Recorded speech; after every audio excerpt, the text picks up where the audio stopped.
is up to the challenge. Back to you.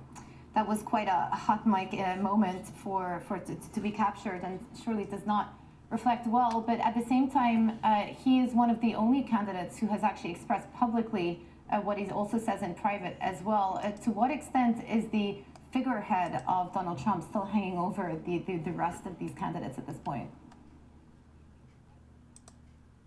Well, Trump has that commanding lead over the Republican Party, and you're right. Chris Christie was very vocal against Trump, saying he was getting into the race to prevent former President Trump from reclaiming the White House. So now this really puts the pressure on Nikki Haley, Ron DeSantis, and the other candidates to really position themselves and take a stance on how they feel about former President Trump. In some cases, they have shied away from criticizing the former president. So that's something to keep an eye out on. And last night during that Fox News town hall, former President Trump was asked about whether or not he would try to get back at his political opponent if he did in fact win that second term. And Trump had answered last night by saying he just wouldn't have time for it. Well, thank you, Brie. We'll keep monitoring U.S. politics, but for the time being, I just wanted to show you how U.S. futures are suggesting in terms of U.S. stock trade in a few hours' time. At this stage, it is a positive picture, as you can tell on the screen. All eyes on that CPI print, yes, Jemima. Do not forget that U.S. inflation front. Well, this was our first show together. It was great to have the company. That is it for our show today. I'm Jemima Versace with Sylvia Amaro. Worldwide Exchange is coming up next.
CNBC.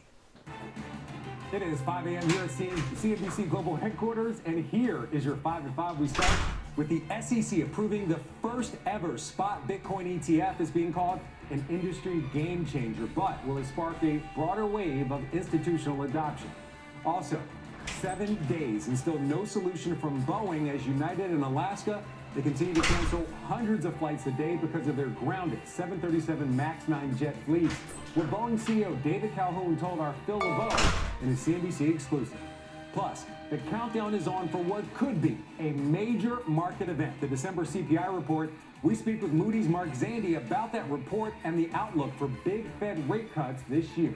Plus, we look ahead to Taiwan's presidential election and why events on the tiny island could have massive worldwide implications.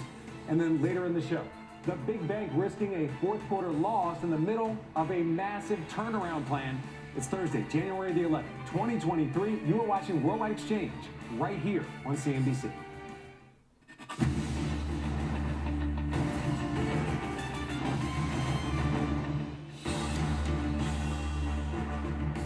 Good morning. Welcome to Worldwide Exchange. I'm Frank Holland. Let's get you ready to start your day. As always, we kick off the hour with a check of U.S. stock futures. After a higher day for stocks, this saw the NASDAQ extend its win streak to 4 and the S&P turn positive on the year. Take a look. We're seeing in the green across the board. Looks like the Dow would open up about 40 points higher. The NASDAQ, the best performer in the pre-market, up over 1/3 of 1%. We're also checking the bond market, and the 10-year yield just trying to hold just below that key 4% mark you see right now at 3.994. We'll continue to watch the moves on the bond yields here throughout the morning. So this action we're seeing here is investors await today's December CPI report that's due out at 8:30 a.m. Eastern time. Economists are expecting the headline figure to have eased just a bit from November, with the core remaining just about the same, near 4%. Also this morning, we've got a lot of news in crypto. We're watching crypto with the SEC approving the first ever spot Bitcoin ETFs managed by the likes of Grayscale, Bitwise, Fidelity, BlackRock, ARK Invest, and several others. First trades are expected today. We'll have much more on that, plus the CEO of one of those ETF sponsors later in the hour. But you can see cryptocurrency, the entire complex in the green across the board. Bitcoin, a bit of a muted rise, but you can see right now above the 46,000 mark right now. Okay, that is your U.S. setup. Let's now see how Europe is shaping up as its trading day gets underway. Our Jumana Bersetchi is live in our London newsroom with much more on the early action. Jumana, good morning. That's right, Frank. Well, so much green on the board behind me. Decidedly risk on today after yesterday's soggy performance with the stock 600. Every single one of the majors is trading in the good. We are leading, seeing gains led by basic resources. So some of the miners at the top of the FTSE 100, the likes of Antofagasta, Anglo-American leading the charge this morning. Also seeing a good bounce in autos. Its best day in month with some of the lead automakers in Europe also having a good session. FTSE 100 in focus, though, because we've had a bunch of UK retail earnings come out this morning. Marks & Spencer, one of the names, trading at the right at the bottom of that index, down 5%, in contrast with some of the better performing names like Tesco, which is still showing a positive momentum this morning. ZDAX up 0.4%, seeing also a rebound in some of the key industrial names within the German index. Zalando, also online retailer, right at the top of that index. And the CAC 40 in France also up 0.3%. Seeing a bounce in luxury names as well as the autos, as I mentioned. We are seeing a mild underperformance, though, in European banks this morning. Could be on back of some downgrades that have come through in the sector. But let me just take you to Asian markets, because, again, there is one index that we're watching very closely there, and that is the Nikkei, up 1.77, almost 1.8%, 600 points higher, through 35,000. That is a key level, Frank, because we have not been there since February 1990. So another milestone for the Nikkei, and this, of course, is on back of a 23% rise in the Nikkei in 2023. All right, our Jumana Bersetchi live in London. Jumana, thank you very much. All right, turning back to the U.S., it is what we've been waiting for this week, the December Consumer Price Index. It's out at 8:30 a.m. Eastern Time. It could dictate the path of rate cuts for the Fed for the rest of this year. Headline inflation is forecast to rise 0.2% month over month, hotter than the 0.1% gain in November. Year over year, inflation is expected to rise 3.2% from a year ago. That's just a small increase from the 3.1% annual gain in November. Core prices are estimated to have climbed 0.3% month over month in December, while rising 3.8% from a year ago. That would be the same monthly increase as November and a very modest slowdown from the 4% annual gain. Joining me now is Nancy Curtin, Global CIO at Alti Global, a firm that manages or advises on more than $60 billion in assets. Nancy, good morning. It's great to see you. Good morning, Frank, and Happy New Year. Happy New Year to you as well. So give us a sense. So much talk about this CPI report. How big of a deal do you think it is for the markets and also the bond market? Look, every number is important in that sense. Our view is we'll break the 4% mark, 3.8. That's in line with consensus expectations. But Frank, we've been expecting inflation to head lower. Inflation expectations have headed lower. The PCE at the end of the year was 1.9% annualized. That have been really pleasing to the Fed. The bottom line is inflation is heading lower in 2024, and also we continue to expect and had expected last year a soft landing for the U.S. economy and the Fed to be able to cut interest rates. Now, whether it's in the first quarter or not remains to be seen, but yeah. All right, so Nancy, you're expecting a soft landing, and also according to your research, since World War II, there has not been a recession during an election year. So very important, of course, we're in an election year here in the U.S. So with all that in mind, you shared your portfolio building blocks. We're going to show it to the audience. A lot to digest right here. So you focus on three areas: stability assets, diversified assets, and growth assets. So I do want to ask you, if the economy is in good footing, do you want investors to focus more on the growth assets? And with this new Bitcoin ETF, would that be an example of something that you would push in the growth assets? So first of all, within those three buckets of stability, diversified, and growth, we're probably most favorable on diversified and growth. So first of all, within diversified, we're talking about private credit infrastructure. We're able to get 8 to 10% type returns. That's a challenge to growth assets as well, and it provides diversification to portfolios with some really interesting tax benefits as well. So kind of that's on the diversified side.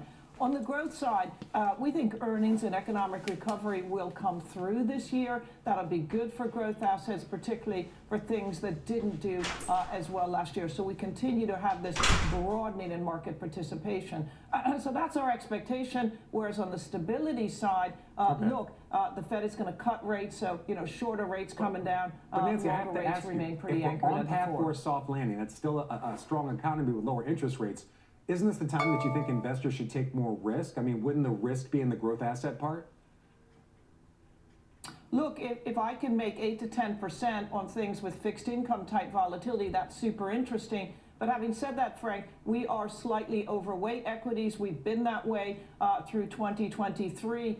So that's been a good place to be positioned. And so, yeah, we are constructive on the outlook of the market. And I do think that earnings will benefit this year from a combination of economic recovery, lower input costs, lower inflation, M&A activity, technological innovation are all contributors to what we think will be a pretty good year for earnings. All right, you think it's going to be a good year. You're also expecting investors to buy the dip throughout the year. Nancy Curtin, great to see you. Thank you very much. All right, let's get a check with some of this morning's top corporate stories. Our Silvana Hanau is here with those. Silvana, good morning to you. Hi, Frank. Good Thursday morning to you. Alaska Airlines says it will cancel all flights on its Boeing 737 MAX 9 jets through at least Saturday as it continues to wait for a green light from regulators and instructions on how to properly inspect door panels on its grounded fleet of MAX 9 planes. United, that's the other 737 MAX 9 operator in the U.S., says it canceled 167 flights yesterday and expects, quote, significant cancellations today, and that's due to similar issues. Now this after Boeing CEO David Calhoun in a CNBC exclusive yesterday said the investigation results in last weekend's blowout will change things for his company. Listen in. I'm confident that that process will not only prevent accident, but maybe more importantly, the data we collect from each and every one of those inspections, the data we collect will inform all of the actions that we have to take as a company. Meanwhile, Citigroup warning investors that charges tied to the decline of the Argentine peso, as well as its reorganization, are coming in far higher than it previously disclosed, to the tune of about $3.8 billion. Broken out, Citi says it booked $780 million in restructuring charges, $880 million in currency conversion losses, and $1.7 billion in charges to replenish the FDIC's insurance fund. And don't miss a CNBC exclusive with Citi's CFO on closing bell tomorrow. And Alphabet's Google is laying off hundreds of staff working on its digital voice assistant, Google. hardware, augmented reality, and engineering teams That'll pump in an the effort to stock. cut costs and focus its attention and cash on developments in what else? AI. The company also says Fitbit co-founders James Park and Eric Friedman will also be departing. Google bought Fitbit for $2.1 billion in 2021, but has continued to roll out new versions of its own Pixel Watch in direct competition with Fitbit, Frank. Interesting development. Yeah. Yeah. I'm a Fitbit wearer myself. You sure are. Yeah. So I gotta do a little research on this one. Maybe you need to move over to the Pixel. Maybe. All right. So bye. We'll see you later in the show. See you later. All right, a lot more to come here on Worldwide Exchange, including the one word that investors have to know today. But first, much more on the crypto game changer and what a spot ETF approval could mean for wider investor adoption. Plus, tiny island, massive global implications. We look ahead to this weekend's Taiwan elections and what investors and business leaders need to know. And then later in the show, OpenAI looking to seal a deal with even more content creators to train its AI and avoid possibly billions of dollars in legal liabilities. A very busy hour still ahead when Worldwide Exchange returns.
All right, welcome back to Worldwide Exchange. In a watershed moment for the crypto industry, the SEC has approved the first spot Bitcoin exchange-traded funds.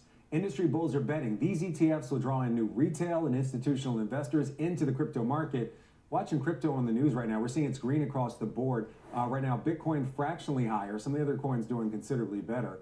The 11 funds operated by ARK Invest, Fidelity, Bitwise, Franklin Templeton, BlackRock, Grayscale, Invesco, Wisdom Tree, and others, they're expected to start trading as soon as today. Joining me now is CNBC technology reporter Mackenzie Sagalos with much more insight into that key institutional adoption. Matt, good morning. It is great to have you here. Hey, Frank. Good to see you. All right, so Matt, just spell it out for us. What are we seeing today? Is this a watershed moment for crypto? Is this something else? How should investors view this? So up until Wednesday's approval from the SEC, the $30 trillion advised wealth management industry in the U.S. had largely been cut out of the crypto sector. And, you know, very few U.S. investors have any sort of material allocation to Bitcoin at this point, despite it being one of the best performing asset classes of the last 18 months. You've got the VanEck CEO making the point that a lot of fiduciaries, financial advisors, and frankly, the banks have been told to steer clear of crypto up till now. That changes today. You've got Standard Chartered anticipating fund inflows of $50 to $100 billion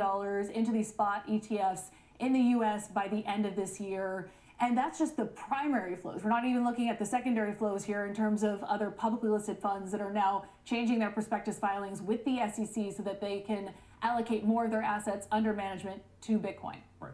So a lot of different moving parts here. I think for our audience, we want to figure out, does this make crypto more of an investable asset? Do you think it changes how portfolio managers see cryptocurrency, specifically Bitcoin? Yeah, that's certainly the trend in what we're seeing so far. Just in the first week of January, we saw mutual fund manager advisors, preferred trust update their prospectus with the SEC so that they can allocate 15% of their assets to some sort of indirect exposure to Bitcoin, perhaps through Grayscale Pro shares. And it's a trend that's catching on. I spoke to Bitwise's chief investment officer rather, and he says that financial advisors and family offices are really the primary market that ETFs unlock. That includes RAs, it includes eventually wirehouses, and that's a many $trillion market. He's saying that among the financial advisors that they work with, portfolio allocations to crypto going in the range of 1% to 5% here. So I do want to ask you this other question. So today we just showed the cryptocurrency complex, if you will. Bitcoin's the underperformer out the group. Any reason why? Is this almost like a sell on the news event that people are less excited about Bitcoin because of the news? We saw this huge jump in Ethereum actually, and that's like where the next round of applications are, these spot Ethereum ETFs. As you noted, we are seeing prices moving higher this morning, and there was that question of whether we'd see a sell the news event once we got the slew of approvals. But the larger point here is that we're seeing a lot of asset managers put out more recommendations that they're going to allocate more of their portfolios to the crypto space, and that would be a net positive for the industry overall. All right, the first Bitcoin ETFs expected to start trading today. Mackenzie Sagalos, our expert on all things crypto, thank you for being here. Great to see you. Thanks, Frank.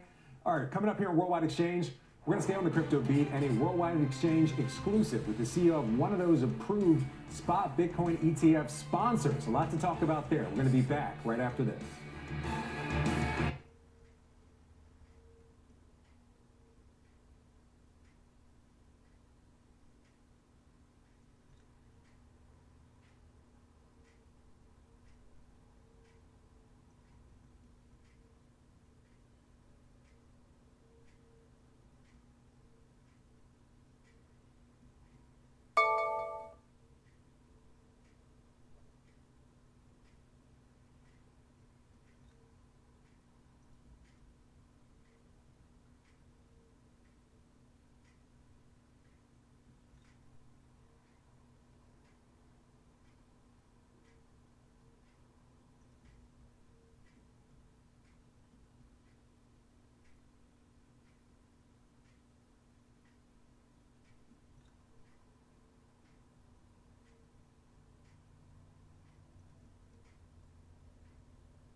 All right, welcome back to Worldwide Exchange. Turn our attention to Taiwan and the island territory's closely watched presidential election this weekend. The candidate for the largest opposition party speaking overnight and ruling out any possibility of unification talks with China if he's elected. This is the White House plans to send a high-level delegation to Taipei after the election Saturday. It's a move that could anger Beijing and complicate efforts to cool heightened U.S.-China tensions. Our Eunice Yoon joins me now from Beijing with more on why the elections on such a small island could have massive worldwide implications for investors and for businesses. Eunice, good morning. Hey, Frank. Well, the weekend election could be a game changer when it comes to security in the region and potentially change the course of the U.S.-China relationship. The front runner for the elections and in this vote is a man named William Lai. He's the current vice president. He's backed by the ruling party, which Beijing again today described as an extreme danger. Now, the Xi Jinping government perceives Lai's DPP party as a threat because it is pro-independence. At least that's what the perception is of Beijing. And since the Chinese Communist Party believes that Taiwan is part of China and is not an independent country, they see William Lai's party as particularly threatening. Now, Lai has said that he has no plans to declare independence. His two opponents are perceived by Beijing as safer and more likely to keep the status quo. This is even though the differences among the parties are really not very different. Now, his main rival, Ho Yo-i of the KMT, today ruled out unification talks, and the polls have narrowed, but they continue to suggest that William Lai is going to win. Now, for investors in the U.S. business community, the reason why this is so important is because of what it says about the security situation. Right now, because Beijing has been framing this as a choice between peace and war. If Lai does win, Beijing has already indicated that it would maintain a hostile stance towards Taipei. It would likely ratchet up its military intimidation. Also, just this week, it announced potentially more economic punishment in the form of the suspension of preferential tariff rates. And there's even a concern that there could be a scrapping of a long-standing economic pact. In terms of security of the supply chain as well, Frank, that is another thing that would definitely be on the minds of CEOs. Yeah, so a lot of broader implications, not only from this election, but also from the U.S. deciding to send people to Taiwan following the elections. Can you tell us more about that U.S. response to this event? Well, so far the U.S. has said that Beijing should not interfere in any way in this election, and also had said that they are going to send out an unofficial delegation right after the election. So that is likely going to annoy Beijing. There's also maybe a little bit of a hope on the part of Beijing, just based on some of the commentary that we've heard out of the administration here, that there would be some sort of an upset because the other two candidates who are there, as I said, are seen as much friendlier. And so because of that, the Xi Jinping administration has already indicated that they would be much more willing to engage with Taiwan, potentially reducing tensions. Yeah, small island, big ramifications from this election. Eunice Yoon, live in Beijing. Great reporting as always. Eunice, great to see you. All right, coming up here on Worldwide Exchange, getting set for today's major market event and the December CPI report that's due out before the opening bell. What Moody's chief economist Mark Zandi is looking out for, and what a hotter or a cooler reading could mean for the Fed's next move. Plus, we check in with our Washboardjim and what was likely a pretty late and wild night in St. Moritz, Switzerland on the back of that SEC spot Bitcoin approval. Arjun, are you just waking up or are you about to go to bed? How crazy did it get out there? I was in bed at 9:30, but the crypto industry was certainly partying. I'll bring you the reaction from the ground here from the industry at St. Moritz at the Crypto Finance Conference. Stay tuned.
loved banking app.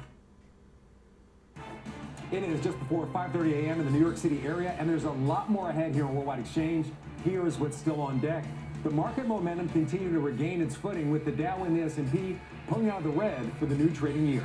Top of agenda today, the latest read on inflation as one Fed chief warns the markets may be overly excited about the potential for rate cuts. And it's a go. The SEC giving the green light to several Bitcoin ETFs. The CEO of Bitwise is standing by on what his firm's ETF approval could mean for opening the doors to more investors in crypto. It is Thursday, January the 11th, 2024. You're watching Worldwide Exchange right here on CNBC.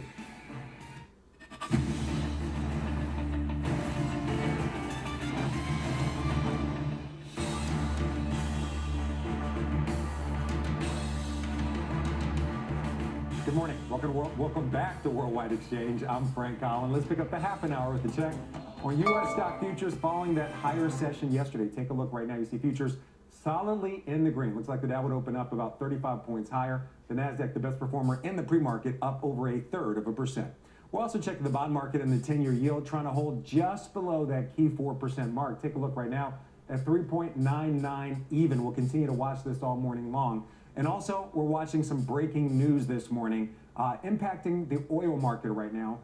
The Associated Press reporting that an oil tanker previously at the center of crisis between Iran and the U.S. was boarded in the Gulf of Oman by, quote, unauthorized men in military uniforms. The AP, citing an advisory group run by the British military and a private security firm, says details, they remain unclear. And what was apparently the latest seizure of a ship in the waters of the Middle East. So right now, we're going to take a look at oil prices. Right now, we're seeing oil move higher right now, following some of that news, potentially as a catalyst right now when it comes to oil. We're going to show you in just a minute. But in general, oil moving higher. Actually, we're going to move on. That's your morning money setup. All right, the key driver for the markets today, the release of the December CPI report due out in just about 3 hours. The headline figures expected to show a slight uptick from November, 3.2%. A different story for the core figure, expected to show a slight drop to 3.8%. But still nearly double the 2% inflation goal set by the Fed. Still, the CME's FedWatch tool gauge showing traders believe there's a strong chance of an initial rate cut by the central bank in March. However, comments yesterday from New York Fed President John Williams said it's still just too soon to call for those rate cuts. He says the central bank still needs to see more progress in their fight to get inflation back to that 2% target. For more, let's bring in Mark Zandi, Moody's Analytics Chief Economist. Mark, good morning. It's great to have you here. Thanks, Frank. Good to be with you. All right, so Mark, give us the bottom line here. Is this really a big deal, this CPI report? Is this really a market mover? Keeping in mind we have a PCE report coming up and then a Fed meeting still in January. Well, clearly it could be, but my sense is it'll be close to expectations. I think you pointed out 0.3% increase on the month for the top line, 0.2, 0.3 on the core. If we get anything close to that, I think markets will take that in stride. More broadly, though, I think there's a general sense, and I think it's correct, that inflation is headed back to the Federal Reserve's target. All the trend lines here look really good. So 1 month, if we're off script, no big deal. I think people think that, and I think rightly so, that inflation is going in the right direction here.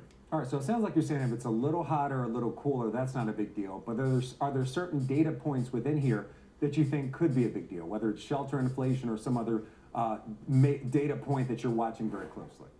Yeah, there are a few things that are key to the outlook that inflation is going to continue to moderate. You mentioned the growth in the cost of housing. That's key. That's a little over a third of the CPI.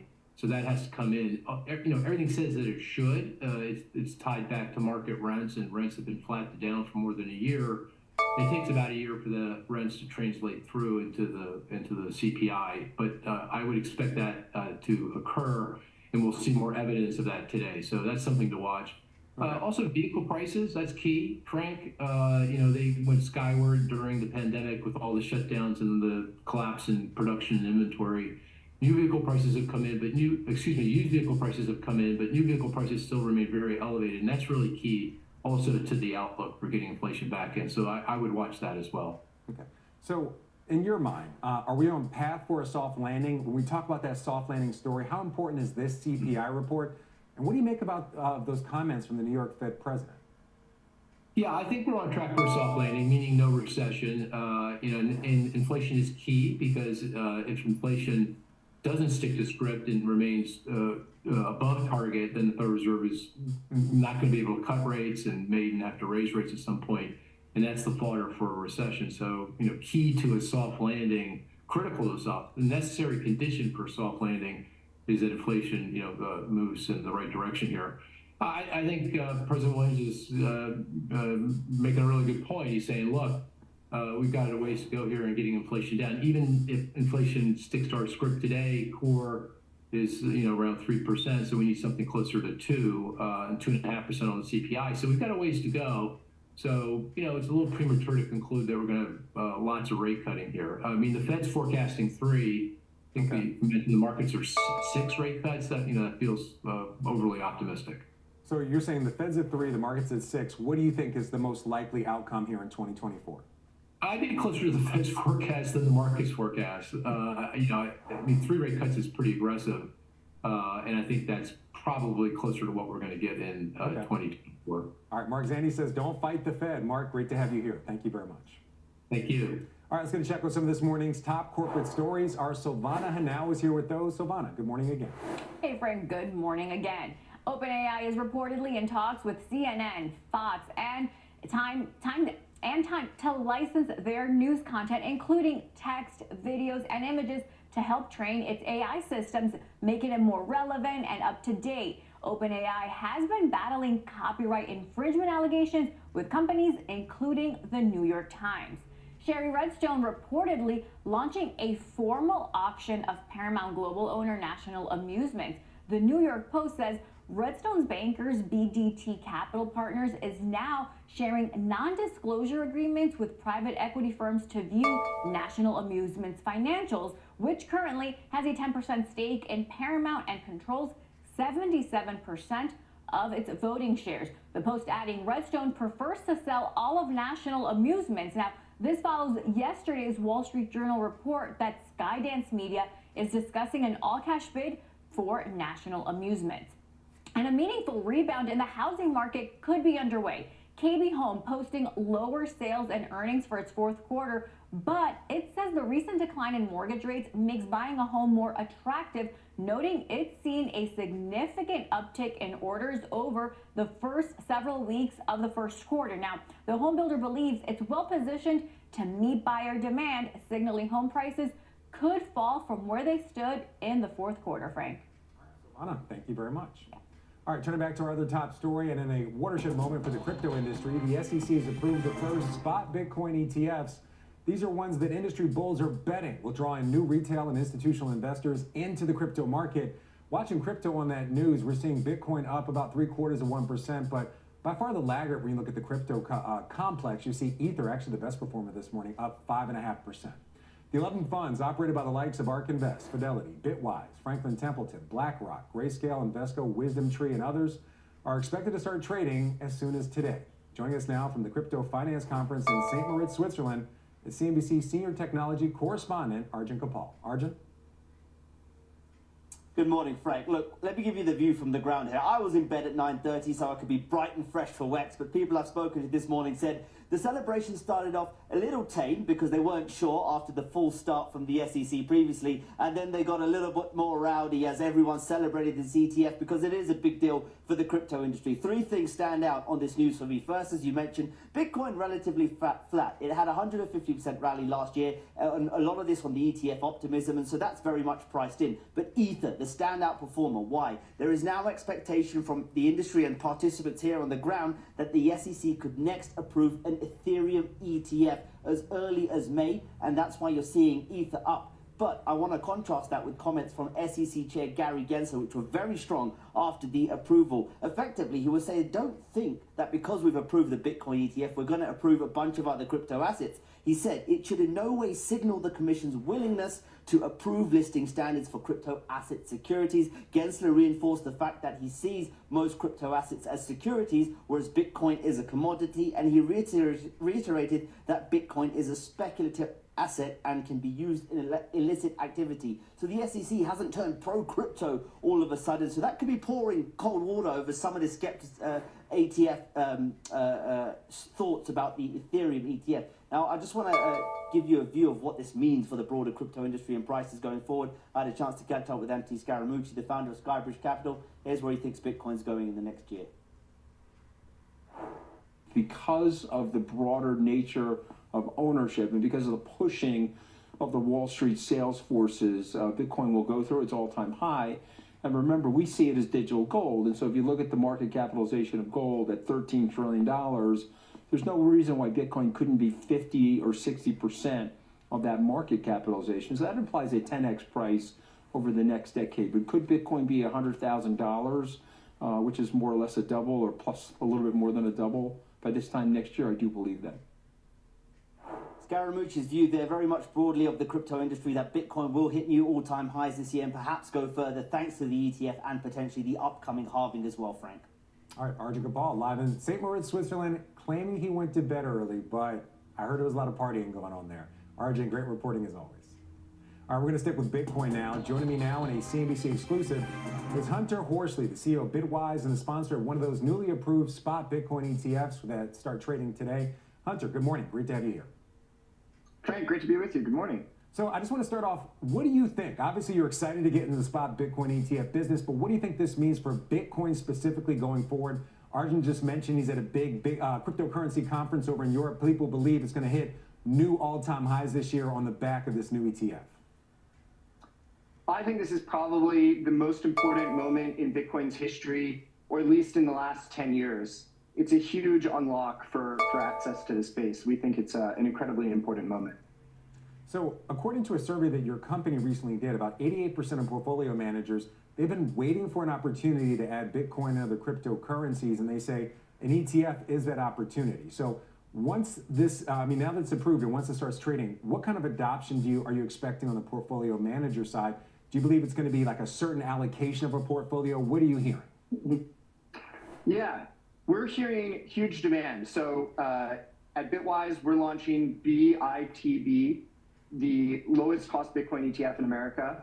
And as you said, what we've heard from clients, 88% of advisors said they wanted to wait for an ETF to be approved to allocate to that space. That moment's arrived. We've heard demand, a huge amount of demand from our client base. We serve tens of thousands of investors across the country. And how they will incorporate it will be different across different investors. Generally, what we see is a 1 to 5% allocation in portfolios where the volatility but low correlations of Bitcoin can be really additive to the overall picture. And I think that's key. I think sometimes people think that investing in Bitcoin and the volatility that comes with that is a risky bet. But what most investors are doing is sizing it in a way that it's beneficial to the overall portfolio. They're not putting all of their money in Bitcoin, and the ETFs, BITB, make that straightforward and impossible today. So you mentioned people that think that crypto and Bitcoin is a risky bet. I mean, people at the SEC seem to be among those people not that long ago. In your mind, what changed to allow for the approval of these Bitcoin ETFs? So the first filing for a Bitcoin ETF was 10 years ago, which is hard to imagine, and we've been working on it for about 6 years. Bitwise as a firm is a crypto specialist and has been in the space managing over $1 billion for clients for 7 years now. I think that the market has matured a long way. So the SEC over the years has wanted to know if there's regulated qualified custody that can securely hold these assets. They wanted to know that there's enough market maturity and liquidity, and they've had concerns about, is there a risk of manipulation? And in the order that they issued last night approving Bitcoin ETFs, allowing Bitcoin ETFs to be introduced to the market, they expressed that they're comfortable with all of those elements. And so I think that's a really watershed moment for investors to see that analysis from the SEC. So in your mind, now that you're going to be able to buy a spot Bitcoin ETF, how's that going to impact interest in the underlying asset, Bitcoin itself and other cryptocurrencies? I think it's a huge catalyst. You know, if you look at the history of gold, after the dollar came off of the gold peg in the 70s, gold was still around and it traded around. But it was really in 2003 when gold got its first ETF that the market expanded and gold went on a 10-year bull market. And so I think with the Bitcoin ETFs, finally there's a way for busy investors, for professional investors to access access this opportunity. And that will mean adoption through the ETF, but it will also grow the overall market with investors buying Bitcoin directly as well. All right. Hunter Horsley, good luck launching your spot Bitcoin ETF. Great to talk to you. Hoping to have you back to see the kind of progress you make once this officially gets going. Trading expected to start today. Thank you again. Absolutely. Should be an exciting day. All right, coming up here on Worldwide Exchange, more bad news for Boeing as the company's CEO looks to do further damage control over the fallout of that mid-flight plug blowout. Plus, list of Republican hopefuls vying for the White House looking smaller this morning. Worldwide Exchange, we're back right after this.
Welcome back to Worldwide Exchange. Time now for your morning call sheet. We start with Barclays raising its rating on Chewy to overweight. It says it expects revenue growth for the online pet suppliers retailer will accelerate in the back half of the year as its customer growth stabilizes. Shares of Chewy up 3.5%. Goldman Sachs cutting its rating on Lyft to neutral. It cites a more balanced risk-reward skew in the ride-sharing company stock following its increase since earnings in November. Shares of Lyft, however, down 1.5%. And Baird raising its rating on Salesforce to outperform. Baird saying it sees upside from current levels with price increases, the potential return of front office spend, and stronger sales execution potentially driving upside. Those shares up 0.33%. Time now for your global briefing. The Department of Justice finding SAP more than $220 million to resolve bribery allegations with payments to government officials in South Africa and Indonesia. According to court documents, the software maker delivered gifts to officials in the form of cash, political contributions, luxury goods, and electronic transfers in order to obtain valuable government business. Uniqlo owner Fast Retailing topping operating profit expectations as it benefits from surging demand in North America and Europe. The retailer, which is the largest apparel maker in Asia, is preparing for a new expansion phase in an effort to more than triple its current sales. And the EU antitrust chief, Marguerite Vestager, heading to San Francisco today to meet with the CEOs of Apple, Alphabet, Broadcom, and NVIDIA. Vestager is expected to discuss digital regulation and competition in Europe, including how the Digital Markets Act impacts big tech's profitability and product accessibility. She's also set to speak at a tech antitrust conference and Berkeley Law event this week. All right, coming up, we have the one word that every investor needs to know today, plus where our next guest says the Magnificent Seven could be expanding to 9. The stocks he says may be a part of that high-flying group. But first, your top trending stories. Terry Bradshaw's legendary wardrobe taking a trip from New York City to L.A.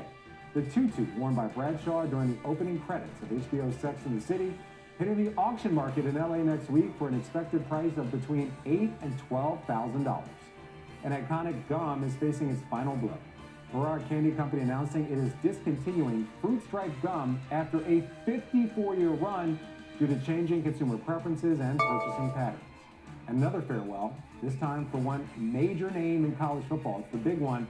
Alabama coach Nick Saban retiring after winning 7 national championships, more than any other college football coach. In a statement, Saban says the 17 years at the university are not about how many games were won or lost, but the legacy he leaves behind. A lot of people think he's the best college coach ever. It's been Worldwide Exchange coming up after this break.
No. All right, welcome back to Worldwide Exchange. It's time now for your WEX wrap-up. Alaska Airlines announcing it will cancel all flights on its Boeing 737 MAX 9 jets through at least Saturday as it continues to wait for a green light from regulators and instructions on how to properly inspect door panels on its grounded fleet. Boeing CEO telling CNBC data collected from ongoing investigations will inform all of the actions that the company will have to take. Citigroup warning investors that charges tied to the decline of the Argentine peso and its reorganization are far higher than the previous estimate of $3.8 billion. You don't want to miss a CNBC exclusive with Citi CFO on Closing Bell tomorrow. Alphabet laying off hundreds of staff working on its digital voice assistant hardware, augmented reality, and engineering teams as it looks to cut costs and focus its attention on AI developments. Former New Jersey Governor Chris Christie dropping out the Republican presidential primary race, marking a stepping stone for remaining candidates challenging Donald Trump, including Wall Street favorite Nikki Haley. Japan's Nikkei continuing its climb, surging above 35,000 to its highest level since 1990. Expectations for a rate cut by the Bank of Japan, along with the weaker yen, contributing to the rally as export-related shares get a boost. And we are watching the price of oil, following a word that an oil tanker previously at the center of a crisis between Iran and the U.S. was boarded in the Gulf of Oman by quote-unquote unauthorized men in military uniforms. Taking a look at prices of oil right now, moving higher. WTI, the U.S. benchmark, up over 1.5%. Similar story for Brent crude, the international benchmark. All right, here's what to watch today. The big story this morning, December CPI. That's out at 8:30 a.m. Eastern. We also get initial jobless claims and federal budget figures. And we're set to get fresh Fed comments from Richmond President Tom Barkin. That's coming this afternoon. All right, markets looking to extend yesterday's gains to continue to rebound from its rocky start to the year. Taking a look at futures right now, you can see a bit of a change for the Dow right now. Actually, the Dow moving lower, down about 13 points. The NASDAQ still keeping its gains in the pre-market up over 1/3%. Joining me now, Malcolm Etheridge, CIC Wealth Executive Vice President and a CNBC contributor. Malcolm, good morning. It's great to see you. Good to see you. Morning. Well, I think we got to start on some news right now. What do you think about that uptick in oil prices seemingly on the incident in the Gulf of Oman right now where some unauthorized people have entered an oil taker? Any thoughts about that jump in oil prices this morning? Yeah, I think fortunately we won't see data on that in the CPI read that we're about to get, because obviously that's where the market is focused right now. And energy prices will definitely have an impact on core CPI. So we might find out in a couple of months that it actually did have a significant impact. We don't know yet, but thankfully, as far as today's numbers are concerned, it's a little too far out to tell. Right. All right, we'll continue to watch that story. I want to focus on today and the market today. Of course, we have CPI coming up later today. With that in mind, what's your WEX word of the day? Yeah, so my word of the day is dislocation, as in there's a clear dislocation between what the market feels about itself, or the economy feels about itself, I should say, and what consumers feel about the economy. Because any survey you've looked at over the last 2 months even, it's been a negative sentiment from consumers still, where the economy is showing, as we just talked about, CPI is coming down, at least core CPI is coming down, even if there's a slight uptick overall. And the job market is still fairly strong. Yet anytime you hear from consumers, it's a bit sanguine. And I think part of it is simply that when people hear inflation is coming down, they expect that means prices will also come down, rather than prices have just stopped rising, basically. All right, interesting. So you're saying right now that people are sanguine about the whole situation with the economy and their outlook for it. But what does that mean for investing? Does that mean you think that right now is a better time to invest in bonds? Do you think that means that people won't be as bullish on equities? Do you believe that means that the Magnificent Seven will be just as popular this year? Yeah, so there's another dislocation, if you will, right? The economy is telling us one thing, consumers are telling us another thing, and the stock market is telling us a completely separate story. So the stock market seems to be powering on regardless of what the consumer feels is actually happening. And so I think that, yes, right now things are great. There's a broadening out that happened toward the end of last year, where basically anything that wasn't the Mag 7 started to show itself in the last couple of months. But I do think that once we get into bumpier territory, once we start to have more volatility introduced back into the market, we will see a reversion back to something similar to the Mag 7. I don't think we'll call it the Mag 7 again, because a few names will drop out, but it'll be something similar. All right, so you're also adding 2 names yourself to what could be part of this new Mag, whatever number it is, both Intel and Adobe. So I do want to ask you, these are higher valuation names. Intel's actually outperformed the market over recent weeks. Adobe's underperformed the market. Why these 2 names? Yeah, so these are 2 names that I believe fit into the theme of AI legitimacy, right? So we had a lot of hype and speculation around AI that kicked off around early 2023 with the introduction of ChatGPT. But I think what's going to happen now is we will continue our love of AI, but it'll be companies that actually have a clear path to turning a profit in the near term. So if you think about a company like Adobe, their Creative Cloud and their text-to-image tool are just getting more and more valuable as more creators try and draw a moat around their works, right? We just saw the lawsuit from the New York Times, for example, trying to protect their intellectual property. That benefits Adobe. And then on the other side, I look at somebody like Intel, with Pat Gelsinger out there talking AI everywhere, and even now putting PCs into cars. I think that you have to consider, if there's a world where NVIDIA has gotten about as much orders as it can possibly handle, and somebody else has to pick up that slack. And so I think Intel's a great name to consider. Malcolm, got to leave it there. Your 2 picks, Adobe and Intel. Great to see you as always. Before we let the audience go, quick look at the futures and also the oil market right now. We are seeing the futures a bit mixed right now. The Dow going into negative territory not that long ago. Also, the oil market right now moving higher. That's going to do it for us. Squawk Box up next.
is. Good morning. Landmark day for cryptocurrency, the SEC approving the first ever spot Bitcoin ETFs, finally. And we have a big lineup to talk about the potential impact of the decision. Citigroup's, it's funny, isn't it? There's crypto, and then we go right back to who they're going to disintermediate. Citigroup, fourth quarter charges coming in much higher than expected. We'll tell you what it could mean for tomorrow's quarterly results. And whenever you look at Citi, divide it by 10, because that's where the stock's still trading.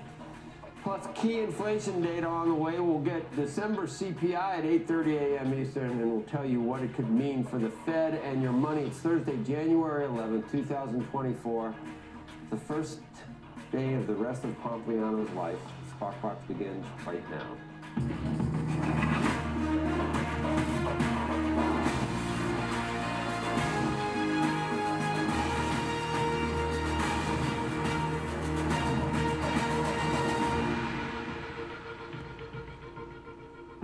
Good morning, everybody, and welcome to Squawk Box right here on CNBC. We are live from the NASDAQ market site in Times Square. I'm Becky Quick, along with Joe Kernan and Andrew Ross Sorkin, and here we are. It's Thursday morning. Why don't we take a look at where the U.S. equity futures stand? Right now, things are relatively quiet. Dow futures are down by less than a point. S&P futures up by less than 5. Then the NASDAQ, which has had a pretty good run, is up by about 65 points above fair value. This is all coming on a week where the S&P is now in positive territory for the week, or for the year to date. You're looking at a week where I think all of the major averages are looking higher. For 10 out of the last 11 weeks, we'll see how it ends today and tomorrow. Also been keeping an eye on Treasury yields, and while the 10-year, we saw it below 4% yesterday, it sits right there again today at 3.99. You've got the two-year at 4.34%. Andrew? Meantime, let's talk about some key inflation data coming ahead. We're going to get December reads on consumer prices. That's going to come at 8:30 a.m. this morning. Polled forecasters expecting an increase of 0.2% from the prior month. That's about 3.2% year over year. Meantime, we had what was, we'll call it a historic day yesterday. How do you want to describe? No, honestly, when people look back at yesterday afternoon, are they going? Now you're saying this. I'm asking the question: if we read, a history book of economics or finance in 100 years from now, Joe Kernan, is it going to be much tougher to go to zero now, Andrew? That's all I want to know. I don't know. Do we say, okay, it is real? I don't. I've been saying it for a while. I don't know. Here's what I just looked at the VIX, and I was thinking, God, we're going to talk about Bitcoin a lot. It's going to get old talking about it so much, but there's nothing going on in this. You just did 12. Well, you just did the VIX is 12. Nothing's happened in the stock market since last year so far. And every day we come in and we say, let's look at the futures. And they go, well, let's not, because they're, basically unchanged. A lot of money. A lot of earnings. The earnings will come out. So I almost said, you know what? Maybe I'm glad we have Bitcoin to talk about. But 11 Bitcoin ETFs are going to begin trading today after the SEC approved their applications. The move overturned a decade of the regulator's opposition to the idea. Not sure what any of this means, though, when, right, Pomp will talk about it, but when they finally say it's okay, maybe, we've talked about it, maybe it's over. Maybe all the people that got in early now say, I'm gonna offload it to the sheep that can now get in with the ETF. Well, I think in the short term, there are clearly people who've been buying up in the last 3 months on the expectation of this, and the question is, no, longer term may be a very different story. Do the hodlers finally? Do hodlers ever sell? I don't know. I don't think hodlers ever sell, but I do think this is a historic moment in the sense of it's the first time that the internet and Wall Street, they've had this healthy tension for a couple of years, even a couple of decades, and it's the first time Wall Street blinked, right? Think of it, it's an internet-based asset that now is being arms wrapped around it by Wall Street. And to your point, now that everyone can buy it, financial advisors are saying, okay, ETF regulators are on board, I'm going to go put it in everyone's portfolio. The volatility is going to drastically dampen from here. But then it could make the move to Andrew's currency that it's never been. You made the point you can't, you don't want to buy a pizza for $25,000. They said there's too much volatility for it to ever be transactional. Right. As a store value, maybe it makes it, but if it has no more volatility, maybe it turns into something. Well, I think like that. When I say no more volatility is going to dampen. What I mean is, over the last 4 years, Bitcoin has had a compound annual growth rate of over 50%. And people are like, oh, that's unsustainable for 4 years. But if you go back over the last 10 years, it's still been 50% compound annual growth rate. And so what I think will happen is it'll just start to taper off a little bit. And in the next 5 years or so, it'll be like 20%, which is still double what the stock market is. That won't get to Tom Lee's least $500,000, though. Well, but I think what you're asking is a different question. Is it a financial asset? It appears to very much be a financial asset. Right? Does it become transactional? Is it a currency? Yeah. That's a much harder. Ethereum might be some form of a. That's a lot more than Bitcoin today. There are a lot of other. There are probably a lot of, from a technological perspective, a lot better actually. What I think different technologies in the blockchain for that purpose, if that's what you think this is. Yeah, there's another interesting thing that's happening, right? So if I go on Wall Street and I ask people, what is your benchmark? They'll tell me the S&P, maybe NASDAQ, right? They have these equity-based benchmarks. If I go ask a 25-year-old or younger, Bitcoin is the benchmark. And so the reason why that's interesting is there's an entire generation of people who say, if I can't beat Bitcoin, then I might as well just buy it. And that's why you see those people, the only thing they're allocating to is Bitcoin or the long tail of crypto assets they're basically speculating on. And so as those people age, now Bitcoin becomes that benchmark. It's going to get into everyone's portfolio. So volatility will dampen down. But ultimately, if you want mass adoption, everyone's got to put it in their portfolio, right? And so the days of the asymmetric 1,000% increases in a single year are probably gone. But an asset that's compounding at 20, 30, 40, 50% a year, you can't get that in the stock market. So I still think it'll be very attractive to a lot of people. Does it still compound like that, though? I mean, if it becomes less volatile, if you have everybody able to get into it to do these things, does it still have growth like that? There's a really interesting mechanism here where we've never had an ETF of a finite asset, right? Every asset is got some degree of increasing or expanding supply. This is a finite asset. And so now all of a sudden you have what could be tens of billions, hundreds of billions, depending on who you ask, that's going to come into this over the next, let's say, 10 years. But there's still only 21 million Bitcoin. Gold ETFs, aren't there? But gold still, the supply is expanding. It might not expand very fast, right? Same with Bitcoin, though. When's the last Bitcoin going to be mined? 2140? Yeah, 2140. And then you got to also remember, there's 70% of the Bitcoin that hasn't moved in the last year. And so now we have institutions that are banging on the door. And I think it's important to talk about the fees that have changed as well, right? If you look at Bitwise is now the cheapest Bitcoin fund in America in the sense of it's 0.24% fee, and they just dropped it down to 0.20. That's a 90% difference between where it was, a couple days ago in terms of the publicly available Bitcoin fund. Why did all of these ETFs say that they were lowering their fees too? Like in the it's a fee war. Yeah, I mean, this is a fee war. And that's what I mean. Is it going to be profitable for anybody? There's a huge amount of demand that's built up, but there's also a huge amount of players who want to meet that demand. So if you look, Grayscale was at 2%, they dropped to 1.5%, right? And people are like, why didn't they drop all the way down to 0.2%? Right, well, the big thing is, if you want to go sell your Grayscale and try to roll somewhere else, you're going to have to pay taxes, unless you're in a tax advantage account. So there's a lot of assets that are going to stay in Grayscale, right? And those guys will never get enough credit for pushing this issue and really kind of helping push it forward. But I think that what you see is Grayscale saying, hey, we already have a lot of assets. Let's hold on to what we have. And everyone else saying, well, we want all the new assets that are going to come in, so we got to go compete in the fee war. And so 0.2, 0.3, 0.4, how much does it really matter? Some advisors really care. Other advisors say, hey, I just want to buy something that's a great product that I think is going to track the price correctly. But what I think is going to ultimately end up occurring is there's going to be tens of billions of dollars that are going to flow into these ETFs, and you have a finite asset, so it will go up. How many of these ETFs do you think will exist in a year or two from now? I think will there be so much consolidation, or some of them just decide I'm not doing this anymore? I think there will be more 12 months from now in the aggregate number, but there will be a clear 2 to 3 winners, right? And so my guess is that BlackRock will end up being very, very successful. I think Grayscale will hold on to a lot of assets. And then there's kind of this competition among what I'd say all of the like digital or internet-based kind of innovation tech type ETFs. They're all going to go fight it out. And so if you have 3 big winners, right, then that ends up being probably tens of billions of dollars. But Andrew's right. Is that a huge consolidation war? Yeah, it's basically everyone will keep it because they want it, right? There's a lot of people who have the S&P, index, even though they don't have a lot of assets in it. Fits do you think long term this is? And I asked this, and we'll show a little bit in the interview, I think later with Brian Armstrong of Coinbase. Do you think this is good for the Robinhoods and Coinbases of the world or not? Because the truth is, if you no longer need to get a Coinbase account because you can buy this through your Fidelity account. Yeah. What does it actually, I mean, look, they're going to make money because they're going to be a custodian on the other side of it, but that's a different business.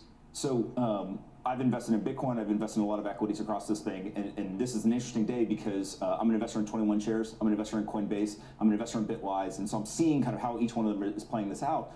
And one of the things that's most interesting is the ETF fee war may leak out into custody fee war and also exchange fee war. So Coinbase may have to drop their fees because it may be more inexpensive to hold the Bitcoin ETF for a year than to make one simple trade on Coinbase. So obviously there's pressure there. But Also, I think there's a very, very big contingency of people who are educating others about Bitcoin who say buying the ETF is not buying Bitcoin, right? You're buying exposure to Bitcoin, but you're not actually buying the Bitcoin. You're not self-custodying that Bitcoin. And so what we're going to see is how many people care about self-custody versus care about just the exposure to the price. Coinbase, I think that will shift. It can't be good near term. Coinbase's fees. Coinbase is highly blows me away whenever I've done anything on Coinbase. It's like, wait a minute, it was trading here. Why am I getting it? And I look at it. I mean, what are they, 5% or something? Here's another really interesting idea from an investment perspective: is the public market drastically or misunderstands a lot of these crypto businesses in the sense of Coinbase has their exchange fees, they have their custody fees. They also have a lot of what I'll call crypto native revenue, right? So they have this new blockchain called Base, and they're generating a lot of revenue there. Miners, a lot of their revenue is actually driven by the price of Bitcoin. So if the price of Bitcoin doubles, their revenue doubles because the revenue is denominated in Bitcoin. The fee structure itself. The fee structure, it will compress, but they're essentially just shifting it into more of a crypto native revenue stream. Okay, you're an investor in Coinbase. Correct. You said you're looking at all of this. Are you more likely to sell based on this, or do you think you're likely to add to your position? I think that any company in the public markets that is crypto native revenue is going to do very well over the next 1 to 2 years. So you're not looking to sell. I'm definitely not selling. So you said 1 to 2 years. Do you think 10 years? Investing's hard, and predicting 10 years out is nearly impossible, right? What I think is that this is a generational trend where there's an asset class that didn't exist 15 years ago. Now, obviously, it's not going away. And so if you just look at where is money, where is talent flowing, you got to say, okay, crypto is going to be a big beneficiary over the next decade or so. The individual winners, there's always going to be competition, right? There's always going to be newcomers that show up and try to disrupt the incumbents, etc. And then you also got to look at, like, what happens if some of the large legacy players do some consolidation with some of these crypto players? Like, if, and again, I'm not saying this is going to happen, but let's say that BlackRock all of a sudden says, let's go buy Coinbase, and we'll give them their distribution, right? But they're tough together. I need to ask you this. So 900 billion, that's a market cap, right? So 70% of the hodlers will never sell. So how much do these ETF that we talked about, how much Bitcoin do they need to put in? Where are they going to get? I mean, do they need, how many billion do they need to put it in the ETFs? And where are they going to get it from the 70%? Is they going to get it from the 30%, or are the 70% willing to sell at 60,000, 70,000? Where do they get it? So my prediction is $2 billion in the next 48 hours into the ETFs. It'll smash every ETF record launch that we've ever seen. That's still small, though, compared to $950 billion. Correct. So and there's a multiplier effect, right? So $1 in doesn't just mean $1 in the market cap movement, but definitely it's not 900 billion. The second thing is that Grayscale's GBTC, before it had it doesn't have a redemption function. And so if you go back to 2020, there was billions of dollars flowing into that vehicle, and they eventually had about 3.5% of all of the circulating supply that went into that fund. And we went from $8,000 to $64,000 in a matter of 6 months. And so what I think people don't remember is that if 70% of that supply is being held illiquid by these holders, they will sell at some point. It's just going to be at a much higher price. Why would they sell? And I've thought about it.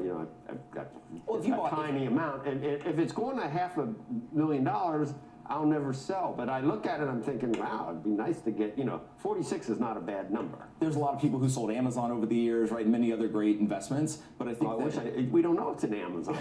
well, it's been better than Amazon. Yeah, but from here. From here, I think it would take a lot of intestinal fortitude to buy it at 50,000. Well, again, if you just look at, okay, I have a finite asset, I have a wall of demand that's coming in, right? Billions of dollars at a minimum, probably tens of billions of dollars. And it's a generational asset shift where people are saying, I'm not going to go allocate to these other assets. I'm going to go use this as my benchmark. Too late, isn't it, Andrew? I mean, you'd be crazy. One Bitcoin for 50 grand when you could have bought it at 5, right? Well, yeah, you feel bad if that's what you're trying to say. I'm not saying you feel bad. No, I'm just saying you got to really step up. Bring your head around that. You got to really step up at 50 to get one Bitcoin. So the ETFs also, another really interesting thing is the unit bias is going to change now. Now all of a sudden, rather than go buy a $50,000 Bitcoin, I may be able to buy a $10 share. You won't feel like you're buying. And so there's a very interesting dynamic there that may shift, especially people who are trying to buy that ETF. All right, that wasn't too much of a victory lap for you, was it? You're humble. You're humble and hungry. I don't need to say much. I think people realize that Bitcoin for 15 years was knocking on the door. Look, Cameron and Tyler Winklevoss filed, 10, 12 years ago for this ETF, and there's a ton of people. We'd spend hours if I tried to name everyone who was, had a hand in making this get approved. But it's an ETF on Wall Street now. Well, that's going to be the last word on it that we're going to have today. For 3 Good luck hours. to you guys. Folks, we'll be talking a lot more about it. We got 12 more guests, Mom. We got some breaking news, though, to bring you right now, if we could. Deal that had been rumored, Chesapeake Energy buying Southwestern Energy. It's an all-stock transaction. It's valued at $7.4 billion. That's about $6.99 a share. The company saying the proposed deal would immediately be accretive to all key per-share financial metrics, and the combined company would have an enterprise value of about $24 billion. Now, the transaction is expected to close, they're saying now, in the second quarter of the year.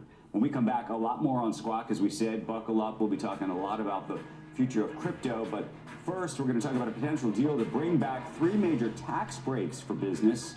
We'll take you live to Washington. Beautiful shot of the Capitol live this morning when we come back. Plus, Coinbase CEO Brian Armstrong, as I mentioned earlier, speaking to me first on CNBC interview right after the approval of those Bitcoin ETFs. Coinbase is the custodian of most of those very instruments, and we're going to show you what he said later this hour. Plus, a huge lineup ahead, including ARK Invest, Kathy Woods, and Galaxy Digital's Mike Novogratz. All that and more. Squawk Box rolls on.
Welcome back, everybody. Lawmakers are said to be very close to a bipartisan deal to bring back 3 major tax breaks for business. Emily Wilkins joins us right now. She's got more on that front. Emily, good morning. Good morning, Becky. Well, yeah, for the past year, even a little bit longer, businesses have been lobbying Congress to bring back 3 key tax breaks. And now Congressional lawmakers, both Republicans and Democrats, say they are close to a deal. So these provisions basically expanded what companies could deduct from various things: research and development costs, eligible property costs, and interest tax breaks. Now, these went into effect with the 2017 tax law, but since they have expired, and now that bipartisan group of lawmakers are racing against the clock to bring them back. Senate Finance Chair Ron Wyden told me and other reporters that he wanted this done by January 29th, the start of tax season. In the House, Kansas Republican Ron Estes said that after working on this issue throughout 2023, he's beginning to see some clear progress. The process now is kind of coming to a head in terms of the negotiations as they're going back and forth, trying to look at how do you craft something that helps make the economy grow, helps provide more money back in the pockets of American citizens. Now, lawmakers do still have to figure out a number of details here. The deal is expected to cost around $70 to $80 billion, somewhere in that range, with half going towards the business taxes and half towards an enhanced tax credit for those with kids. Now, exactly who would be eligible for the child tax credit is also being worked out. Some Democrats are concerned that the measures are not going far enough. And the other big hurdle, of course, is finding the time as Congress races to finish spending bills before a partial government shutdown. Becky? Emily, I saw some things, I forget if I saw it on Twitter, on CNBC, some things that you had posted after speaking with the speaker. It sounds like there are still a lot of issues that they have not looked at yet. I mean, absolutely. I did ask Speaker Johnson about this yesterday. He said he hasn't had a chance to look at it yet. Although Ron Estes, the congressman we just heard from, said he was actually going to be talking to Johnson about it today. And I think this just highlights how much is on everyone's plate in addition to this. But again, this has really been something that businesses have been pushing for, they've been lobbying for. But it's the details now that they're really trying to hash out, both with who's going to get that child tax credit, how this measure will be paid for, how much exactly this deal is going to be. There is that urgency to get it done. It's not that often, I think, that we see this big bipartisan initiative where you're really seeing the tax leaders leading the way on it. But at the same point, we want to be realistic that there are hurdles left before this thing is actually going to pass either chamber and get to Biden's desk. Emily, thank you. Emily Wilkins. Squawk Box will be right back.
Welcome back to Squawk Box. Sherry Redstone reportedly launching a formal auction of Paramount Global owner National Amusements. The New York Post reporting this morning that Redstone's bankers are circulating non-disclosure agreements with private equity firms to view National Amusements financials. Currently has a 10% stake in Paramount and controls 77% of its voting shares. The Post saying that Redstone prefers to sell all of National Amusements. This follows yesterday's Wall Street Journal report that Skydance Media CEO David Ellison, son of Larry Ellison, is discussing an all-cash bid for National Amusements with financial help from other Skydance investors, including his father, as I just mentioned, Larry Ellison, founder of Oracle. And coming up, we're going to talk to a crisis management expert about Boeing CEO Dave Calhoun and how he's handling the latest crisis with the company's planes.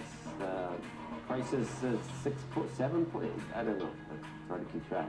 As we head to break, here's a look at yesterday's S&P 500 winners and losers.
Good morning, everybody, and welcome back to Squawk Box. We are live from the NASDAQ market site in Times Square, and if you take a look at the futures this morning, we're a little bit higher. Dow futures up by about 12, the S&P up by 5, the NASDAQ up by 73. I guess the big news is the S&P has recovered enough ground this week to now put it in positive territory for the year. We saw the first week of the year was a pretty rough one for the markets. NASDAQ has been leading the way. We'll continue to keep an eye on this, though, and we do get some inflation data coming out at 8:30 this morning. That's going to be key to the markets, and we will be watching that very closely. Meantime, another story that still is in the headlines after the latest accident on Boeing 737 MAX 9 aircraft that, of course, led multiple flight cancellations. An investigation now into Boeing. The company's CEO, David Calhoun, joining CNBC yesterday to provide an update on the company's efforts to prevent this from happening again. Here's what he said. The leadership team did exactly what it needed to do. It grounded the airplanes, The FAA immediately grounded the airplanes, and the Boeing team supported every step of that process. And now we're in a moment where we have nobody at risk, and our job is to understand literally everything that has happened, everything that surrounds that particular fuselage plug, and fix it, and make sure it can never happen again. Joining us right now to talk more about this, crisis management expert Eric Desenhall, Desenhall Resources The leadership Chairman team did exactly. and co-founder, is joining us. Just wanted to emphasize We that. wanted to, there was a little more that he wanted to say, but we didn't want to cut him off. Eric, it's nice to see you. You've been dealing for many years, and we've come to you for counsel and advice on how to deal with crises of this sort on the communications end, not on, in this case, the underlying case. But they often, there's a confluence here. They come together. What do you think David Calhoun can be doing at this point? I think he did as well as you can be expected. I mean, I think that far too much emphasis these days is placed on the CEO interview. I mean, the CEO interview, it's just a price of entry to the whole crisis. It's not the solution. And as you said, I think correctly, we always look at what is the provenance of a crisis. What is, when you do triage, the cause? This is an engineering problem. You solve the engineering problem, the problem goes away. And I think what Calhoun said, which was correct, is they cauterized the immediate problem by grounding the planes. I mean, by nature, by definition, if the planes are on the ground, they're not going to have a mid-air incident. So that is the first thing that has to be done.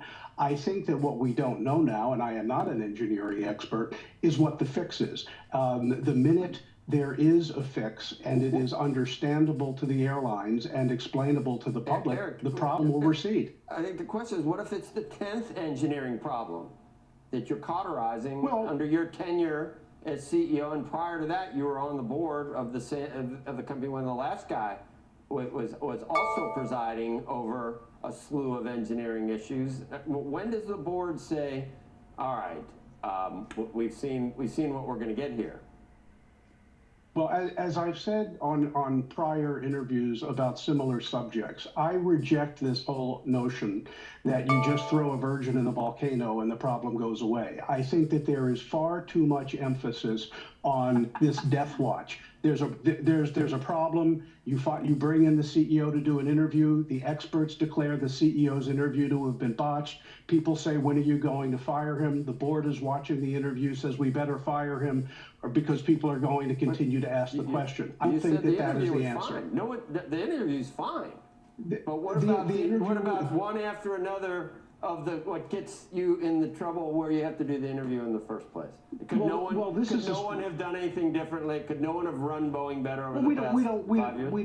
We don't know. And there have been a couple of CEOs.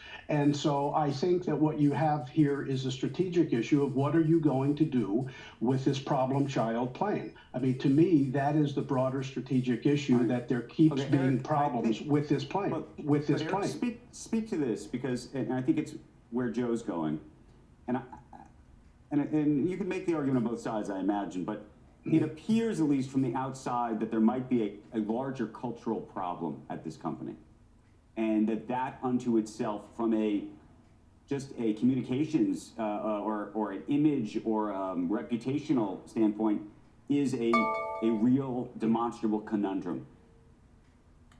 In that context, somebody calls you, Eric, and says, look, we got a real problem at this company because there are people who just don't trust us. They don't trust us. Interestingly, by the way, I don't know if you saw this yesterday, Eric, and I wonder how it's going to play out. Kayak, which is one of these services where consumers can go buy airplane tickets. You can now not only sort by time of when the plane is leaving, and whether it's direct or not, or this or that, and price, of course. You can now actually see and choose which planes you're on. It's actually now going to show you not only whether it's a Boeing plane, but exactly which plane's on. And you can exclude those planes if you want. I mean, the world could get Very, very interesting. Very, very. And it's not like there's not another company that you can look to see whether. One other company. Yeah, Well, this a is French the problem. airline The maker problem is is- eating our lunch. A French airline maker problem is is- making these planes that have not nearly as many problems. So figure that out. But the problem here is what you're referring to is what we call deselection. That there's going to be an effort to get rid of a particular plane. But what I come back to is, and I'm looking at this clinically, is triage. Okay, you have a patient wheeled into the hospital. You have to first figure out what's wrong. Then, if the patient has heart disease, you have to figure out after the surgery what you put them on and what their regimen is. The first thing, ground the planes, and that has been done. And the one thing I will say is, look, I think there are far too many problems. I think there's a crisis of confidence absolutely at Boeing. I'm a little afraid about who gets put in that position and how they're going to figure it out. Because every place I've ever worked, when a new person comes in, it takes them 6 months to figure out just a walking tour to see how things are going on. I don't want a sacrificial lamb in a situation where I'm going to be flying on planes. No, that's right. But look, there is not a general in history that would have kept their jobs by the standards we're putting them on today, because everything is now about the death watch. And I just don't think, you're asking a crisis manager what I think the answer is, and I don't think that's the way to go it. But I do think what you have after you have the tactical problem is a strategic problem. You have a problem with these planes that is not going to be answered in the next 24 hours. So there has to be a strategic plan of, do you replace the aircraft? I mean, this is not like if you don't like Lucky Charms, you go and get Cheerios. These are the questions that were being asked 4 years ago with the problems that we saw at the time with the MCAS system. I don't think we dug deeply enough into those problems. I do think that's serious. No, and I think it is a chronic problem for the board. Eric, I want to thank you for your perspective on all this, and I imagine we're going to be talking not necessarily about this, but a lot of these kind of issues with you again very soon, because we always do. Coming up, Coinbase CEO Brian Armstrong, he's going to be weighing in on the approval of that spot Bitcoin ETF immediately after the decision came out. We're going to show you what he said first right here on CNBC Next.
Viciously.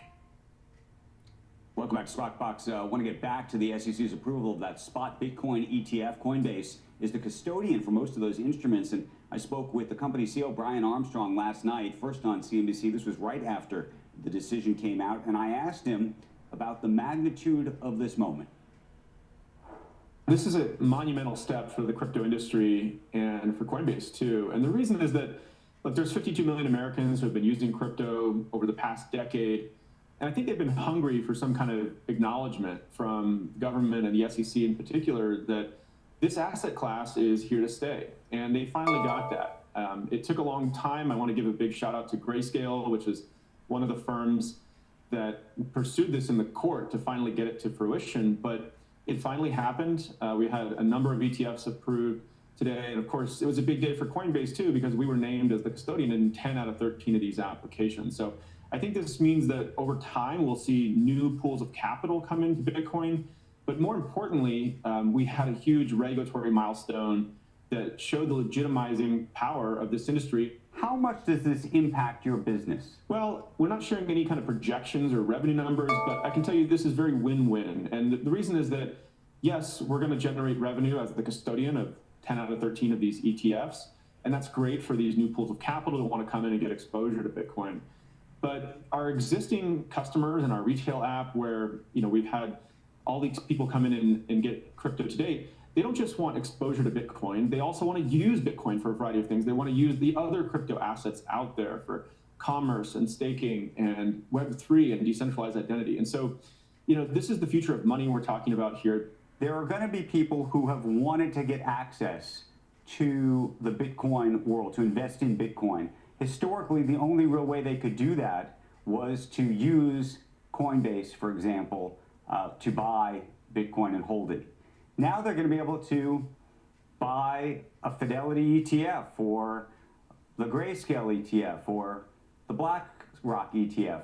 How does that impact your business? I know you're the custodian on one end, but it also means that those customers don't necessarily have to get an account on Coinbase. People who've been buying crypto for the last decade and using it, the 52 million Americans, they already had an option, right? They could come to Coinbase and they're going to continue to do that. This ETF is really about unlocking new pools of capital that weren't previously available. They didn't have a way to get exposure to crypto. And so now they can come in and get exposure to Bitcoin. That's great. New pools of capital come in. But that's kind of the first step in people's journey around crypto. Once they get a little bit of exposure to the asset class, they start to think about, okay, well, how might this be used in different ways? And crypto is the future of money. It's going to enable people to unlock all kinds of utility, which we can talk about if you want. But I think many of them will graduate from ETFs to actually holding it directly and then starting to use it directly. So in a blog post, you say that spot Ether, a spot Ether ETF, can quickly follow. How soon do you think that happens? And then beyond that, is it Solana? Is it you name the coin? How do you see this playing out? Yeah, well, obviously that's not entirely in our hands, so I can't give you an exact date. But I do think that this will hopefully pave a way for other crypto assets to have their own ETFs. And then, frankly, we should have index funds for crypto assets too, just like the S&P 500. Hopefully maybe one day it'll be the Coinbase 500 or something like that. And you could even imagine different index funds that focus on, DeFi or staking or NFTs or different subsets of the crypto market. So this is a really important new area of the financial, markets, and I think that it'll have all kinds of, new products come to market after this. As you read through the decision today, was there anything that struck you about the words and maybe the word choice that the SEC used? And the reason I'm even asking this question is, to me, sort of reading through it, this was an approval, but almost an unenthusiastic one. It was one in which you could sort of feel a sense that they felt boxed in large part by the lawsuit that you referenced earlier from Grayscale and that decision. But left to their own devices, this is not something they would have done by themselves, and what that portends for the future. Yeah, it does sound like it was kind of a begrudging approval. So, on the one hand, I'm glad we have an approval. It's a recognition for the 52 million Americans who are excited about this and hopefully more in the future. But would it have been better if it had followed a more typical process, if it had been held to the same standard as other ETFs? Absolutely. We have our own case with the SEC, for better or worse. That's not something that we ever really wanted to be in that situation. But if we're not going to get clear rules from the regulator, unfortunately, we may have to avail ourselves of the court to get case law created. The courts played a big role, as you mentioned, in these ETFs. And then ultimately, I think we're going to have to look to Congress to pass new laws because ultimately that's where the regulators derive their authority. And I think it's pretty clear at this point that we do need new laws on the book to clarify some of these outstanding issues around what's a commodity, what's a security, the different types of market structures that could apply to crypto. Does this change your relationship with the SEC or how you might pursue lawsuits in the future? My hope is that we've had really great conversations and relationships with the SEC staff that are there, from one administration to the next. They've been great to work with. I think that we want to continue to engage with them so that this can be a trusted and regulated industry in the United States. It's really a shame that we've had to kind of go to the courts to get clarity, and that's what Grayscale had to do in these ETF cases as well. That's not the right way that rulemaking should take place under the Administrative Procedures Act. It's not the way that we want to engage. We've shown up for dozens of meetings. We've really showed good faith effort to provide every piece of information that they've ever asked for. And whenever we've kind of asked for clarity, we don't get an answer back. We get a Wells notice. So that's not the way that relationship should ideally work. And we're committed to working with them indefinitely. What did you make of the Twitter hack yesterday? I'm sure you first saw the tweet or the X post come up, and I don't know, did you think it was real? What did you think? I don't want to comment on that. It's unfortunate that cybersecurity incidents are so prevalent out there, and they've happened to many people in the crypto industry too. So I have a lot of sympathy. We all need to kind of make sure that our systems are secure, and it was unfortunate that was a distraction from what was otherwise a really important announcement. Do you see flows, and you've been watching this, especially the last couple of months? Obviously, Bitcoin, the price of Bitcoin has been on a tear, in large part, arguably, because of speculation that this day was going to come. What do you think that means and portends for the price of Bitcoin in the short term and in the long term? Well, I try not to ever focus too much on the short term.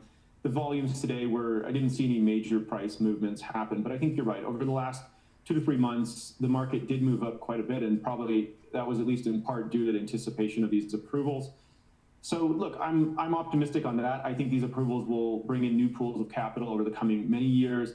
I try to take a long-term perspective on this, and we really just want to help 1 billion or more people hopefully benefit from this technology on Coinbase's platform. We're not so much interested in the day-to-day movements of it.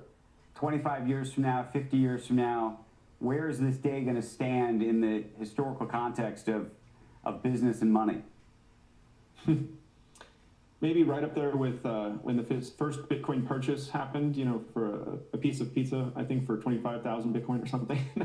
I don't know, we'll see, but there's been a lot of historic moments along the way, and my hope is that we get many more of these. I'm not sure what the next one would be. Maybe a central bank holding Bitcoin, something like that would be a next milestone. We'll see. We're going to have a lot more about Bitcoin and that ETF approval. We're going to be talking to ARK Invest Kathy Wood a little bit later in the broadcast. We'll also talk to Galaxy Digital's Mike Novogratz also later in the program as what seems like an historic moment taking place in the world of crypto and maybe finance. We'll see and probably continue to debate it. Squawk Box returns after this.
Athletics.com. Citigroup out with a new regulatory filing ahead of its fourth quarter results, which are due out tomorrow. The bank said that it was impacted by $880 million in currency conversion losses from the devaluation of Argentina's peso and $780 million in restructuring charges tied to CEO Jane Fraser's corporate simplification project. Those charges are significantly higher than the CFO, Mark Mason, told investors to expect at a conference back on December 6th. Again, He's also saying that we're it's being set lied aside to. $1.3 billion in reserves to account for risks in Argentina and Russia. The stock right now down by about 1% to 52.45. Citigroup's CFO will be on Closing Bell tomorrow at 3 p.m. Eastern Time in a I don't trust CNBC him. exclusive. Joining us right now to talk about the big bank earnings that are He has no coming out hair. tomorrow, Jason Goldberg. He is Barclays senior equity analyst. And Jason, before we do, let's just talk about Citi with this news that came out. The charges are going to be higher than you were told December. Well. Yeah, no, certainly, listen, it's a big company going through a pretty massive restructuring. And certainly there's going to be bumps along the way. And I think this is. Let's make up the excuses. Everything will be fine. Fourth quarter earnings for banks are messy. And if you look at the top 20 banks, half have already pre-announced charges that are going to be results. And we could. Again, we're being lied to. $13.5 billion.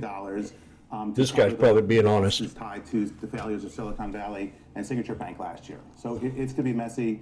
Citi, it's a $2+ trillion bank going through a big restructuring, and there's going to be, it's little bumps along the way. Overall, we are thinking, at least if you look at the expectations from the street, that numbers will improve. We'll see a bit of improvement in the earnings bottom line for these companies, but by less than we had thought maybe a month ago. Yeah, listen, for the group overall, the fourth quarter is kind of be impacted by the continued increase we've seen in funding costs really throughout the course of 2023. I just got to go over it again. Irrational exuberance. We had one of the biggest runs it's seen in 3 years, besides what we saw back here. Big old pump here, and you seen what happened. They overpriced it. And we called the bottom on it. We nailed the bottom. We couldn't get any better than that. Then we got the 200 on the weekly, which is a hard resistance. It played as support here, and then we bumped up over it here. But still, yet we pulled back. So this thing going to pull back to this previous high and find some kind of support right around. And I don't know if that'll even hold. I'll probably take it off the 9 on the weekly. And if I look at the yearly, irrational exuberance, whole year, we made all that back up in 2 months, almost 3 months, 2 months, 3 months, 2.5 months, 2 months and 11 days. And we sold off for a whole freaking 10 months. So that's called irrational exuberance. What I would do is I'd set up the Fibonacci's and I'd short this sucker to 48 to 50 bucks.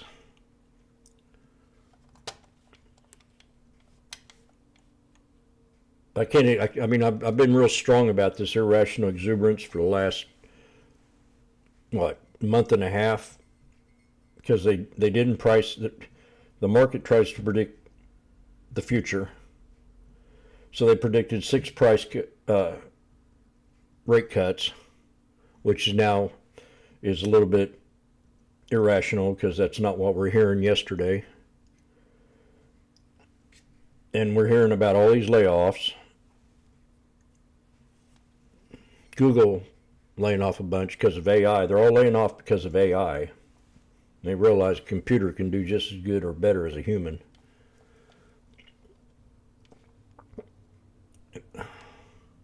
So we're definitely hit the support. And we'll see if it holds.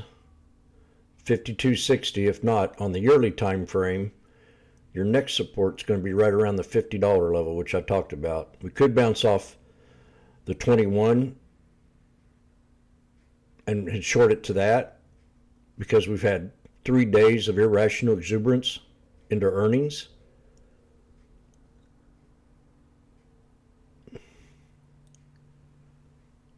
I'm going to put that other alert right there. I got to be very cautious. Like I've been preaching, cautious, one trade at a time right now, or you're going to get really hurt. These guys are pumping this market like I've never seen in my lifetime in 20 years. 30 a.m. Eastern. Squawk Box going right back.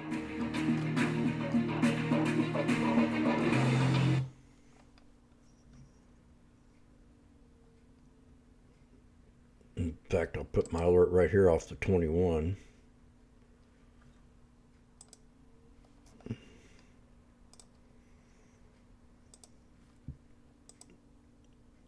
And they're not paying attention to what's going on in the Middle East.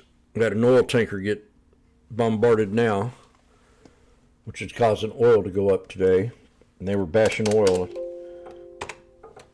There's going to be a great recovery. Oil's down. Now Buffett's got his average price is around 56 something, 56.60, somewhere in there. And he owns 27%, and we called a double bottom right here, and we had to bounce. So on the 20-day, you got a snake. If we break out of the snake, we'll definitely hit the 50. The 200 on the one. Well, that's 30 minute. I got to look at the hour. Where is it? Yeah, there we go. That's much better. Much better.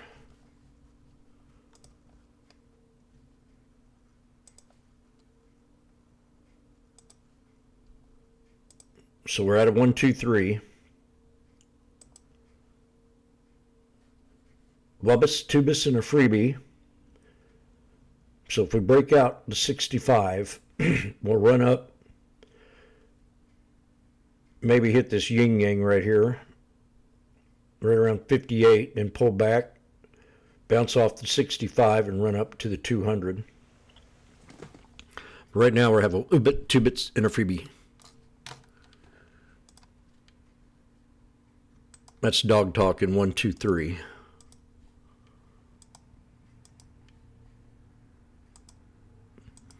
I'm going to type in, we got to break the 65. EMA.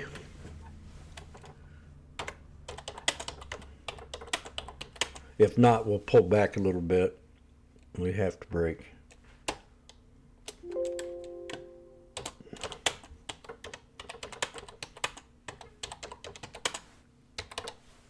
And if they pass, and this Bitcoin thing is probably going to hurt the market. Good morning. A game-changing moment for the crypto industry. The SEC approving spot Bitcoin ETFs. What this means for investors, pricers, and new regulations. Inflation watch. The market's now waiting on the December Consumer Price Index number. Mohammed El-Arian will tell us if the data will push the Fed to move on interest rates. And escalation risks in the Middle East. Will more attacks in the Red Sea lead to a direct confrontation between the United States and Iran? The second hour of Squawk Box begins right now.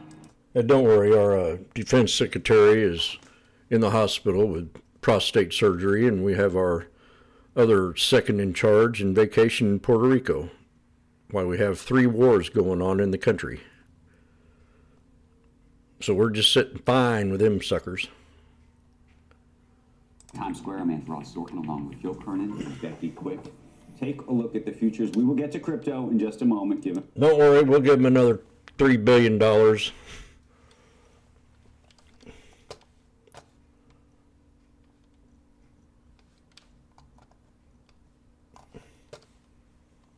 That'll stop them fighting. 0.987, that would be quite something if it was just under 2. And then the 2-year note at 4.341. Oil, when you think about the energy complex, the WTI right now it's 72.76, up about 2%. 72.76 ain't nothing to worry about. False alarm. You know, it spiked on that, so it's been just a slow, steady move higher. If we go over 75, then we need to start definitely going up in the calls. 75 is my number. Look at it. It's over 47, up 47.1. It's a story of the morning. Some are calling it historic. a watershed moment, a game changer. The SEC finally kicking and screaming, dragged into approving the first spot Bitcoin exchange traded funds. 11 funds will be. Yesterday I called out XOM and Oxy. Include BlackRock, Fidelity, Bitwise. We had the 5-day rule. Invesco, and Bitcoin prices are now moving higher, as I said. So you got 5-day rule. That means 5 days of selling off.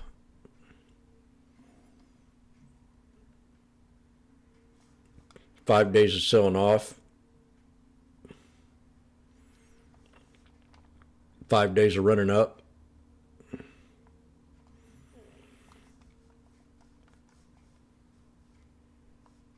And Boeing's got to drop more. I'm not happy here. At 6:30 a.m. Eastern time. That was a picture we took of him right after it happened, apparently. And he super happy. He turned to look at the camera. He said, "Oh." Mara will break the Darvis box today, 27.58. Congratulations, Michael. In just under 90 minutes, we'll get the latest reading on consumer prices. The key CPI inflation report is expected to show that higher prices were still on a downward trajectory in December at the core level. For insights on what that report could mean for the Fed and the markets, we want to bring in Mohamed El-Arian. He is Chief Economic Advisor at I like this guy. also the president of Queen's College at Cambridge University. Mohamed, had a group of students who were in with us yesterday, and they asked a question about how we prepare for the CPI, and it got me thinking, you know, we used to not really give a whole lot of credence to a CPI report, but in the last 4 or 5 years, it has gotten much more important. I guess the last 4 years as inflation spiked. This is a key number. What will you be watching? And if the number comes in at 3.8% as expected, how should we react to that? I love you, Becky. Good morning, Becky. First, it is a key number, not just because of what it tells you about the economy, what it tells you about Fed policy. It also tells you about markets. It also has a political dimension and a social dimension. So it's among the most important numbers right now. And the hope is that we're going to continue to see this smooth disinflation. So this report in particular should have core inflation coming down a bit. Headline inflation will be a bit more sticky. Going forward, it's going to get trickier. The so-called last mile is going to get a lot trickier. We're not going to have the tailwinds that we had, and we're going to have some headwinds. So I'm not really worried about this report, but the next three are going to be particularly interesting. What are those headwinds? So we're seeing further disruption on the supply side. What's happening in the Red Sea is significant. If it persists, it will have a stagflationary impact. That's one. Second, the base effects are not going to be working for you anymore.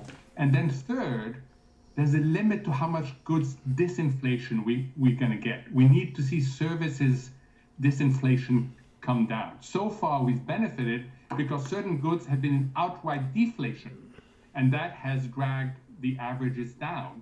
But we now need to see more on the service side, and the service side tends to be a little bit more sticky. So keep an eye for the next three. We've had a good run, and we expected a good run, but a lot of people keep on talking about this last mile. And ultimately, and John Williams used the phrase yesterday, longer-term goal of 2%. It really matters what longer term means. Yeah. If it means a couple of years, then we will avoid another Fed policy mistake. If it means this year, then we risk sacrificing growth unduly. So you think if the Fed were to not cut rates, are you thinking the first half of the year or the second half of the year? Second half. I'm thinking more towards the summer. I think I think right now the market is too optimistic on timing. You know, there's almost 60%. He's 100% right. They priced this market way too high. I think that we get almost 150 basis points. I think we're more likely to see the first cut in summer, and we're more likely to see closer to the 75 basis points that the Fed has signaled. But your implication here is that they will make a significant policy mistake if they don't cut at that point? Yeah, I think if we end up the year with them hiking, very unlikely hiking, or not cutting at They least ain't gonna 75 hike basis shit. points, that would be a policy mistake. They will not hike it. Even though all They will not hike it during an election year. They want this free money. And they're going to get it if they re-elect a Democrat. Very active debate going on right now among economists on two things. One is, to what extent is the Fed responsible for the reduction in inflation? And secondly, how do you define restrictive? So John Williams yesterday said it is restrictive, and he's looking at the real rate, and he's looking at the real rate versus neutral rate. If you look at the Chicago Fed, it suggests that financial conditions are as loose as they were in the beginning of 2022. So, we're going to learn a lot during the year, but my sense is that if you don't validate at least the 75 basis points, you may end up getting quite an economic and financial reaction in particular. Mohammed, you mentioned that the CPI number is so important because it has so many aspects, including economic aspects, but also political. And we are in an election year. So if you're thinking the Fed's going to be cutting rates in the second half of the year, this summer, as we head into the fall, I mean, that puts you smack dab in the middle of the election season. How much more complicated does that make it? And is it less likely that they will act because they don't want to be seen as acting politically? No, I don't think they're going to be influenced by the political calendar if it means stopping them. Some people are worried that it goes the other way. Look, the inflation number is critical. If you want to... Everything is political. Don't think it's not. That's all they talk about all day long is politics. If it wasn't political, they wouldn't be talking about politics and bringing in the congressmen and the senators in all day long. And it's 80% politics on how they trade. Telling them that the inflation rate is down to 3.9% core or 3.3% headline isn't good enough. They expect prices to come down, and that's not going to happen. When your paycheck's buying less, Mohammed, it's hard to say, God, what a great job we're doing. Can I just, before you go, since you're a Renaissance man, I'm in shock with the Aaron Rodgers controversy, your QB, and then the deeper story of what's going on at ESPN. Your great paper today, Sorkin, this article on Pat McAfee and calling out an executive. I never liked the guy because he wears these ridiculous shirts. Aaron Rodgers called him out, not McAfee. No, but McAfee called out, you need to read this story. He called out an executive at ESPN, Norby, whatever. McAfee did, because McAfee did and said this guy's leaking. Right. Well, Rodgers was calling out the other guy, Jimmy Kimmel, and it's a mess. But he also called out an ESPN guy too. Yeah, and you're not allowed to do any of that, which we should never. We don't call out other shows or colleagues or management or anything. I'm kind of liking the guy because of that. Is he going to be the quarterback or not now? I mean, he's really sort of damaged his whole brand, I think. And I don't know if he should have. And it all had to do with anti-vax comments initially. So, Joe, I haven't kept up with that for the simple reason I have been watching over and over the replay of the Jets beating the Patriots. The first time in 16 games. Without Aaron Rodgers. And that's all I've been doing, watching it over and over again. We beat them. His leadership helped? You think his leadership helped on the sidelines? Oh, I think it did help. And I think our defense helped. And it's the old thing, Joe, we end up with hope for next season just to be disappointed all over again.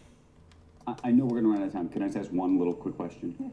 Is it about Bitcoin? It is about Bitcoin. Because he's a Renaissance man. Well, I was reading him on Twitter, or on X, I should say, and you were saying that this is a momentous day in terms of what it means for crypto or what it means for Bitcoin. But then you went on to say, as notable as all of that may very well be for making crypto, an anchor in the investment world, none of this effectively doesn't propel its role as a potential global currency.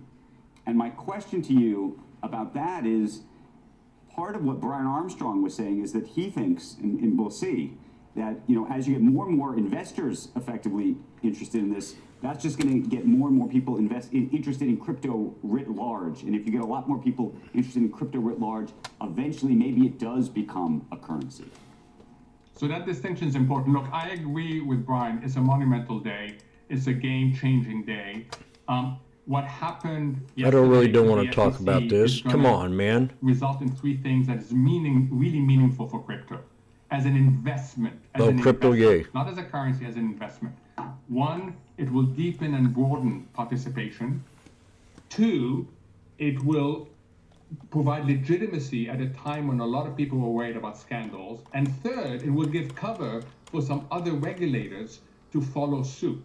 That is really meaningful. And as an investment, as a asset, crypto, this is a monumental moment. But to go further and say as a currency, and that's a really important distinction, as a currency, no. You will find the regulators much more hesitant to allow crypto to evolve into a global currency. And there's lots of reasons for that. So I am all for this is really important as an investment, but let's not get carried away. The global currency objective that some people have is still as far ahead of them as it was before. Mohammed, we're at almost 4,800 on the S&P. You squeaked by on that bet. We were at 4,000, and we were either going to go up 10% or down 10%. You got 35.95, and I took you to a Jets game. Don't you think now that I've basically been proven right that the market was headed higher, don't you think you owe me tacos? It's headed higher over forever? It's been headed higher from when we were at 4,000, everybody was bearish. I totally owe you Taco Bell. I won that bet, but I won it, Taco Bell, you're a lucky man. Okay. Meta is running up on the new thingamajigger they got. They're putting out. They're really saying it's hot stuff. The fact that Zuckerberg is now a ranch farmer, his stock could probably move. So we're at an all-time high. We've got to pull up the 3-year time frame. And my last resistance that I called out was 370.30. Now that's a shoulder line of this head and shoulders. So if we can build upon the 370.30, which we're at right now, we'll go ahead and break out to the upside of 380. Whoops. It has to break that shoulder line of the inverse head and the head and shoulders. So 381.49, 381.50 would be your very hard resistance. I think this thing can pull back a little bit and consolidate today and not have the big breakout because we're at this shoulder line, the left shoulder, the head, and we've hit the right shoulder. So that's called a head and shoulders. And I've called these shoulder lines out almost. We did it on the S&P, we did it on the SPY. I've done it about every trade where it consolidates off that shoulder line. It'll pull back a little bit and then come up and have a double top.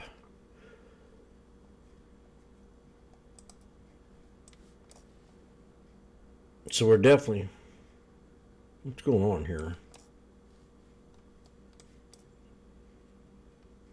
What did I say? 373.30, didn't I? Oh, 370. No. Go back and look at this again. I thought I said 373. 370.30. That's what I said. Yep.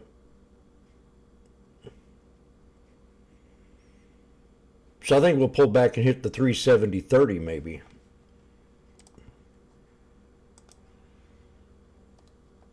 Today.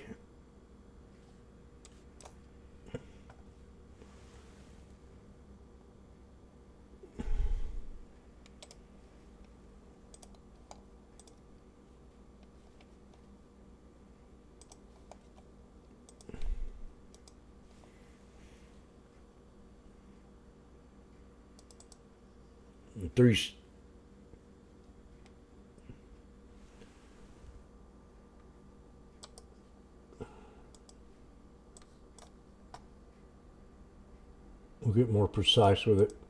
369.90.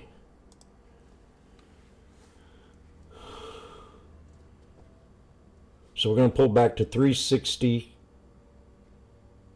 370. And that's going to be your support level. If that holds, we'll come back and run up and hit 381.44. But I know we're going to come back and hit this 370 area. I don't know it, but I feel it.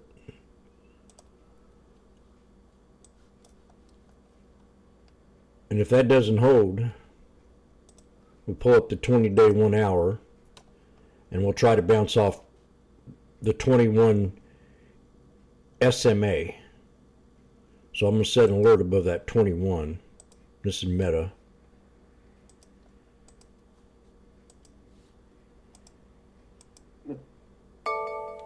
On the tensions in the Red Sea following the recent large-scale attack by Iran-backed Houthi rebels. Let's bring in a retired U.S. Army Colonel. Does that make Jack sense? Jacobs. He's a Medal of Honor recipient and an NBC News military analyst. There's so many different facets to this, Colonel. I guess, what do you think the U.S. and its allies should do and are going to be able to do? Yeah, what's going on with the oil right now ain't going to impact the CCI number until next time out.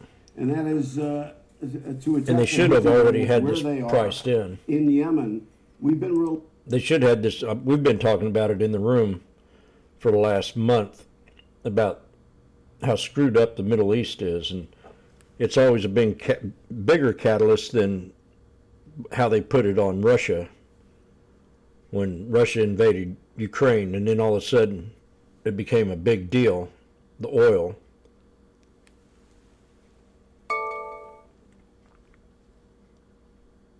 America needs to stand up and do something about this, or it's just going to get worse.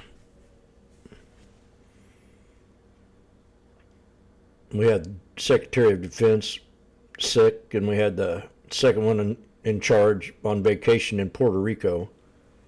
She's probably back by now. Some time ago. They act like nothing's going on in the Middle East. We had a genocide a couple months ago. We probably will attack. Do you think it would take a lot to raise Iran's ire further than it is? Do we have some leeway? They don't want to. They probably don't want to be directly involved.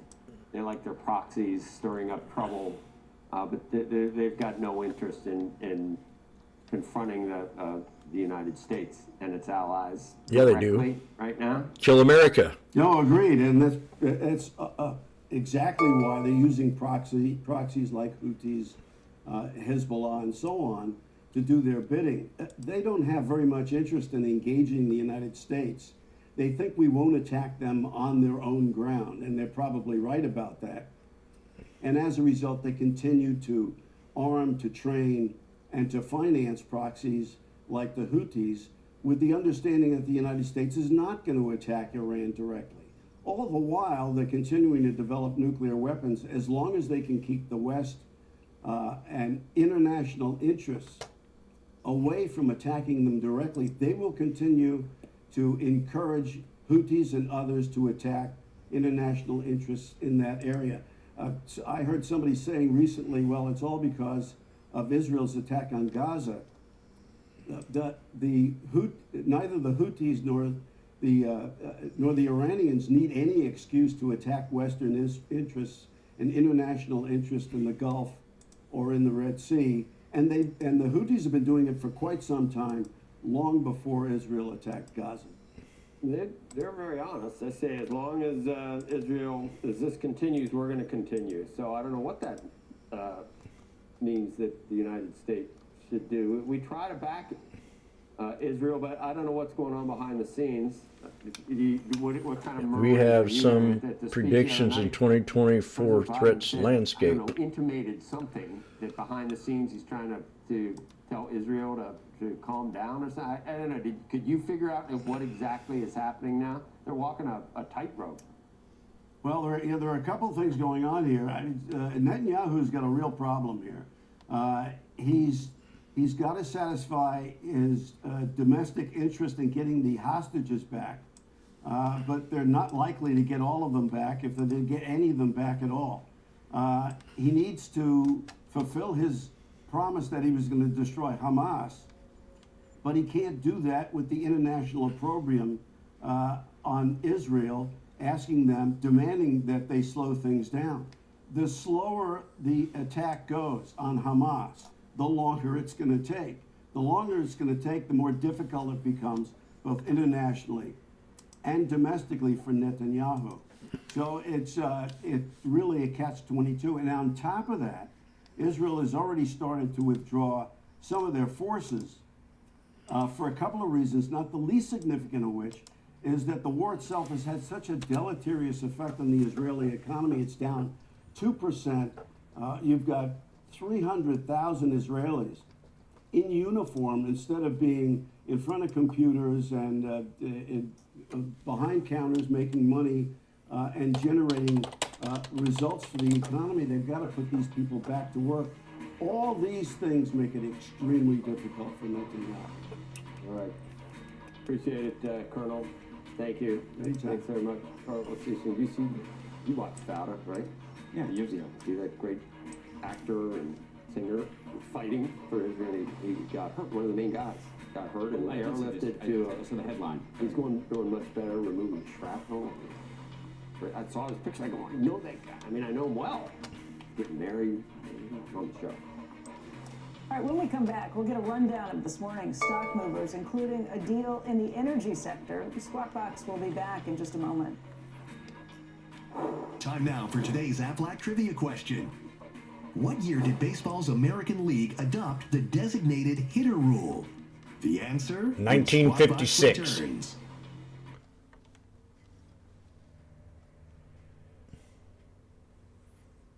Well, what happened?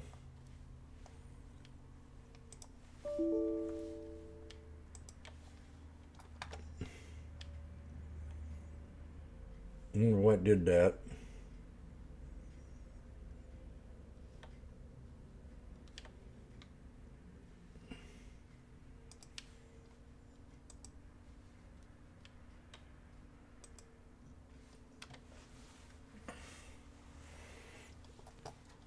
Tonight's a lucky man. Anybody ever heard of the band Bad Livers?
CNBC.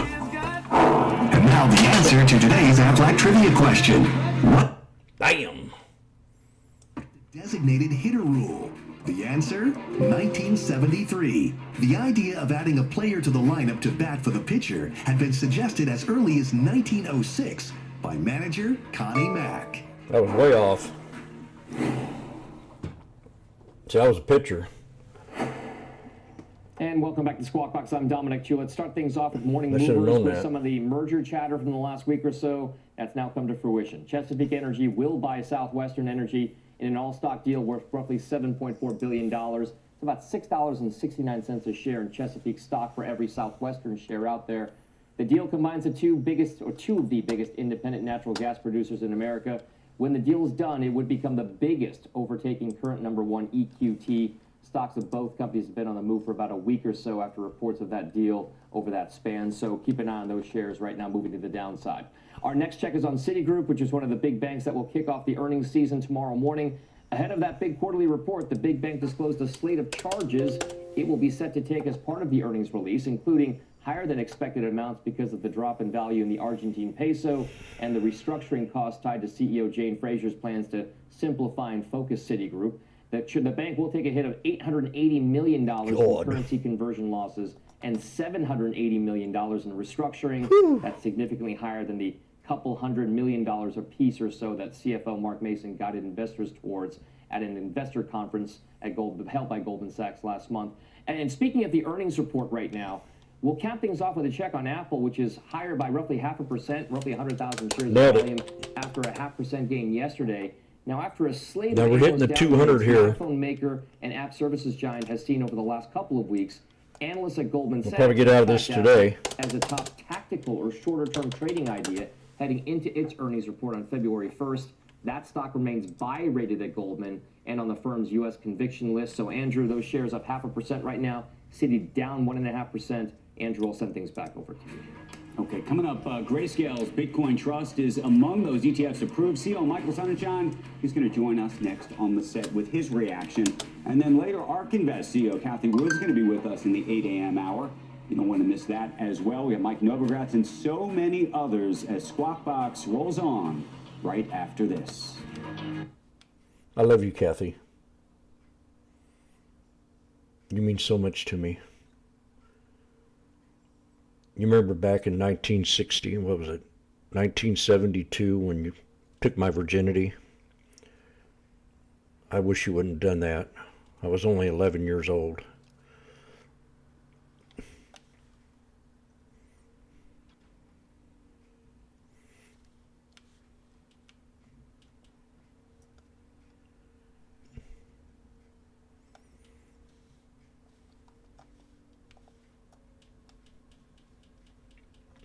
So Apple, I mean, I nailed this to the T on the way down and on the way up.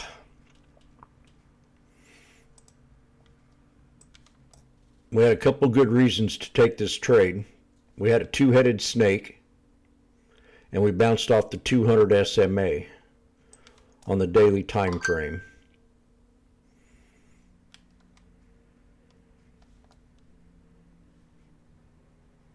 And by that time, we had already had a real good sell-off from almost 200 to low 180. So a setup like that is just perfect. We had a falling wedge when we had the 1, 2, 3 down here.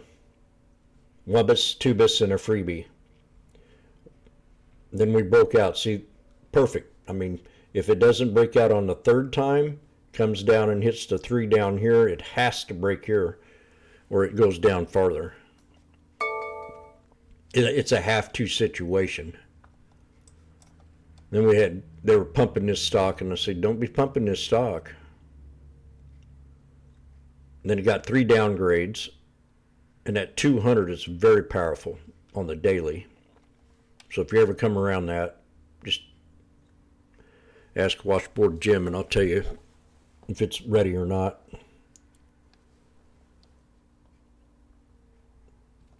In Pfizer, they're starting to pump.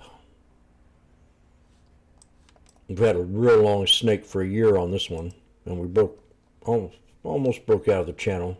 We could say we did. Then we filled the gap. Now we got to break to 65. If we break to 65, I'd go long in this and run it up here to the yin yang, somewhere in this channel, right below 34 bucks.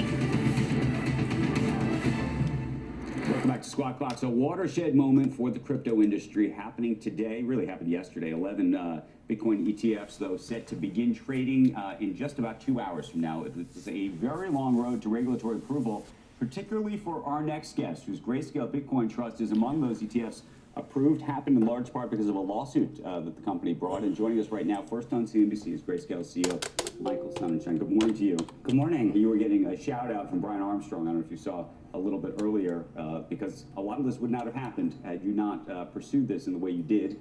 Yeah.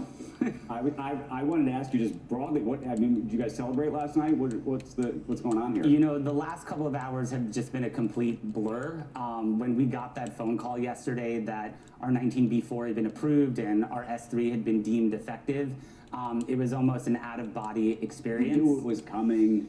You know, I think we knew it was coming. We were optimistic. We were steadfast in our conviction around this. But this is really the culmination of 10 years of work. Investor support, the Grayscale team, everybody's been working tirelessly towards this outcome. Okay, so what does this fundamentally mean, though, for Grayscale? It means it's the beginning of having GBTC trade on the New York Stock Exchange, right? We've now have a whole family of investment products that have been following a very prescribed life cycle from private placement now all the way to ETF. GBTC is the first of those products to do that, and now the rest of the Grayscale family of products can start to move along that continuum as well. Question, though. You were a monopoly of sorts prior to this, which was if you wanted access to Bitcoin, not owning it directly, but in the form of a fund, if you will. Yep. You were the only way to do it. Now you're going to have to compete against 10 plus others, many of which are going to try to do it at a much lower fee schedule than you do. Yep. What is that going to do? Well, we've been prepared for a world in which there are multiple spot products. GBTC has certainly been the product that has forged the path for all of these other issuers to come to market. Our court victory, our guts, our operations, our disclosures, our work with the SEC. Investors should have choice, but GBTC is coming to market in a very differentiated way. It is going to be, as of this morning, the second largest spot commodity ETF in the world. It has $28 billion of assets under management. And other issuers may try and differentiate on fees. For GBTC, it's about size, liquidity, and track record. So one of the things, actually, I don't know if you saw, Anthony Pompliano was on the broadcast earlier in the 6 o'clock hour, and he made an interesting point, given that your fees are going to be materially higher than a BlackRock or just about almost everybody else. Yeah. He said, look, these guys may not need to go after new money. They just need to keep the money they've got and maybe even build upon that with other ETFs and other funds. Is that the strategy that you're pursuing, or is there something else going on? Well, I think we're certainly focused on building the ecosystem around GBTC. So, for example, GBTC trading on the OTC market since 2015 never had listed options, right? Now that it trades on NYSE, you can now see the development of an options market around GBTC. So you really can see how investors can continue to compile their Bitcoin exposure around a market-leading product. What's the distinction between me going off and buying the BlackRock fund versus buying yours? It's about the asset manager that's behind it. We're a crypto specialist. We've weathered all different types of speed bumps and advancements within the crypto ecosystem. For a lot of these asset managers and issuers, this is the first time they're going to be dealing with the complexities that go into running these types of products. You don't think BlackRock's up to the challenge? You know, I'm not going to. BlackRock's got earnings coming out Friday. Other asset managers will or won't navigate that, but what I can say is that over these last 10 years, we have learned countless times through countless cycles that this is not a straightforward process. Why are your fees higher? 1.5% versus 0.2% for a lot of them. I think that you know, Becky, we've talked about fees. We promised investors we'd lower fees. We did. We've reduced by 25%. You have countless examples across the ETF space where you have category leaders that are not the lowest cost option. No, but Michael, when you look at the screen, we just put up the fees for everybody across the board. You are significantly multiples higher than everybody else out there. Becky. Because GBTC has differentiated characteristics. There are no assets in these other products. They're starting from zero. And GBTC, again, has that market-leading liquidity. It traded over $650 million notionally yesterday alone. I know, but BlackRock is like the biggest of the big. If you're just looking about liquidity and where you have things backed up, like what, I'm really curious. Make the case for me why I should pay 1.5% versus 0 to 0.2%. Well, we certainly did a lot of research around this. The She's market a in the US snooty is little just bitch starting today. If you look at other geographies around the world, you have seen products that have Stop it. carry anywhere from 125 basis points to even 175 basis points, whether that's in Europe, Canada, elsewhere. So there are market precedents for crypto products as well. Do it this way. What are the pitfalls? I mean, you said you learned a lot over the last 10 years. To the extent that we have to watch and be careful about, let's say, everybody else, where can they screw it up? What are the problems that these funds could have? So if He's dancing. You're going to have to come down. No, he's going to have to come. You're going to have to come down. You can tell. You can stand on your head. If you're a customer buying an ETF, come down. How can it get screwed up? Can't. Tell me how it gets screwed up so that I understand why going with you might be better than going with a newer player who could screw it up, arguably. So again, we're a crypto specialist. There have been times over the course of Bitcoin's history when transactions have gotten clogged in the mempool, when there have been forks and airdrops on the Bitcoin network, when we have had to work proactively with whether it's accountants, auditors, to transform accounting systems to account for 8 decimal places that Bitcoin has, right? Pompliano said it's because you have a lot of assets already and that you are basically gating them by keeping them there. So.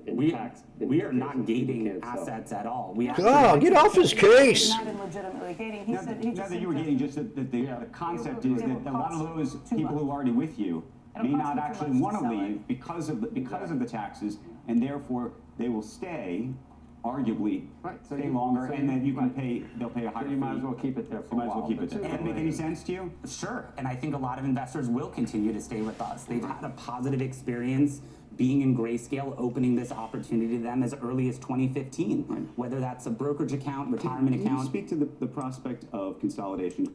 I've been asked before, he says, Jim, why would I rather have you frame this picture than,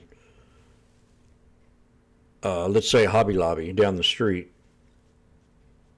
And my answer as a CEO would have been, because we do better quality work, we customize and acid-free map boards, we have a guarantee that if you're not happy, you can bring it back. We specialize in custom picture framing to where the other Hobby Lobby is more of a ready-made. We've got years of experience. I've got 15 years of experience. I won't let nothing go out of here with even a piece of dust inside the glass. You go get it framed up at Hobby Lobby, you'll come back and you'll say, damn, man, I got dirt all over the mat. There's fingerprints in the glass.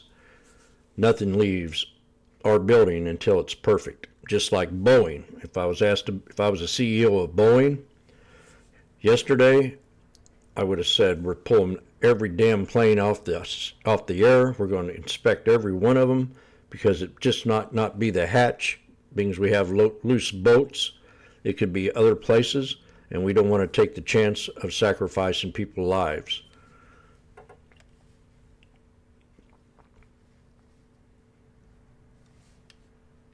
At least for me, the Barry Silbert of it all. So you had 2 board members. Barry, of course, was one of them. Digital Currency Group has been accused by Letitia James, New York Attorney General, of allegedly defrauding more than 230,000 investors, including 29,000 New Yorkers, of more than $1 billion. He stepped off your board, about 2-3 weeks ago now, ahead of this. How much of that was a related issue, which was that you were worried you would not get approval if he was on your board? And what does it say that he is still a big investor in your company? Well, first of all, zero connection to GBTC's uplisting, Barry stepping off the board. If anything, this entire community owes credit to Barry for thinking of launching Grayscale and Grayscale Bitcoin Trust in 2013. People thought he was insane that investors would want access and exposure to crypto, or Bitcoin specifically, in a regulated investment product. And it's really his vision that's been carried out today. Michael Sunshine, congratulations. Thank you. Quite a day. Quite a day. Thanks. Okay, we have much more on the SEC's landmark Bitcoin decision. House Financial Services Committee Vice Chairman French Hill, ARK Invest CEO Kathy Wood, and Galaxy Digital's Michael Novogratz all joining us in the 8 a.m. hour.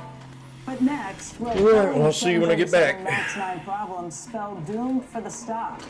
John Ford puts the company in the spotlight in today's edition of On the Other Hand. Squawk Box will be right back.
Always remember, BlackRock's their baby.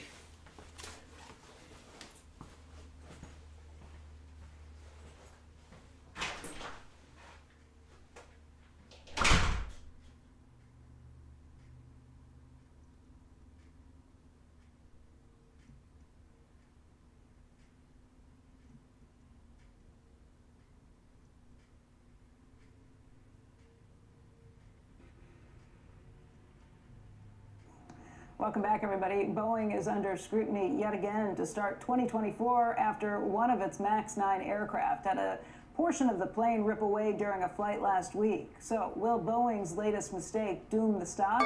John Ford is here to weigh in. Hi, John. Hey, Becky. Yeah, Boeing and its stock are in deep trouble. This is just the beginning. So, to recap, during Alaska Airlines Flight 1282 on Friday, about 15 minutes after takeoff from Portland, Oregon at 16,000 feet, a piece of the Boeing 737 MAX 9 airplane, about the size of an exit door, ripped away from the plane. Pilots made an emergency landing. No one died, but it was a fresh nightmare for a company that was just getting us to forget about two 737 MAX crashes 5 years ago that killed 346 people. The malfunctions were very different. 5 years ago was about a faulty flight stabilizing feature. This time an issue with the plane's fuselage. The common problem, though, Boeing quality control. The stock chart reflects that. Boeing closed at all-time highs, about $440 a share the days before the second MAX crash in 2019. Today, it's about half that, and you can bet it goes lower once CEO David Calhoun reports earnings in 3 weeks on the 31st.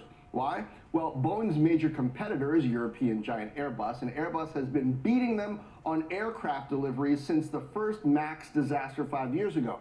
This is going to slow Boeing's ability to deliver quality aircraft, and it's going to dent margins, and when investors realize that, the stock's going down, Becky. So Calhoun does seem to be taking responsibility, albeit belatedly. But it's not like Airbus has extra planes to sell, disgruntled customers, and all of these issues. So is that something that could potentially cushion the blow? Well, yeah, Becky. On the other hand, The punishment a lot of people are expecting from Boeing is already priced into the stock. Its market value is half what it was before the MAX nightmare began. Rival Airbus this week hit all-time highs. Airbus is about $10 billion away from beating Boeing in annual revenue, which would have been unthinkable a few years back. All that to say, Boeing stock is already in detention, not just because of problems with the 737s. The defense and space business has been suffering from margin pressure and labor costs. As if the commercial plane problems weren't enough, Boeing's also finding engineering headaches in satellites and drones. Despite all that, Boeing's got a lot going for it, though. Missile and weapons products and the Apache helicopter are in high demand with the rise in global conflict. And as the lone domestic rival to European Airbus in commercial airplanes, you can be sure Boeing's going to have support from the U.S. government in a time of need. So crazy as it sounds, these are all reasons why the stock won't do much worse than it has already. Airbus, though, watch out for news there. They could announce a contract with Delta today. That would be more good news for that stock. Okay, so I guess it has all of us at this point trying to figure out what the worst case scenario is. It seems to be reflected in the positive side on Airbus's stock versus Boeing's. And just because a stock, isn't going to crash doesn't mean it's going to take off. Could just get stuck on the tarmac here. Yeah. John, thank you. And got to mention the On the Other Hand newsletter. We might even have a QR code on the screen. Do we? It's a bit, Happy New Year. There it is. So now you don't have to type in. You can sign up without having to type in. Yeah, but you can't say Happy New Year anymore. It's like 2 days from Larry David. Really? There's a Curb Your Enthusiasm about that issue itself. So now that we're like 11 days way in, too late. way You off. gotta wait. If you aren't happy now, it's too late. Right. Everybody's already gone off the resolution. Well, just New Year, people. Not even that new. Just be happy. All right, and sign up for the newsletter. Don't worry, be happy. Yeah, I heard that. Coming up, the race for the White House and where the candidates stand on tax policy. The Tax Foundation is tracking it all, and we'll see where they differ when it comes to individuals and businesses. Squawk Box coming right back.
$50 off. Welcome back to Squawk Box. News alert just out from car rental company Hertz. It says it has made the strategic decision to sell 20,000 electric vehicles from its U.S. fleet. That's about a third of the global EV fleet, will result in the recognition of about a $245 million charge in net depreciation on those sales. It'll reinvest a portion, it says, of the proceeds into the purchase of internal combustion engine vehicles. It says going forward, it will continue to actively manage the total size of its EV fleet. Last October, Hertz said it would pull back on its initial plans to buy 100,000 Teslas. We're going to be talking to Tesla backer Kathy Wood in the next hour, but it is I don't want to say a nail in the coffin because I don't think it's dead, but I do think it's going to take a lot longer And who wants to for go EV and adoption. rent something and not know how to work it and not know where you're going to charge it or what to do with The it? infrastructure is not there for the charge. Right. And by the way, if you're going to buy it, you're going to have the infrastructure at your house or something But it's else. just funny If they're you're there using for the a rental- proceeds to buy some gas guzzlers. That's just unbelievable. It's interesting because I think obviously there was an expectation that the infrastructure would be there or that there'd be more interest. And you have so many stories you can go on social media and the like, folks who rent a car, they get to the airport and then they think they're going to go somewhere, they have to drive 3 hours, right? A Tesla is a great product if you're going to work every day and This it's a isn't just 45-minute, Tesla. an hour Like thing and you the Mustang EV, and you know this where is- everything is. Right. But if you have to get to the airport and This then is drive just a longer thing, a complicating factor. I don't want to borrow a new phone to try it out on a trip either when I'm so stretched thin and I'm trying to figure other things out. This is not a Tesla issue. This is an EV issue, EV issue writ large. The Tax Foundation has put together a tax policy tracker on where each presidential candidate stands on taxes. The tracker lets you compare tax plans by candidate, tax type, and topic. Joining us now is Tax Foundation senior economist Erica York. I like the exercise of doing it, Erica. Did you do it when there were like 10 Republicans? I mean, that was sort of was there any reason really? Do we care where any of these other candidates are on taxes when we kind of know who, at least it's narrowed down to like 3 or 4 at this point total, including President Biden? Yeah, we've tracked it before. We tracked proposals in 2020 as well. This year, I think a big difference is that there's a sadder picture emerging, and that is that most candidates don't have tax plans. Those who have released some information on taxes really lack any details. And then some of the proposals that are being floated would take tax policy in the wrong direction and harm taxpayers in the economy. So we have a range of proposals from that are just in the talking point stage, like Haley's proposal to cut middle class taxes. There are no specifics there.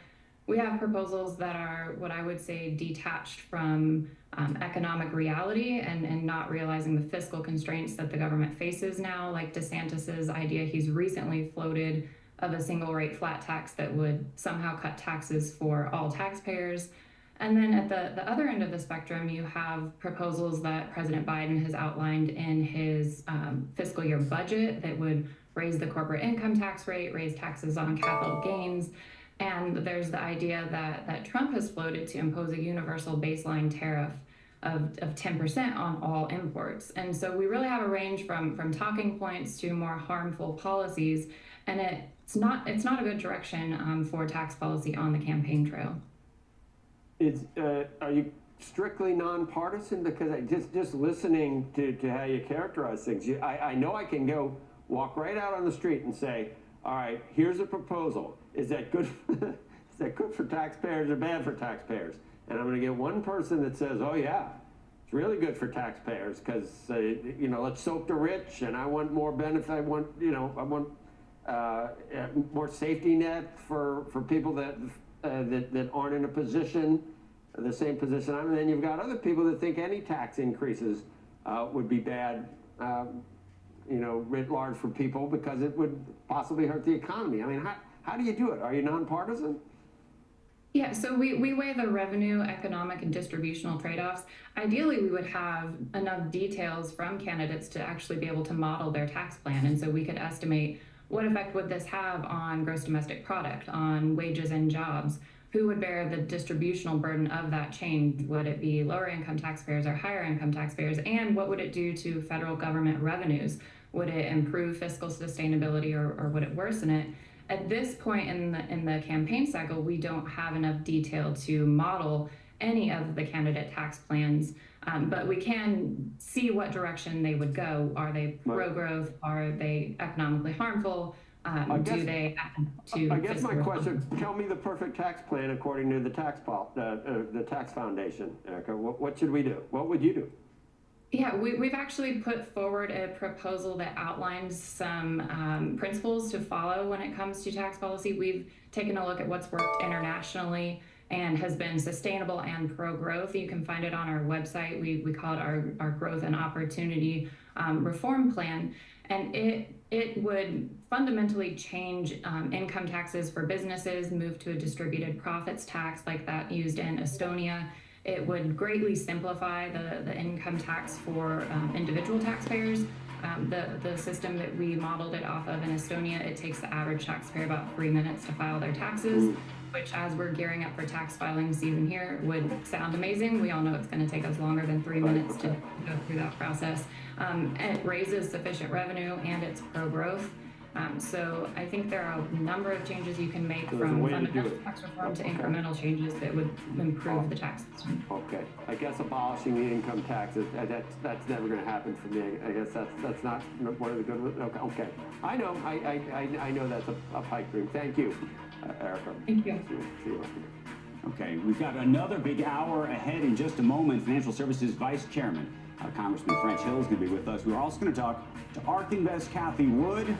Very happy about her new Bitcoin ETF. Galaxy Digital's Michael Novogratz as well, all weighing in on what is next for crypto after the SEC's decision on spot Bitcoin ETFs. We're coming right back after this.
Good morning. Crypto history. The SEC giving the go-ahead to a big batch of spot Bitcoin ETFs.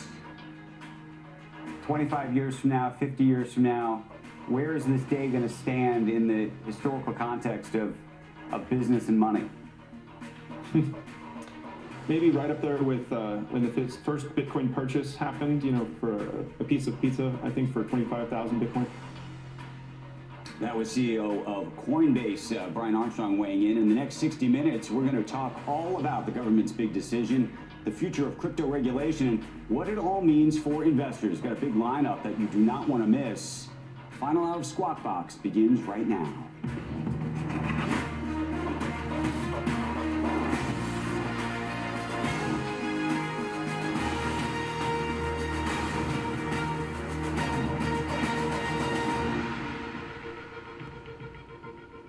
Good morning and welcome back to Squawk Box here on CNBC, live from the NASDAQ market site in Times Square. I'm Joe Kernan along with Becky Quick and Andrew Ross Sorkin. Move through these U.S. equity futures quickly. We'll show you Bitcoin. NASDAQ's up 66 points. These are the futures ahead. They could all change. At the CPI. Data comes out. That's due at 8:30. Treasury yields this morning. Also, it sort of in a trading range that we've seen. You can see that the 10-year right now just below 4%. But our top story, the SEC approving the first U.S.-listed spot Bitcoin ETFs. Nearly a dozen applications were given the green light. Trading is expected to begin today, and it's likely to open the door to wider ownership of cryptocurrency. In a statement, SEC Chair Gary Gensler made sure to say his agency was not approving or endorsing Bitcoin, and said investors should remain cautious about what he called the myriad risks associated with the asset.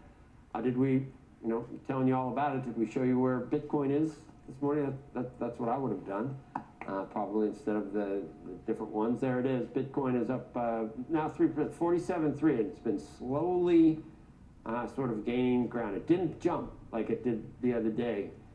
When there was the false X posting about the adoption, but it has been a kind of a slow, steady climb higher to 43. I think it got above 48,000 on the fake tweet, but you can see now 47.3. And look at Ethereum or Ether, actually was up 10% at one point, up 7% now. Joining us now with some Washington reaction and to talk about regulating crypto.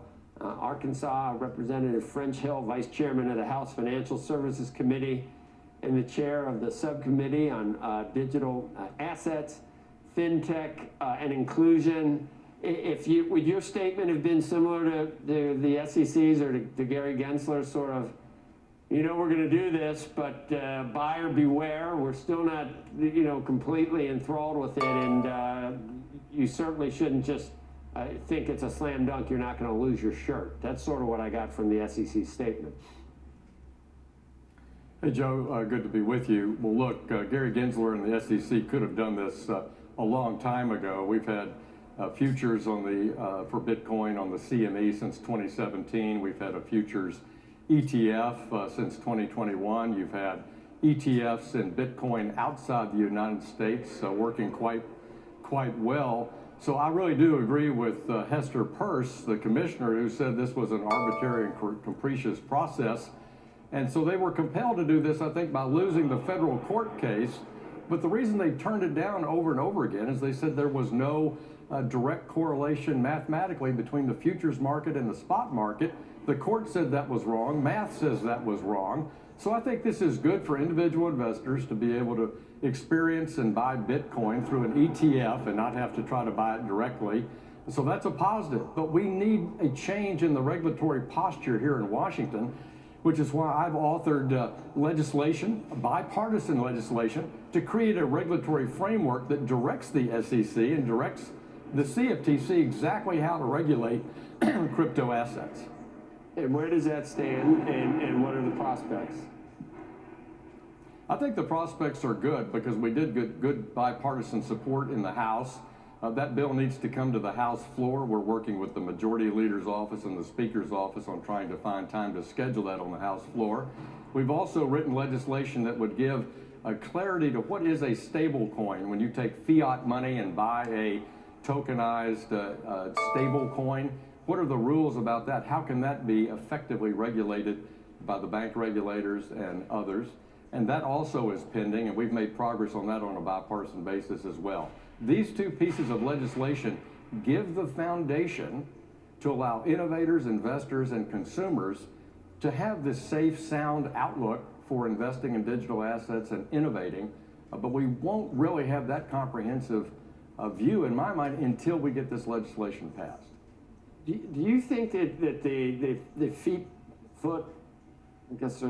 feet dragging, I guess is what, or it might be foot dragging. I don't know how many you. Yeah.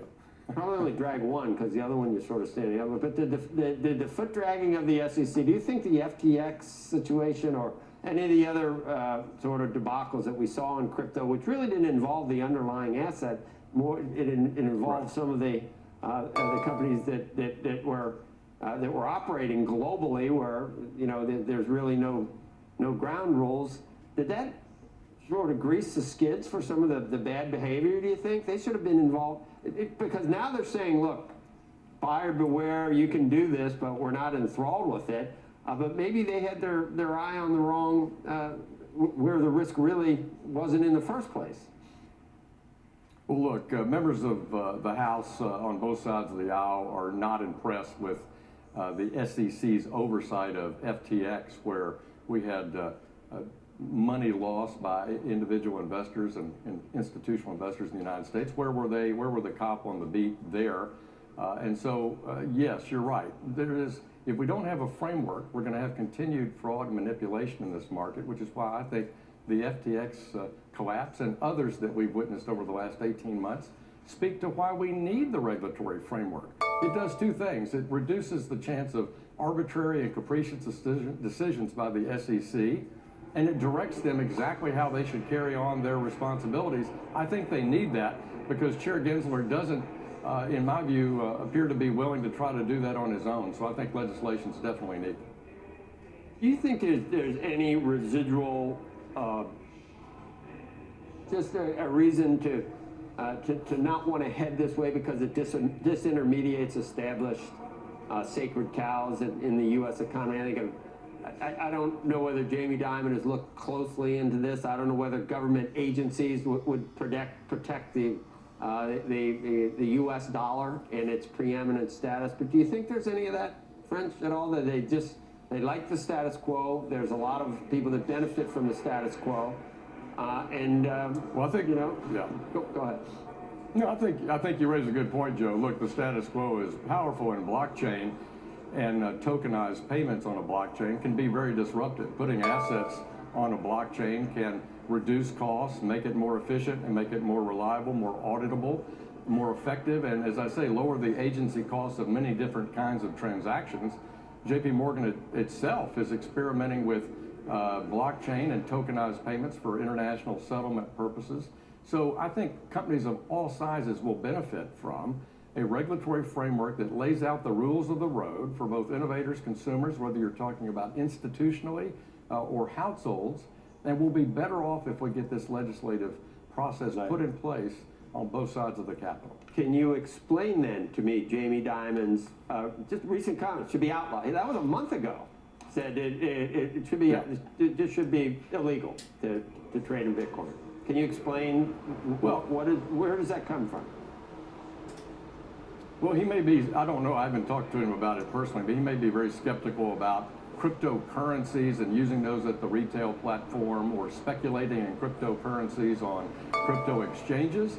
But I think he believes, and I think JP Morgan's work confirms, that blockchain and using tokenized payments in blockchain can lower agency costs and increase efficiency and auditability of transactions on a global basis.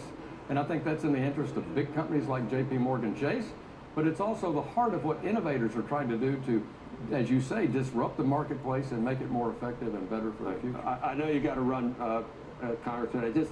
We had Brian Armstrong, Andrew, talk to him. He said the next big thing could be when a central bank actually holds some Bitcoin. And I tried to figure out what that would mean. And could you ever see something like that happening, in, for example, by the Fed? I can't imagine.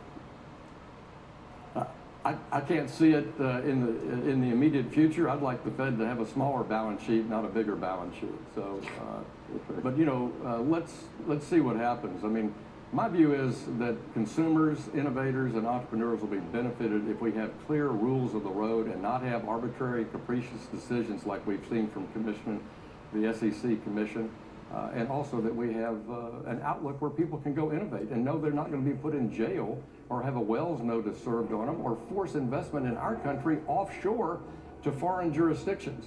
Right. When financial transactions on a blockchain are real and they're going to continue to grow.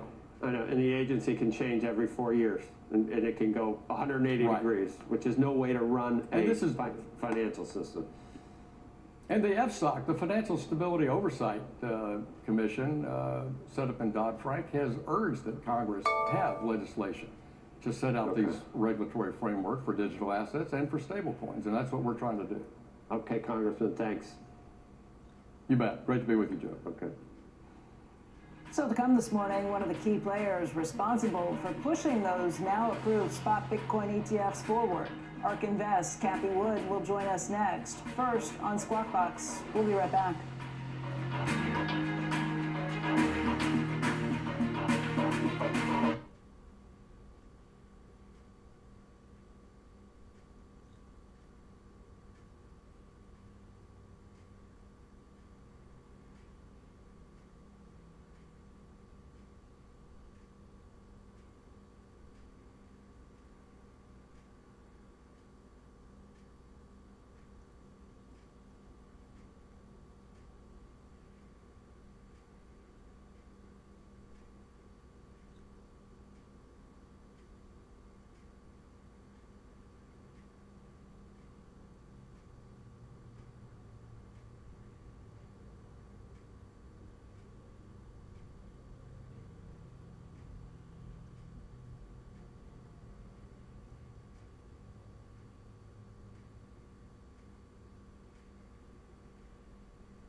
Welcome back to Lockbox. The SEC's green light on spot Bitcoin ETFs, clearing the way for our next guest fund to start trading. Joining us right now is ARK Invest CEO and CIO, Kathy Wood. Good morning to you.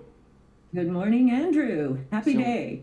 It's a happy day for a lot of people in the space that you've been living in now for quite some time. The big question I wanted to ask you, and it's really, we've now talked to a number of players in this space, is as you introduce your ETF, how are customers, the public, supposed to think of the distinctions between the way you're doing it, the way BlackRock's doing it, the way Fidelity's doing it, the way Grayscale's doing it, and how should they think about the distinctions? Sure.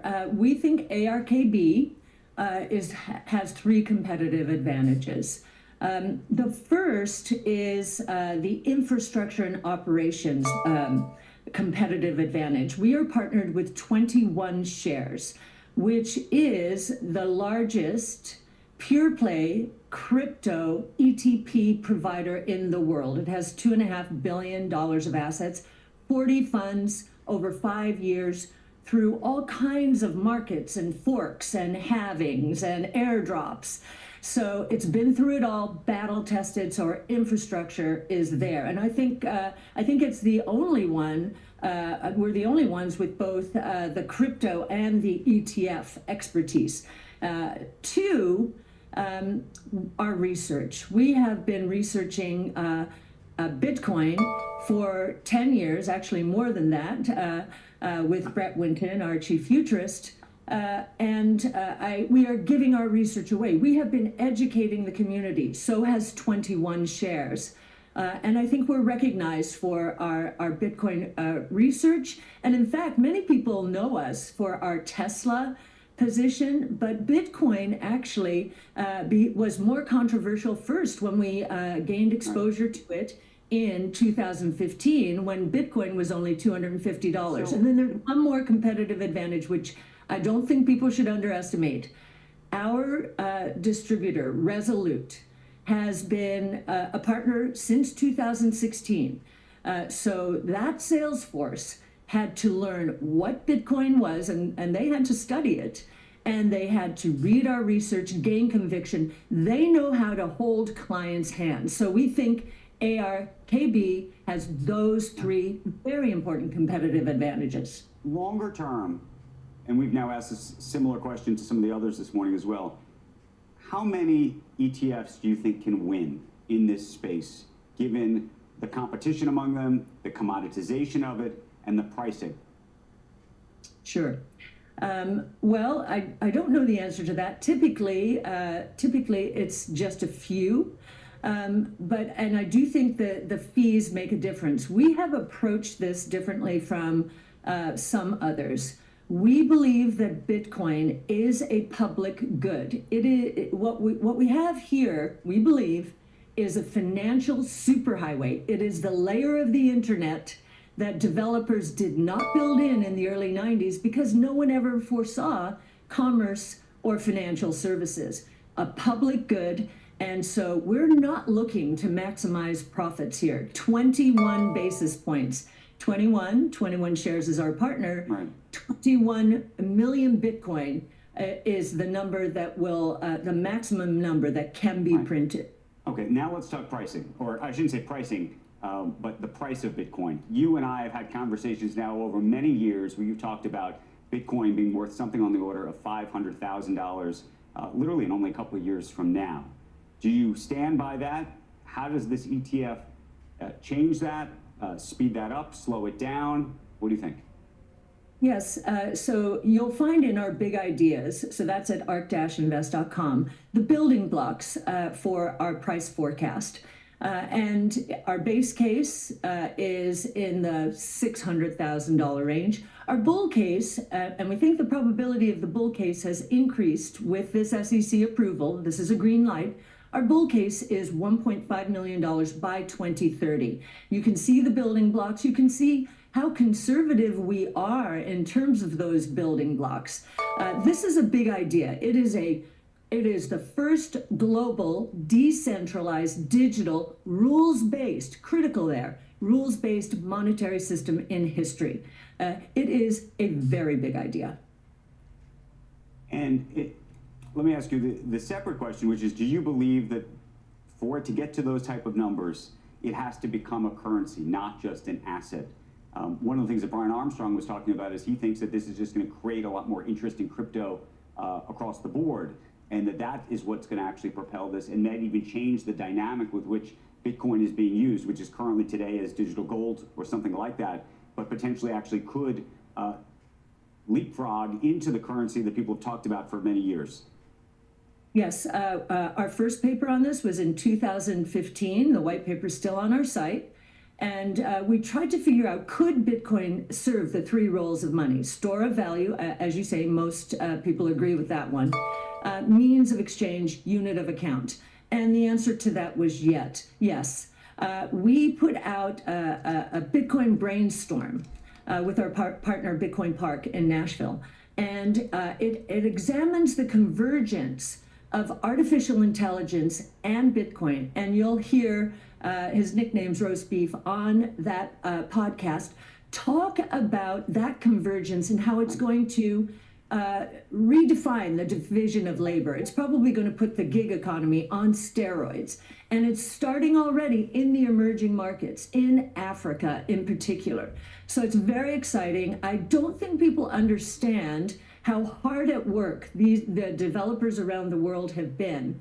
Lightning Network is a big part of leveraging the base layer Bitcoin. So we're very excited. We're so happy that ARKB is going to be part of the ecosystem. Kathy, before we let you go, I want to pivot for a moment to Tesla, one of the other big topics that you've been bullish on for quite some time. I don't know if you just saw this news that crossed earlier. Hertz selling about 20,000 EVs, in part because they have not found the interest among users who get to a Hertz. I know that there's a computer system in every Tesla, which will tell you where you can go find the pump, but folks who are using them for the first time sometimes, or other people get to an airport who know they have to go for a 3-hour drive, it may not be, or it appears that clearly the interest is not there just yet. What do you think of that? Yeah, when we first saw that announcement yesterday, we thought, okay, is this the turnover of cars that I think every 8 months Hertz turns over cars? So there may be some of that. I don't know about you, but when a Tesla shows up, an Uber shows up and it's a Tesla, I'm delighted. And people will pay up for this. We know that the maintenance on electric vehicles is 60% lower than that of gas-powered vehicles. So that's a consideration. One thing that you might be hitting on is people have to get used to this ecosystem. And yes, you're going to be at a charging station for maybe 15, 20 minutes if you're going on a long ride. But I doubt they're getting rid of Teslas. So you think that among those 20,000 vehicles, those are not going to be Teslas? That's your gamble? I believe that there is a demand. We've talked to Uber drivers. They love it. They get paid more for Teslas. Oh, so I don't disagree. I love getting in the back of an Uber if it's a Tesla. There's no question. I think the bigger question is whether it's an infrastructure issue as it relates to the rental industry and the fleets that they have as it relates to either Tesla or more broadly EVs. I think it's education. I think that's the issue. I have known people who just figure they're going to hop into a Tesla for the first time, renting from Hertz and other places. And they learn, oh, okay, this is the ecosystem I have to get used to. But by the end of those trips, once they've gotten used to the ecosystem, they actually are thrilled and are thinking about buying a Tesla for their next car. Kathy Wood, we appreciate your time and perspective this morning. Talk to you soon. Andrew, thank you so much. When we come back, breaking CPI inflation data, that is on the way in just minutes. We're looking for a consensus. December CPI 3.2% versus 3.1% from the month before. Stay tuned. You're watching Squawk Box, and this is CNBC.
see.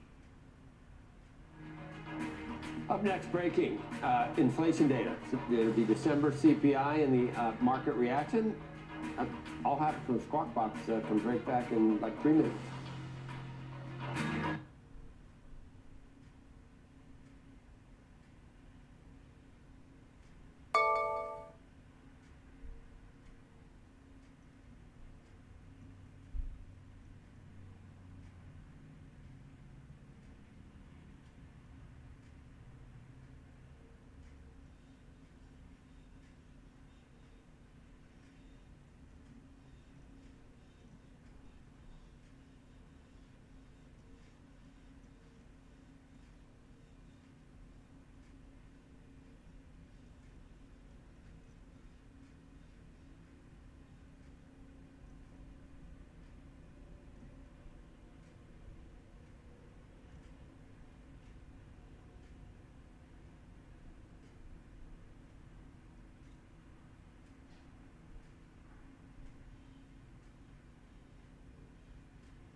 We are just seconds away from the December CPI. It's a number the markets have been anxiously awaiting. Getting a check on consumer inflation right now. The Dow futures up by about 33, S&P futures up by 10, the Nasdaq up by 88.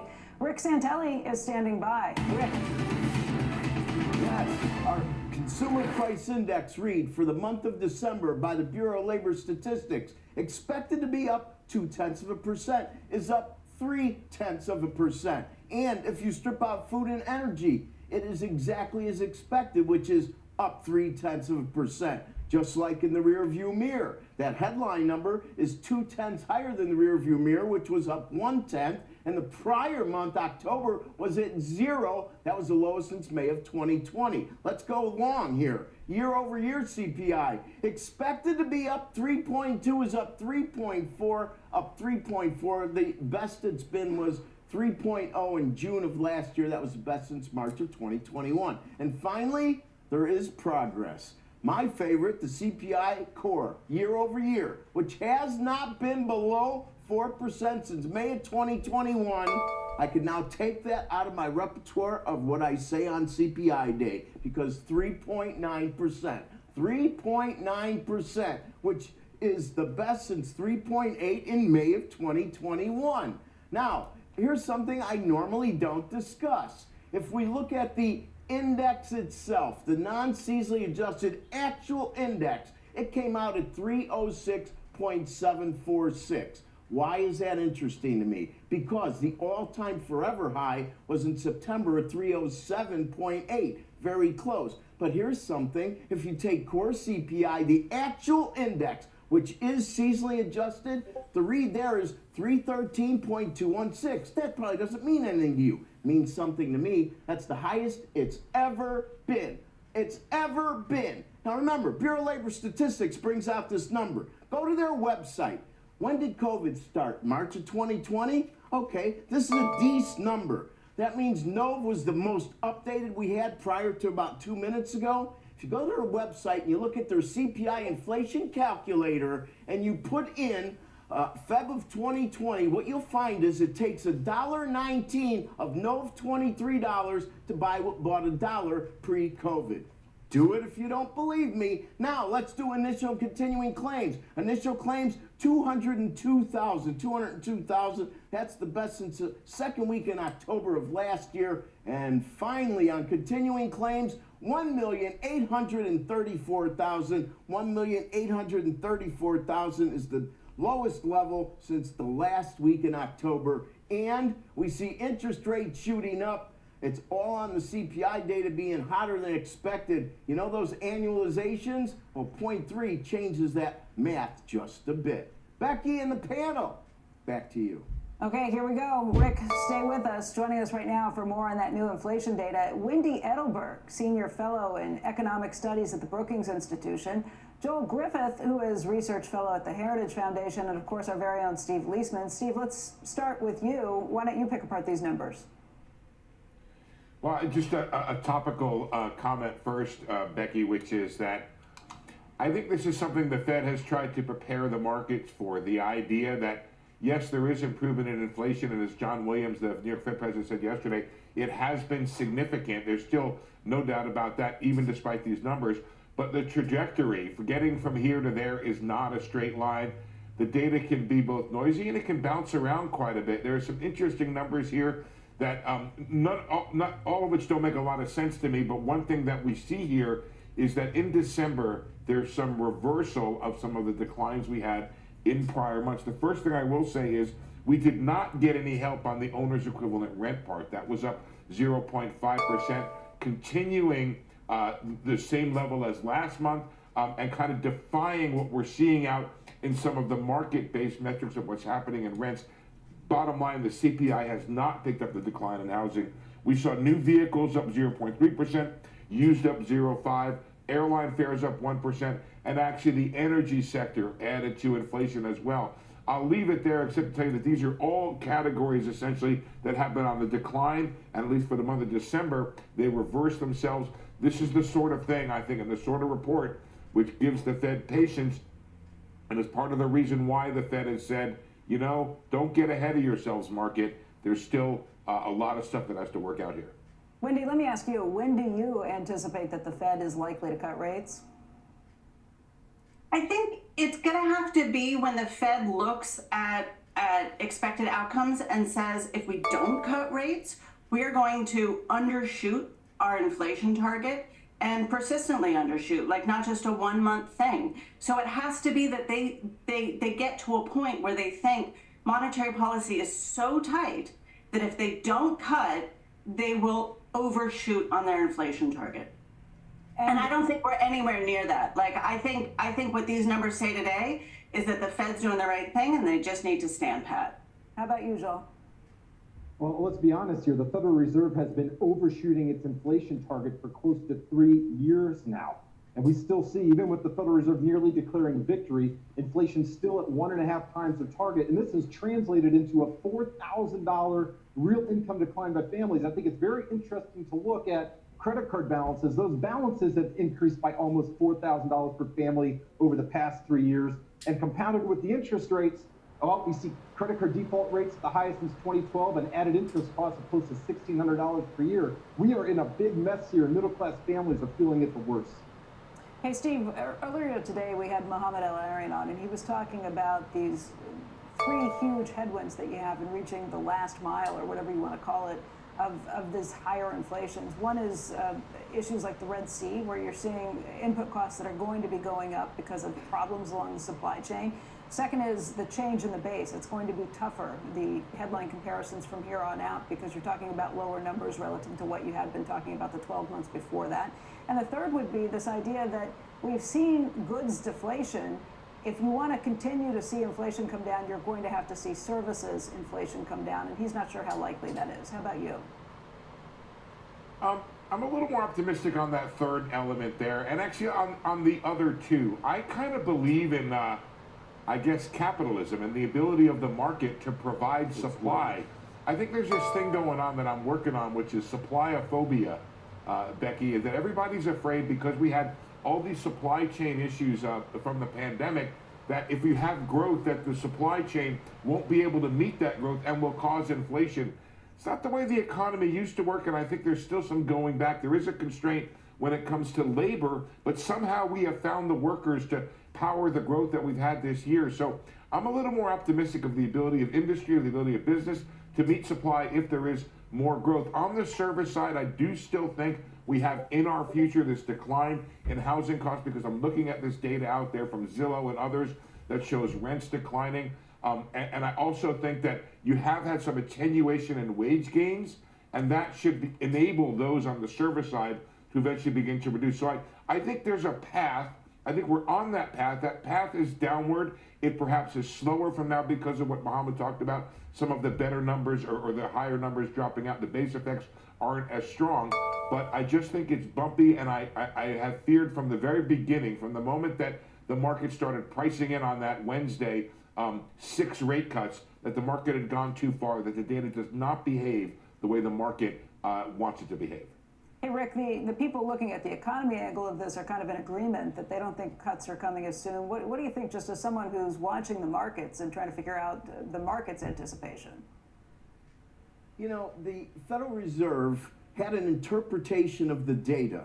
Markets only can divine inputs. And the input that it divined was the interpretation of the Federal Reserve and most Fed speak and most of the implied language over the last several meetings that basically hinted at the notion that the tightening cycle is pretty much done. It was accomplished. Annualized rates are well within the area to come into our target. The market priced exactly what the market was supposed to price. The interpretation of the agency that's basically in charge of short-term interest rates. What's changed? Why is the market moving? It isn't because the market was wrong. It's because this data has proved that some of the perspectives of some of the Federal Reserve officials that the market believed was misinterpreted. And inflation, whether it's annualized, whether you look at the indexes, whether you try to understand why the average American just doesn't feel as good as Wall Street, once again, I say go to that calculator on the BLS website. It's got updated D's data, and my guess is it's still going to show basically 19 to 20% inflation since pre-COVID, and that's what Americans feel. And there's nothing that's going to take that feeling away. Okay, Wendy, let's get to that, because that's pretty significant, especially in an election year. How do you see this playing out? I think a lot of what's happening is... I'm sorry. Oh, go ahead, Wendy, and then Rick. Yeah. What we should be laser focused on is what the consumer is doing. So the consumer continues to spend on goods in a way that I find incredibly perplexing. The strength of consumer spending on goods is well above pre-pandemic trends, and it really doesn't show any signs of abating. So as much as people are saying that they are pessimistic about the overall economy, and maybe even pessimistic about their own financial situations, they're spending like they're very optimistic about their financial situations. And I think part of this is because the disconnect between the prices that are most salient to people, these are the ones that we see in the CPI, and what's overall happening to people's purchasing power. What's overall happening to people's purchasing power is a fair bit healthier than what we see in the CPI. So I think people's financial situation is actually pretty good, and I think they're spending like it's pretty good. But they're pretty annoyed when they go to the grocery store and they see that food prices are still high. And I will say, we are not going to get inflation under control without a lot more progress on goods prices. Goods prices were flat last month. We need to see a lot more deflation in goods prices to really declare victory. Hey, Rick, just quickly looking at the 10-year, it did hit the session high of 4.053%, but it looks like it's come back down since then. Yeah, today could be the 6th consecutive close above 4%, and I really do think that the issues we're discussing are going to keep long-dated treasuries much different than short-dated. Hey, we've seen Fed officials just yesterday saying the short end is expensive. If they think the short end is expensive, my word would be just keep monitoring the long-dated end, because it's not only the inflation nervousness, but it's also debt, paying the debt, supply, 2.1 trillion of sovereign supply for 2024. Rick, Steve, Wendy, Joel, thank you to our panel, and I'm sorry to cut it off. Got a super jam-packed show, but thank you guys all. Coming up, much more on the SEC's approval of the spot Bitcoin ETFs and what that'll mean for the digital asset industry. Bitcoin bull Mike Novogratz will join us. Stay tuned. You're watching Squawk Box on CNBC.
Jones. 25 years from now, 50 years from now, where is this day going to stand in the historical context of business and money? Maybe right up there with when the first Bitcoin purchase happened, you know, for a piece of pizza, I think for 25,000 Bitcoin. That was Coinbase's CEO Brian Armstrong. Coinbase is the custodian for most of the newly approved spot Bitcoin ETFs together with Invesco. Our next guest is behind one of them. Joining us right now exclusively is Galaxy Digital CEO Mike Novogratz. You've been saying this day was going to come for a very, very long time, and here it is. And we're here. And you're here. So one of the questions we've been asking, now we've spoken to a whole bunch of people who have an ETF like you. And we've been talking about the different fee structures and everything else, but what is going to ultimately make your fund distinct from Cathie Woods' fund, distinct from Grayscale, distinct from BlackRock, Fidelity? How should somebody who's watching this morning, who may say to themselves, you know what, maybe I want to buy one of these things, actually decide? So I think in the long run, you're going to have 2 or 3 that actually win. I don't think it'll just be one winner. It'll be a couple winners. We have a ETF in Canada with CI Group, and we started second. We were second place, and now we're the largest ETF. And I looked last year at tracking error, because all you really care about as an investor is, does this thing track Bitcoin? We were less than 1% tracking error. Our largest competitor was 11%. And so all ETFs are not created equal. So what goes into that? It's your execution, it's your liquidity, it's the hidden fees, right? And so we think we've done this before. We've done it in Germany, we've done it in Canada, we've done it in Brazil. We know how to run a cash trade ETF. So when people say something could go wrong, that's what you're talking about. It's tracking error. Listen, today is going to be chaos, right? Because you've got 13 sales forces trying to pull in money. You've got Grayscale, this giant that lots of people are going to be redeeming from. And so at the end of the day, at 2:30, when you put in your redemptions and your creates, there's going to be You just said massive. there's going to be a lot of people redeeming at Grayscale. Why do you say that? Listen, people bought Grayscale at a 30%, 40%, 50% discount to NAV, and with Bitcoin far lower. And so the chance to now get out at par, they're going to do that. Mike, before today, if you decide to buy Bitcoin, you had to be sort of ready to do some things. It's a lot of, I mean, you know the resistance I'm talking about from the average person. And they're everywhere. And I'm not going to mention any names, but they're everywhere. People that would never do it. You had to open a Coinbase account, or you had to get your own wallet, or you had to do it. Now it's going to be really easy to do it with $10,000. I mean, to put up 50 to buy Bitcoin, that's almost not an institutional person, but someone with a lot of conviction. If anyone could buy 10 grand worth right now, and Kathy Woods says it's going to 750,000.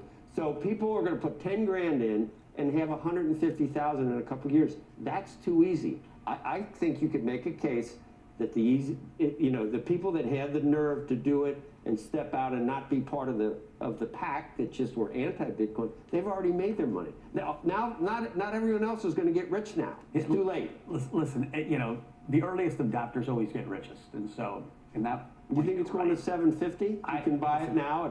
Her lips to God's ears. I do think over time, this will continue to appreciate. Do I think it's going to 750 in the next year, 2, 3 years? No, I don't. I don't. I hope it doesn't, quite frankly, because if it does, it means the U.S. economy has really fallen into a dire, dire strait. I just think the smart money and the institutions are in. Now it's going to be the bag holders that get left. What I think you're missing is this is a limited supply asset. We don't have a lot of limited supply assets. And there are a lot of people that believe in this like a religion, so they're not selling. That's right. And so 70% won't sell. So where does it come from? And so you're going to drive price up as you get more adoption. Short term, do you say to yourself, there's a whole bunch of people who bought in the last 3-4 months waiting for this day to come? Do they sell into this? Yeah, do they listen, hold? I think today we could literally see 50,000 and 40,000 trade. We're going to see a lot of volatility today. Traditionally, ETFs mark the high, the short-term high, right? Almost every one of them has come out. Then there's a sell-off, and then there's the rally. I imagine we're going to start seeing advertising, maybe on CNBC, maybe in the Wall Street Journal and other places, because all of these folks who have these ETFs are desperately going to need customers. Yes. So listen, Invesco did a call in Asia with 90 salespeople last night. I imagine the other 13 ETF providers are doing the same thing. And so Bitcoin has always been about adoption, right? You've sold Bitcoin, you haven't bought it, right? You had to convince people. We call it orange pilling, hence my beautiful jacket. Which fits. So you had the orange jacket, but you didn't have glasses that didn't have a little safety pin. My Warby Parker's broke, but I got some new ones. On the way, because you must have. I've seen. That was about a week I've seen ago. blue glasses. I've seen you in all kinds of crap. You don't have glasses that you don't need a safety pin. I go through glasses more faster than most people go through coffee. But you got the orange, and it fits. See, none of my jackets fit as well as they used to.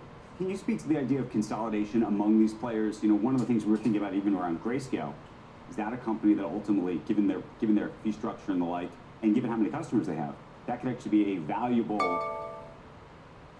group of customers maybe to somebody else? I can't get in their heads why they put their fees 5 times higher than everyone else's. Right. My guess is this, that you just gave. ETFs broadly get sold by RIAs. And you got to go through Morgan Stanley and Goldman Sachs, and it's a huge ODD process, due diligence process. My guess is Grayscale saying we're not going to clear that hurdle for all the reasons in our past, and therefore we're going to hold on to our assets as long as we can. And there's a lot of people that won't sell because of tax. For the clients who that's my bias. I could be wrong, and I'm not. Where do then you put a Fidelity or BlackRock in all this? I think there's going to be a war between Invesco, Fidelity, and BlackRock. Those three, and because they have those institutions. And so, what does it take to win? I mean, are some of these guys going to have to lose money for the next couple of years to make it work? Listen, there's not a whole lot of fees, and so for the consumer and the institution, this is an amazing product. And I think who's going to have the best tracking error? We think BTCO is going to have the best tracking error. So the market cap's $1 trillion. It's $950 billion for Bitcoin. How much does the ETF universe aggregate, and what what percentage of the what does it even move the needle on 950 Well, billion? it does because it's the marginal money that comes in. That you got to buy from the people who don't want to sell. Prices are always set on the margin. And they don't, and people don't want to sell.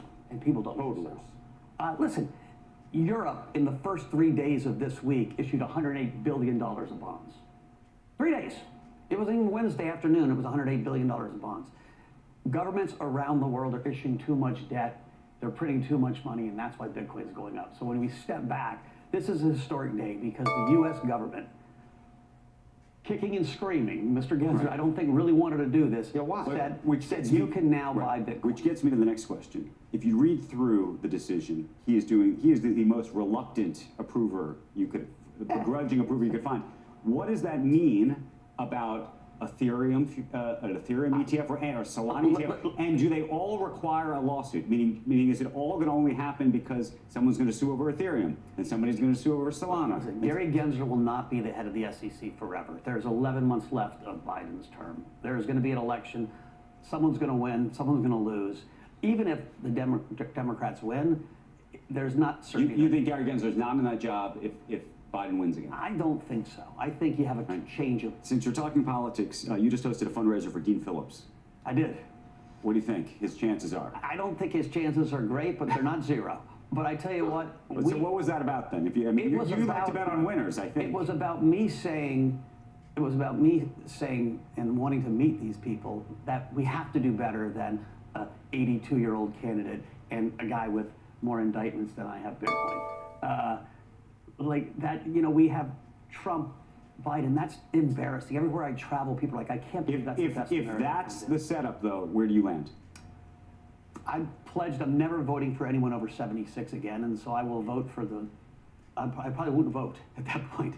I just am not going to endorse this gerontocracy, partly from a Bitcoin perspective, from a crypto perspective. You know, the Biden administration has been horrible on the two things I care a lot about, criminal justice reform and crypto. Right. I think crypto is a progressive movement, and they don't even, can't even have a conversation. And so, to me, it's frustrating. I think you've got to get people closer to the... But you've also been outspoken against the former President Trump. What? You've also been quite outspoken about former President Trump. I think he would be a disaster. And so, listen, I am sitting here... So if these are relatively bad choices for you... I would still take Biden over Trump. I would. I just think Trump is he's going to be angry. He's going to be vindictive. He's not going to be able to get the Gary Cohns of the world to work for him again, the McMasters of the world to work for him. He's going to have a cabinet of people that you wouldn't want to work with. But you'd vote for Nikki Haley over Biden. I would vote for Nikki Haley over Biden. And I haven't even met Nikki yet. I'm going to meet her at the end of the month. I mean, even, you think about even EVs. So they invite the EV companies to the White House. They don't invite Tesla. They call GM, the leading EV company. They sold one freaking car in the same period that Tesla sold. It's embarrassing, and it's all about that. That was about the unions, and everything's about something. Which will be better for maybe for the Fed and the economy, or maybe not, and therefore Bitcoin? Listen, yeah, you're right. Biden be better for Bitcoin. I don't know. You know, you would always think the Republicans are fiscally responsible. Yeah, well, Trump was one of the worst with the checkbook. Right? Right. He increased spending a monster amount before COVID.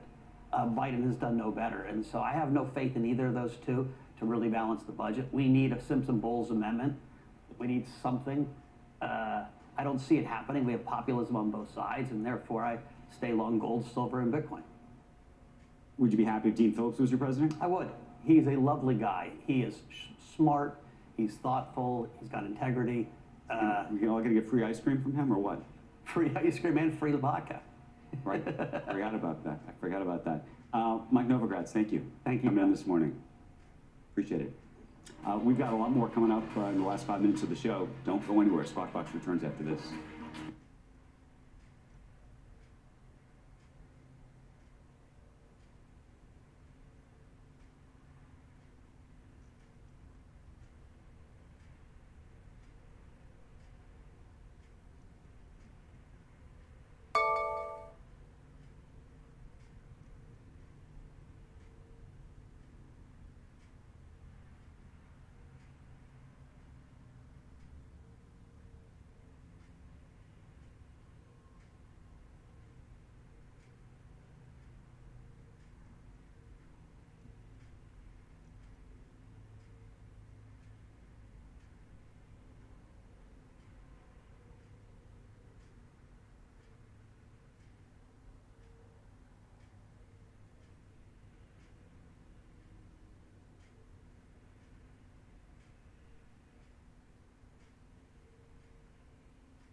few quick headlines for you. Chesapeake Energy says that it will buy Southwestern Energy in a $7.4 billion all-stock transaction. That deal will make Chesapeake the top natural gas producer in the United States. Google taking another step in its cost-cutting drive. The tech giant says that it will lay off hundreds of employees across multiple teams, including the voice assistant team, the hardware team, and the augmented reality team. And Netflix ad-supported streaming tier now has more than 23 million monthly active users. Netflix president of advertising, Amy Reinhardt, reported that figure at the Consumer Electronics Show in Las Vegas. It is up 8 million from the numbers the company released just 2 months ago. Wow, no more sharing. Could be the reason. Yep. That's right. A finals check on the markets. You found something on Netflix, finally. There's not a lot. I'm actually watching The Crown. Princess Di is 8 feet tall. I like watching her. She's like towers over everybody. Couldn't they find a... Anyway, there you can see we're now down 75. I don't know, was it hot, the CPI number? NASDAQ down 31 or so. The last mile might be difficult. Maybe that's what's indicating. I guess we'll check out where Bitcoin is going to close out at least this session. It trades all the time, though, right? There it is. When it was all said and done today, it's at 47, 355, 90. Make sure you join us tomorrow. Squawk on the Street is next.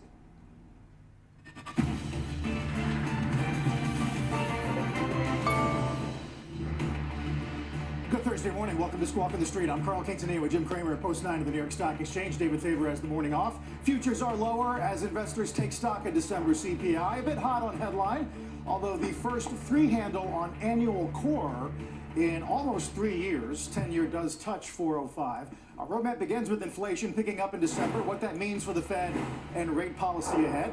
Bitcoin rallying almost 8% this week, best week since early December as those ETFs began trading today. And Hertz trimming its EV fleet, citing some weak demand, high damage costs. Stephen Scher is going to join us exclusively in just a few minutes. Let's begin with market reaction to CPI, Jim. As we said, a little hot at 0.3, more than half a shelter. Right, and I'm not sure, remember, shelters rent, it's not really clear to me since we know a huge number of rentals are coming on the market because you couldn't build during COVID. The ones that you started during COVID are historically right about now. So that may be the peak, and that's very, very positive. I know that we can all focus on used cars not being as lower, but we've got Steve Scher from Hertz. Yes. Who knows about the price of used cars better than the CEO of Hertz? Airfare up 1 month on month. That was a bit of a surprise, although down 9 year on year. Look, I think the travel is still allowing airlines to charge more.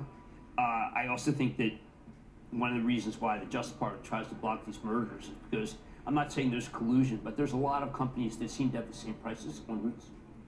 So going into this print then, a lot of the desk commentary this morning was Mag 7s back at all-time highs, or stone's throw from indices hitting all-time highs.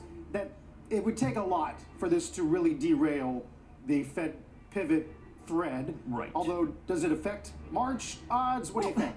I think that March is still a push. I know people want very much to game this. I think what they should be gaming is the fact that every firm has come out, whether it be because of the JP Morgan Healthcare Conference or CES, with something positive to say about NVIDIA, today about Microsoft. By the way, Netflix, we have something positive about. It's very difficult to derail the positive analyst comments, which are uniformly saying that the numbers will be better than expected. I think it was B of A note today said the stuff that quote everyone owns is what's moving. Well, what's kind of amazing, and I'm going to mention that, is because typically when everyone owns something, there could be a ka-ching, it hasn't happened. And by the way, I know we're going to get to Bitcoin, but if you remember gold before they had the gold ETF, it ran up in anticipation, and then that was the peak. This is a run-up in anticipation, and maybe the people who bought Bitcoin are actually going to make money? Yeah, we're going to get to Bitcoin in a second. I did notice last night you said maybe this isn't a sell on the news. Bitcoin is a strange animal. I remember trying to buy Bitcoin when I had, for my JP Morgan account, and I got to speak to the highest people, and they said, why don't you just take your money and put it in Fidelity? It's very rare that you ever hear a bank saying, please take your money out of here. I want to know how the big guns are going to deal with this. Yeah, we're going to get to that in 1 second. Just to wrap up, though, probably the most important print of the week, of course, and that is CPI. You don't seem terribly thrown by it, although got this oil tanker hijacked in off the coast of Oman. Oil seemed to have found a floor at 70. The reason I'm not, I would say I'm not that fazed by it is because I'm not in the camp that says they have to do anything in March.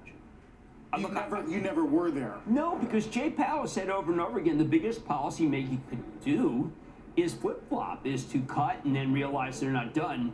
Since Jay has said that, I mean, there are a lot of people who want to speculate that Jay, I'm calling him Jay. I know Jay Powell for 30 years. No, suddenly he's Chairman Powell. I mean, we always have to do that. I mean, like Gary Cohn's a friend of mine. Oh, he's the chief economic advisor. But let's just say this. Let's just say that Powell has said, look, we're data dependent, but we're not going to move too fast. And if he's data dependent, then you don't move too fast because we did not see the decline that a lot of people would like. You know, you like to look through this and be able to say what I said about Ren. But people don't. They just look at a headline number and they say, well, you know what, it's a little hotter. Interest rates went up a tad. I think that what KB Holmes says is some way more important, although remember, homes are not in CPI. That was taken out in the early 80s because people wanted to make the CPI look a little cooler. But KB Holmes was saying, look, home prices dipped, but then they're going to come back. And the KB Holmes was very convoluted because we're talking about like 28 days of selling, which were very strong. And there are people who find fault with KB Homes after they had one of the biggest blowouts I've seen. KB there, selling prices were lower, got a downgrade over at Seaports, a couple things working on housing today after a pretty good couple of days. Oh, well, they bought back a huge amount. One of the things that, I mean, I remember when home builders were always in trouble after it's been good. This is another one of these counterintuitive moments. But we saw that Toll Brothers bought back a gigantic amount of stock. And then we sold Lennar, boosted dividend, and announced a $5 billion buyback. And maybe KB Homes isn't aggressive enough, but they bought back 11% of the company. I mean, you know, those who find fault with KB Homes are the people who kept you out of this amazing group the whole way.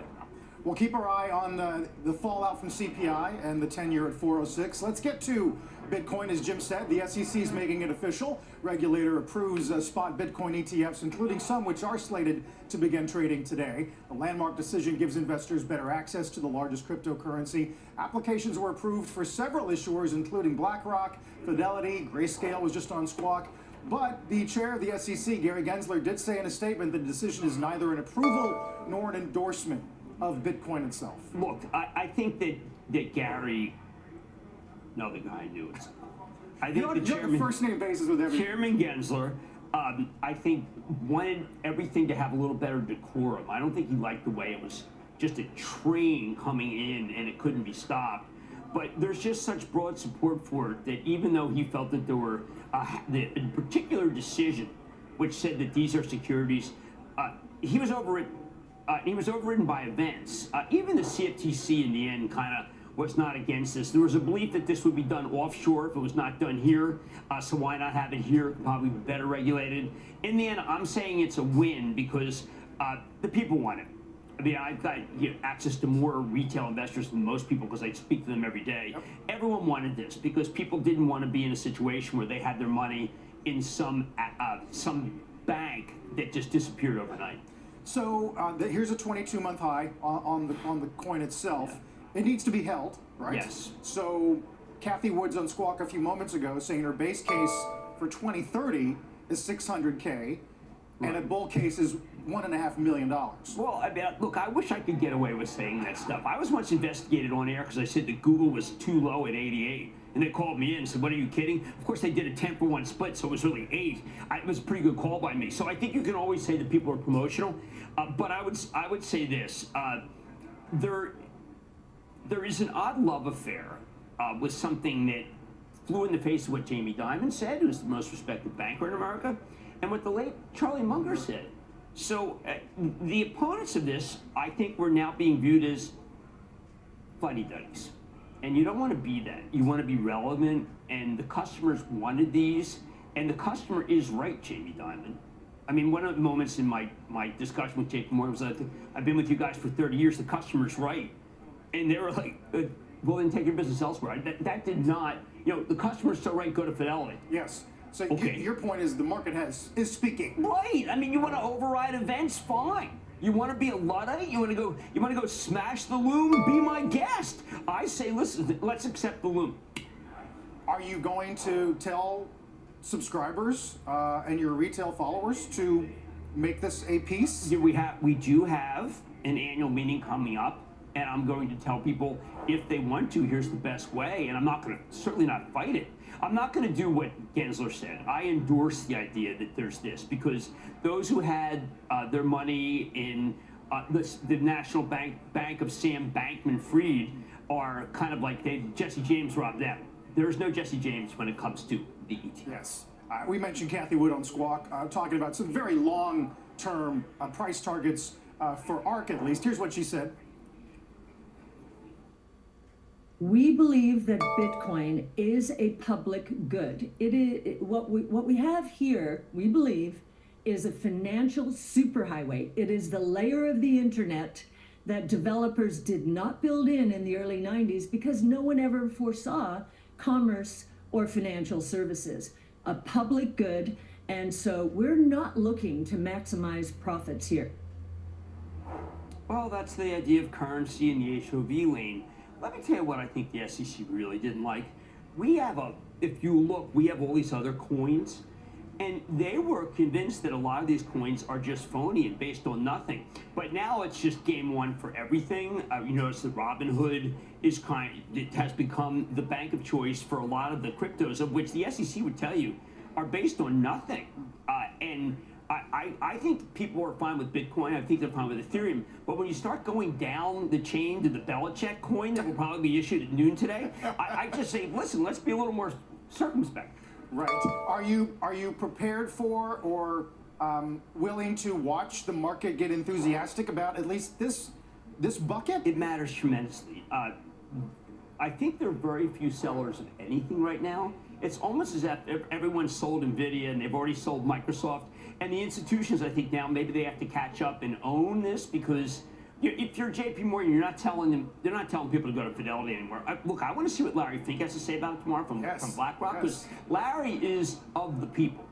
I mean, Larry is not going to stand in the way. Customers right, by the way, with BlackRock. It's a novel in our industry. The customer's right. And Larry Fink has pioneered that. I know that sounds almost facetious, but a lot of the institutions would not. This is a third rail that is no longer a third rail. We're going to hear from them tomorrow. That's going to be a key question, at least on the BlackRock side. When we come back, big news in EVs. Hertz disclosing plans to sell about a third of its global EV fleet. We're going to talk with Stephen Scher right here at Post 9. Take a look at the pre-market. So much more to get to, including Boeing, some more news regarding tech layoffs, Netflix, as Jim mentioned, Oxy, and a lot more. Futures trying to recover a bit from the worst of the session. Back in a minute.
got some pretty big news from the major rental car company that all of us know, Hertz.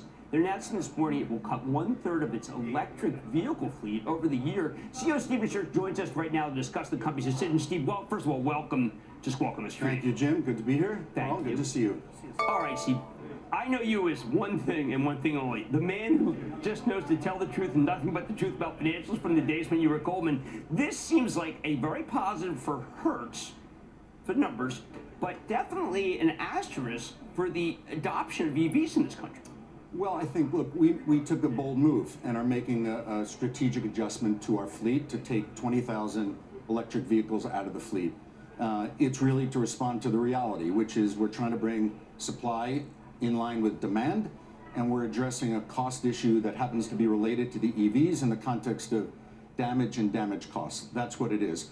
But in the end, this is about the numbers. It's about the financial performance and the operational and depreciation, but equally the operational integrity of the business. And so we'll put EBITDA on in the next 2 years that will equal what the charge was, and we'll increase cash flow by about $250 to $300 million. So this is about, it's not about the broader issue of EVs for the company.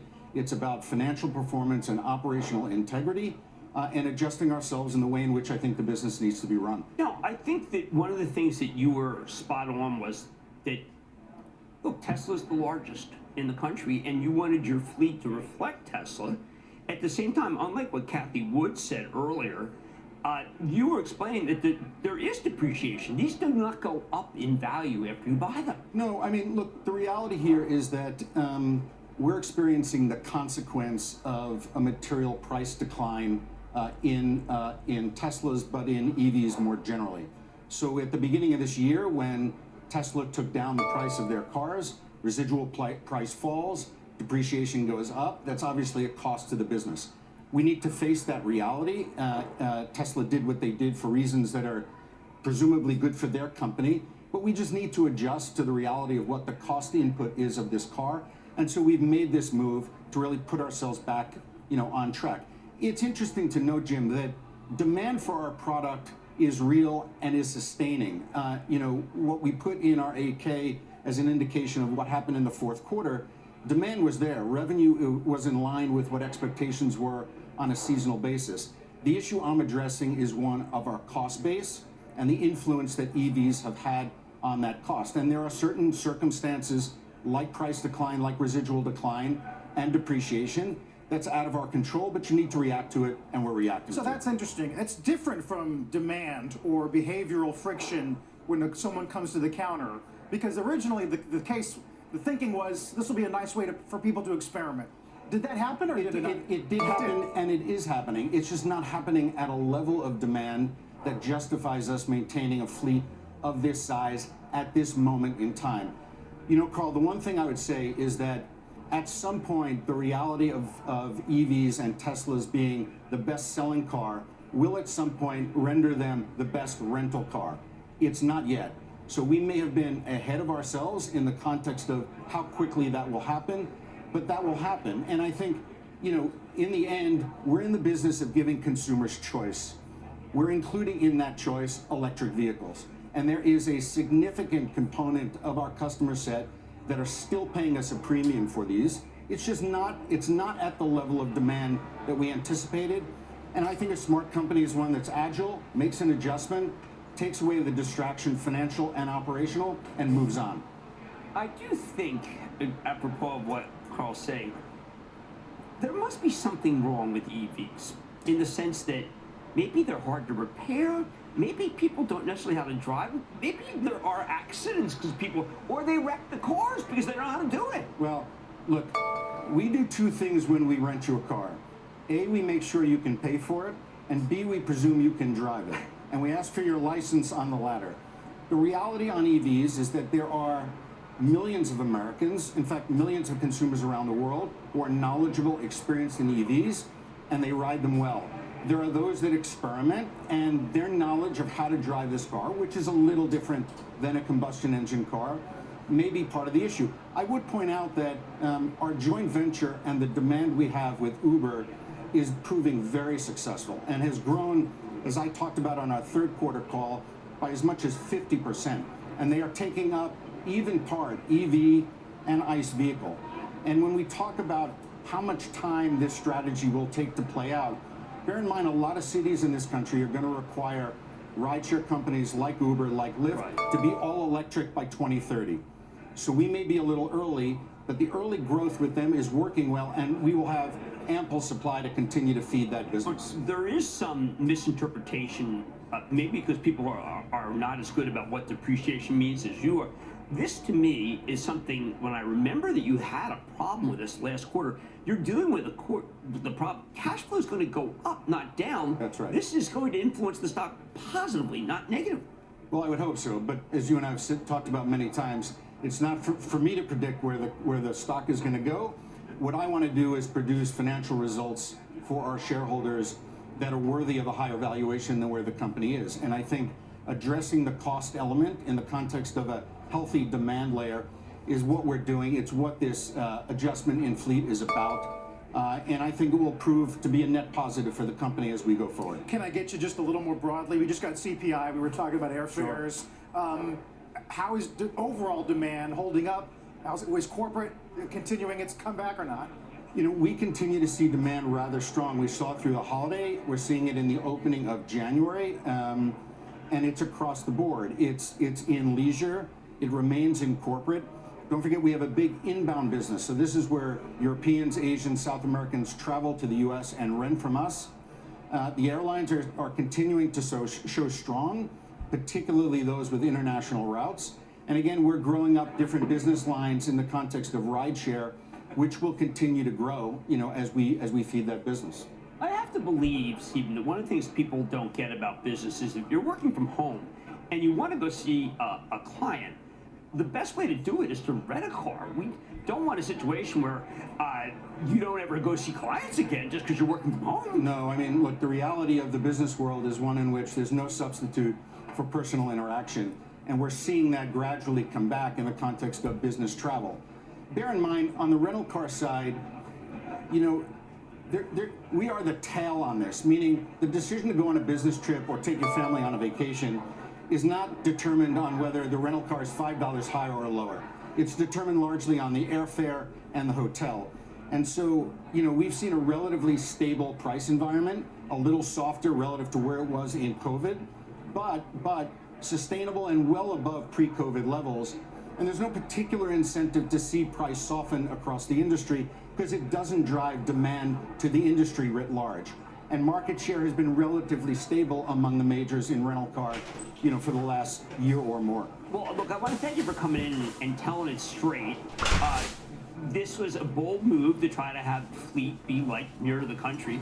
At the same time, as you said, not everyone's ready, and they still like internal combustion. That's true, but you know, in as much as our fleet has been 10% EV, it's 90% combustion engine cars. So well, there we go, Stephen Scherr, great, CEO great to see you. Hertz, Good to be with you. $9, and it is my job to look at stocks. I wanted you to do this. I didn't want you to have a problem with depreciation. Terrific. Good to see you. Good to see you, gents. When we come back, we'll get Kramer's Mad Dash, countdown to the opening bell, take another Hertz look at the slashes EV fleet. Some sell-side calls this morning on MasterCard, Blackstone, Chewy, Lyft, American. When we return. What time is it? We got 8 minutes. They'll return in 8 minutes? Well, that'd be 1 minute after the bell, according to my computer. Good morning, retail traders. This is Wishy-Washy Washboard Jim.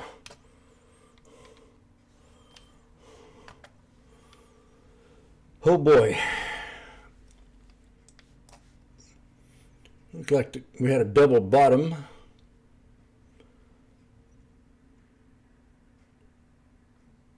On the SPY. Tesla knifing. Them damn combustion engines. How pathetic. And that's slavery to build them EV batteries. In the Congo. That's much better. Back in the slave days. Young children even. That's even worse. Can you imagine having young children slaves in the Congo to build batteries? To drill for cobalt?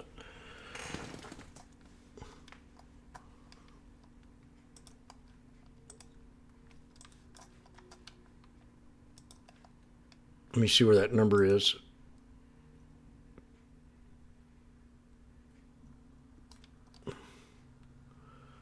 Well, if we don't hold the 51 and the 65 on the weekly, we could run down to 225.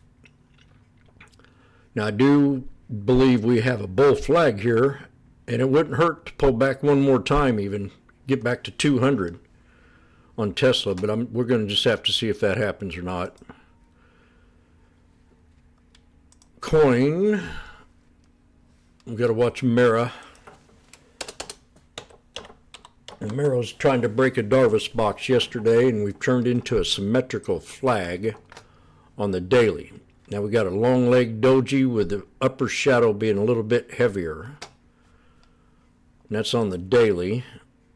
So if we look at the 2 hour, we definitely are breaking out into an ascending triangle. Almost, well, yeah. Just barely. We got to break 27.58. That's the number.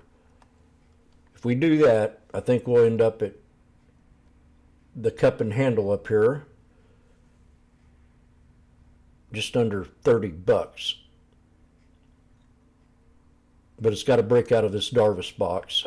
But last day here, this is an ascending almost in the symmetrical flag, but I'm going to call it an ascending triangle. It's close if I use the bodies.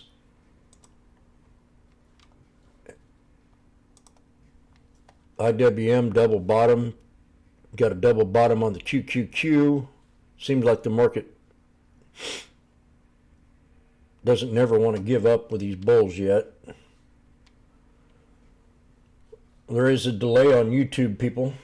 I want to let you know, so don't try to attempt. I'll call these trades out before they happen, and you can prepare for what I'm saying, but sometimes it's 15 seconds, 10. You can blame that on a Janet Jackson's wardrobe malfunction, which I was a witness to.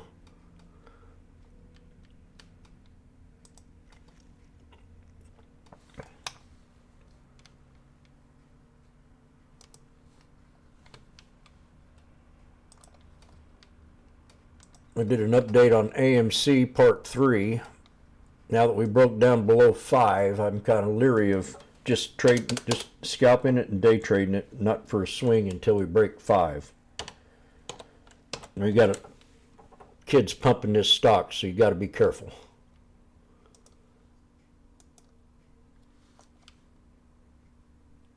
The main ambition now is to try to lower the support and raise the resistance, lower the resistance to $5, and it wasn't like that. It used to be support.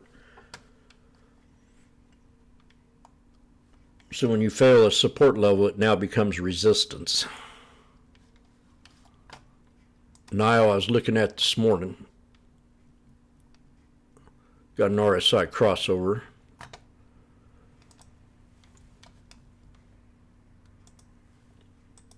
Now you got, it's definitely an ascending triangle. Mara.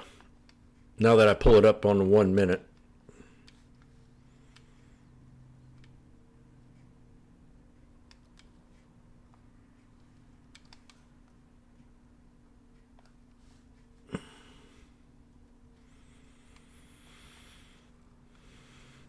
I like how they back down all the time.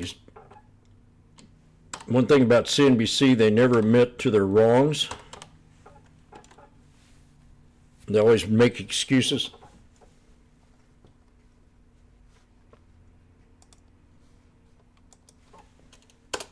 It'd be nice if they say, oh, they use the market as an indicator, and I can't. I use the charts as an indicator, but I don't use it as a predictor. Let's say like we had a huge breakout on the SPY that we did and the SPX. Well, they were counting in 6 rate cuts. That's too speculative. You got to be in the now, not. I can predict the future in a chart. But okay, we're open.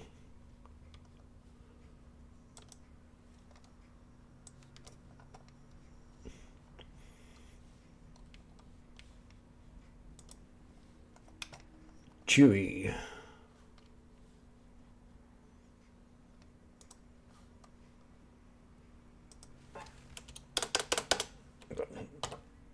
I think AMC's got a lot further to drop.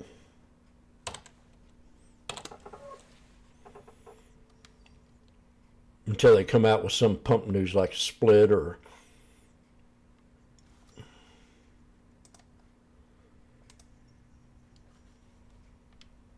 we got earnings coming out on TSM.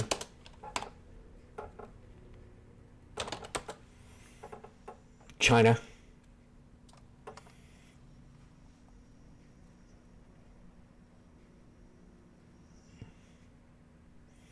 Yeah, not good.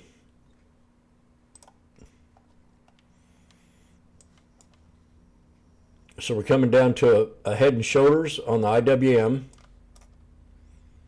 I want to see a pull back on the SPY to a double bottom. I'm going to look at the SPX put here.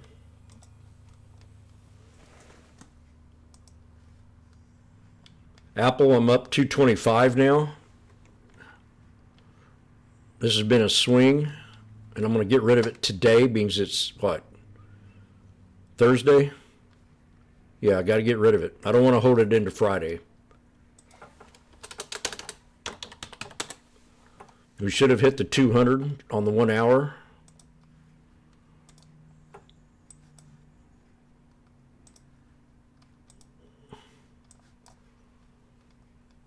Yeah.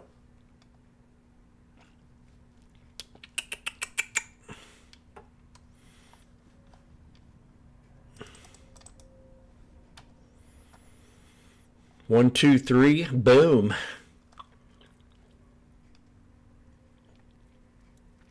That's an ascending triangle breakout. It pulls right back to the top of that resistance level, which is a 1, 2, 3, boom. So I'm going to go ahead and take profit on this now, get out of it.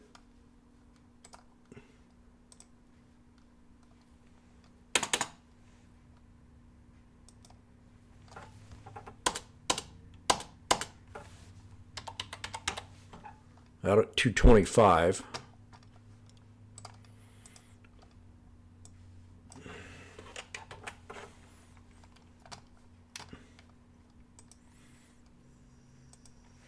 Market closed Monday, Martin Luther King Day. Thank you, Parge.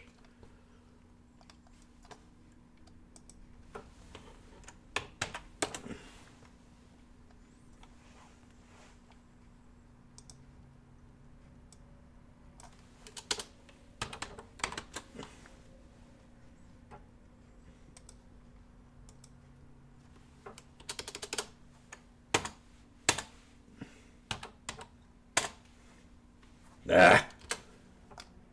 Get right, you idiot.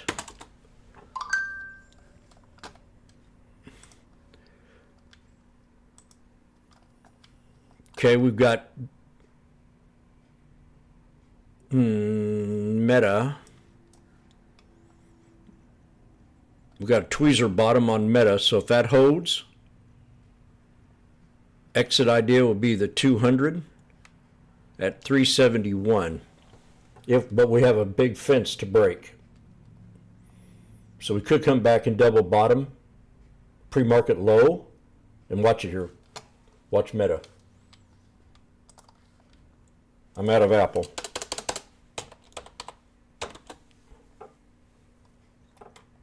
It is kind of high, but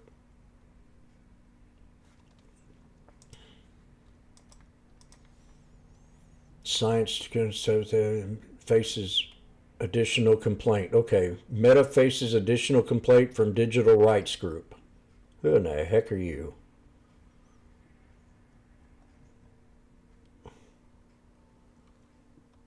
Before I take any trade, I got to look at the news.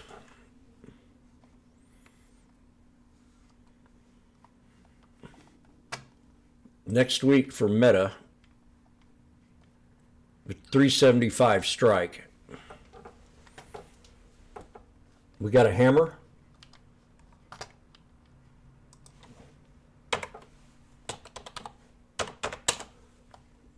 .375 strike at 330.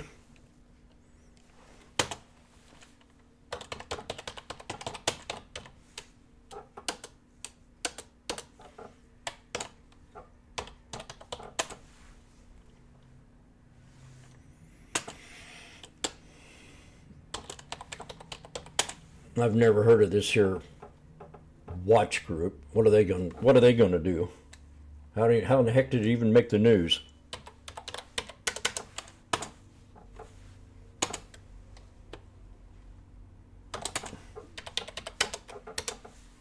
This is a scalp. So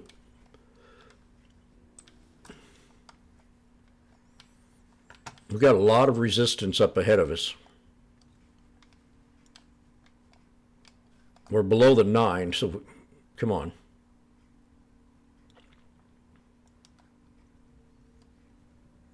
Pulled back to a shoulder line.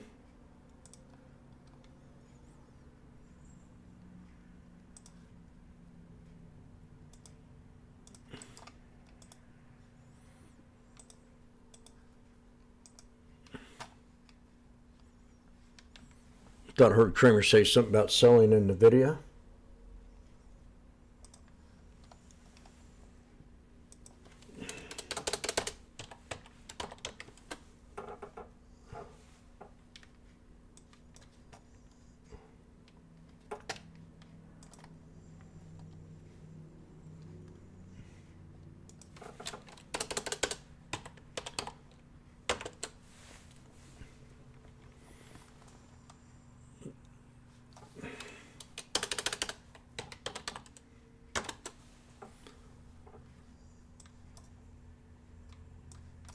We've got a gravestone on the 1 minute. What? Been open longer than that. Oh, 1 hour.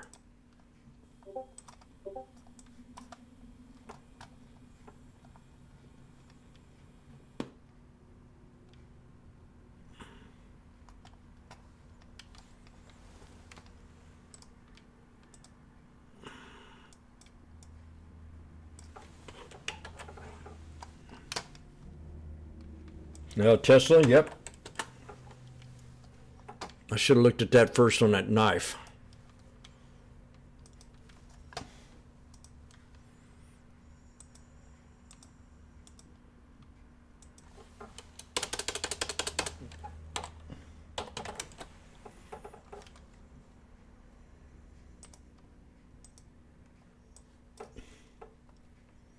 I'm gonna wait.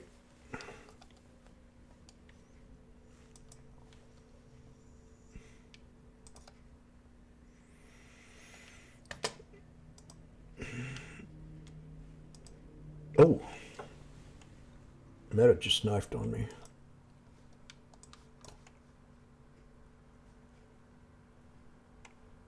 Okay, we got a hold here.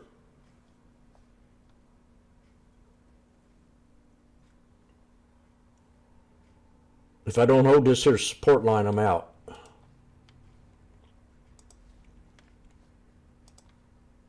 God damn it.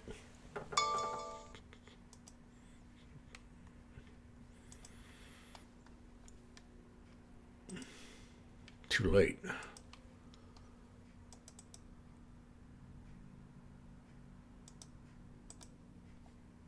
What the heck? I ain't done that in a long time.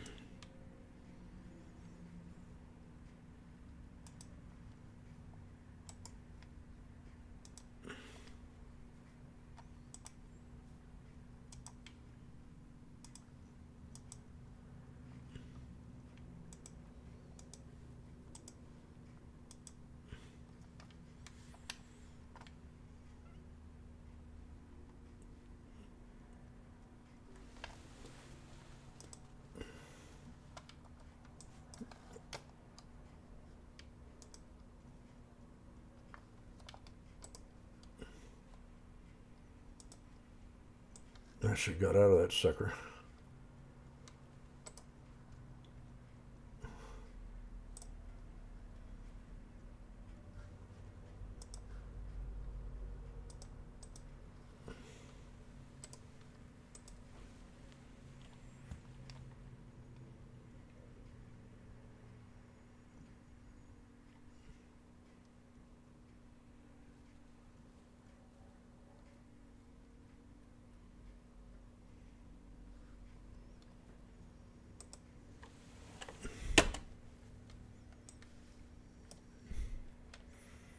Okay, I'm added one here at 275.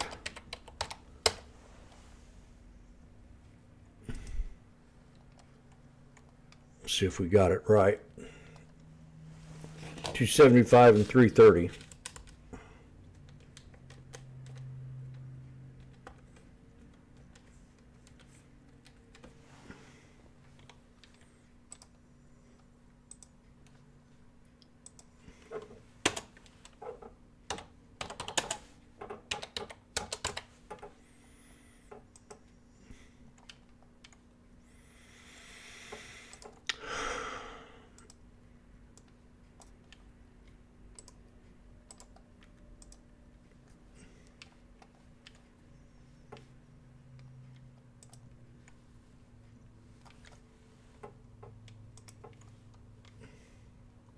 Like Coterra, which has the ability to switch from oil to natural gas. But I congratulate these two companies for getting through this period. Southwest actually, by the way, always had a decent balance sheet, not so Chesapeake. And the late Aubrey McClendon put together Chesapeake, and he was a friend.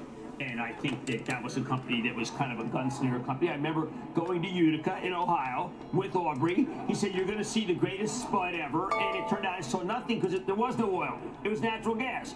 It was like kind of a reverse magic trick. But Aubrey took it like a man, as a person, as he always said. I'll tell you what, the underlying commodities had a crazy week, getting to 340, I think. I think we got close to 3 again this morning. Look, I'm going to this Kansas City game, and people tell me it's going to be minus 20. They're probably going to burn a lot of natural gas if it's minus 20. What is this minus 20? What is it, like the base camp 4? I mean, they're really. So they're going to have the cold and the noise Damn. to handle. And the peacock. Yes. I hate what that. What peacock at minus 20? Living here in Missouri. Frozen in an unnatural position over there. Really quick, just on Belichick, the presser's at noon, by the way, with Kraft and Belichick, we think. So Tesla's got to break this resistance. We mentioned earlier in the week, Ron Rivera. If it does that, I'll jump in Vrabel it. Coach of the year in 2022, and now Al. I think Ron Rivera. I mean, let's put it this way: some of these people, when they were a coach for, say, defense, they were unbelievable. But not everybody say an offensive coordinator should be a coach or defensive coordinator. Be a coach. It's something I'm going to talk. I'm talking to Tony Dungy and Rodney Harrison. Now, Rodney just played safety for Belichick. So, Rodney, it's probably going to come up in my questioning. Just give him a little heads up. My favorite stat is in the 24 seasons that Bill's been at the Patriots, all other teams had 231 coaches. Okay, let's talk about something different. Yes. Look, we have these people. Pete Carroll only had 1 Super Bowl wins. Now, I've had enough of you guys. Talk stocks or don't work.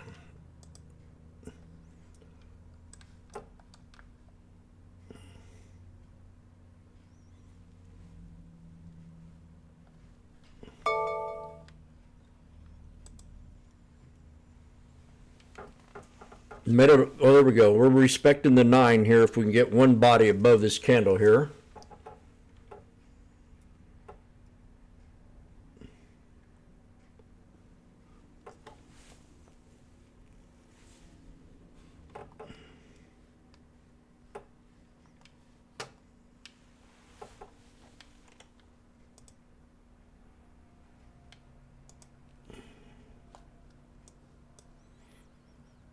It's not a big spread. The VWAP is just a few cents away from it. 370.13 is where the VWAP is.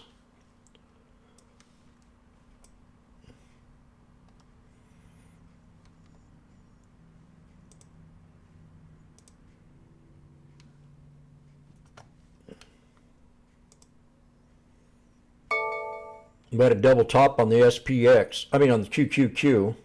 We got a double bottom high or low on the SPX. So we're going to know which way the market's going here. We got a 1, 2, 3 on the IWM.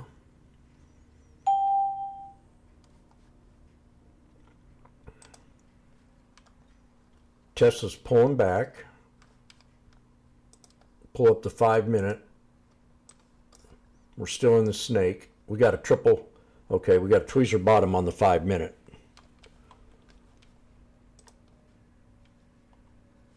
This might be a good little bounce here in a second. We pulled right back to it, a little higher low.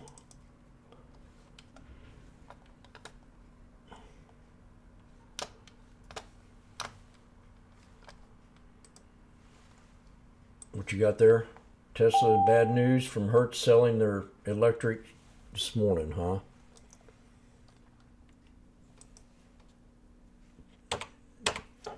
What are you going to do, Joe Biden?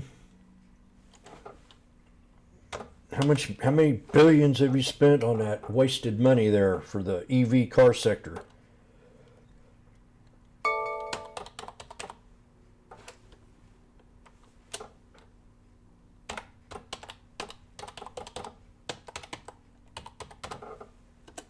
That's where me and the liberals get into it at. The private sector does it right because it's their money. The government uses your money and then they don't care. Come on, Jim. You're putting the wrong password in. Ah, God, get it right.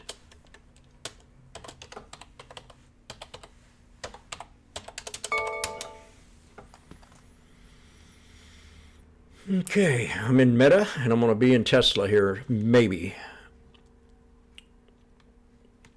Tesla boost pay for U.S. factory workers as UAW momentum builds. I don't know if that's the reason.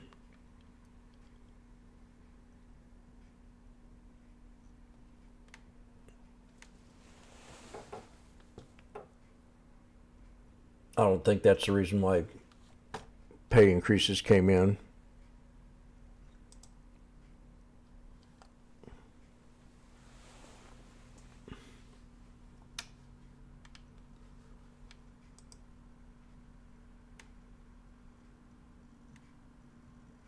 SPY's retesting now.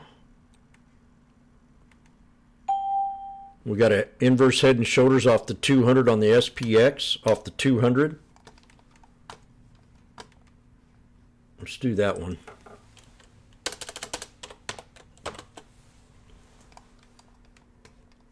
There's a clear chart. Oh my gosh, they're high. Okay.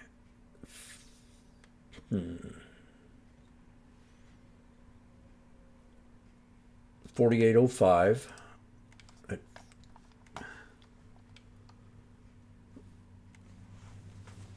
See if you can get her.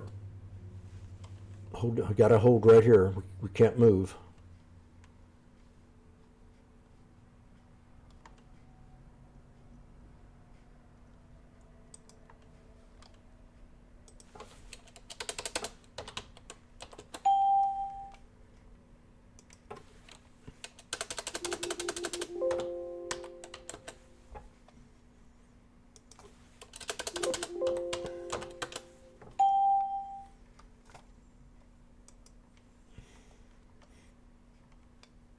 There we go. Meta. Now if the 9 crosses the 21, we'll run it up to the 200.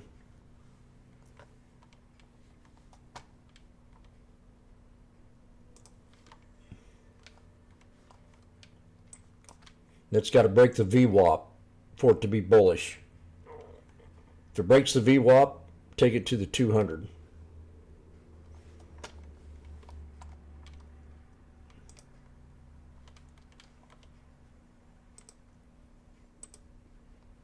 SPY's dropping.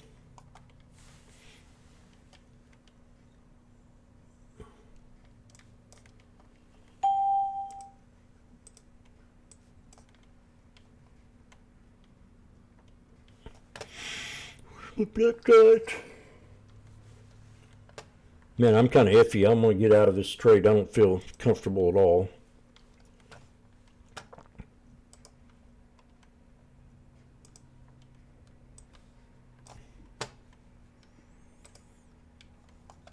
One thing that I talk about is your gut feeling.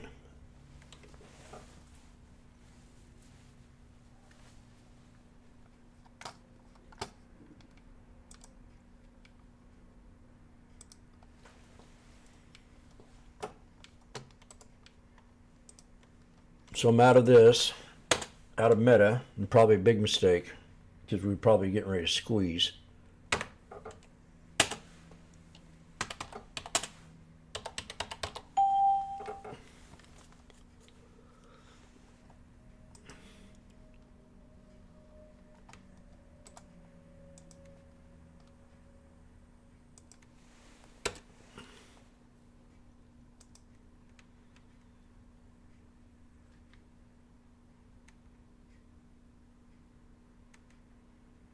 I mean 325. How'd I get 225 in there? Dadgummit.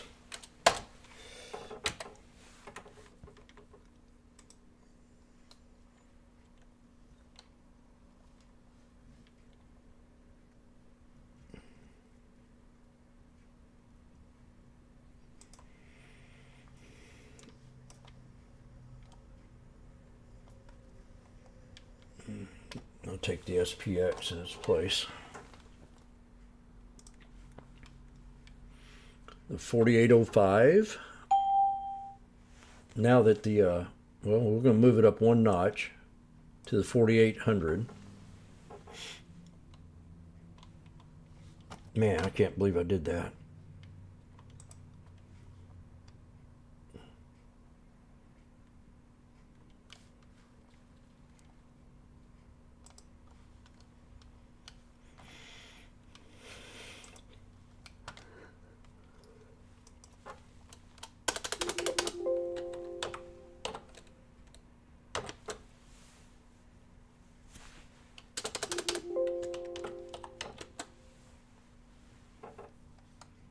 Mara broke out of the ascending triangle. Florence, keep a good eye on that.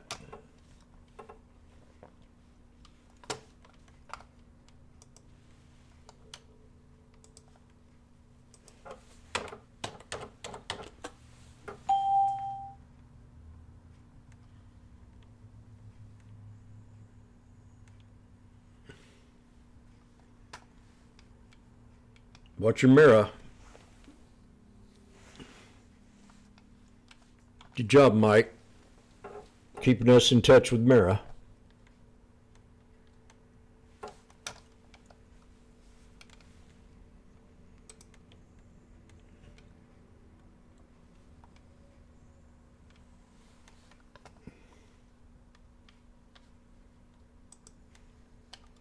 We got a 1, 2, 3 on the SPY.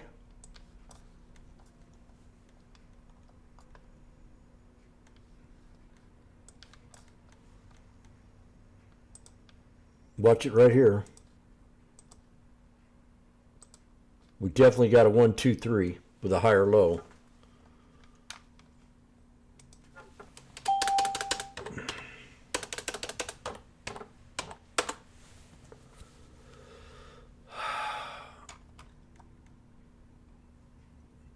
January the 12th, the 478 strike.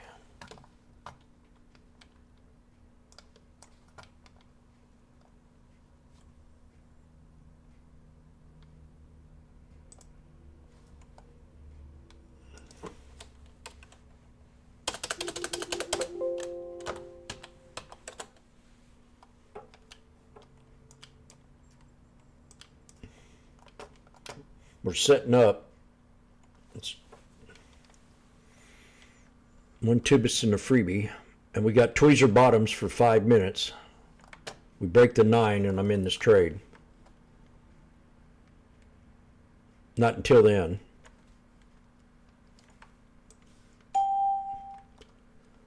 $4.78 strike.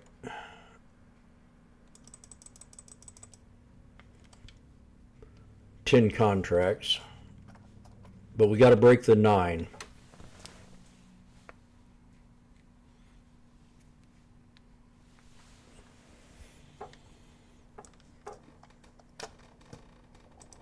We definitely broke out of a snake.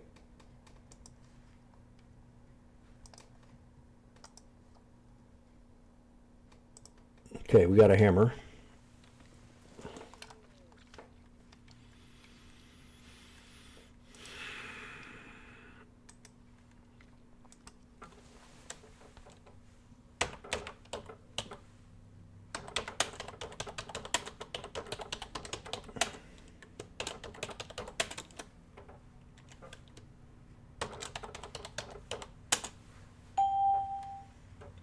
478 strike.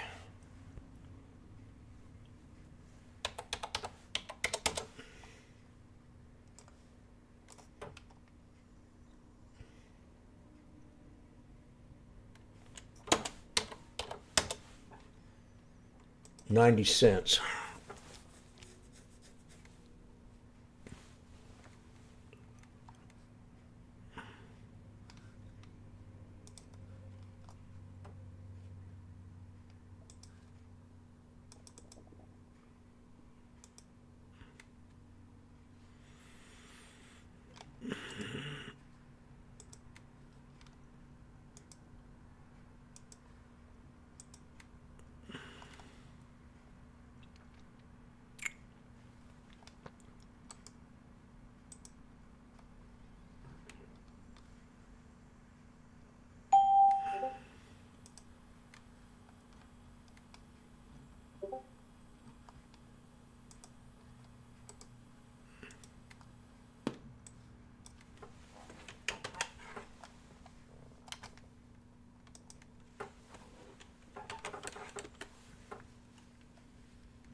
Tesla pulling back. We never could break out of that snake.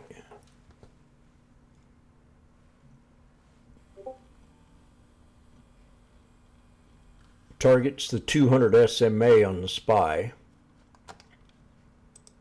We'll see if these bulls are going to hold it up.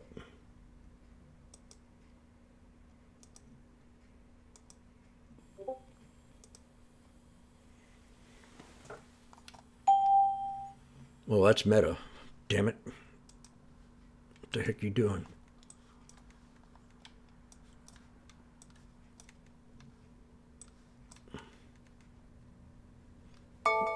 We got a diamond-shaped pattern.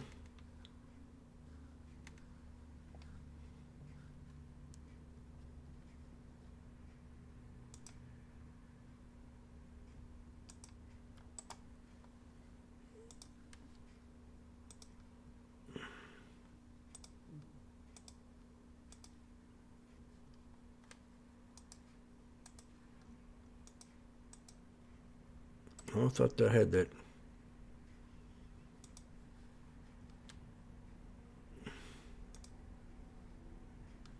Sure.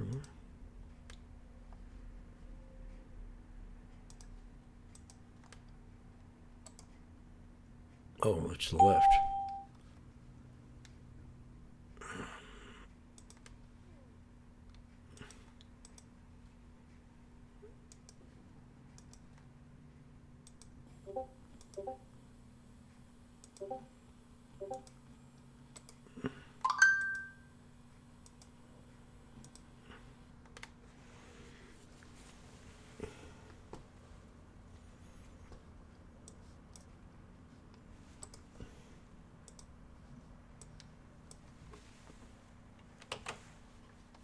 Small risk.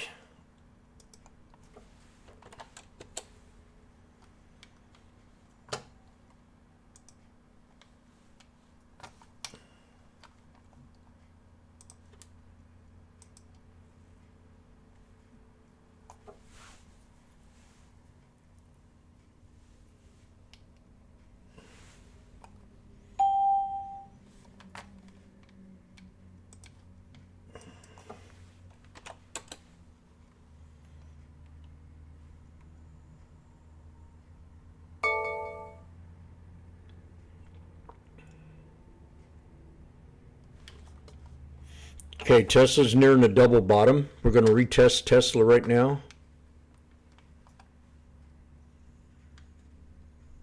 The market's not being very, it's being very stubborn. If this doesn't hold, we buy a put.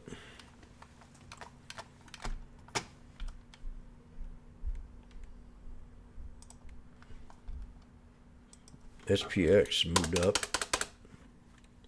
Look at Tesla here.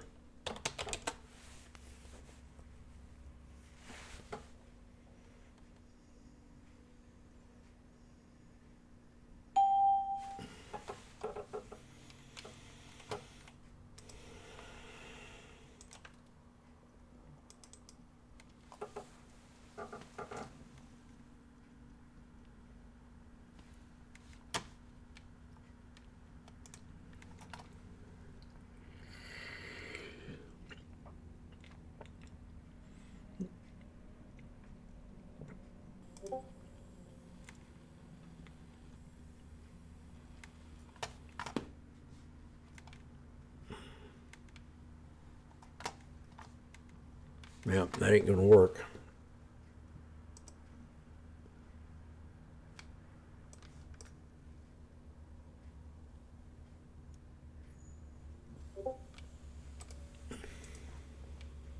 Added more at 80, so I got 85 cents average on SPY. We retested the double bottom here.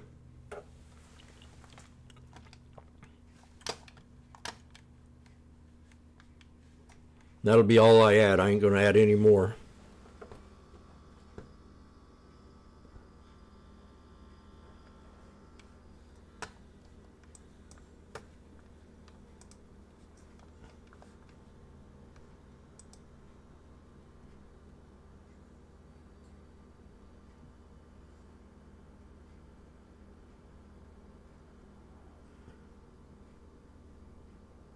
There's a lot of volume this morning. That's it.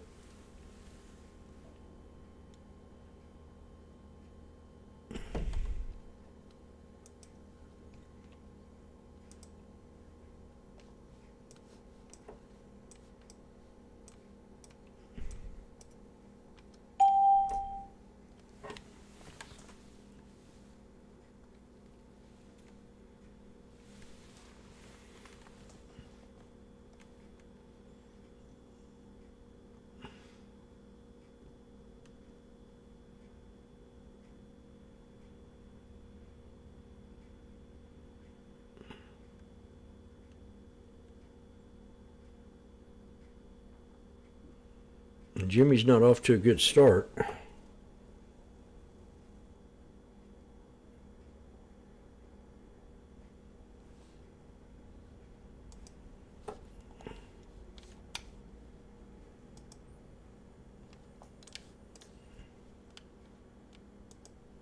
Go back to the 1 minute so I can read it a little bit easier.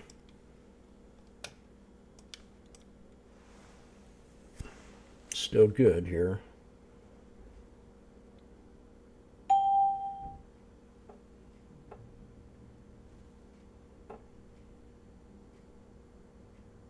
SPX is a true double bottom right now.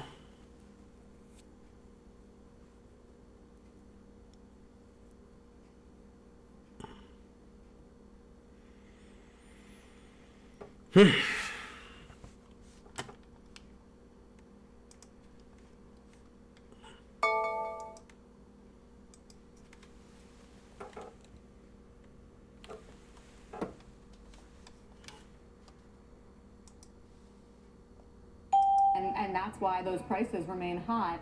Where at home and grocery, and that needed to calm down because that was causing a lot of pain. It's not all the way back down. And if you look, you know, I go very granular in this into every food group. I always go to white bread. Guess what? It's still rising from where eggs are getting chatter again. Well, eggs are very cheap now. They're down 24% from last year because we had to deal with the avian flu thing. But if you look at certain categories, you know, the reason I think, you know, we've been trying to grapple with this question about why people are still feeling lousy when inflation is coming down and they have jobs and they have income growth. And the reason is they're still feeling these higher prices. They're not celebrating disinflation like the market is because disinflation still means prices are rising. They're not deflating. And that means that crackers are still 7% more expensive than they were a year ago. And I go to all my favorite food groups. Ice cream saw a 2% rise from a year ago. Whiskey, 1% rise from a year ago. So there are still parts of this that she's wrong on the percentages. Even though they have moderated a lot.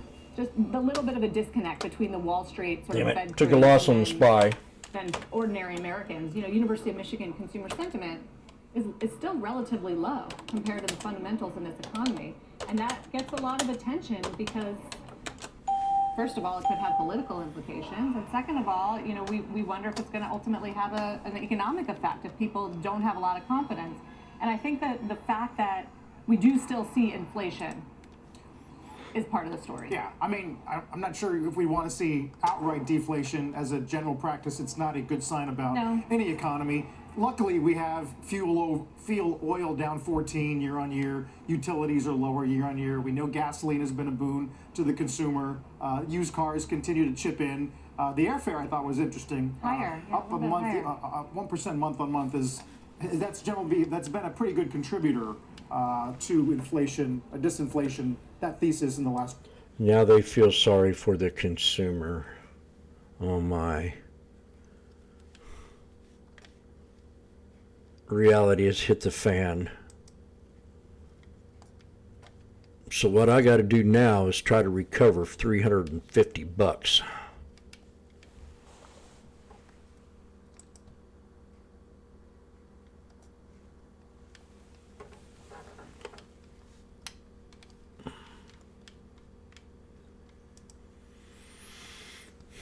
And there's a double bottom right. Dadgummit, Jim.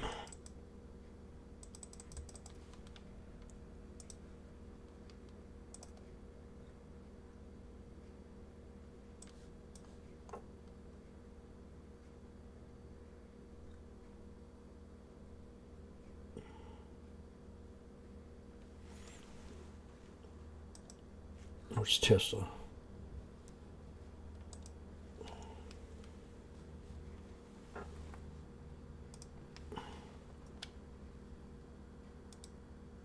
So Tesla's hit my support for my first one.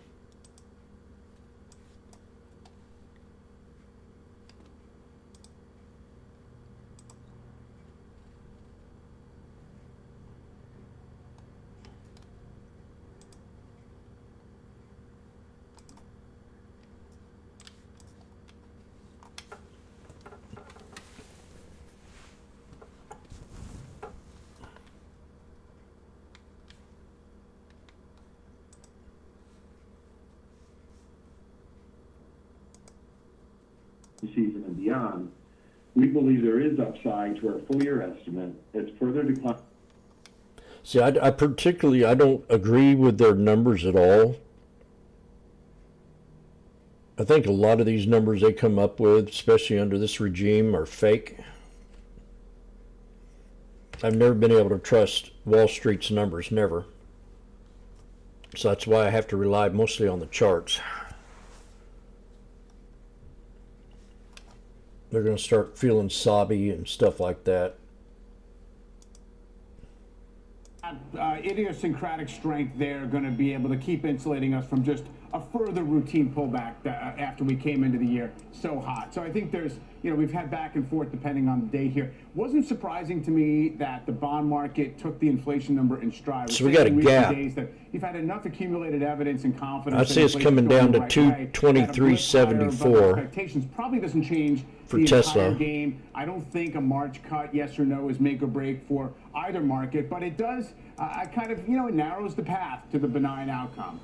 So if you're not getting as much help on inflation, I think the market is a little more sensitive to indications of weakness on the growth side of things at this point. Now, we're not getting a lot of that, but between the layoffs and a little bit of the fatigue at the low end of the consumer, and we're going to get a test in terms of earnings in the coming days and weeks, I think that to me is the bigger, more decisive thing for the market at this point. Really? I totally disagree. This is a market that is addicted to lower rates and craving lower rates.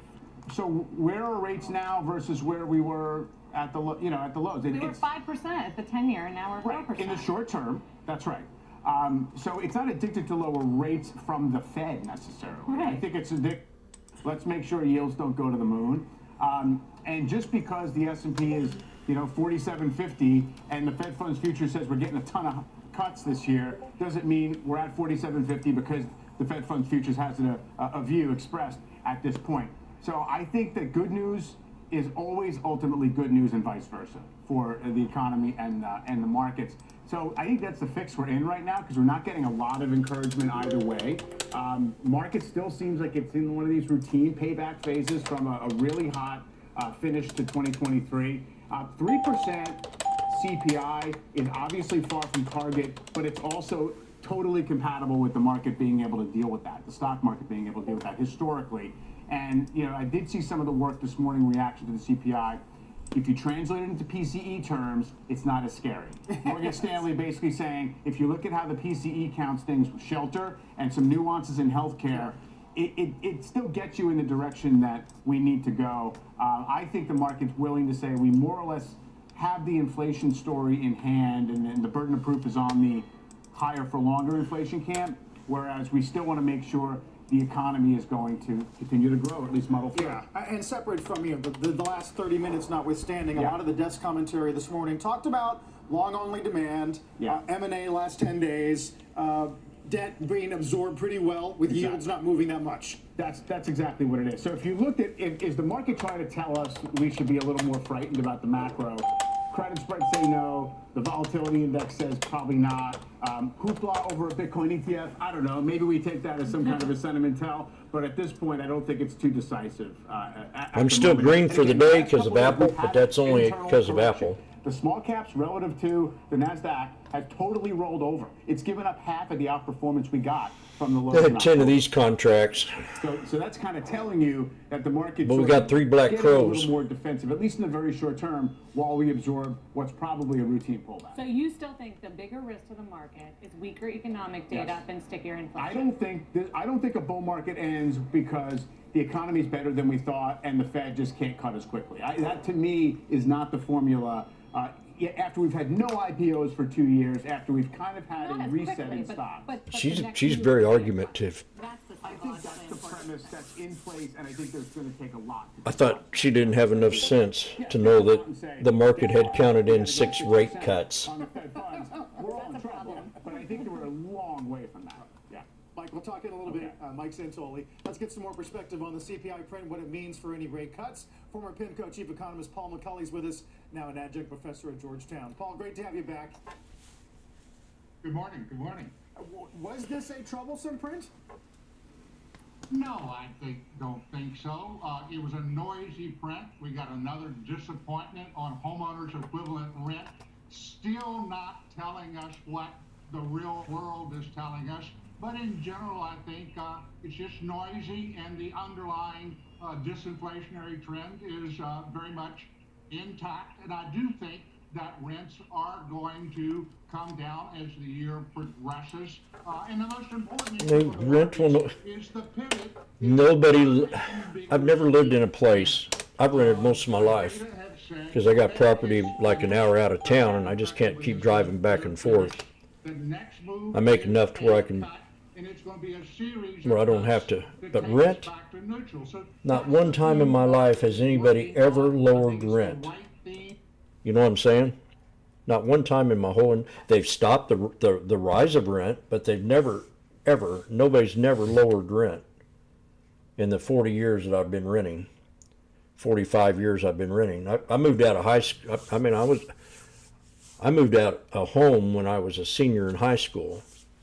And I was renting while I was a senior in high school, 1979. Not one time has anybody ever lowered rent for me. It's never happened. It won't happen unless they can't rent the places.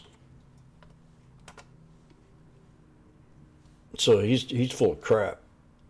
If that ever happens, I'd like to see a miracle. To start a cutting process. They'll stop the rent increase maybe for 6 months, but what Mike was talking about is or a year, but that's no.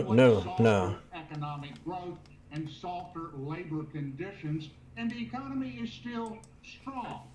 It's not, This guy's full of it. A year ago, but it is still strong.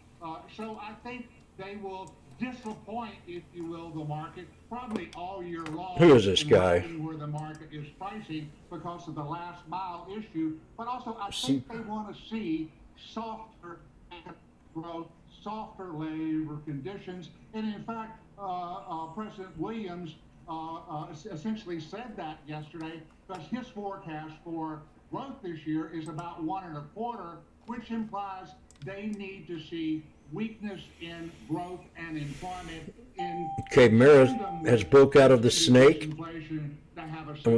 We got another sending triangle or a Darvis box. Another complication which we seem to bring up every day now is the activity in the Red Sea. We got commentary from Maersk. That's a fifth of ocean freight right there. Tesco mentioned it. Do you think that gets passed through? And if it does, is it more of an issue for Europe than us? If anybody's had their rent lowered, it's certainly more of correct an me. issue for Europe, but I don't think it fundamentally changes. Hey, by the way, your rent's gone down $50 this next month. this the next easing lease. process. I don't think the Fed's going to get wrapped around the axle about it. It will, quote unquote, look through it. I think it's an important variable for the economy and the markets overall, but I don't think it has a keen sort of ability to tilt the train that is down the line, which is the easing process. So we have to watch it, but I don't think it fundamentally changes the Fed dynamic. Well, from our standpoint, no CPI evaluations complete without your take, Paul. We really appreciate it, as always. Paul. Paul who? Thank you very much. I'm going to call him and tell him he's full of it. As we head to break, here's our roadmap for the rest of the hour. A game-changing moment for the crypto community. Spot Bitcoin ETFs begin trading today after the SEC gives its blessing. What does it mean for investors, the industry, and regulation? BlackRock's Chief Investment Officer of ETF and Index Investments joins us. Microsoft's market cap tops Apple today. Nvidia's all-time highs. Amazon, Alphabet also new highs. We'll get a closer look at the state of the tech trade. And bracing for the big banks, JP Morgan, Citi, Wells Fargo. I'm only married to one stock, and I've just got engaged to the SPY and the SPX this year. But there's only one stock I'm married to, and that's Tesla. I've been trading it for a very long time. It's always been top of the volume. But I know this guy that's been pumping AMC, and he's married to it. He's got all of his eggs in one basket. He does videos every time it dips and say he's buying more, he's buying more, he's buying more. This is a valuable lesson to anybody that wants to listen. $5 is a key number. If you're like at 15 and you dip down below 5, the institutional buyers won't buy it at under 5. I don't know if they used to be restricted, but so it's an institution price, same as the $10 level. So this thing, that it broke 5 now, it can drop a lot more. So you got to be careful. This is a meme stock that's been known to be shorted and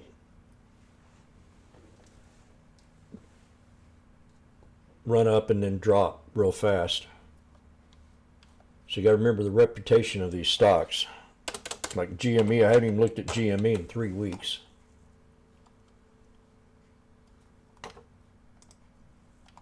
We're getting a little rebound here.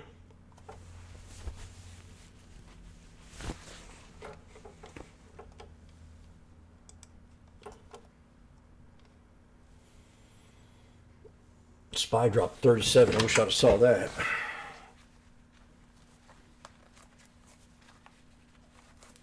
So I'm down 350 and up 1,000.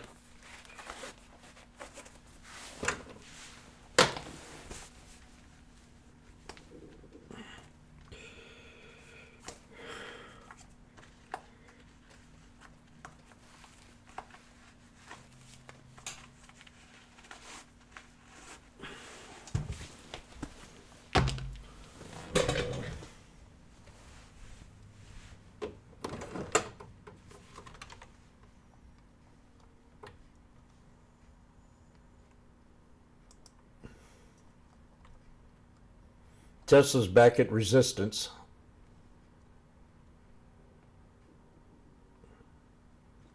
We still got to break the 50 before it becomes respectable on the 1 minute.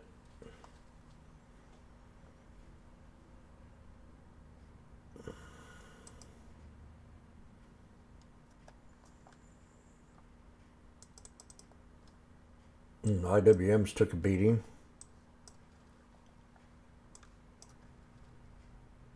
I'm going to make me some coffee and I'll be right back.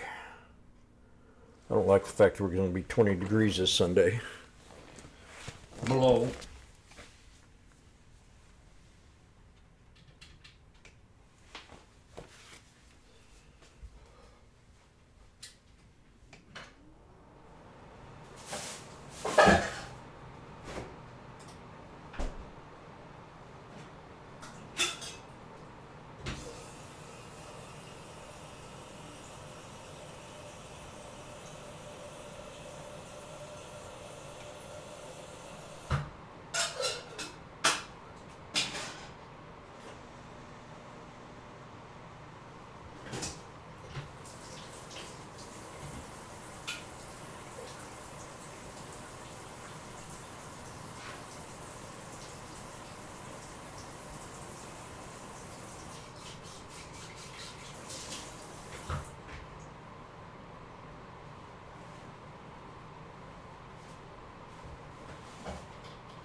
how investors are going to use Bitcoin ETFs.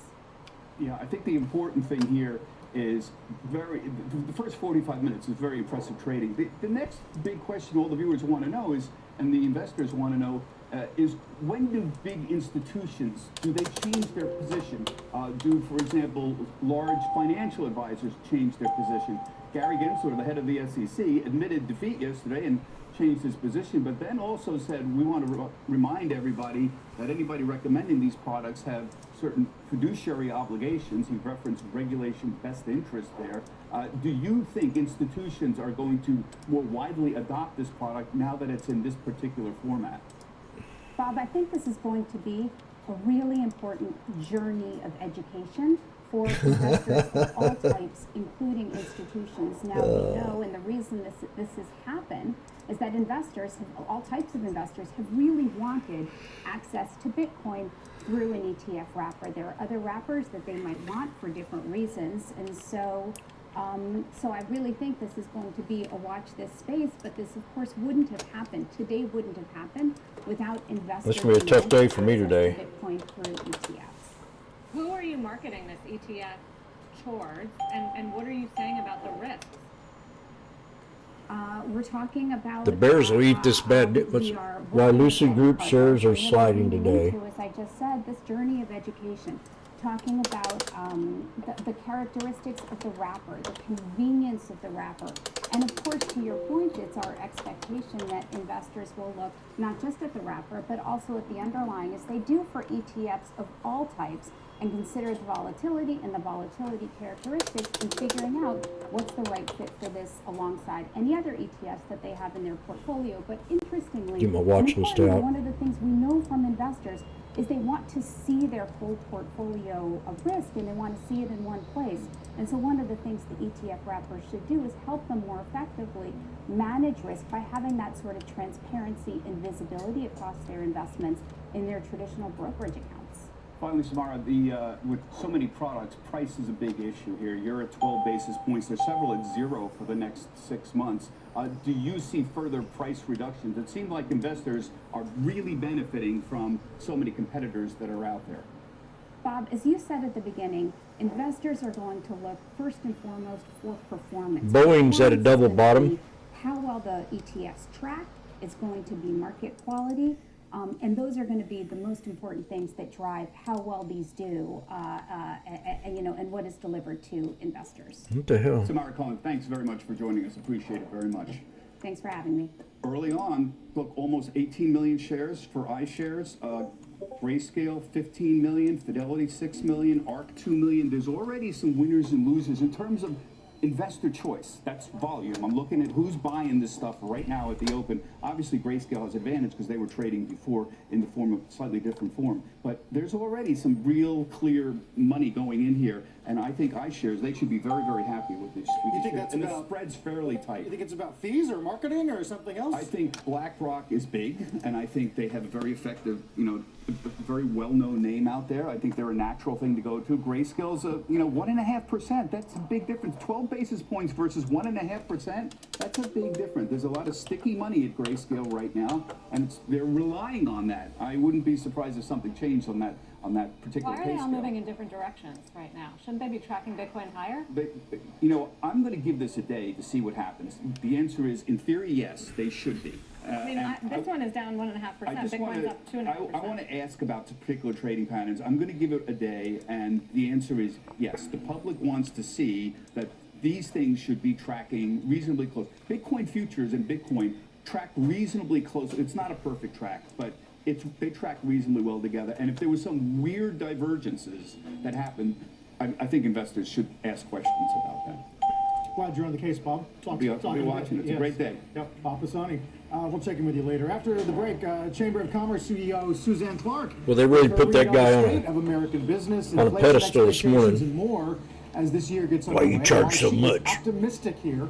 Coming up next. Don't go away.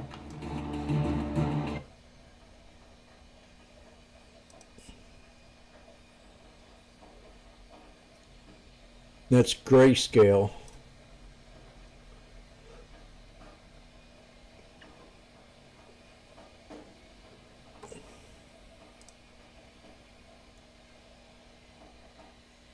We're squeezing right now on the SPY.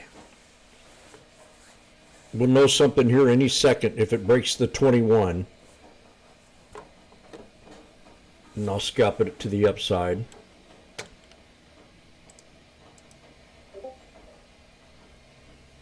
And I'll move it up to 475.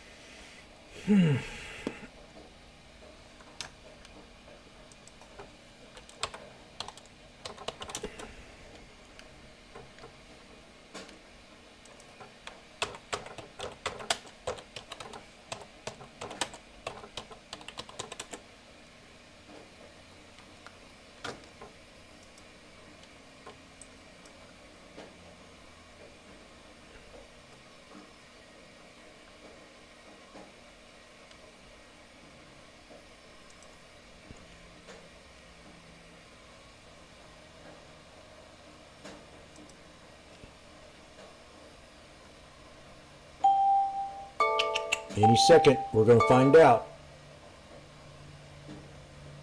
Get your order ready. I got the 475 strike.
CNBC. Boeing bounced off the double bottom. Guest says the optimism of American entrepreneurship remains strong with a near record number of new business starts. But she also warns that free enterprise is under threat. U.S. Chamber of Commerce CEO Suzanne Clark joins us now. It is a big day, your State of American Business speech. How would you describe the state of American business right now? Well, first of all, good morning. I'm excited to go give this speech and to give you a little sneak preview, so thank you for having me. Look, the state of American business is optimistic. I've been watching this morning as you talk about this new fund. You know, BlackRock didn't launch that because they were pessimistic. Nobody opens their business in the morning because they don't think customers are going to come in. People hire and make 5-year plans and acquire companies because they believe in the markets. They believe that they can be optimistic about their future. So every business person is optimistic, or they wouldn't be able to do their job. I mean, yes, but we've seen in some surveys, small business, for instance, has been very pessimistic lately, and I don't know if it's politically motivated or the inflation problem that's still out there. It's not like we're seeing this mass confidence. Exactly.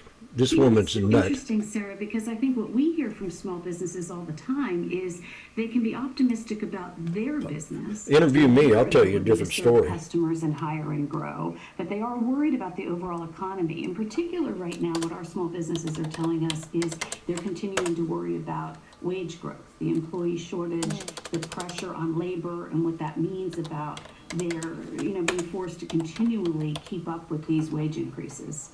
So that's still a bigger concern than, say, a demand fall off, the inflation piece of it? Yes, definitely.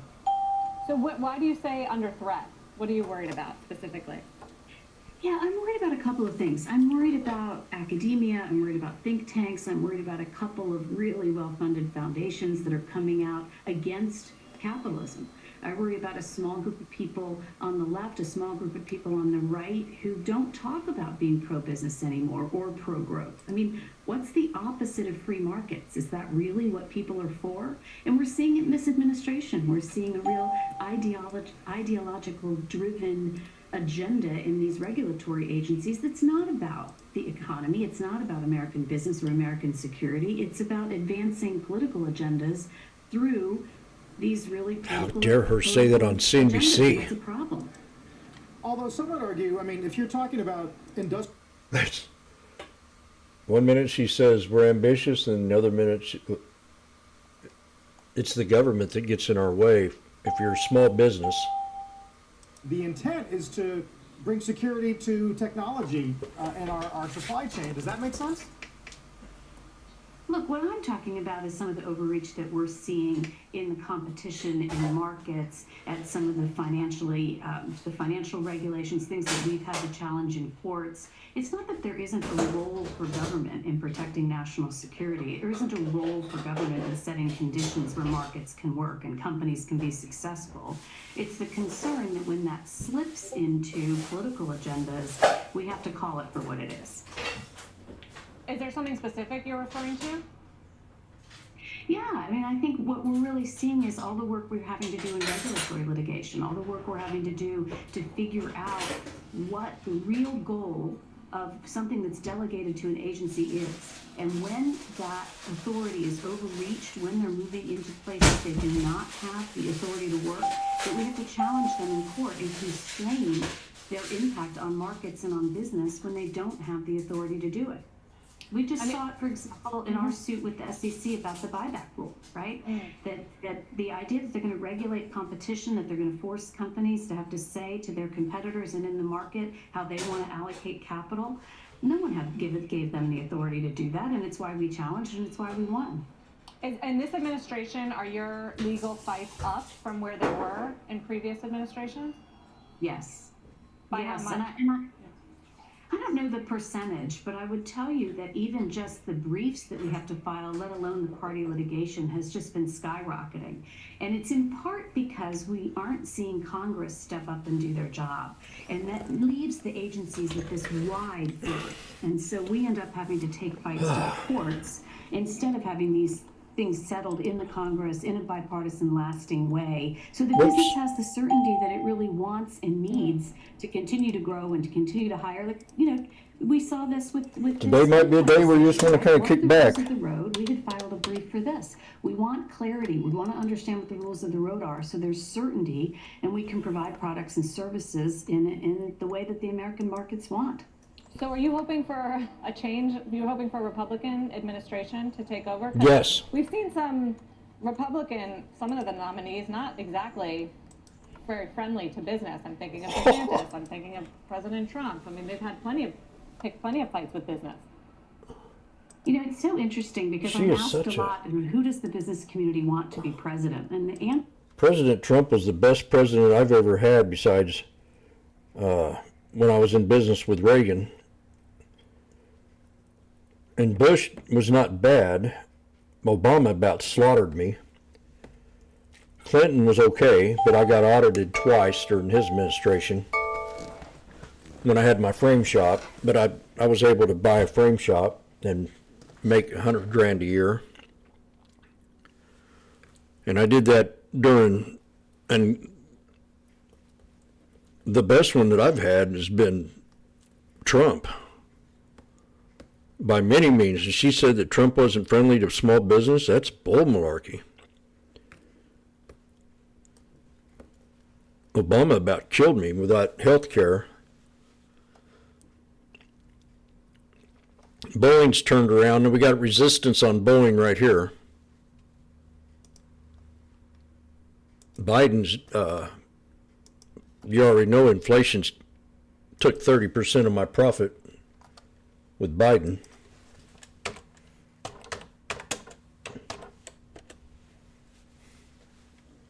I'm a business person. I've been in business for 40 years.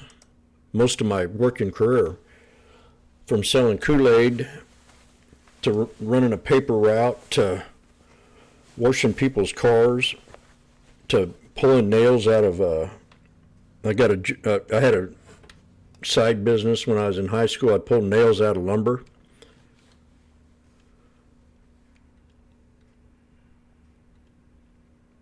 And then I got into the art business, 1981,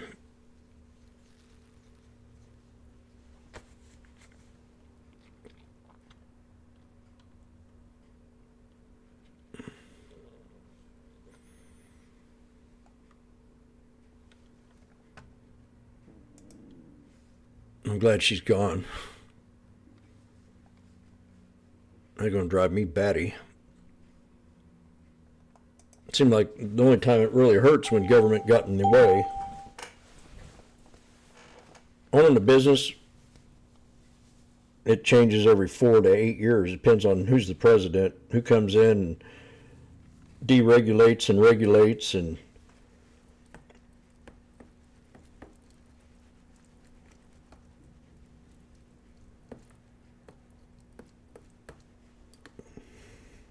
I've really contemplated about just going ahead and giving up business and just day trading, because it ain't fun no more. Not when you're losing, not when you're breaking even.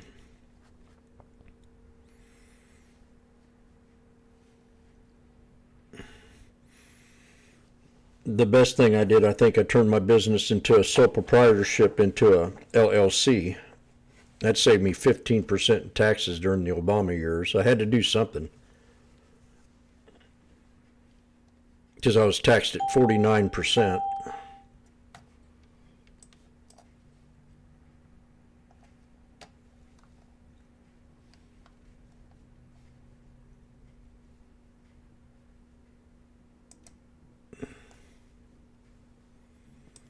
So Citibank and the banks, Citibank about hit my support level that I fibbed up. There goes a spy. Get back up there, baby.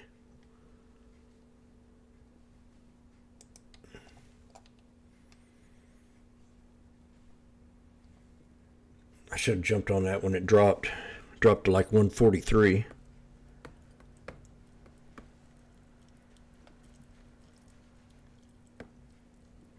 We got snake. We've got an expansion pattern going downhill.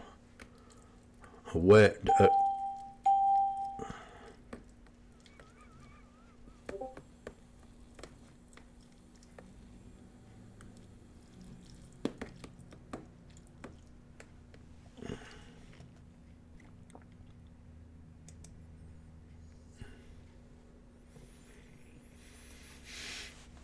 Got a double bottom on this GBTC that they've been bad mouthing all day.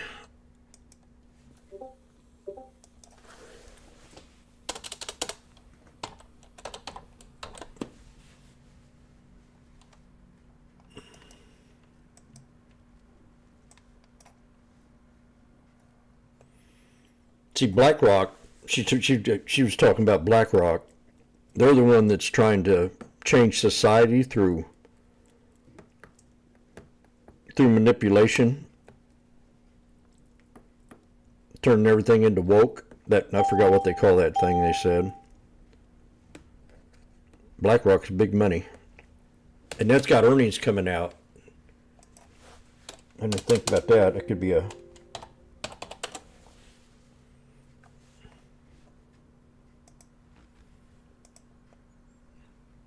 still holding 200.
I'd say be a little careful today if you're a rookie. I'm going to kind of lay back here a little bit and let the market kind of tell me what to do next, or let the charts.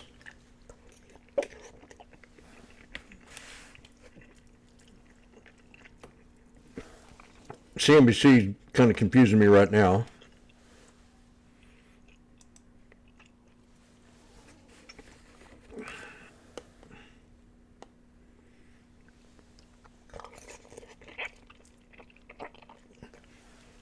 It's when I tell them they're wrong all the time, and then when they're wrong and they catch themselves, they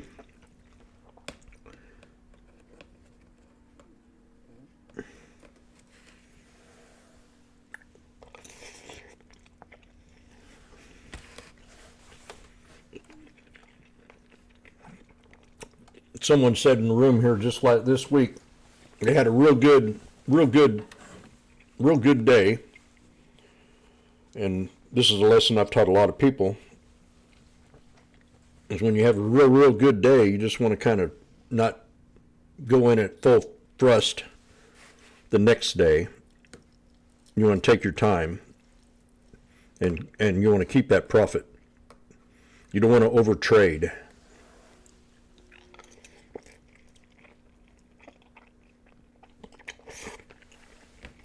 And I still believe earnings is going to be the catalyst. Now, Citibank comes out with these huge, overextended losses, which were like 5x, 1.5 billion instead of 300 million.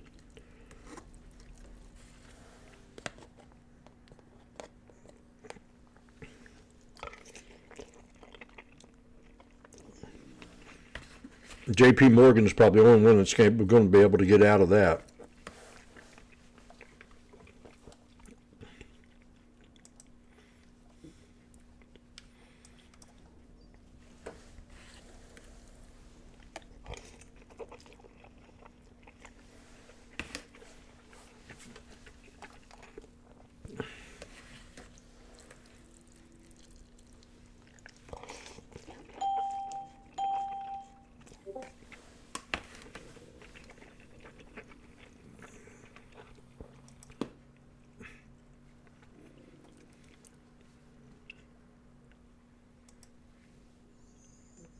Okay, Mara's coming back down here. We got a 1, 2, 3 on Mara.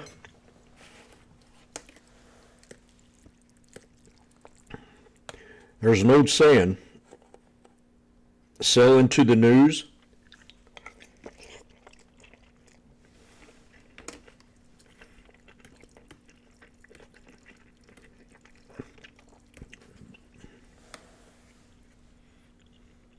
Let's see if it holds this support. 23.94.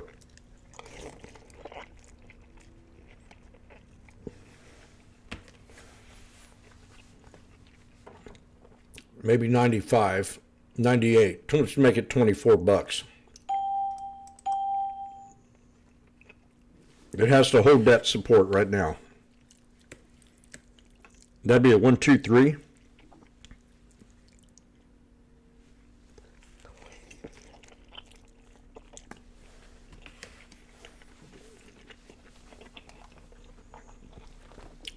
Keep an eye on the tape here. If you see a big block of thousands coming in, there's 1,000 right there. Buy. And just sell of 1,000.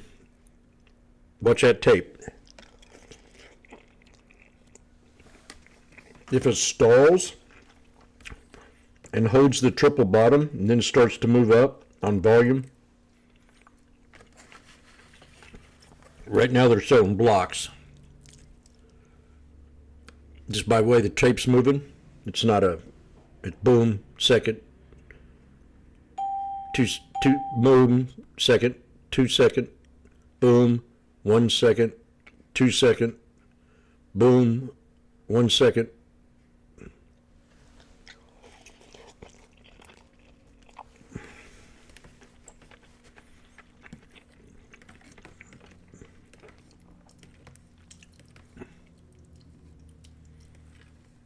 Get ready here just in case.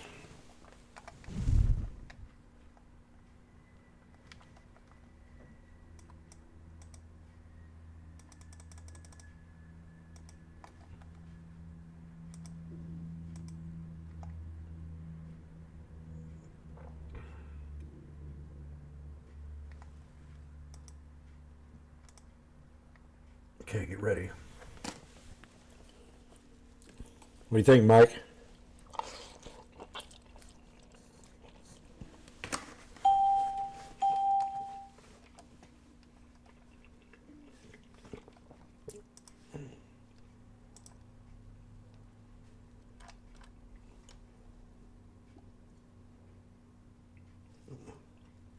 It's a restriction, correct.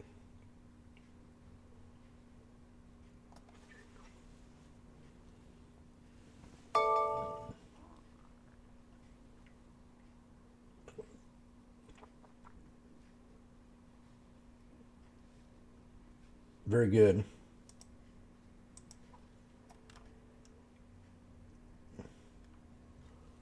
Is the one for Kathy Wood Bitcoin BITO. Why didn't she tell me that last night when we were having premarital sex?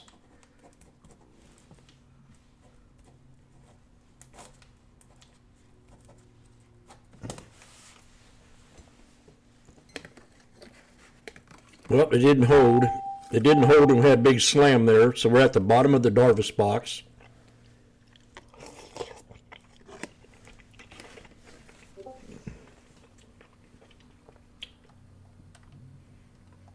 EGS? ESG, what's that mean? Is that some kind of abbreviation for too much information?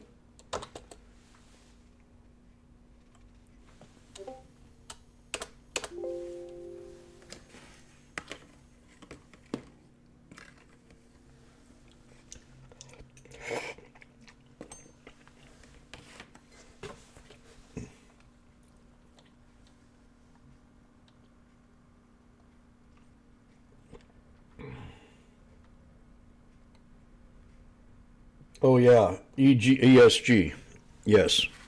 So with this ESG, this program for small business, it's either you're going to be black or you won't get no deal. Or if you're a transsexual.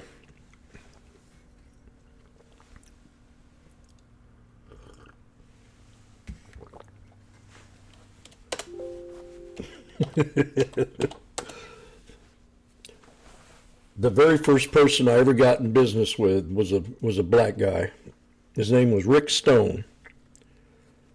I had a paper route in Liberty, Missouri, and him and I were real good friends. So I asked him one winter, I said, "You want to do the paper route with me?" He said, "Yeah." So I doubled my route. I gave him part of it. We folded papers together, and I was in, what grade was I in? 8th, 7th or 8th grade.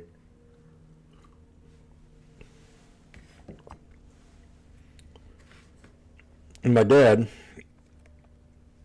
was a registered Democrat, and he was very racist.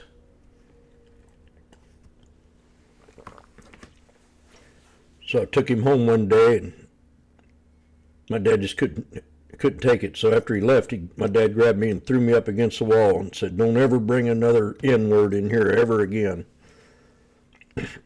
And him and I fought. It really pissed me off.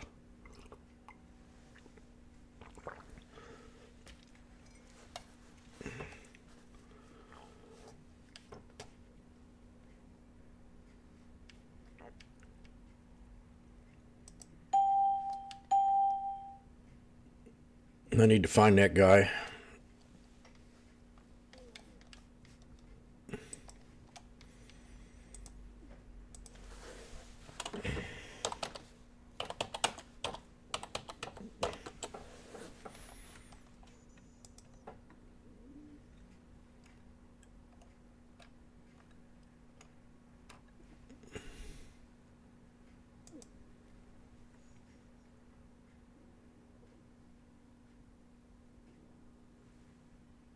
Hope it's not him.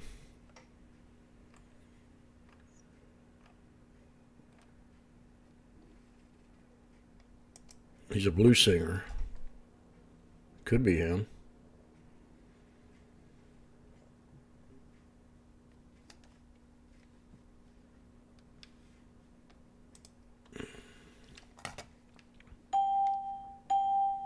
It'd be funny if he was a blues singer.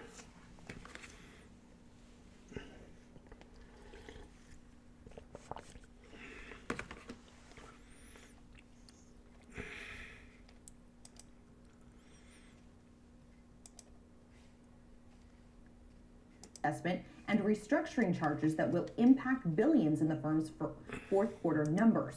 We'll be sitting down with CFO Mark Mason on Closing Bell tomorrow afternoon, guys. Yeah, we'll talk to the Wells Fargo CFO as we do always. Okay, we're retesting the bottom on SPY. I do wonder, Leslie, how the tone changes around investment banking. So we got snake breakout pullback. They started to talk about green shoots a little bit last Now this is it. Kind of backed up Jimmy says it's now or never. They calmed down that excitement, and I wonder if it kicks back up again. But the news on Citibank wasn't very good at all, and I think that'll bleed through some of these other companies, except J.P. Morgan.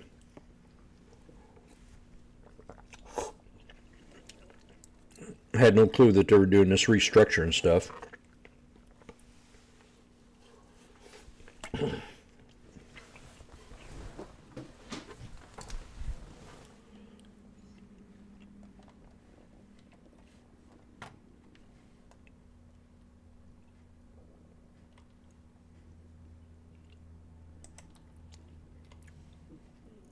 Goldman Sachs is down. Bank of America.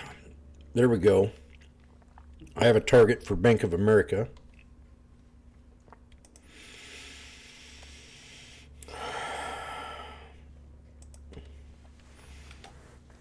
Market's red.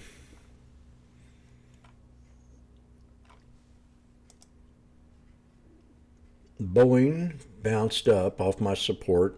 Bank of America is at my 32.76 that I triggered out yesterday.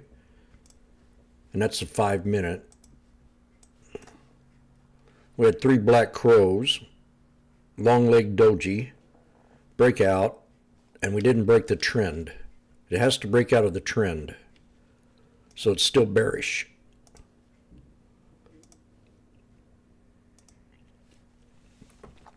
Still bearish.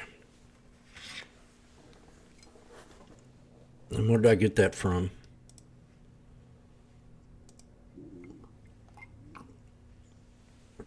I got it from this peak. Or did I? No, I got it off the 20. Oh, no, yeah, I got it off that peak. So that is a solid support for Bank of America. Yesterday when I charted this out, I said we could pull back to that.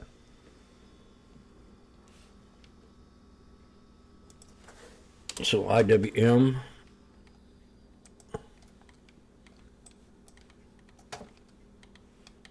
We got a double bottom on the QQQ. We got a triple bottom with a higher low on the SPX. And we got a double bottom on the SPY. So scalping, man, I was just at 120. Dadgummit.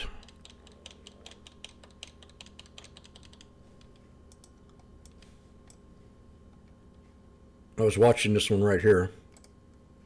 475. That's the one I scalped earlier.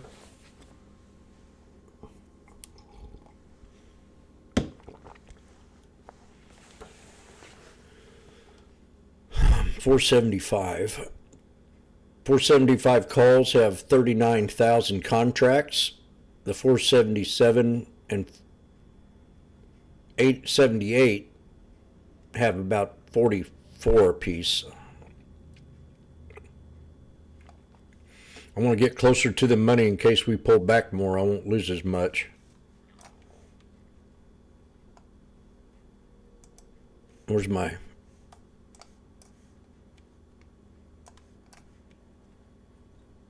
That's not the ready, set, go.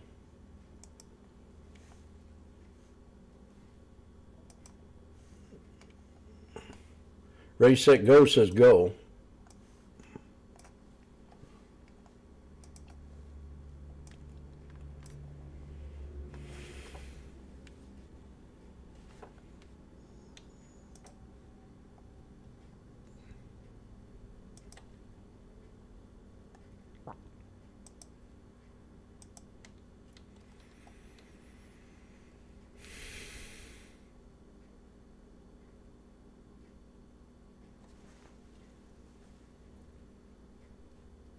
Uber yesterday had a nice little breakout.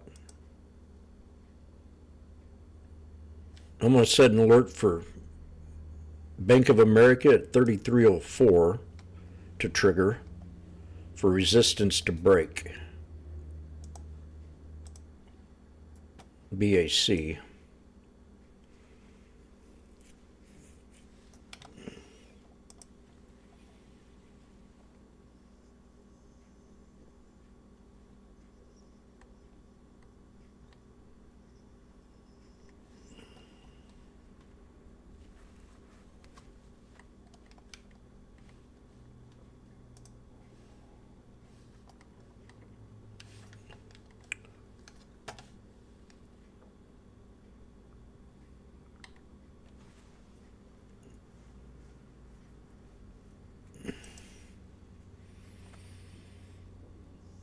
Baidu is up.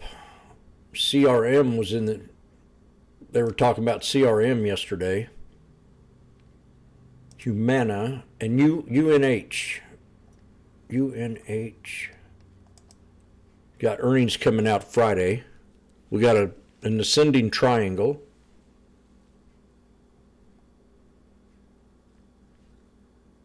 One, two, three, 1, 2, 3. And that really don't matter. That's not a 3. So the next time it comes up,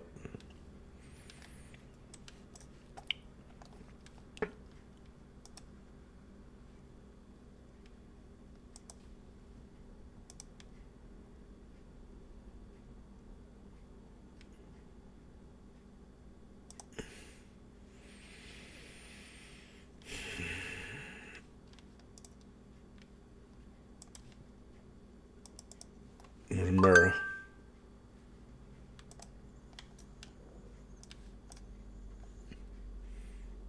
I don't remember charting this one up, but unless I just did it. I think I just did it.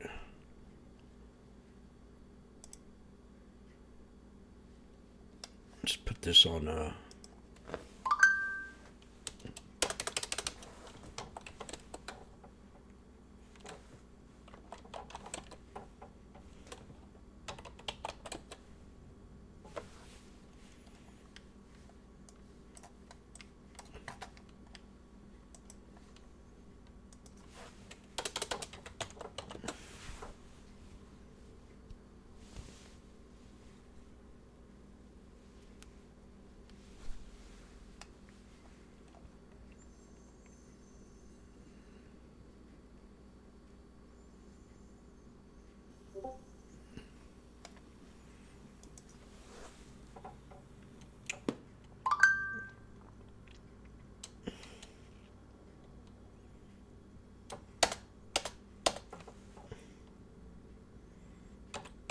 Amazon. Amazon broke out this morning. Airbnb, UAL,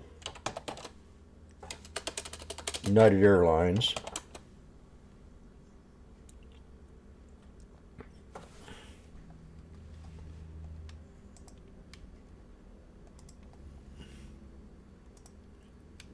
do this right way. This Saturday, I'm going to be doing a seminar on how to use a watch list. And I'm going to give a small one right now. First thing I always do is look at the volume highs. We got a lot of red on my watch list today. Coin. I said coin would get down to, I'm looking for 133.44. Off the 51, so I'm going to raise this up just a little bit above that 51, so I'll be sure to catch that. Now I've changed it to 136.69.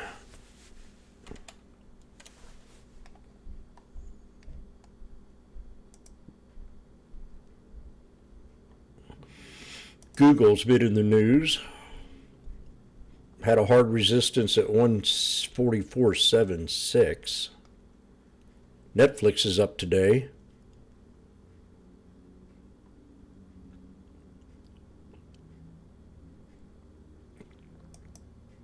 The JP Morgan will be a buying opportunity. Maybe if we hit the 21, and that's what we've done. That's well, it's not a big enough pullback.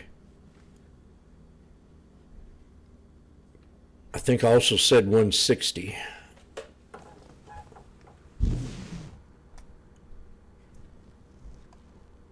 CRM. Is it? Oh, Lilly. I didn't think about Lilly.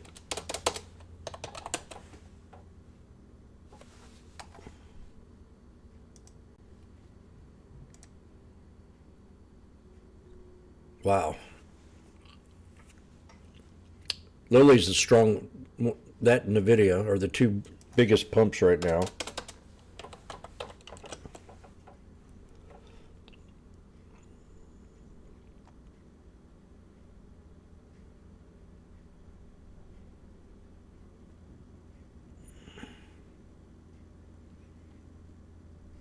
NVIDIA leads AI chip rivalry with new GPUs, while AMD does what?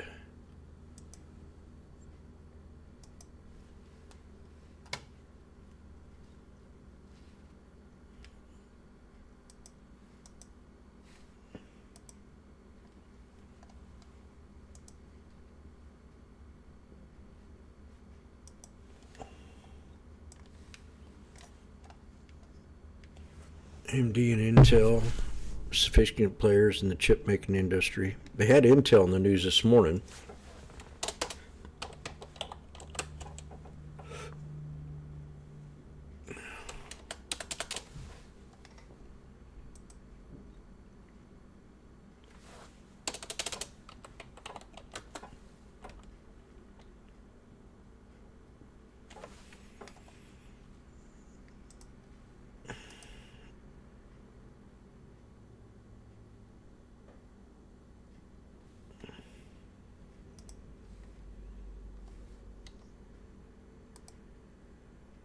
Of the economy. You have a delinquency cycle without a doubt. And yet, you know what struck me yesterday? One of the 52-week highs was One Main Holdings, which is the old Citigroup unit that is basically Main Street personal lending, and it's somewhat at the lower end. So it's a weird flux kind of a moment where all those stocks ramped at the end of last year because we thought it wasn't going to be as bad, and now we have to sort of wonder Riot. what's in the models already. Look at Riot.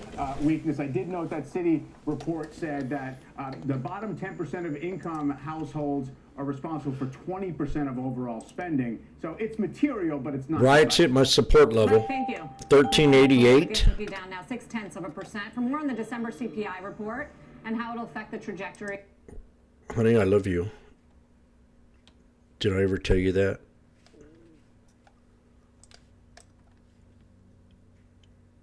We're at the 50 SMA. I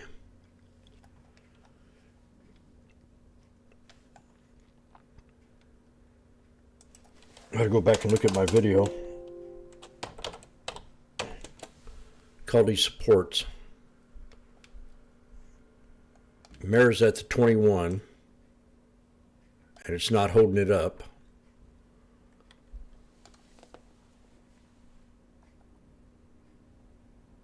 We held it up once before. And we held it up once before in 2-month period.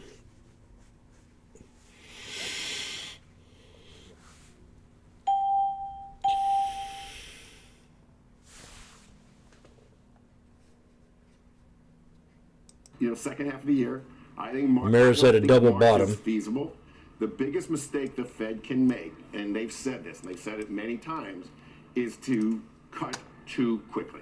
They've worked really hard to get ourselves to this position. They've worked really hard to tamp down inflation. The biggest mistake they could make is to stop before they finish the task. WFC. If we do get to cuts in the second half, are they going to be dramatic? Because we tend to cut more dramatically than we hike. Yeah, we hiked pretty dramatically. I don't know if you noticed last year, we hiked pretty dramatically last year. You got a symmetrical flag on PayPal. Historically, we have cut more. Double bottom. I do not think the second half will be dramatic. I think the Fed is going to ease their way into these cuts. I think, well, like they started raising, they started with 25, and they saw that 25 wasn't working, and they moved quickly to 50s. I think you will see a couple, 2 or 3 25s this year. I think it's going to be a relatively sedate year for cuts. I think the curve's going to start to de-invert. I don't think the 10 year's moving. I think you're going to see, as Mike just said, Fed funds is over 5.25. If you get 75 basis points out of Fed funds, you're down to 4.5% Fed funds. You're still at a 4% 10-year. AQST. We're still in an inverted curve. We've got a lot of work to de-invert this curve. You think the equity rally is contingent on a complete disinversion? I think it's baked into people's overall scenario that the front end is coming down, and I don't think the back end's coming down. You know, I remind people that the 100-year plus average for 10 years is 4.6%. You take out the 70s, it's 4. Is the guy that requested the video on YouTube for AQST? Is he on YouTubers?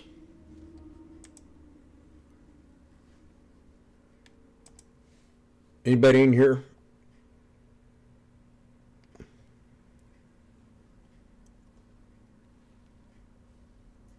We hit that support at 230, my second one.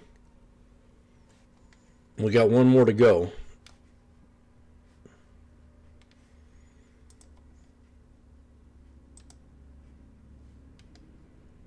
It's going to be above the 200 SMA. Right now we pulled back to the 50%. That was a very important strategy right there. And that's right off the 9 on the 1 hour. We bounced up on it a little bit, 10 cents, but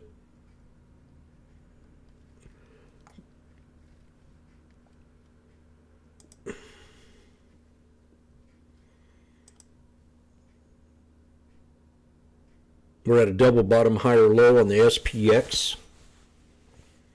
If it wants to reverse a little bit, it should do it right here or hold the double bottom.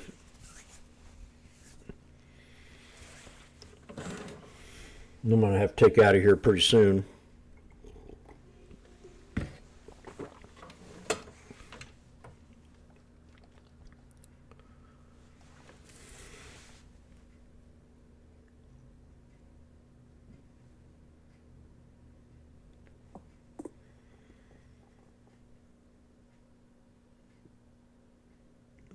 Don't let the code bring you down.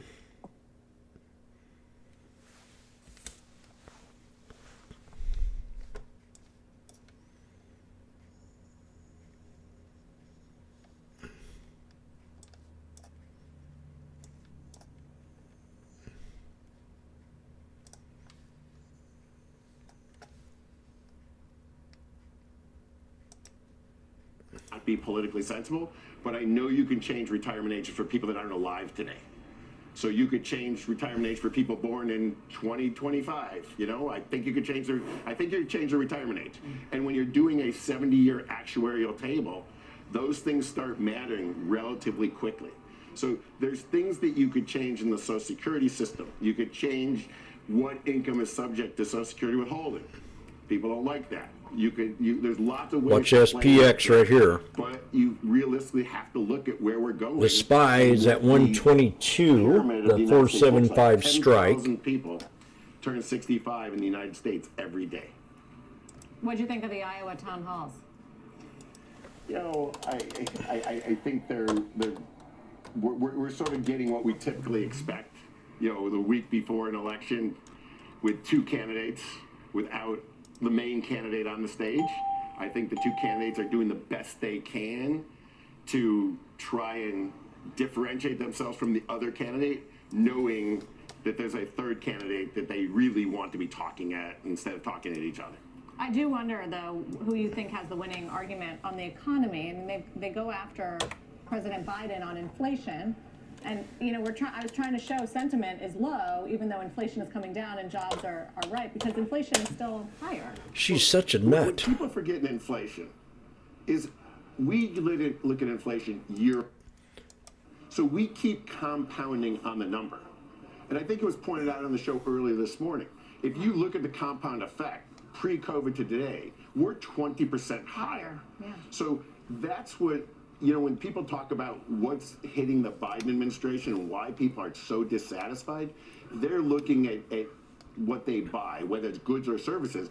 They are compoundingly paying 20% more than they were pre-COVID. So it doesn't matter that we're in a deflationary Pre-Trump, cycle. We're you idiot. compounding inflation year over year. So if you compounded last year at 6% and now you're compounding at 3%, the cumulative effect of that is 20%, which we've seen in the overall numbers. But then what? Then what do we make of charts that show household debt as a percentage of disposable income or GDP? All good-looking charts. Well, remember, during COVID, we threw an enormous amount of cash into people's pockets, and people had no ability to spend. You know, the one thing COVID did is it took away spending capacity for people. The only thing you could buy is something that FedEx, UPS, or your grocery store had. So we didn't hold the support line. You didn't go on That's vacation. not You didn't good. go to the dry cleaner. You didn't go out to dinner. All of those, you didn't commute. Right. So all of those normal daily costs got wiped out, and it went into savings. So we built enormous savings, not out of choice. We were forced to save, and people were earning because they were still on payrolls, they were working from home, and the government was sending you money. You were getting paid money, and by the way, a lot of people needed that money, so I'm not criticizing, but a lot of people saved that money. You could see when we came out of COVID, the amount of savings and household balance sheets had never been in that position. The savings rate in America, in the United States, had not been in that position in a very, very long time. Gary, finally, quickly, would you be buying a Bitcoin ETF? So I'm moving my call up now. Change that topic. I should have got the Let's talk about put. Bitcoin ETF for a minute. I think we've missed a really important component, the whole approval process of Bitcoin and Bitcoin ETF. Which is? What's really behind approving a Bitcoin ETF that made it so interesting? Bitcoin is traded in the blockchain and settles real time. Everything traded on an exchange in the United States is traded and settles T+2. We now have introduced real-time settlement into the exchange system in the United States. That is a big move, and I think that's something that the SEC was having to deal with in approving Bitcoin. So now you've got... You think it'd take money out of the market, this Bitcoin deal?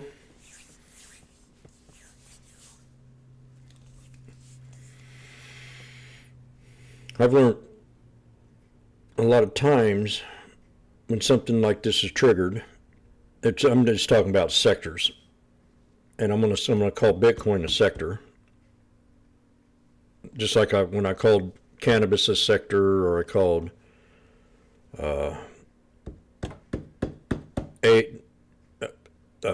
internet, the .com era is a sector. They all have a bubble. AI will have a bubble, and these stocks that have run humongously, Eli Lilly will have a bubble. It just can't keep going up and up and up and up and up on a pump. Not as much as it's run in a 3-year period. When it was at 150, 177, now it's at 639. It'll eventually pull back, probably hit the 50, and that's when, if we don't hold the 21. NVIDIA is the same way. It's a big bubble.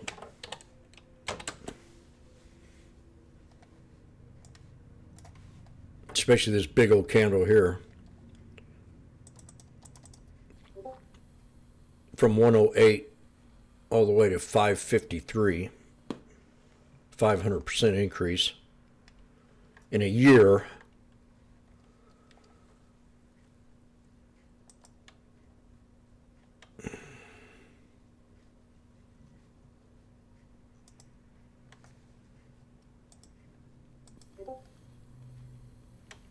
God, look at that knife on the SPX. I keep moving this. I'm going to be in the money now. At 47.80. I'm in the money? No, I'm not. I'm way out of the money. Okay. 47.70.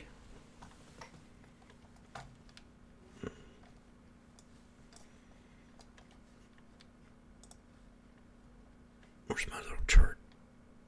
I have a feeling I'm going to make a big buck here soon. There it is. Okay.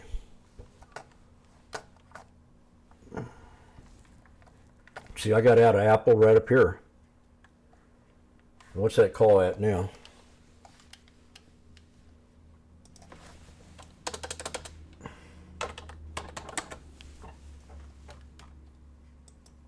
I can't trade it this week, but now it's at 62 cents and I got out at 225. And we're just right out of the money.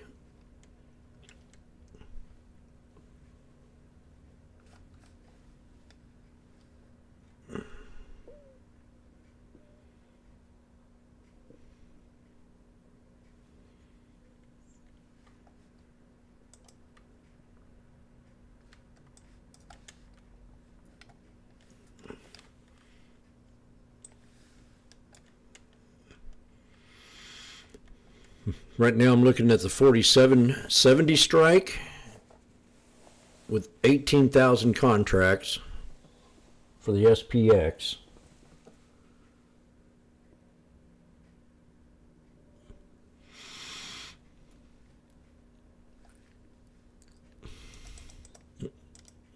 Got 5 ordered.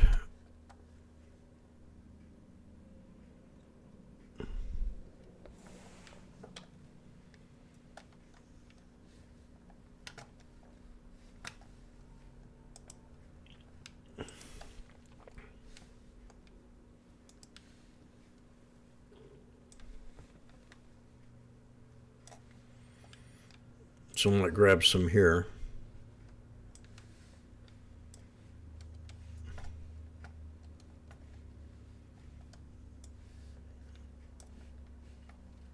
We got a dragonfly doji. 2 of them. I don't know what you want to call that.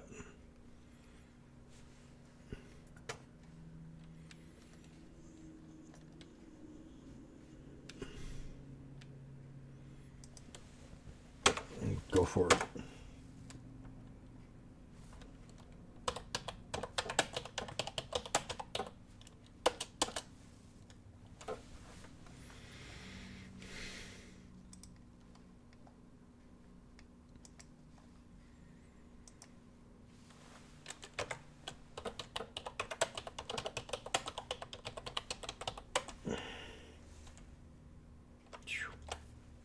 Make the big mistake here.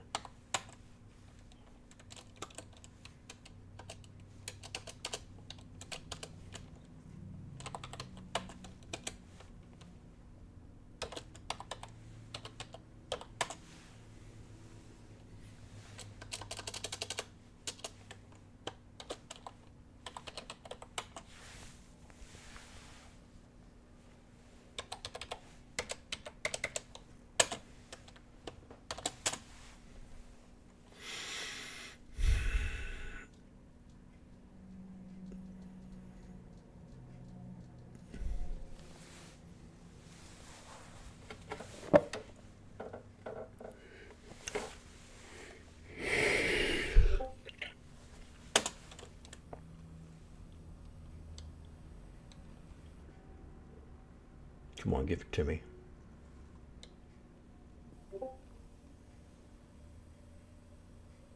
I'm going to try to get 205.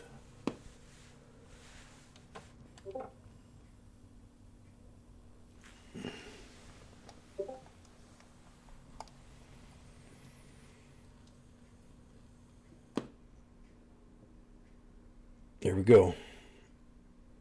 There it is.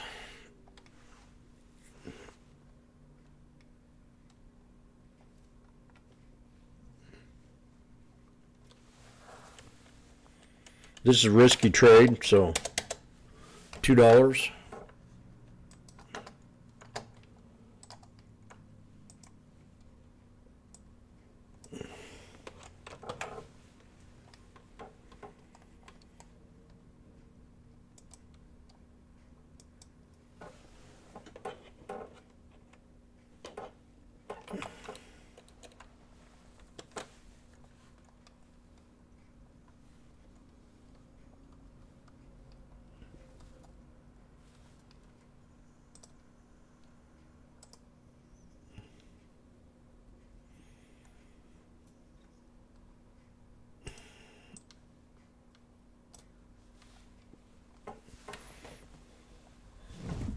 So at the SPX calls, scalping the lotto, strike 47.70 at $2.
Okay, I'm in this one right here. If we break the 21 SMA, but I want to re-emphasize what I was saying earlier,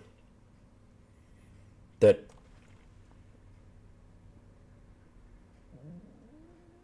we were waiting for the CCI or CPI numbers to come. There's 50 cents.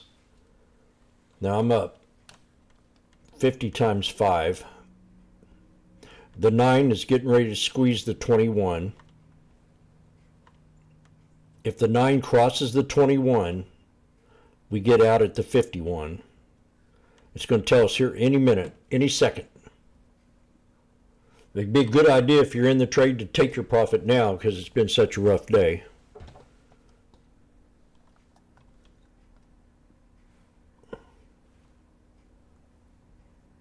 But I'm going to see if I can break this. If I break this 20, well, there we go. Now I can only do this on the 1 minute time frame. Or I could use the ticks. Let me see what I got here. I think I got something else.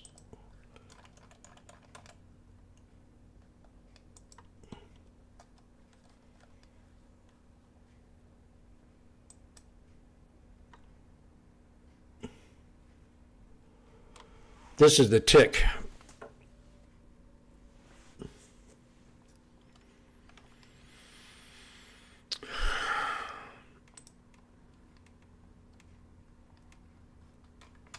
I'll go back to the 1 minute because I can only trade like this in 1 minute.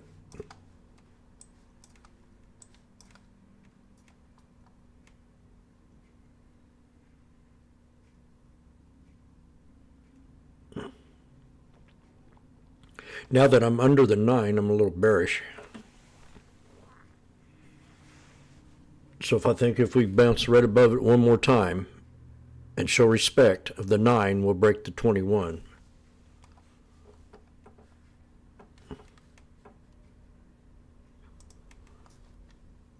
You've got to be real tight with your trades today. Walmart. We've got an inverse head and shoulders, so it needs to hold this support right now.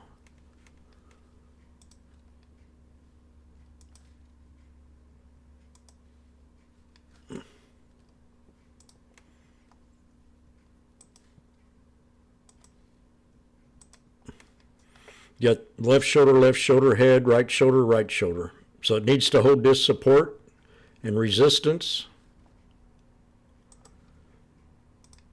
is the blue line, which is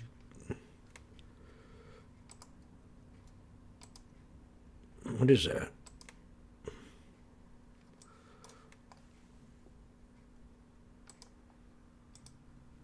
That's the 100 EMA.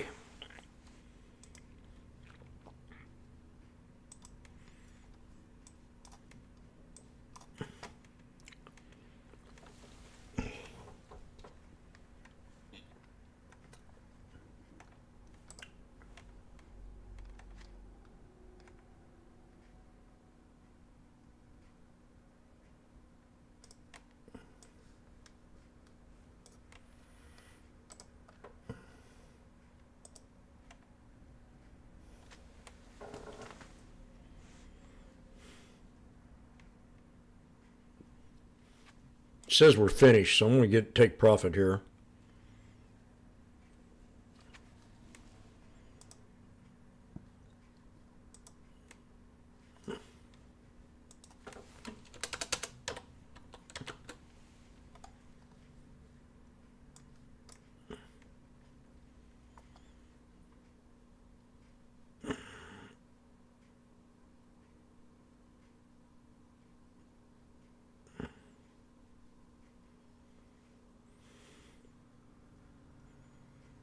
Wait a second. Volume's real slow. The volume's real slow, so we might have buyers come in here real soon. Ugh.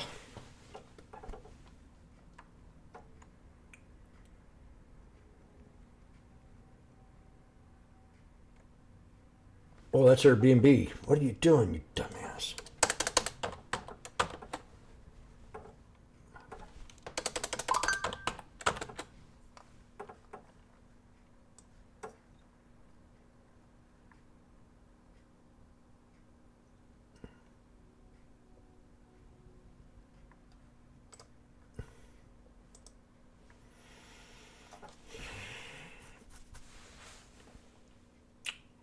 Where's my 21?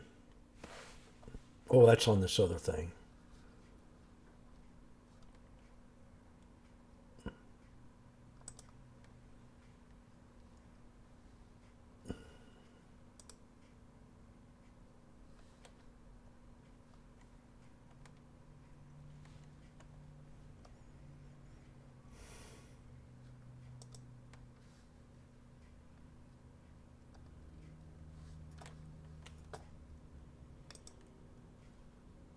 Week and look, 51 now. That's not that unusual. What else is around here? Oh, Bank of America, another one here.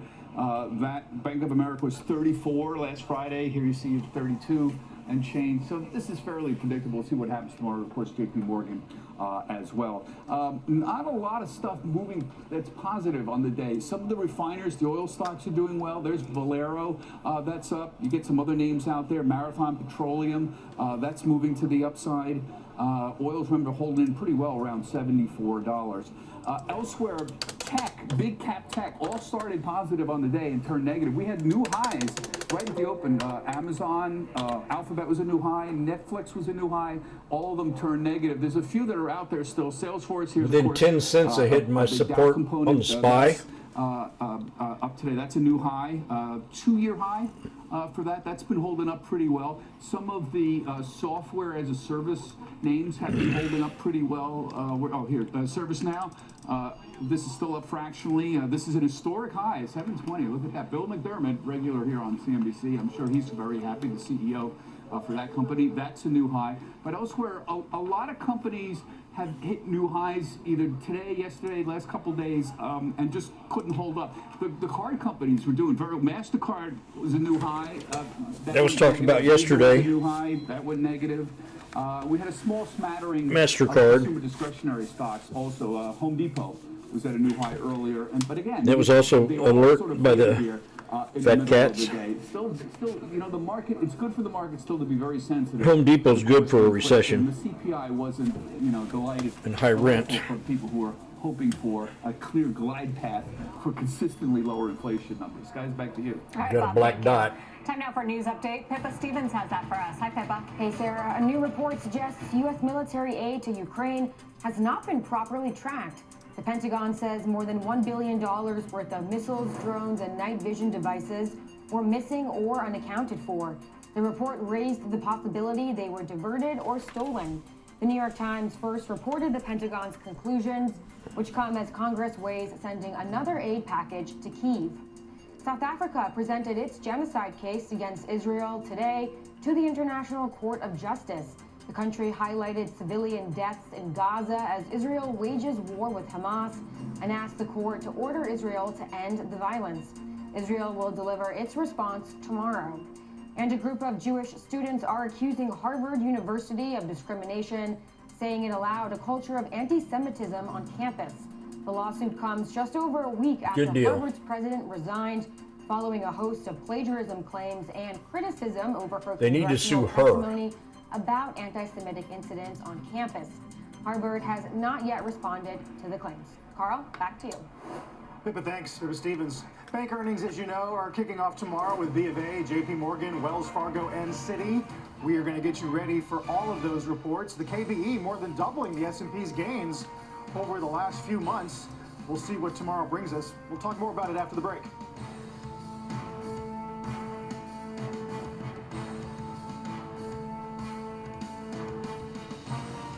Doom, doom, doom, doom, doom. Walmart, got to hold his head. It's your last support. 160.29. If it doesn't hold, we'll get a big drop. And McDonald's. Well, I haven't been looking at the chat.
We got a double bottom here on Walmart.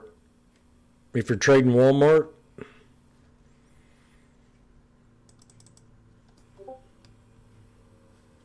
if I look at the big picture, oh gosh. You can tell I've shorted this one up. Okay, I'm going to explain something here.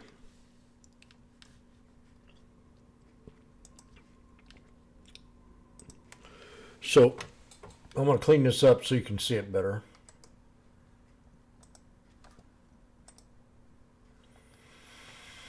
This here was a resistance line. It was a triple top break. This is on the daily.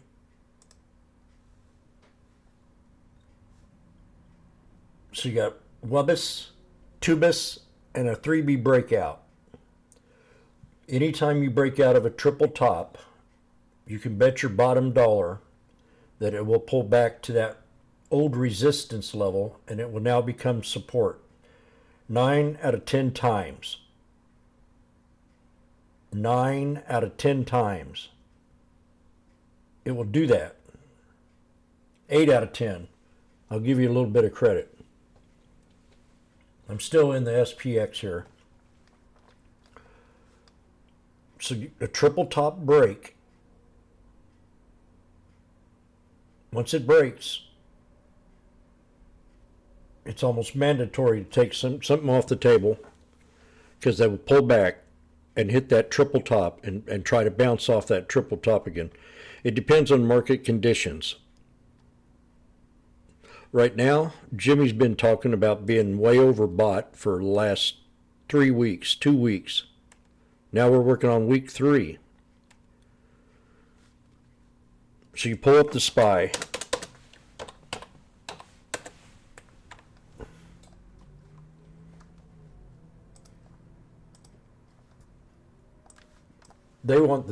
Wall Street wants to keep this silent.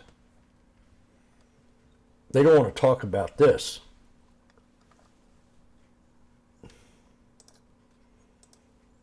They think you're stupid.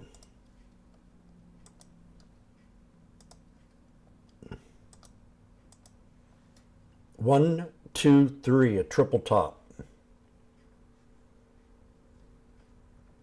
It don't get no hard. The resistance don't get that hard. I mean, that's the hardest resistance I've ever seen on a yearly candlestick pattern ever in 20 years.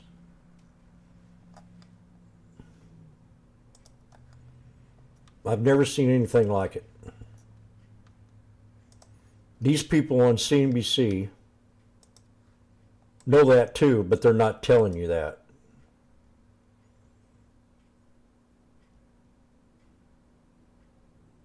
We might have had one right here, but nothing like this. This is unprecedented. I just got stopped out of the SPX.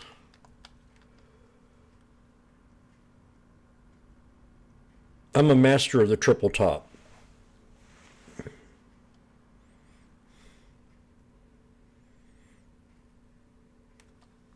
And I only had one person tell me that was a Wall Street market maker that I asked, I said, when do you get out of stocks? And he only had one answer for me because I watched him for 5 years and traded side by side with this guy and argued with him all the time. He always held. They'd pull back. It would knife 30-40%. He'd just buy more. And I asked him one day, I said, you don't ever get out of your trades. What triggers you to get out of a trade? A triple top. You finally said a triple top. I said, I've been in and out of these trades and making a killing, and you're still stuck in this thing buying the dip. You've been in this trade for 4 years. Why in the hell aren't you getting out of these trades when they break? Because I'm waiting for a triple top.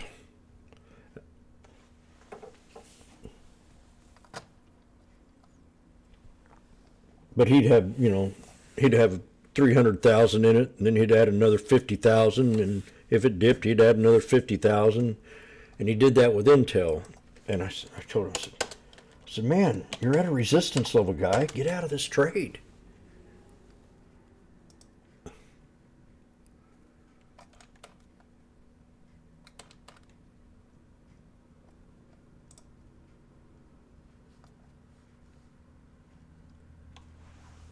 And it just tanked and tanked and tanked and tanked. And every time it popped, I said, are you out? No. And I would be buying at support. Every time it stair-stepped down, I'd be buying at support. In fact, that's not the time frame that we should be looking at.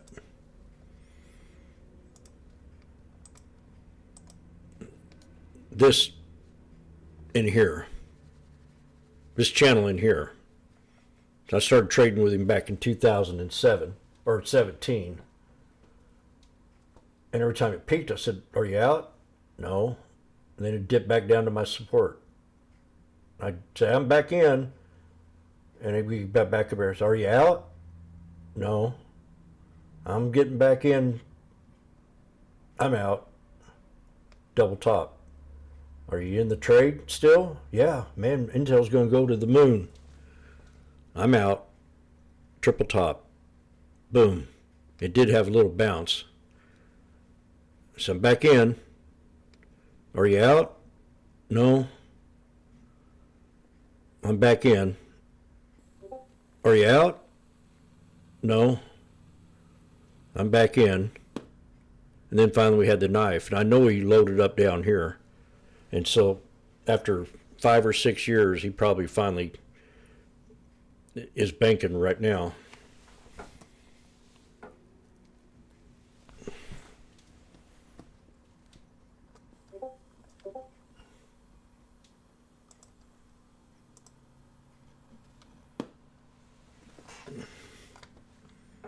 probably one of the most stubborn traders I ever met. But when he won big.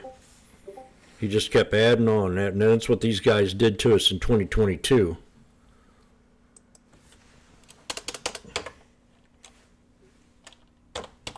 Let's use Apple as an example, or yeah, Apple.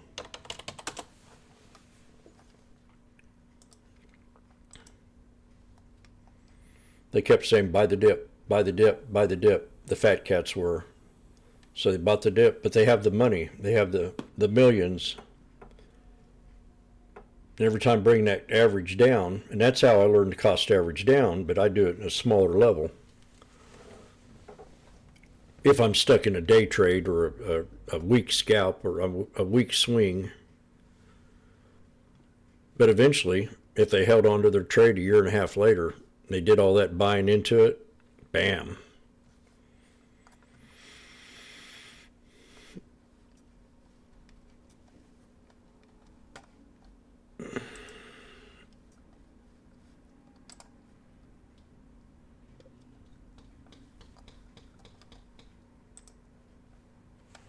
Well, I'm going to go and do my thing.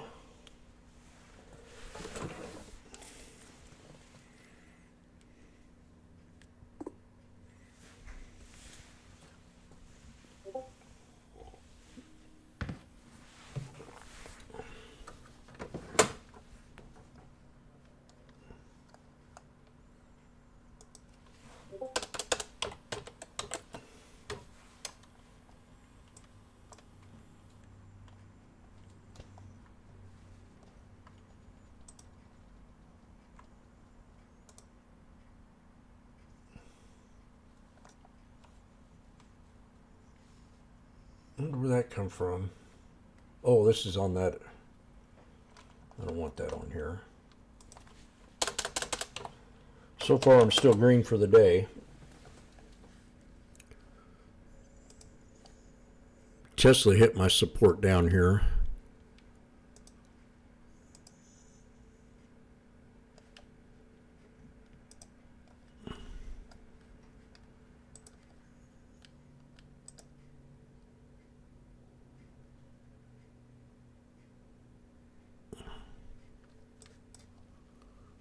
We went below the 200 today,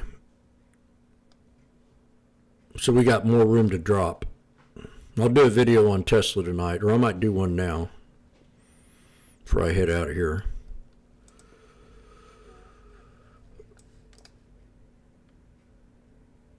I'm still having... I just don't want to overtrade today. We've got 2 losing trades and 1 good one.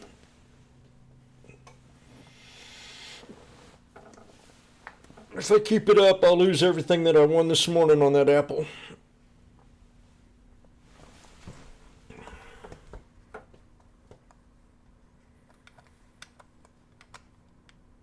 I'd advise anybody else, just be extra careful.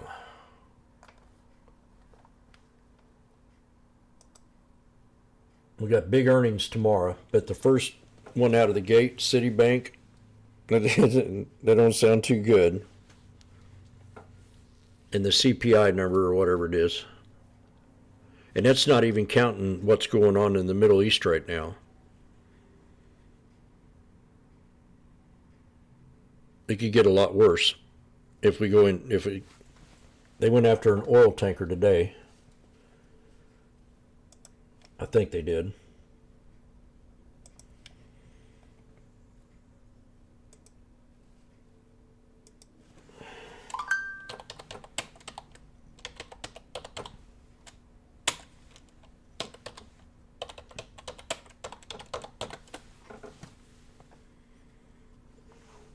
Iran seizes oil tanker linked to USA sanctions dispute.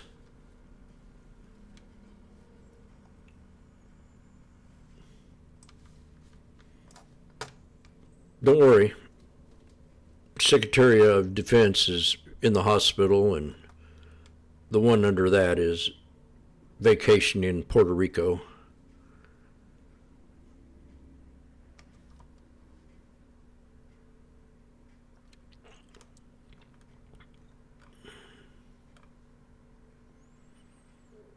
I feel sorry for the guy. Prostate cancer is not a very good thing to have, but damn, if you got prostate cancer and you're Secretary of Defense, what the hell are you doing?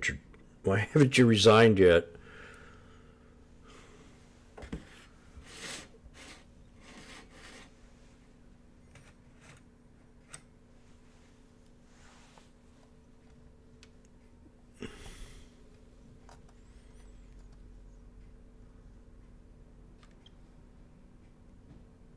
I just, a military general, it just makes no sense to me.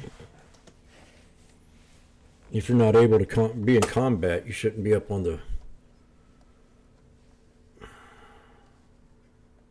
But I'm not a military guy, so I don't know.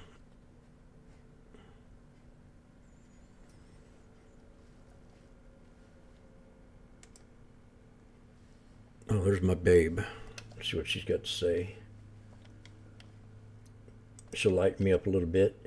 Trajectory of Amazon and Google. In the second quarter of 2022, Amazon's workforce was growing at a 14% year-over-year rate. Over the last 4 consecutive quarters, the workforce has gone the other way. It has shrunk. Here's Google's headcount. In both cases, they peaked in 2022, 2023. AI may make it so that we never get back to those levels. A new era of efficiency that could stick around. This is good for tech investors, of course, those that are long, but it raises big questions for the economy at large that have been asked plenty over the last year. If this moves beyond tech, as many believe it will, and other industries get more efficiency, that is going to have an impact on hiring at large. And this may just be the beginning in tech. And that's sort of what we've been wondering is when this shows up in the macro data and or in the macroeconomic conversations. And is the Fed paying? I mean, we know the Fed's paying attention, but there's a lot of research to be done. I've been asking heads of IMF, because it's going to have profound effects on productivity and economic growth and labor market. It's something we have to understand. When does that happen?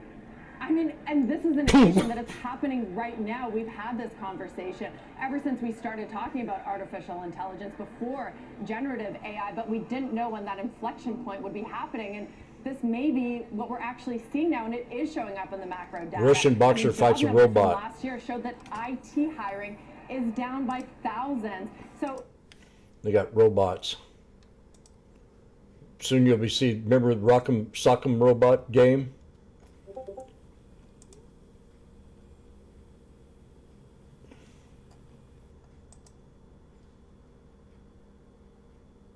Soon we'll be watching these guys.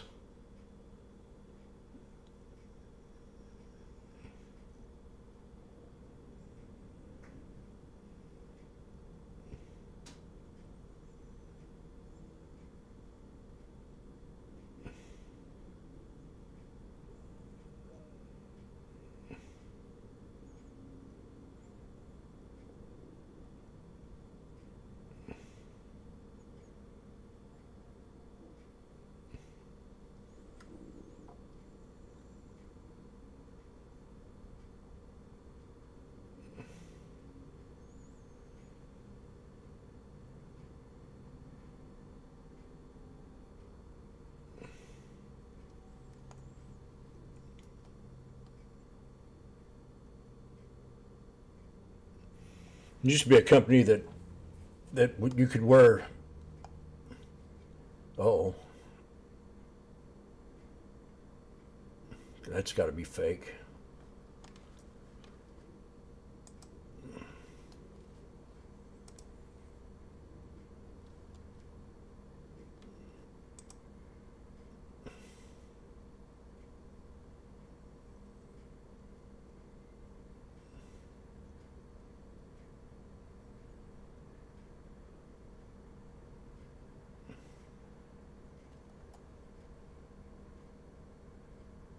Don't piss me off. Might have to hurt you.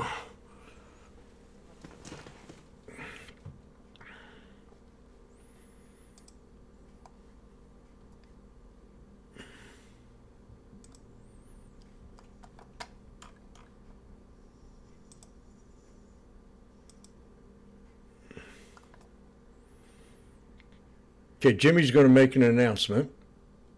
I've been waiting for this $20 again on Mara.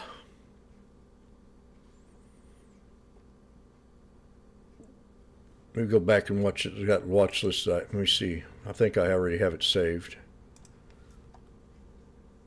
Get to another one here.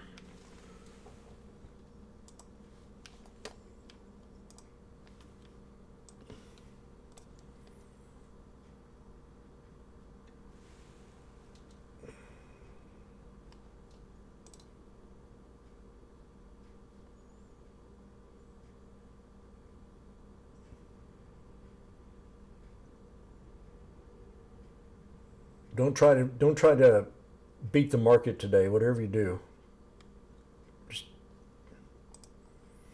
I mean, the trade, just like yesterday, the trade's going to come. So let me see. You got Mara, Riot, Wolf. This is one that I was watching that had a real good volume. I had support for 184. I think we hit it.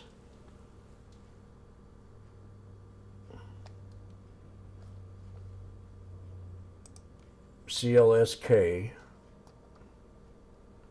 I've got 869 off the 51.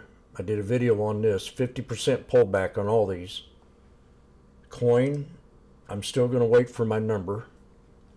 I called this out in the room yesterday. I said I want to see this. Let me see what I wrote in here.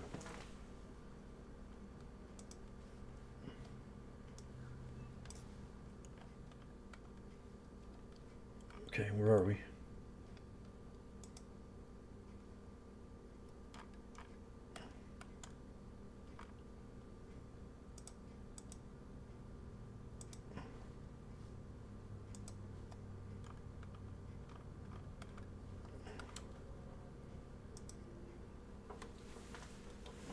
Good job, Linzoid.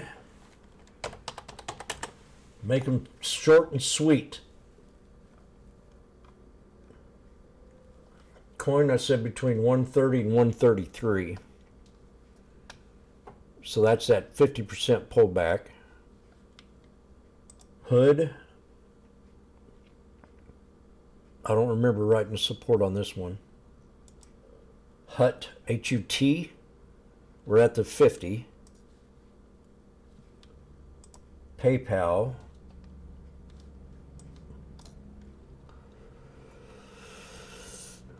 We dripped below 50 the other day, so I missed that one. Square. We're at the 51. Mr.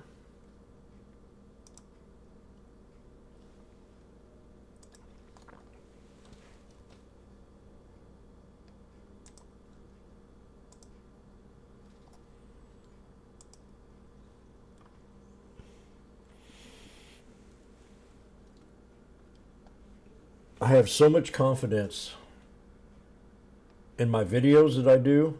They're almost always to the penny. So I've got Bitcoin after we had the big breakout.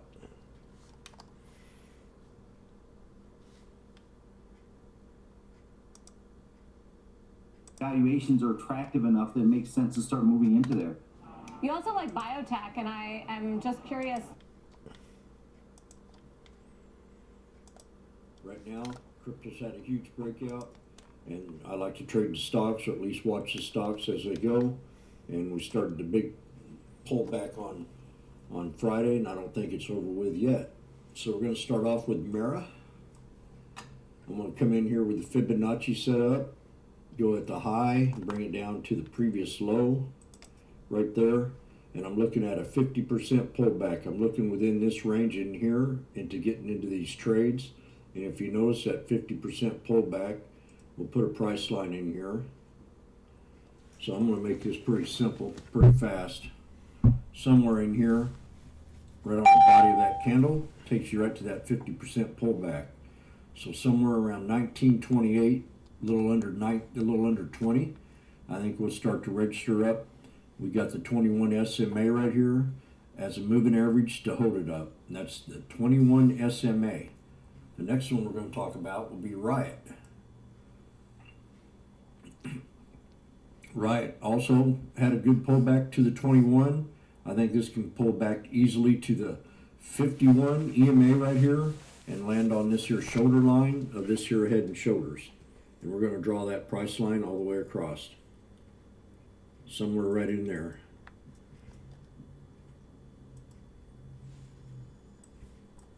Right around 1388. So I got 1388 on Riot.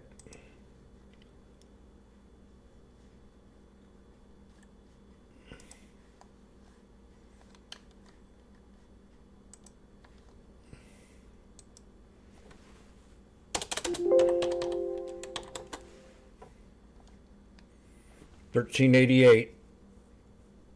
We hit $13.15 today.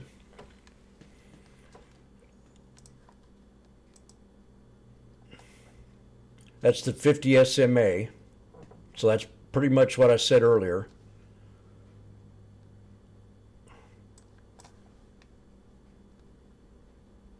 For it to gain respect, we have to get above 1363. Or get above the 50% line at 1374. Let's use that one to run back up.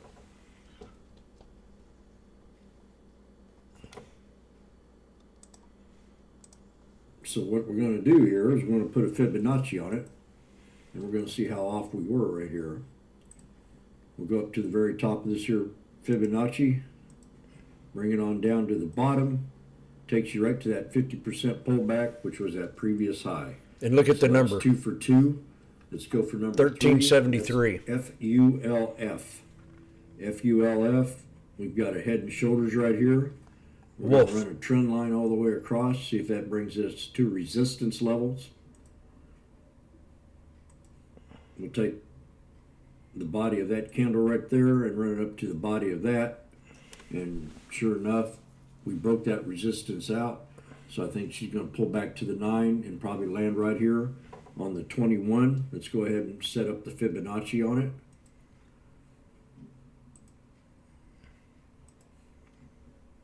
Take it up here to the high of that candle. Bring it down here to the double bottom. We're going to run a price line from this previous high right here, and this is called a pivot point. This will be a pivot point support on this chart. Pivot point, that is a spot on the chart where it tries to determine if it's at a support or a resistance level. 184. So we're going to bring this back on way.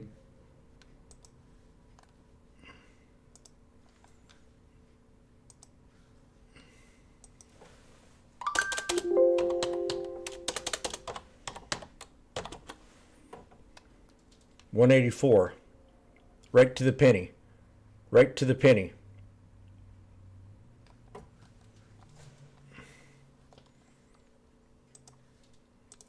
Down here all the way to 184. That's a pivot point. You have the previous high and the previous low, which makes this a perfect pivot point. And also it's below that 50%, almost down to the 61.8 if you start from the top. The next one we're going to look at, and that was WULF. Next one is CLSK. We're going to put the fibbies on this one too. Come from the very top, hit it down here at the bottom where the initial breakout started. I see the previous high right here, which takes us all the way down to that third support level. Now listen to this one. We're going to set an alert off the 50 gap and off the 21.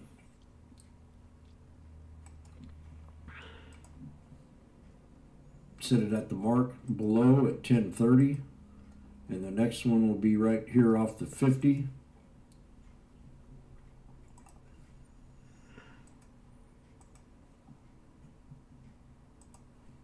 And then the final support will be off this peak right here. We're going to draw a price line, or we're going to put an alert right above it first, and then we'll put a price line on it.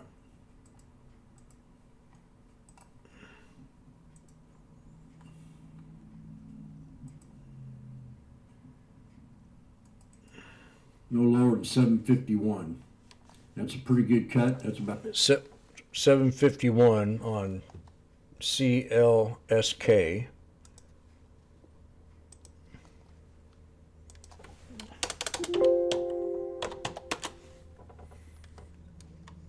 So we triggered one support, and we're coming close to the 50%, which would be a double bottom, and that would be a gap. So that should hold right there. Depends on what kind of stock it is. Watch the tape. So 869 with a double bottom.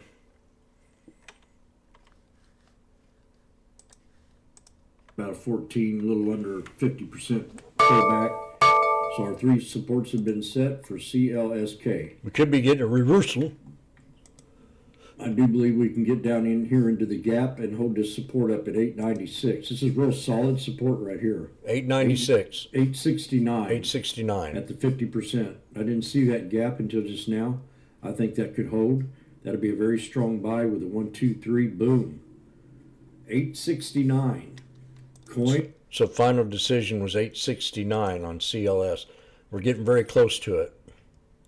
About 50 cents. Less than 50.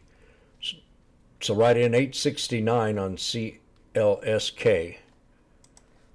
Here's another good runner. Coin. Coin just did an outstanding job off the 200 SMA on the daily time frame. We're going to go ahead and set up the fibbies on this one too. Bring it on down, hit that fibby, set that alert right here. This is a good spot between that pullback right there on the 9. That's called a yin yang. I think that'll be a good spot to take this trade. We're going to run this here support level. I had one set already. We'll take these off. I'll put the new support right here above the 21 on the daily. As I say, I like to use moving averages as support levels, unless I get a confirmation like down here. 155 right here at the 50% line, right on that candle right there.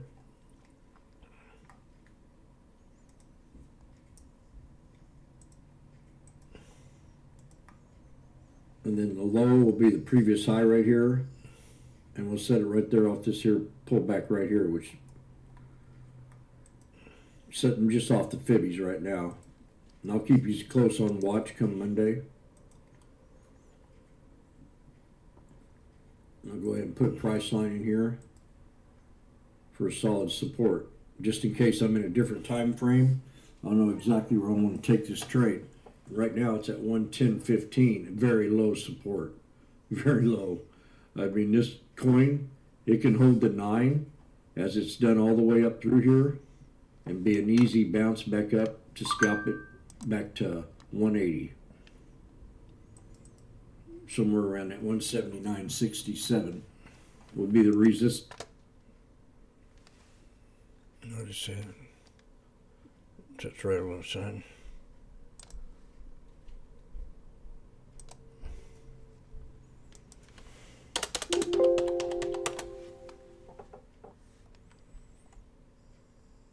Yeah, we got to stick with this. I'm going to still wait for 136.69. That one was off. Well, I don't know. Yeah. I knew it was going to pull back a lot. Distance to break. The next one's Hut. It's already had its pullback. We've got support level right here at 12.17. I'll set that alert right there.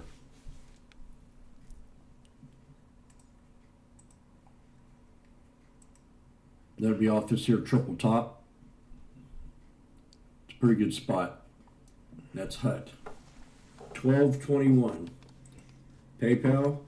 PayPal's going to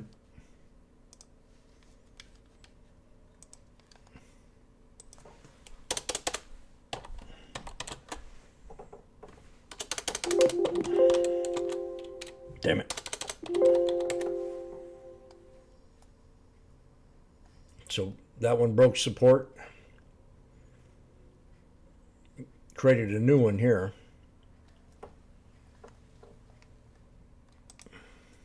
Have its day. It needs to break the 200. Once it breaks the 200, it'll find some resistance up here at this resistance line. We're going to go ahead and draw that across.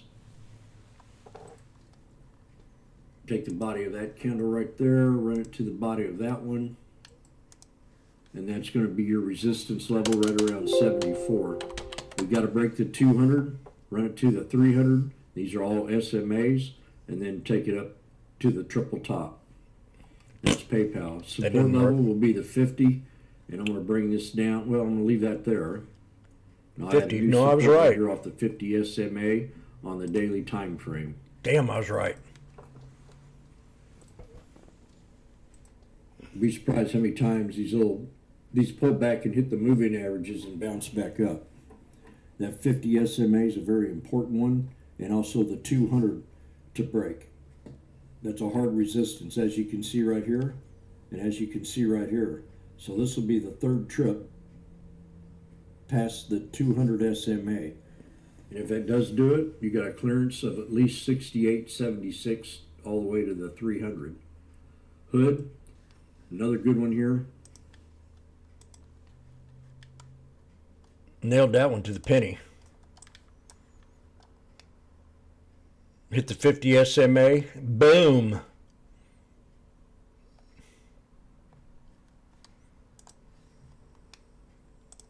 We had a double top, triple top on Hood. We're going to pull back, maybe hit this 21, and there's a gap play. So your first support is going to be in the gap, which is right around 12.24. Then the bottom of the gap will be your second support, and that's right at 11.69. Then alerts are set for Hood. 11.69 and 12.24. The triple top.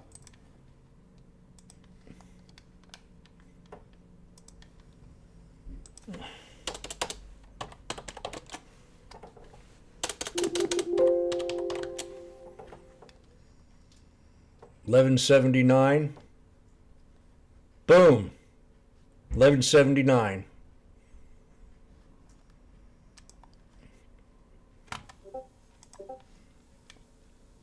$11.69.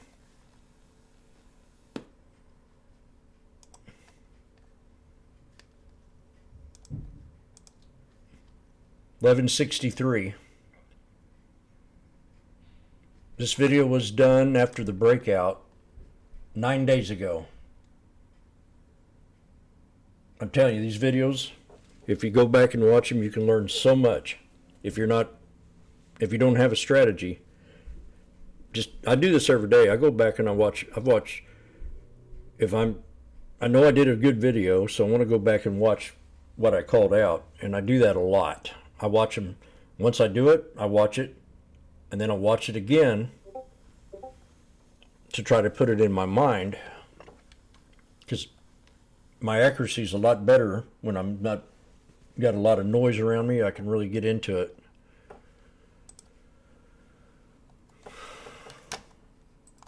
Somewhere around 1334. Square is on the watch list. We got a Fibonacci set up on the square. Looks to me like it's surpassed it, so we're going to erase this.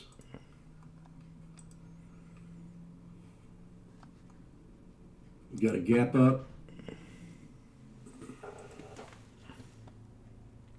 We got a hard resistance to break, which we did, or which we are at.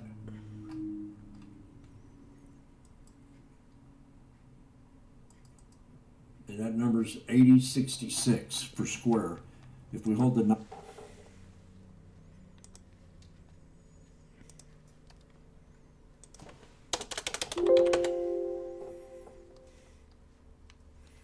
$80.66.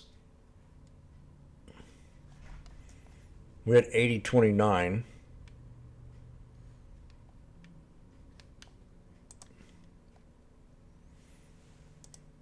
We're still bullish. It could easily pull back to the 21, and that's going to be top of this gap, and that's where we're going to set that other alert.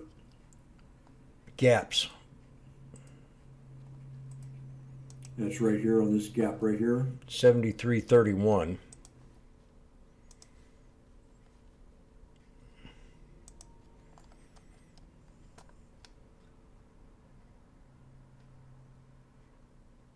Right there. 73.31. Okay. We'd like to see that hold above the 21. The last one, that Mister. We got that one I've seen wrong. people make good money on Mister. You need to have that on your watch list. Options trade pretty well. We're going to pull back. We hit the 9. I think we're going to pull back and hit the 21 like we did in history, and that'll be a good spot to take this trade. I'm going to set an alert right above the 21, which I might have already done, but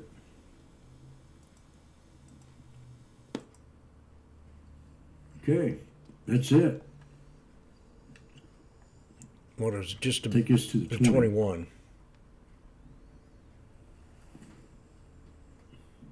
Damn it. My jaws are dropping because I can't see it. There's a lot of alerts set here. Yeah, I'm going to stay with this 602 off the 600. We'll just have one alert on this baby. 601.56 for Mister. And that will bounce off the 200. See how we've done here? 200, 200, 200, 200. I think we can come back and hit it again and then bounce back up. Or it could just knife on down and have a more of a drama at, shoot, that's another 50 bucks. 552. 552. This will be good one to watch. If we get one good pullback on this, I think we can consolidate and run it back up to this previous high here. That's what we hit yesterday. Shoulders. That'd have been a $50 trade. Then we had the drama today. That's it for crypto. So that's a good call right there. Everybody a great trading day. I'll respect that. See you tomorrow. Retail traders. Hit the like. Sneaky snake trading strategy, where I talk about chart patterns, moving averages, and being in the now. So out of all of them, I had one bad one and two not so bad, and the rest were all to the penny.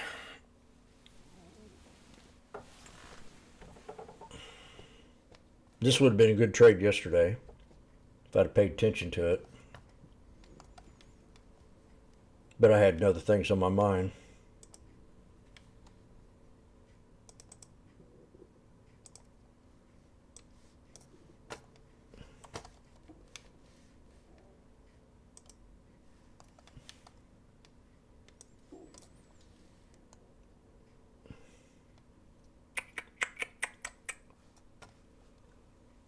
Okay, well, I'm going to go do a errand.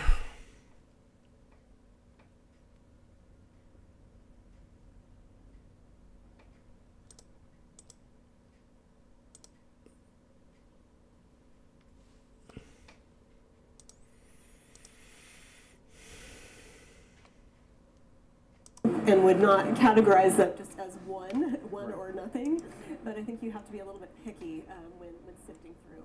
You know, Bernie, you hit on something earlier in Worldwide Exchange we're talking quite a bit about. So historically, technology trades times its forward PE. Right now, currently, it's at 24.5 times its forward PE. Brent, I'm going to come over to you. What does that make you think? I mean, there's the AI trade, NVIDIA, we're going to talk about in a second. Obviously, given a lot of enthusiasm and a lot of encouragement to investors on the AI trade, but that much above its historic valuation, what does that say to you? I think it should give you a small lens into where we are, but I've said this so many times. PE is a terrible metric for making trades. And so let me just take a step back. I think we're all asking ourselves, can tech have another good year?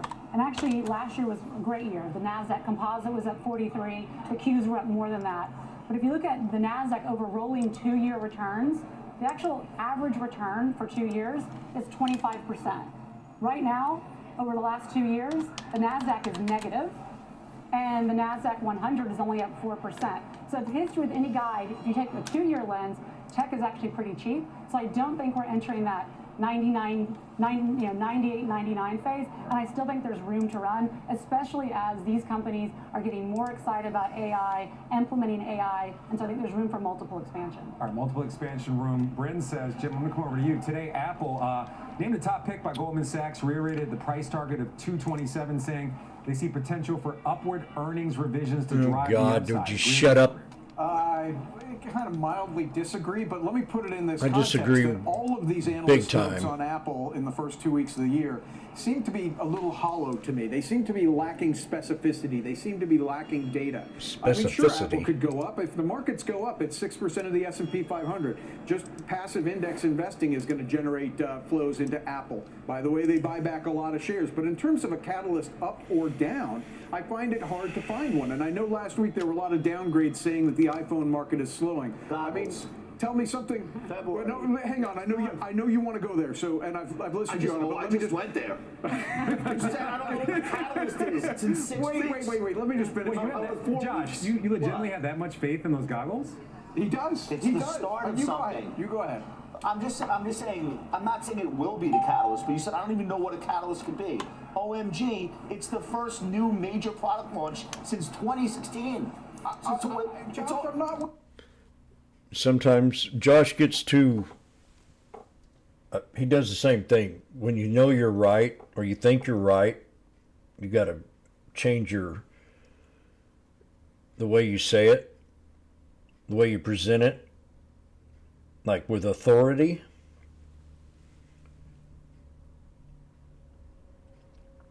And he's right a lot. It was like when he called out Uber, he was thinking it was going to go ahead and break out here, but it didn't. It pulled back. But he's right back where it was, where he said it would break out. But I've caught him in many trades where he was right. And I'm going to disagree with him too on this Apple thing. It's going to be like a Nintendo, or people have changed. I spend 8 hours a day in front of the computer for 20 years. So people can change.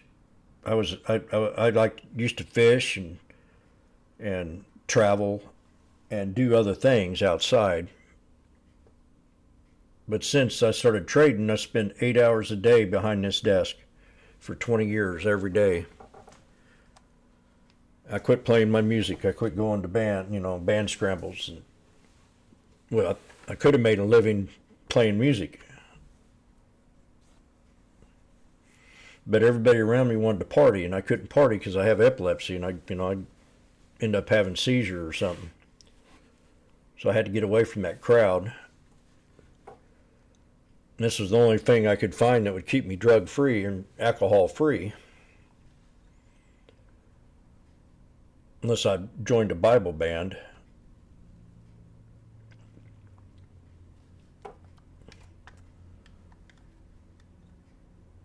So I sit here sometimes with that authority, like, damn it, I was right. Like I was with the 52-week high. I knew I was right. I knew it. I used authority when I said it. I said, man, if anybody's swinging or anything, I would be very careful from here, because we're at a very hard resistance, and it's going to be very hard to break. And I said it with authority. I did video after video on it because I knew I was right. But when I asserted myself, I was sticking my chest out in the air, saying, like a rooster would, calling in his hens. I'm saying, we're not going to break this resistance. If you're swinging anything, get out. Or if you know what, stay in stocks that have cash, because we're at a very hard resistance. And I still feel that way. I still feel like we're going to have a huge pullback, and that these guys are pumping these stocks at extreme levels, because I don't feel it. I don't feel it in the economy. Everybody around me is complaining because of everything's so damn high. And these guys, they don't see it.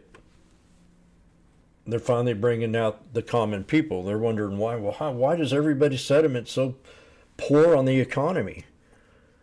It's because government jobs are being created, and people are having to work 2 jobs. Everybody I know is having to work 2 jobs to make it. My friends, I don't know any rich people. I got people all the time. Jim, can I borrow 100? Can I have a couple of hundred? Man, I got to pay this utility bill. So I can't find work.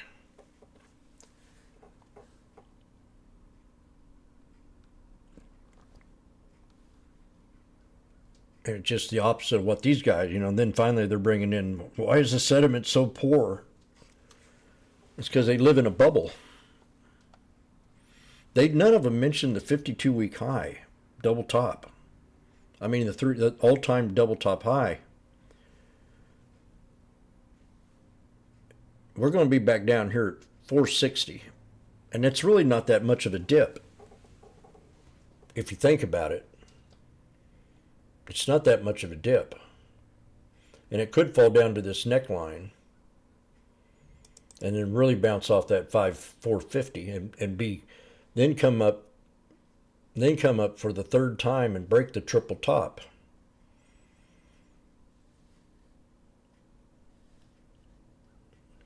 I've sat here and been green all the way up. I've not had just one red day in all these weeks, because I know we've hit a hard resistance at double top, and I'm not going to play around. I'm going to stick my chest out and say, man, if we break this, I'll get back in, start swinging.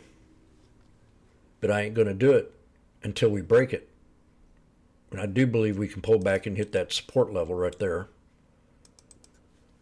at 460.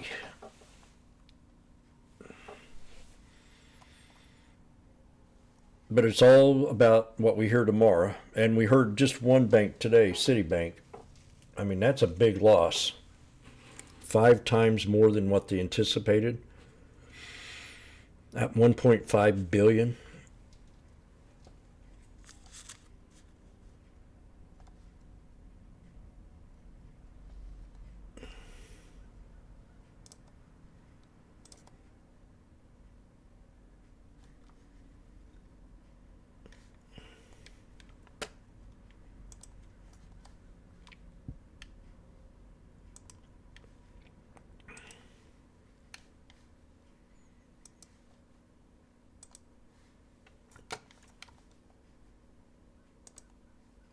Shares down 1 3/4%. All right, coming up here on halftime, one of the biggest stories of today, Bitcoin ETFs, they begin trading.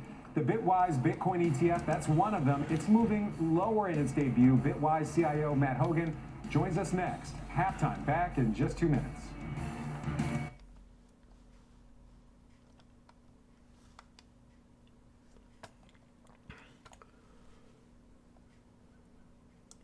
Mare's getting real close to support. Now look at this. Do you see anything on that chart that I might have missed on Mara?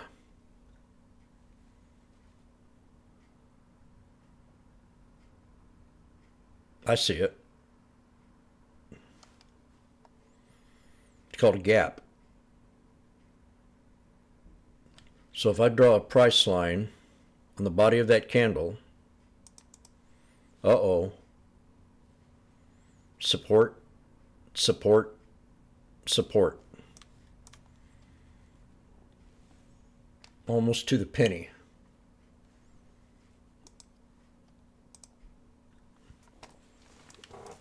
Right to the penny. Within what? 2075? 9 cents. 9 cents.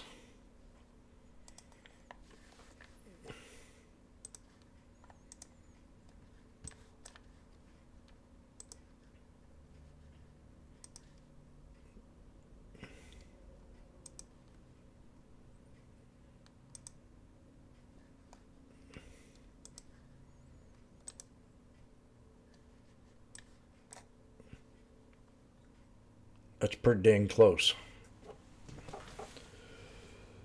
We could get a reversal from there if for day trade or scalp, because we touched the top of the gap.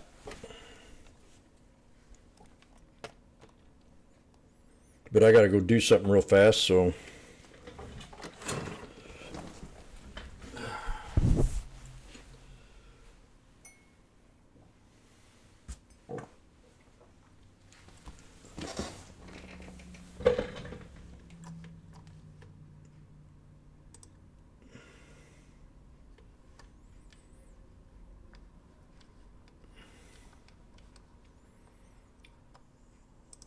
Pfizer's been in the news.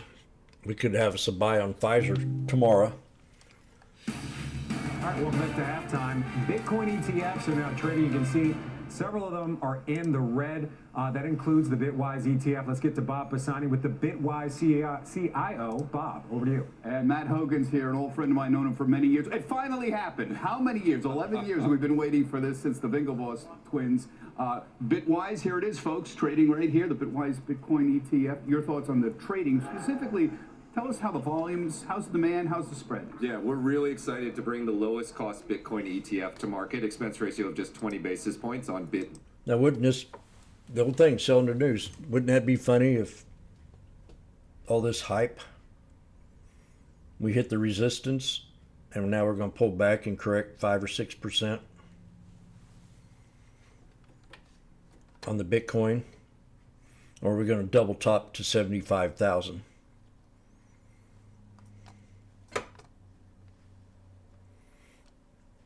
Maybe the retail traders would want to stick it to them like they did before.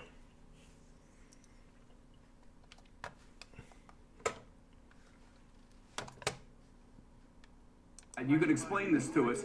The spread here, 41 to 52, the bid ask, 25, BITB. 11 cents or so, and you're saying there's huge demand. People are just coming in. That's why it's a slightly wider spread. Yeah, I mean, for starters, that's a pretty good spread, particularly when you pair it with BitB's 20 basis point expense ratio. But that spread is going to come in. You're seeing demand on the buy side. That's why the ask is where it is. But again, we expect that to bring in. These ETFs eventually should trade a penny, a few pennies wide. That's what we'll see in a week or so. Some people are getting in early, some people are waiting, but it's a big day for Bitcoin. Now, a lot of people are asking me, okay, wait a minute.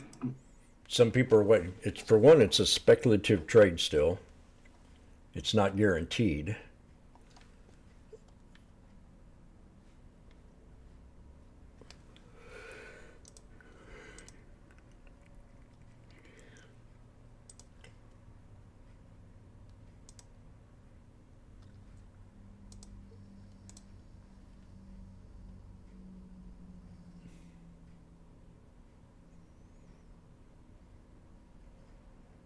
I'll give it my 3-day rule.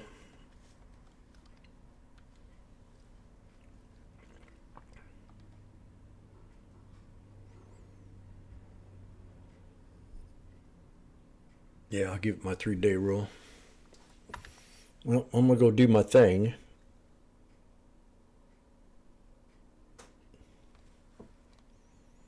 Might be an hour or two. Box this morning, his Bitcoin ETF is the priciest product on the market with the highest fee. He was pressed on how he played it. Here's what he had to say. We've been prepared for a world in which there are multiple spot products. GBTC has certainly been the product that has forged the path for all of these other issuers to come to market. Our court victory, our guts, our operations, our disclosures, our work with the SEC. Investors should have choice, but GBTC is coming to market in a very differentiated way. It is going to be, as of this morning, the second largest spot commodity ETF in the world. It has $28 billion of assets under management. And other issuers may try and differentiate on fees. For GBTC, it's about size, liquidity, and track record. All right, GBTC down just about 0.5% right now. Brennan, you own the Grayscale Bitcoin Trust. Your thoughts on those comments and the action in the market right now? I think it was somewhat of a, buy the rumor, sell the news. We all debate if it's going to be that or the opposite. But I do think it's important. All of these 10 other ETF providers owe a huge debt of gratitude to Michael and his team for actually suing the SEC, having the court side with them, because none of these would exist without that.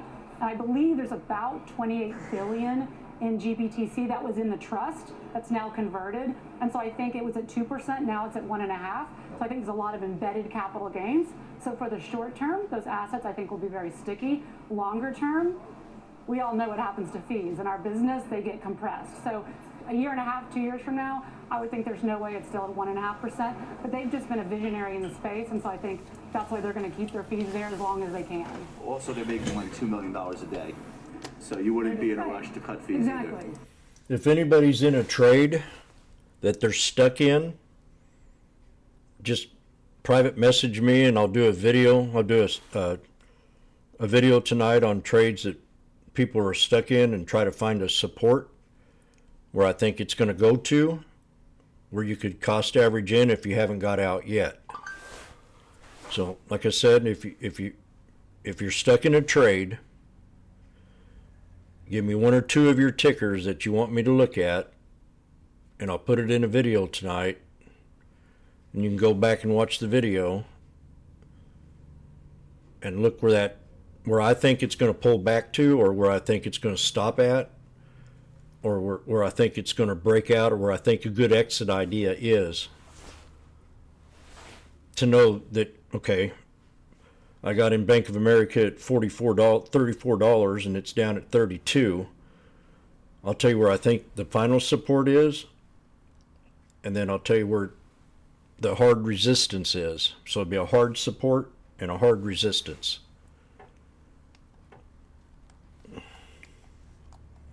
And I'll do that for you. But you got to private message me, because I'm not going to read through the chat.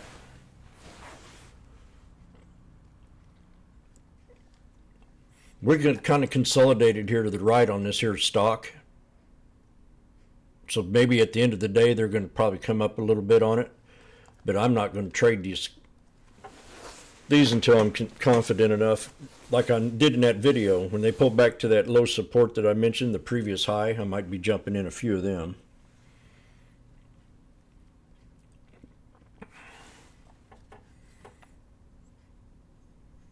$23 million in grants in an effort to build a nationwide EV charging network. In an announcement today, the grants will fund charging stations and ports across grants got plugged. Puerto Rico. The grants are part of the Biden administration's goal to ensure EVs charge make points. up What's half it? of all new sales CHPT. by 2030. And it's official. Bill Belichick's 24-season reign as head coach of the New England Patriots is over. Patriots owner Robert Kraft and the six-time Super Bowl winner made the announcement just moments ago. It comes after the Patriots finished this latest season 4-13. The 71-year-old Belichick said this afternoon he will always be a Patriot. Frank, back to you. Wow. Really the end of an era. I was in Boston. I got to witness some of the Super Bowl wins, including the 28-3. Just an amazing career for Bill Belichick. Congrats to him. Pippa, thank you very much. All right, straight ahead here on Half, we're trading the day's biggest movers, from the streaming wars to the EV market to the software space. The committee debates all of it. Halftime is going to be back right after this.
NBC and Peacock.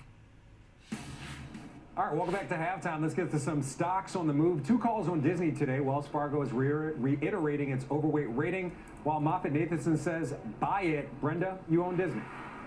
Yeah, so Disney obviously has been pretty disappointing over the last several years, but I think if we look at what this year is likely to bring, you know, we think that the overall losses related to streaming will probably be lessened as the year goes on, given the company's focus more on profitability. We're also going to overlap the actor strike from last year, which should be a positive.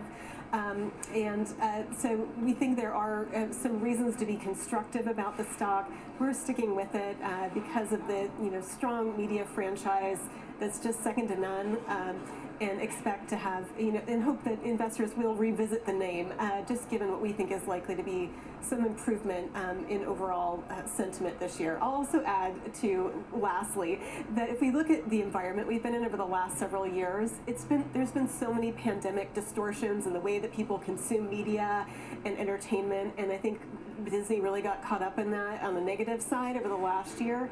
So we think this year could be a little bit more normalized in terms of people normalizing behavior, and I think that should be a positive for Disney. All right, turning to Netflix now. Shares up almost 1.5%. The company's new ad tier crossing 23 million monthly users. The stock at a 52-week high today. Josh, you've been watching the $500 level on Netflix. It just crossed that today. What's your take? I think it's a breakout within a breakout. This is one of the best stocks in the market right now. I have been in the stock before. I'm not in it currently. I bought it when it blew up in May of 2022. I was actually on vacation. I had never seen a stock blow up so badly over news that wasn't catastrophic. And I didn't think Netflix's situation at that time was catastrophic. And clearly it was not. In that moment, it was trading 15 times trailing earnings. Now it's 50 times trailing earnings. So as much as I wish I were in it, I would not pull the trigger and buy it here today. That being said, if you ask, like, is the streaming war over? The answer is yes. And why? Because Netflix already won. And I think that's become very evident to everyone at this point, and that's why the stock has done what it's done. All right, turn to another streamer. Paramount downgraded to sell at Redburn. The company says it sees entertainment advertising at a negative tipping point. Jim, you own this one. Shares down about 5.5% right now. Yeah, good Lord. I wish I'd never heard the word Paramount, but here I am nonetheless. Look, a lot of noise around this stock. And that includes the potential sale by Sherry Redstone, the controlling shareholder of her company, National Amusements, which owns Paramount. That actually may be the reason for the pressure on the shares today, as opposed to the downgrade, because there's a perception that maybe she's doing a fire sale price. But however, when I think about this stock, which again has been terrible for me, I have to think about going forward. Now, the last quarter, this was 2 months ago, they had a quarter that was much better than expectations.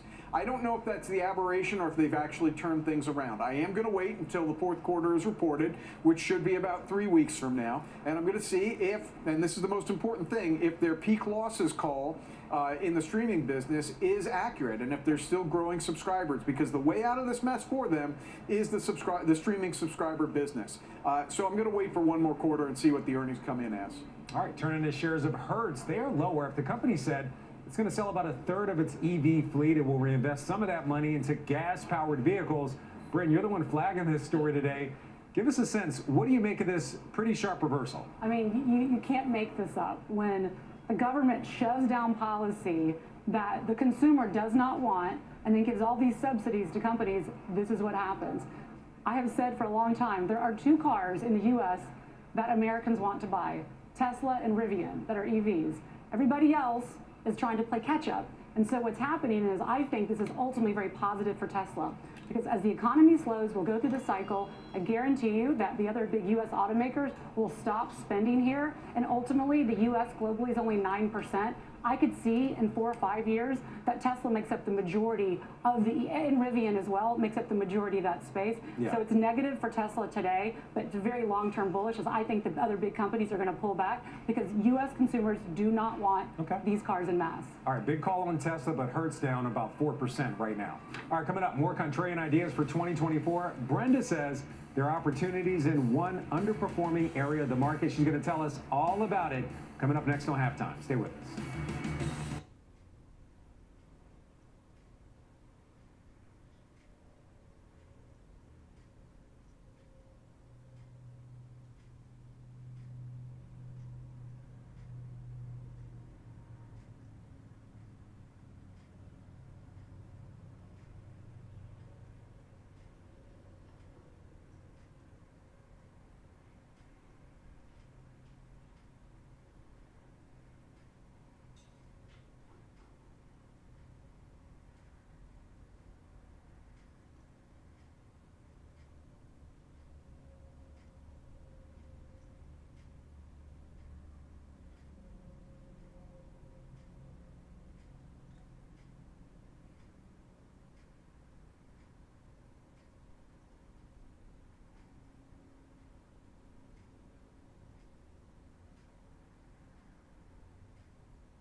VoiceAmericaAthletics.com.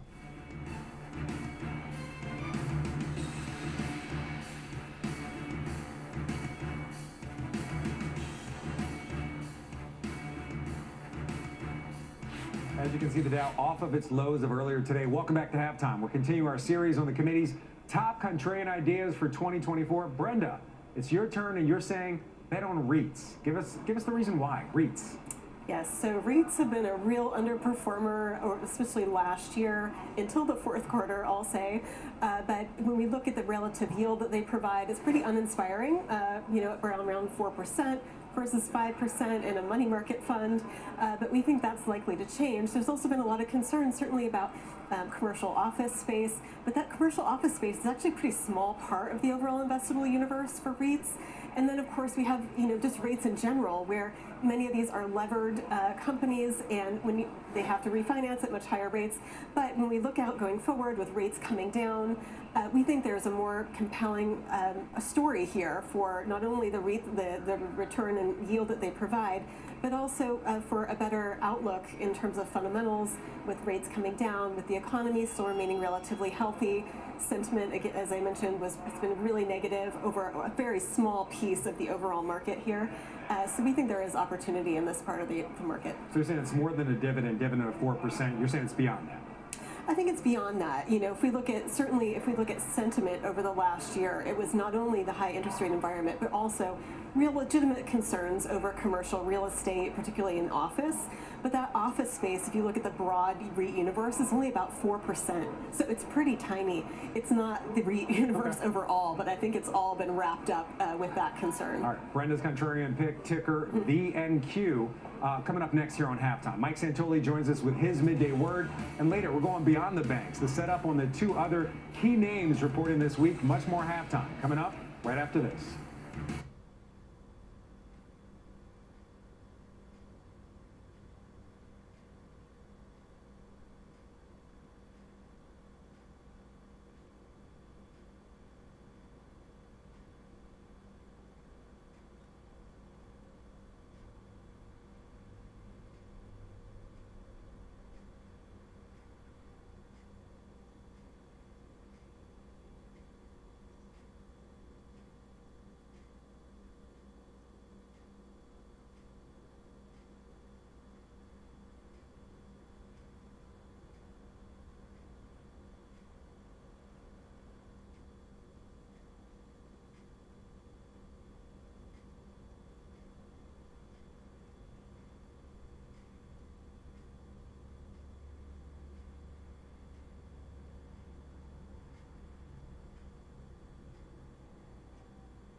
Now. And we're back here on Halftime. Senior markets commentator Mike Santoli joins us now with his midday word. Mike, taking a look at the markets, they're pulling back from their lows of earlier. Yeah, we're kind of migrating around the same zone. S&P 4750 seems like a pretty popular spot to crisscross for the past couple of weeks, actually. It's tough to sort of separate out the reaction to the CPI data this morning from the ongoing process of a market trying to digest a massive two-month rally. One pronounced pattern, though, in the last few days has been the way that the small caps, the banks, the cyclicals, the transports, even the speculative stuff like the ARK Invest Fund have really rolled over relative to the old favorites of mega cap growth. So everybody wants to see a broadening market. Maybe too many people are wishing and hoping for a broadening market, but the net effect to me is a subsurface pullback that's consolidating those gains. Maybe not the worst thing in the world to have the average stock pull back into earnings season, maybe lower the bar for a reaction, a decent reaction to numbers. All right, so Mike, I'll get your take on one of the big stories of today, the spot Bitcoin ETFs. What's your take on the action we're seeing?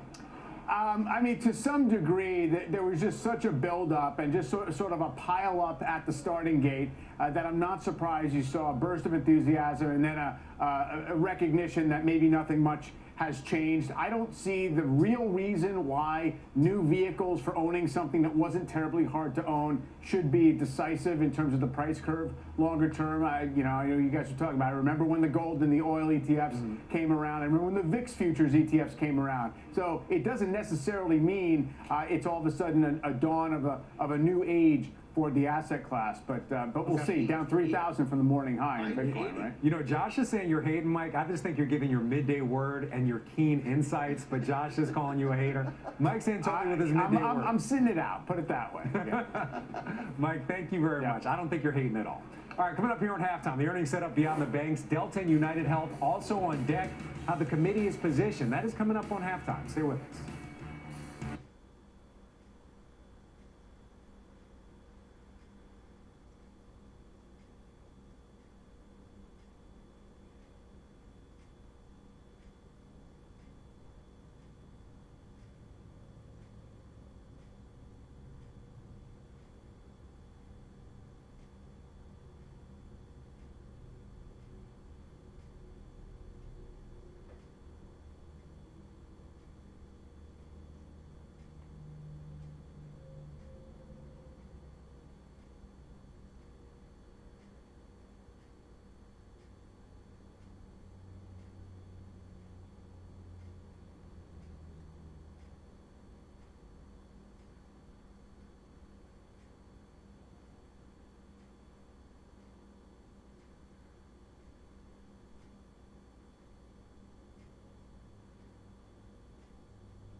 Deals today. All right, welcome back to halftime. It is not just the big banks reporting earnings tomorrow. We also hear from Delta, United Health. So let's get the setup. Jim, you own both of these. What are you watching for? So Delta, back around 6 months ago, in the middle of the summer, they did an investor day in which they predicted $7 a share this year. The street clearly doesn't believe that. It's at $6.50. What you're looking for Delta tomorrow is a confirmation that they're still on track for $7 a share. And that really comes down to demand. If you look at TSA passenger throughput, clearly the demand is there. Obviously, costs will play in, but jet fuel's been coming down with the price of crude oil. So I think this sets up well for the street to kind of come around to the fact that Delta's doing a lot better than it expected. On United Health, comes down to medical reimbursement costs. Those have been trending higher. There's some noise this week from CVS that their medical reimbursements have gone up a little bit. So you want to hear tomorrow what the projection is in 2024 for medical claim reimbursements. All right, two things to watch right there. Stay with us. Final trades from the committee coming up. Josh has already warned us. He's not going to be hating, but he might take up all the time. Stay with us right here on Halftime. Are you following the Halftime Report podcast? What are you waiting for? Look for us in your favorite podcasting app. Follow the Halftime Podcast now.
Confidence.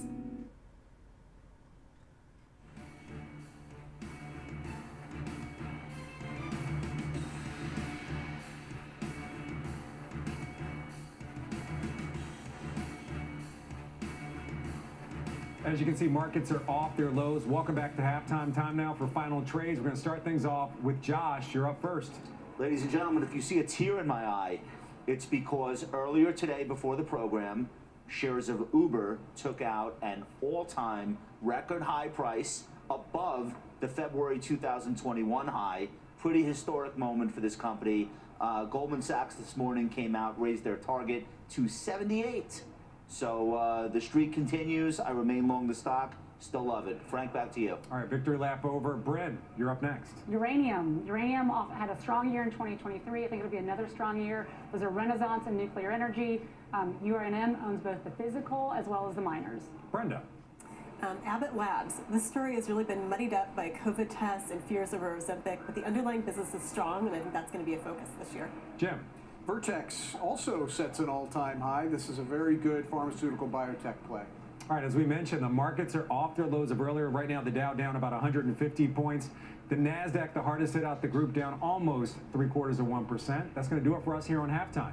The Exchange starts right now.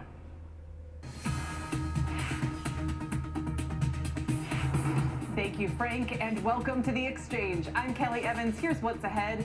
CPI, it did come in hotter than expected this morning. Stocks are lower as a result. Could the first rate cut not come quite as quickly as the market was hoping for? We'll talk about that, how to position from here, and we'll hear from the White House in a bit on their plans to tackle all of it. Plus, Coinbase CEO Brian Armstrong calls the Bitcoin ETF approval a great victory, but our analyst calls it a Pyrrhic one at best and says Coinbase is set for a big reality check. He joins us to make his case with the price of Bitcoin topping $49,000 today. And a rapid rundown with rapid ratings. The CEO joins us ahead with the names on his radar that could be headed for trouble and one that really impressed him. Before all that, though, let's start with today's markets. Dom Chu has the numbers, and weren't we briefly at highs, Dom? We were, and just to give you an idea, it's been a fairly wide range today for the S&P 500, which currently stands at 47.57. At the highs of the session, we were pushing 47.98 and down towards 47.39 at the lows of the session. So again, off of the lows, but well off the highs that we saw after we tried to make a run above the 4,800 mark. So we're off 0.5% so far today. A similar percentage decline for the Dow Industrials, down about 145 points, 37,549. And the NASDAQ Composite underperforming a bit, down about 2/3%, 93 points to the downside, 14,876. One of the big focal points has been the mega cap technology, that so-called Magnificent Seven trade. Well, we have seen some pretty interesting swings. At one point today, Microsoft was actually more valuable than Apple, but even Microsoft had gains that have now turned into slight losses so far today. But it did hit a record high at one point today. Nvidia shares still holding on to 0.5% gains. It is sitting at record highs today. Alphabet and Amazon, both stocks that are in that Magnificent Seven and both big drivers of the market, they both hit highs for at least the last 52 weeks. So we'll watch those. Alphabet currently down 1%, Amazon up 0.5%. And then we got to check out what's happening right now with Bitcoin prices as well. As Kelly alluded to, we briefly topped that 49,000 mark on a lot of this optimism about what's happening with exchange-traded funds, that many of which have now begun trading today so far. Rather than show you all of them, because some of them are fairly small in nature, we will show you the Bitcoin price, which is still up about 1.25%, 46,420. But Kelly, it will be very interesting over the coming days and weeks to just see what kind of dislocation from a net premium or discount to NAV many of these funds have with regard to Bitcoin prices and their holdings. It's something to watch for sure in the coming days. I'll send things back over to you. I totally agree. Fees, flows, all of it. Dom, thanks very much, Dom Chu. Today's hotter than expected inflation number spooking the markets a little bit, as some investors think any rate cuts from the Fed might be a little further down the road. Steve Leisman is here with more. How much should we make of this, Steve? Well, I think it's a good lesson, Kelly. The Fed has been trying to say for several weeks now that the inflation numbers are not going to be coming as expected. Now the data is backing them up. The question is whether the markets are indeed listening. The message from the data, I think, is this. Yes, inflation is probably still cooling, but no, it doesn't happen in a straight line. And you just can't price the imperfect to perfection. Here's the data, month on month, 0.3. For the headline number, that's up from 0.1, pushing up the year over year to 3.4 from 3.1. The core coming in unchanged, 0.3. Base effects help it decline to 3.9%, but still sticky at levels the Fed is uncomfortable with. Couple surprises in there. Energy had been negative, now it's positive, with electricity up 1.3%. Used cars, all the other data we have shows should be negative.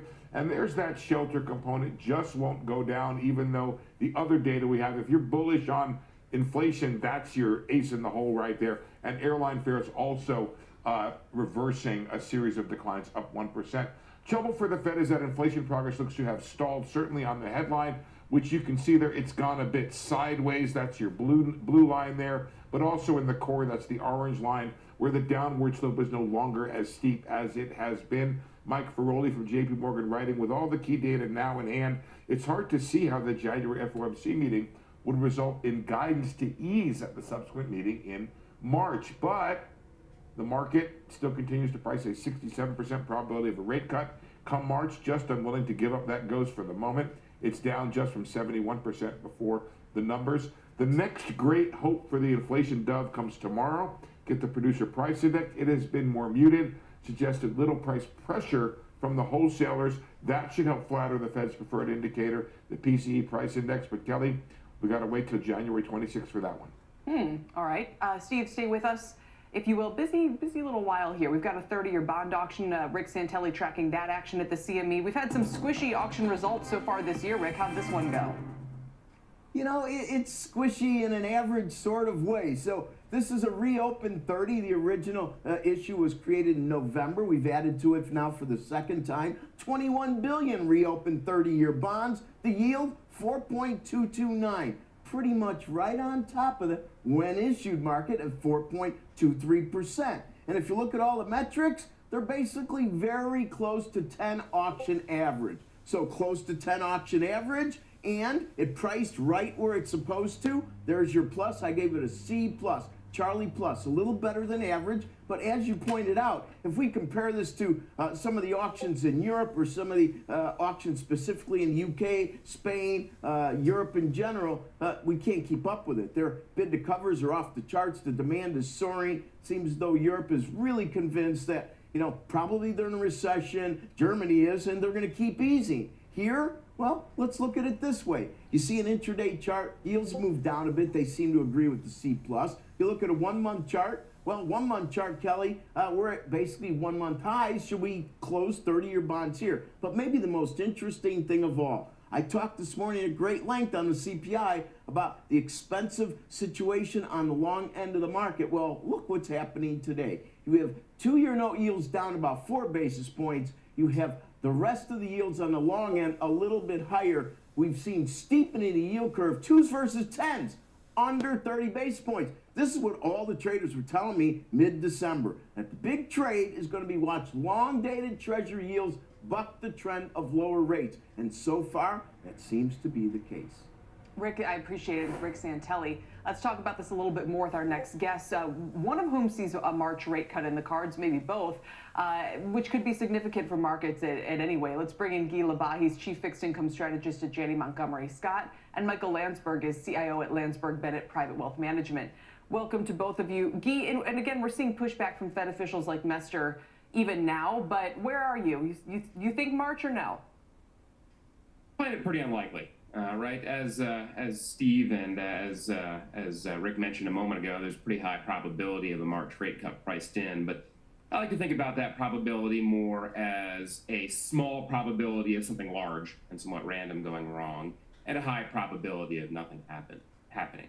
We've heard comments from several Fed officials over the course of the last week or 2 weeks highlighting the idea that it's just too soon to be confident. It's time to ease off the relatively restrictive level of interest rates. And frankly, at this point, you know, just about 2 months before the March meeting, we would already have to be paving the way based on the Fed's forward guidance approaches over the last couple of years. I totally agree. And Guy, so I think it's unlikely. I also wonder if the more significant data point this morning wasn't, I mean, CPI, sure, but it was kind of, you know, a non-event, was actually jobless claims. They were still so strong. I mean, if the Fed wants to push back on a cut, they only have to point to the still strong economy. If claims were already moving higher, I think the market would be very much pushing back against this. Yeah, which is fair. At the same time, you know, it's still a holiday period when it comes to the jobless data, and those weekly numbers are pretty noisy. So I don't think we've got, you know, Jay Powell and his colleagues staring at that data point come 8:30 every Thursday morning. At the same time, there is a lot of evidence that labor markets perhaps are easing off the gas pedal a little bit, but are still relatively strong. And we're seeing decent job growth. There's no evidence of economic deterioration, certainly not any material. Michael, where are you? What should investors do? Do they buy bonds here? Is this their last chance, or are we going to be surprised by rates moving higher again in general? Kelly, I'm not sure rates really move higher. I've been in the camp that you're not going to see a rate cut until probably the summer, unless something really, really bad happens. The economy is not in that bad shape, and certainly labor indicates that it's not in that bad shape either. So I look at it as a scenario, yeah, I think you can extend your durations a bit here. I don't think it's that you have to go run and do it today, but I think you're going to want to move some of that cash to slightly longer durations. I don't think rates go up a lot, but I also am a believer that I don't think inflation drops a whole lot here either. And that's what I think keeps the Fed on the sidelines longer than a lot of the market expects. A lot of people are almost saying the opposite, Michael, where They say, well, you got to be careful going long duration now because we've got, kind of the deficit debt situation to kind of still get through, and the short term looks more secure because we can kind of figure out the Fed's trajectory. Why not go with that consensus? Well, and I say I said longer duration, meaning everyone's in cash now or 3-month T-bills. Got it. I think you can go out 3, 4, 5, 6 years. I don't necessarily know if I want to have a lot of money out at the end of the curve, like the TLT, something like that. But I think you can start to look at kind of where the ag is and start to move some of your money out there, given the fact that at some point rates do come down.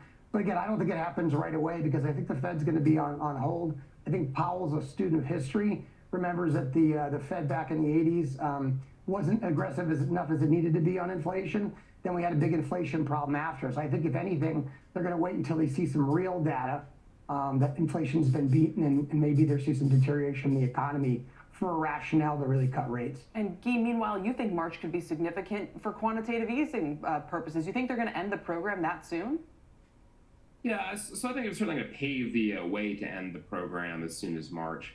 Last weekend, Lori Logan, head of the Dallas Fed and former head of the New York Open Markets Desk, talked about the level of banking reserves in the system reaching or approaching or heading towards what the Fed calls the lowest comfortable level of reserves.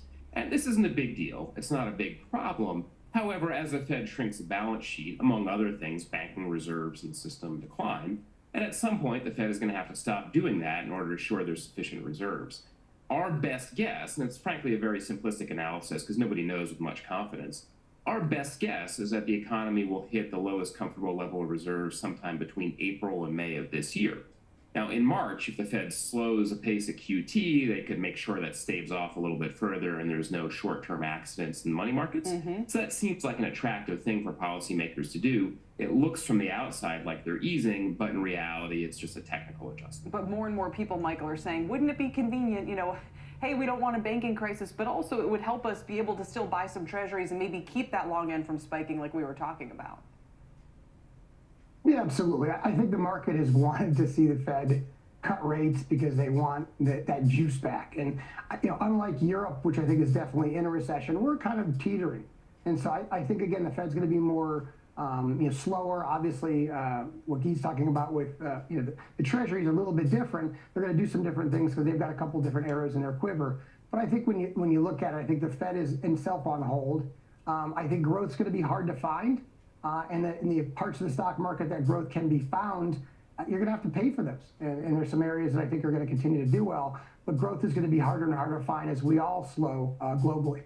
All right, gentlemen, thank you. We appreciate it today. Michael Landsberg and Guy Labat. Let's get back to the CPI data, dive a little bit deeper into what they're telling us about the economy with Jared Bernstein, who is chair of the Council of Economic Advisors. Our Steve Leisman is back with us as well. Jared, thanks for taking the time. I know you've been held up with the president. Anything you want to share from that discussion? No, thank you. Well, thank you for joining us. And what would you like to share about the CPI report, the economy, inflation, should the Fed cut? The floor is yours.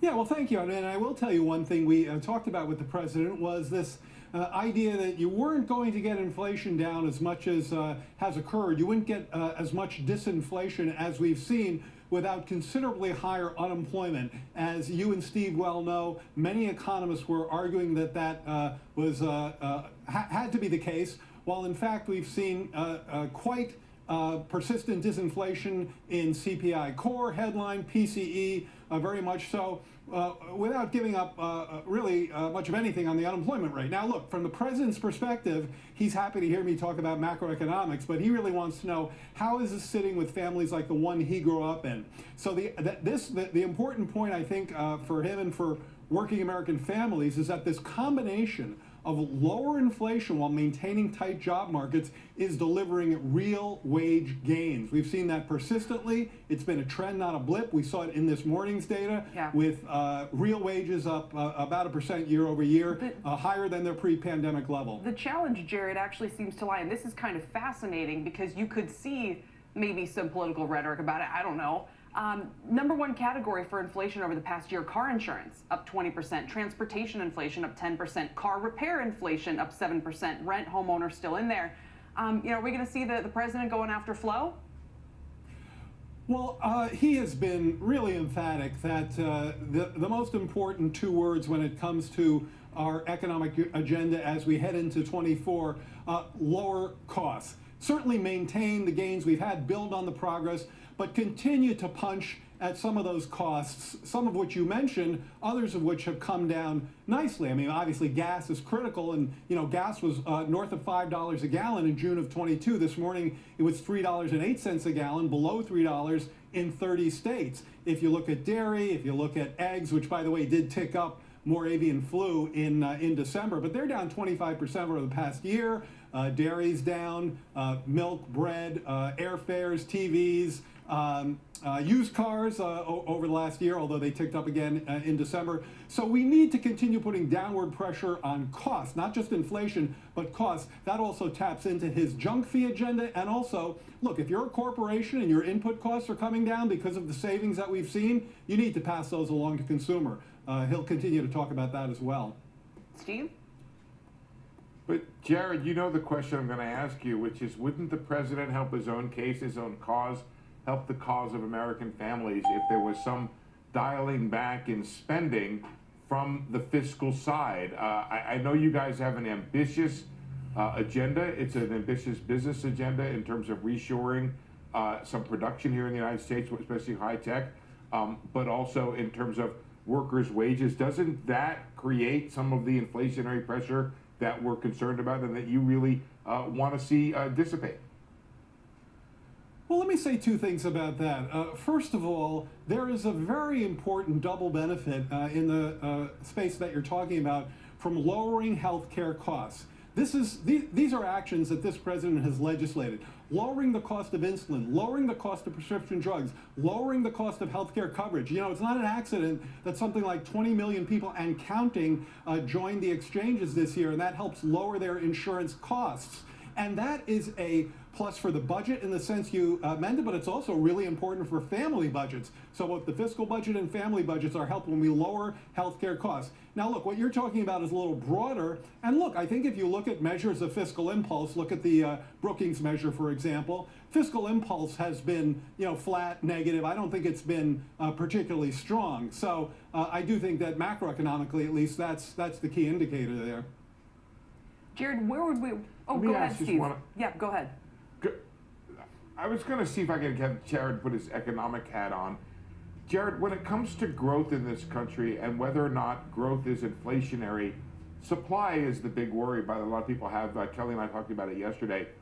Do you think we will have the workers, or when you look at what's happening with the unemployment rate, it has stayed low. There's not a lot of slack there. Will we have the workers to power growth in the years ahead? I'm optimistic about that. I'll say a bit more about it in a second. But I think if you look at supply more broadly, and this takes us back to the inflation report this morning, I mean, look at core goods. Core goods have been tracking negative or about zero for many months in a row. It's probably the most important factor putting disinflationary pressure on these indices, and we at CEA have done some very, I think some pretty good econometrics on this point.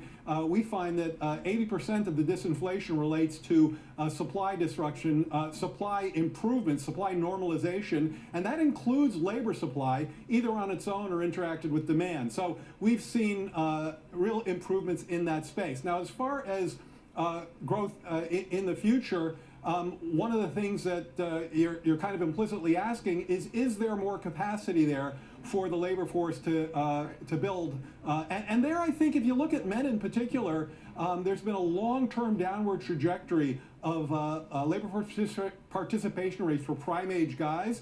And I think it's very much possible, especially if we're able to build out the manufacturing sector the way this president has been successfully working on. I think that should help pull more of those guys in that regard. So I think there's more room to run there. Last question, Jared. Does the president want the Fed to cut rates right now? Yeah, that is not anything we're going to get close to because we very deeply believe in Fed independence. It's not you know, it's not something that we're saying, you know, to be strategically clever or anything like that.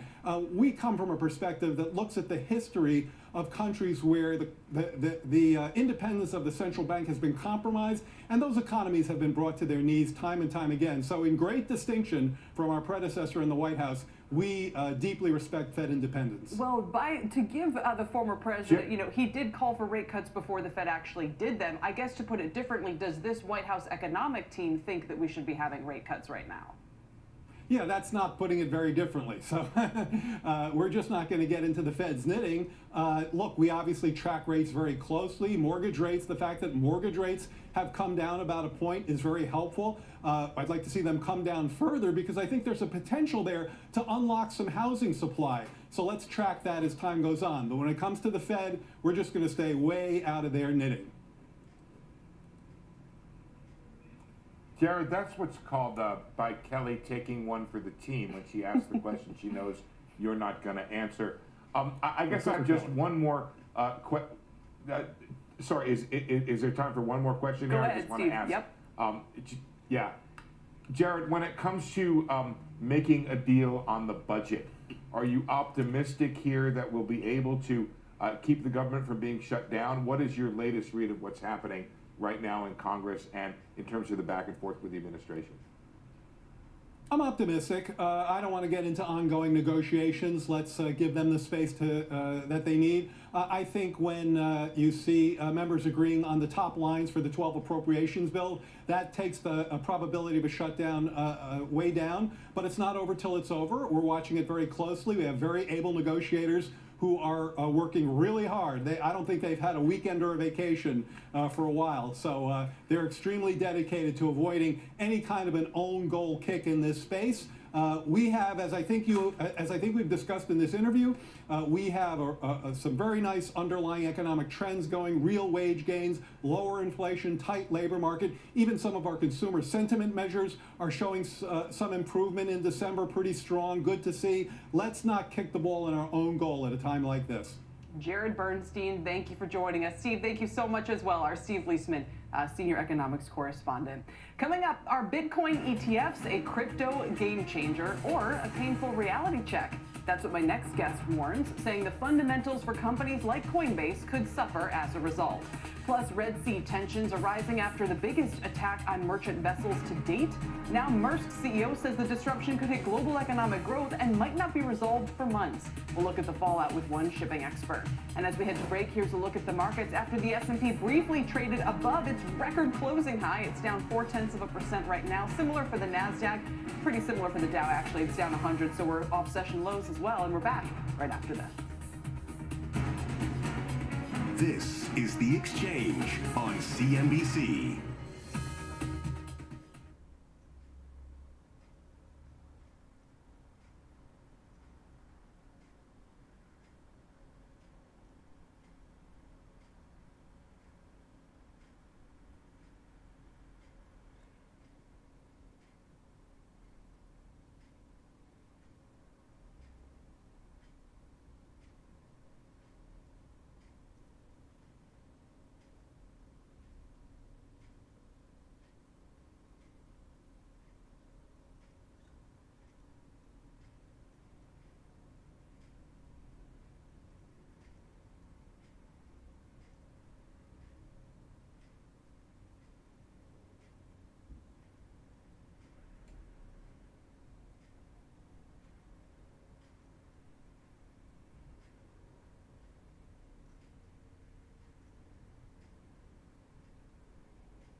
humanly possible.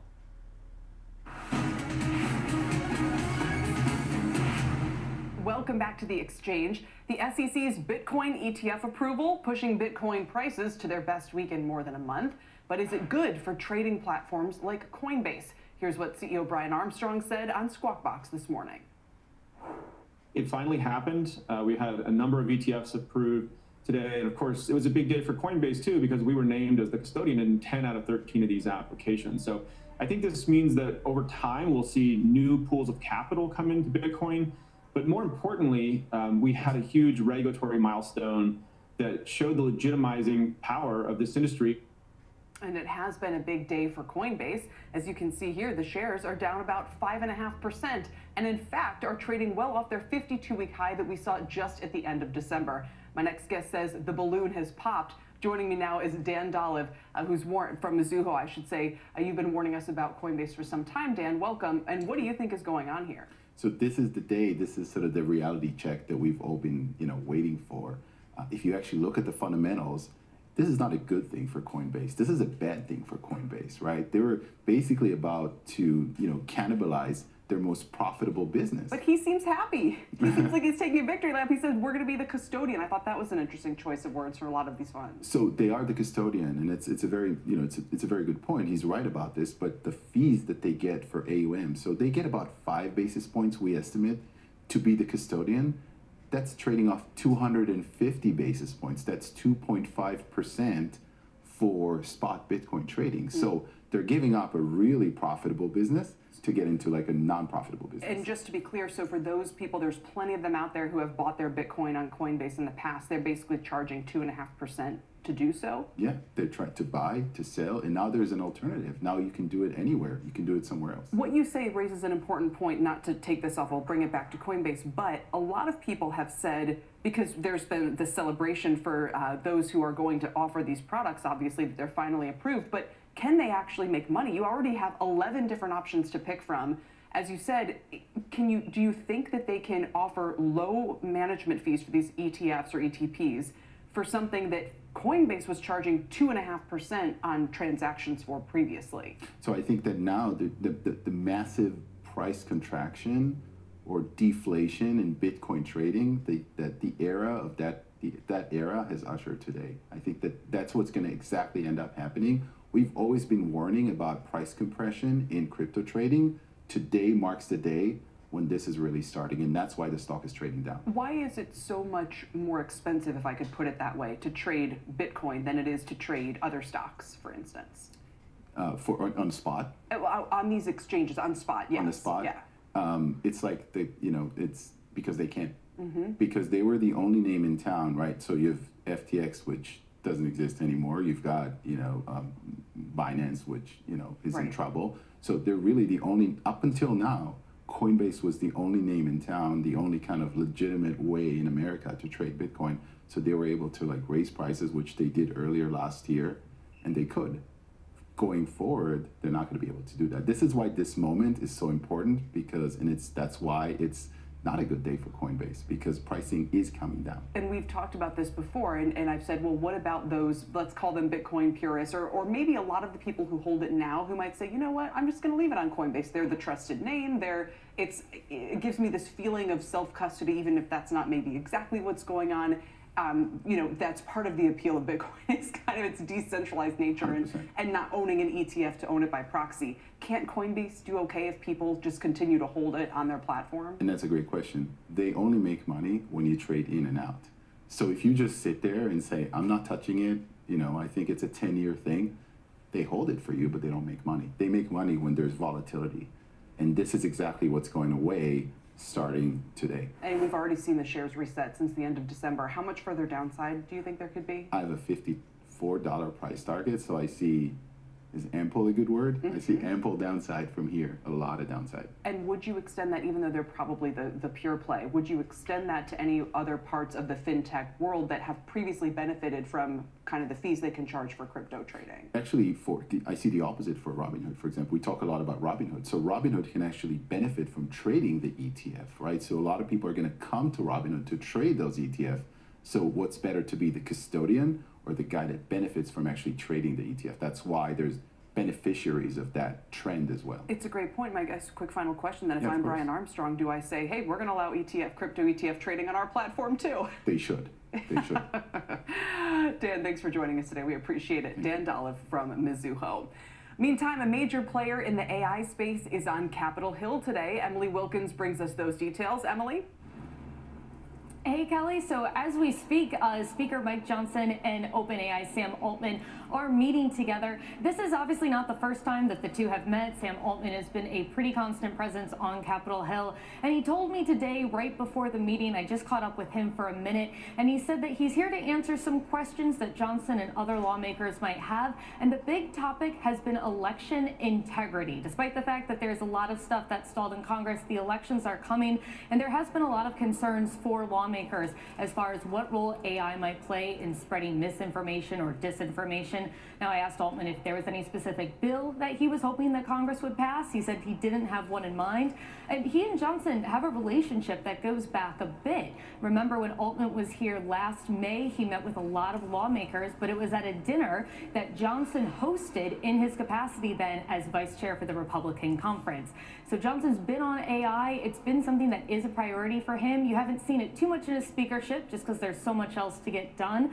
But for those who I've talked to, the speaker and those close to him say that he is planning to do more on AI. And certainly the fact he's taking time out of this busy day to meet with Altman, I think really speaks to the potential priority we could see here. Real quickly, Emily, what were we to make of this meeting yesterday where, you know, they say there's already a revolt against the new speaker?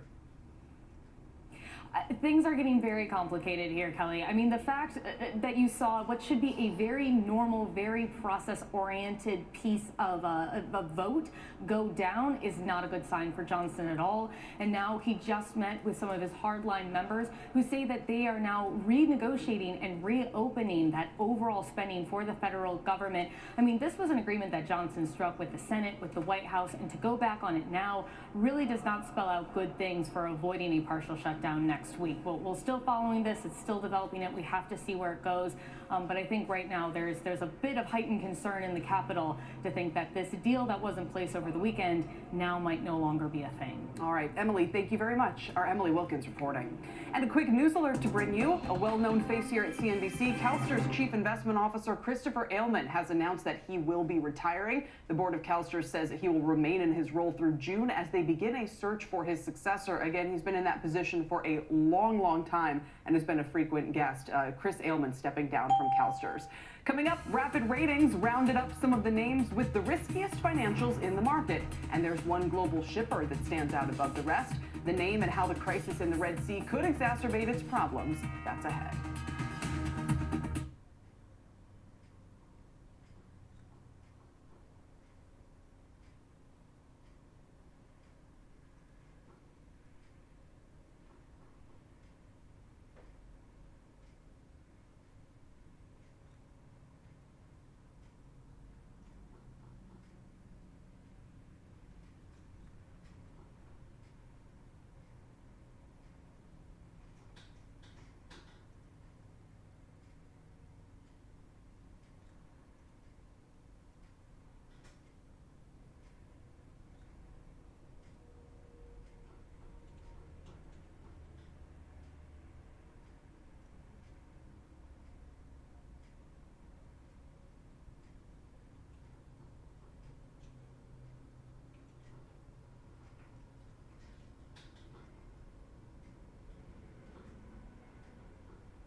possible.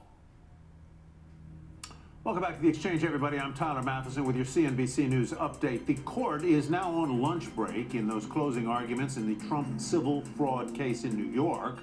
But right before the break, the former president was given 5 minutes to speak and went after the judge directly, saying, quote, "You can't listen for more than 1 minute."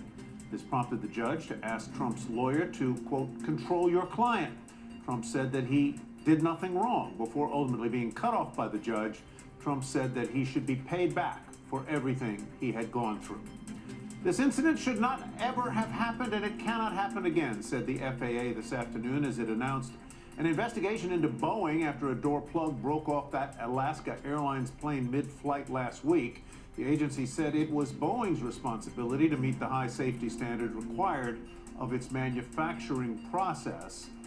And Sam's Club will now use AI to check receipts at the exit instead of those familiar employees that it and Costco have employed. The program will roll out nationwide, but it won't mean the greeters lose their jobs. Sam says they will instead be able to refocus their time on helping customers. Kelly, back to you. All right. Tyler, thanks. I'll see you soon. Tyler Matheson. Coming up, my next guest has a front row seat to the crisis in the Red Sea. He works with more than half of the top 20 global retailers and says this disruption has the potential to be as challenging as the pandemic. We'll ask him why after the break.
NFL.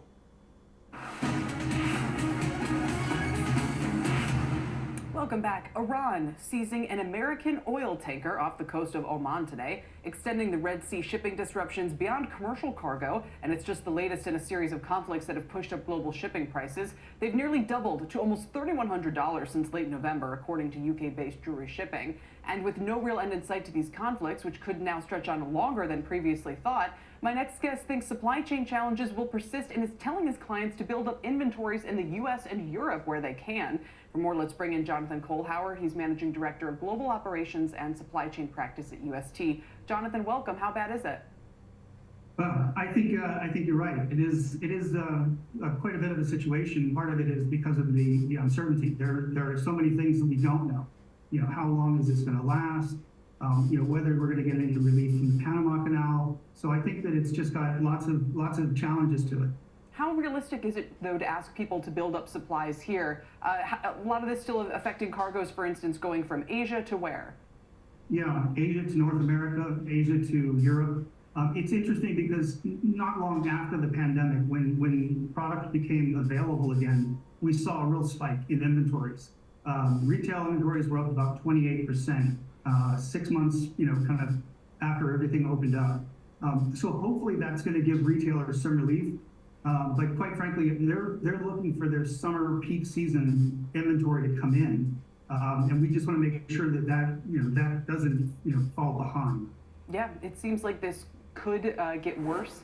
At least oil prices have not spiked too terribly or anything like that. And I suppose after the pandemic, do you think in a way people go, well, if we made it through that, we can certainly make it through this? Yeah, I hope not. I hope that they take this quite seriously, and that's where I'm working with my clients and the client teams, and I've asked all of them to evaluate all of their inventory positions, to look at what needs to be expedited now, and then to really review those inventory calculations to reset those lead times, because quite frankly, the lead times are going to go from 30 days to North America to 45 days or more. And so that's going to have a meaningful impact on their availability. And you're telling clients to build inventories by 20% in the US, 30% in Europe. And we've seen the kind of the bullwhip effect that can have. Not only is it going to raise prices, raise inventories now, but then at some point in the future, there will be a payback. True, and they have to make sure that they manage those inventories appropriately. Knowing what inventories to build and what not to build, I think, is part of that equation. Some things you can actually expedite. You may want to air freight some materials. Some you just simply can't. And those are the inventories that we're most focused on. We also have seen retailers like IKEA and Electrolux announcing product delivery delays already. What else should we anticipate?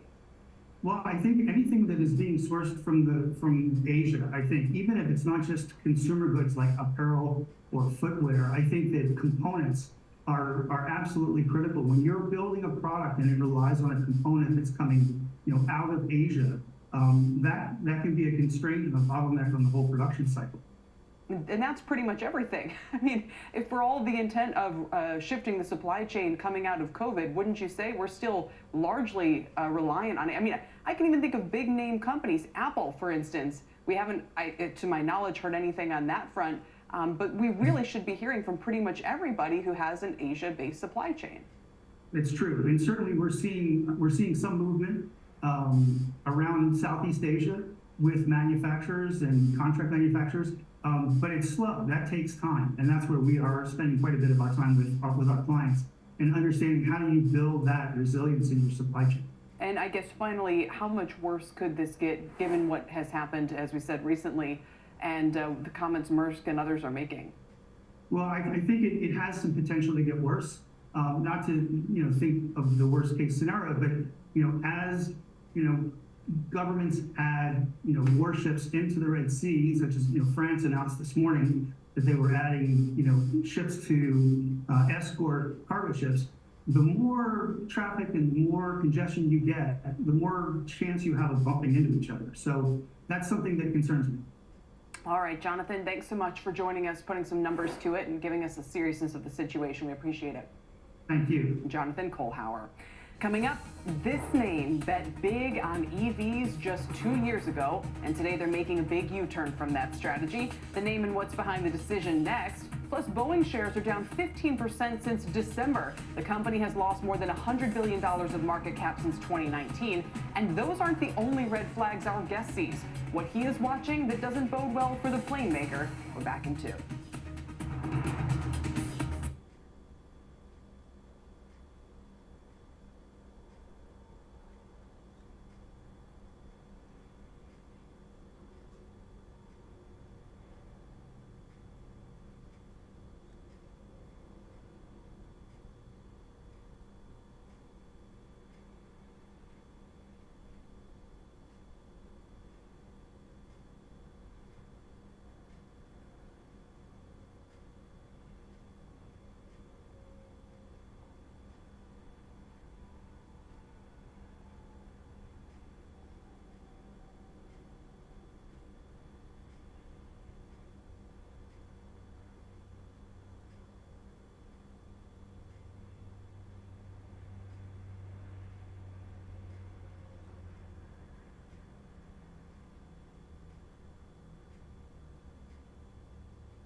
crash courses. Welcome back to the exchange. The Dow is down 106, which is the mirror image of its highs today. We were up 106 when the S&P briefly retook its record high. The NASDAQ, everybody pretty much down about 1/3% right now. Hertz was the mystery chart we showed you before the break. The company saying it will sell 20,000 EVs from its U.S. fleet and replace them with gas-powered vehicles. They're blaming weak demand and higher expenses related to collision and damage for EVs. Hertz shares are down around 4% today. Remember, they had targeted for 25% of their fleet to be electric by the end of this year and made a big splashy deal with Tesla featuring that memorable Tom Brady ad just 2 years ago. Tesla, for its part, down a little bit less than 3% today. Elsewhere, staples are off to a rough start to the year. General Mills and Kellanova both on pace for their 7th straight day of losses. General Mills is coming off its worst year already since 2018, while Kellanova posted its worst annual loss in 15 years, and yet the red continues, perhaps to some extent as upward pressure on rates here remains. Coming up, a rapid rundown with the Rapid Ratings CEO. From aerospace to shipping to retail, he's crunched the numbers and brings the names that are in poor financial health, along with one he calls very impressive. You're looking at it. He joins us next.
I'm back.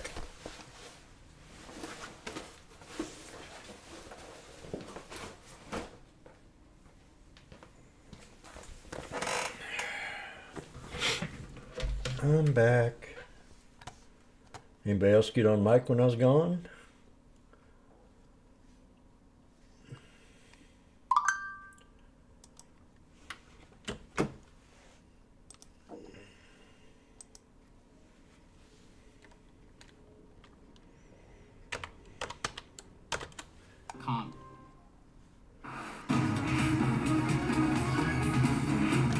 Welcome back. From trouble in the skies to the Red Sea, Rapid Ratings is taking a look at just how well the companies behind the headlines these days are actually faring. The firm's software gauges the financial health of suppliers, creditors, and customers to help indicate a company's future performance. They then assign a score on a scale of 1 to 100. 100 little to no risk, 0 means very high risk. With that being said, let's bring in Rapid Ratings Executive Chairman James Gellard. It's great to have you back. Welcome. It's good to be back with you. We're going to start with the big story of kind of the month, the year so far, which is Boeing. And what's interesting to me is not to ask about Boeing, proactively now after the challenges they faced from this aircraft going back to Friday, and now the FAA is investigating, but You guys had actually spotted some issues beforehand. What do you see going on here? Well, our ratings, the financial health rating, is an indicator of default risk over the 12-month period, but our core health score, which looks out 2 to 3 years, is evaluating how efficiently a company is run and how well it's positioned to withstand shocks. And if you look at those two things together, it's a dynamic that doesn't paint a pretty good picture for Boeing. They've been declining in ratings since 2019. Which was when the stock price and the market cap peaked, by the way. Exactly. And they currently have a financial health rating of 35 with a core health score of 18.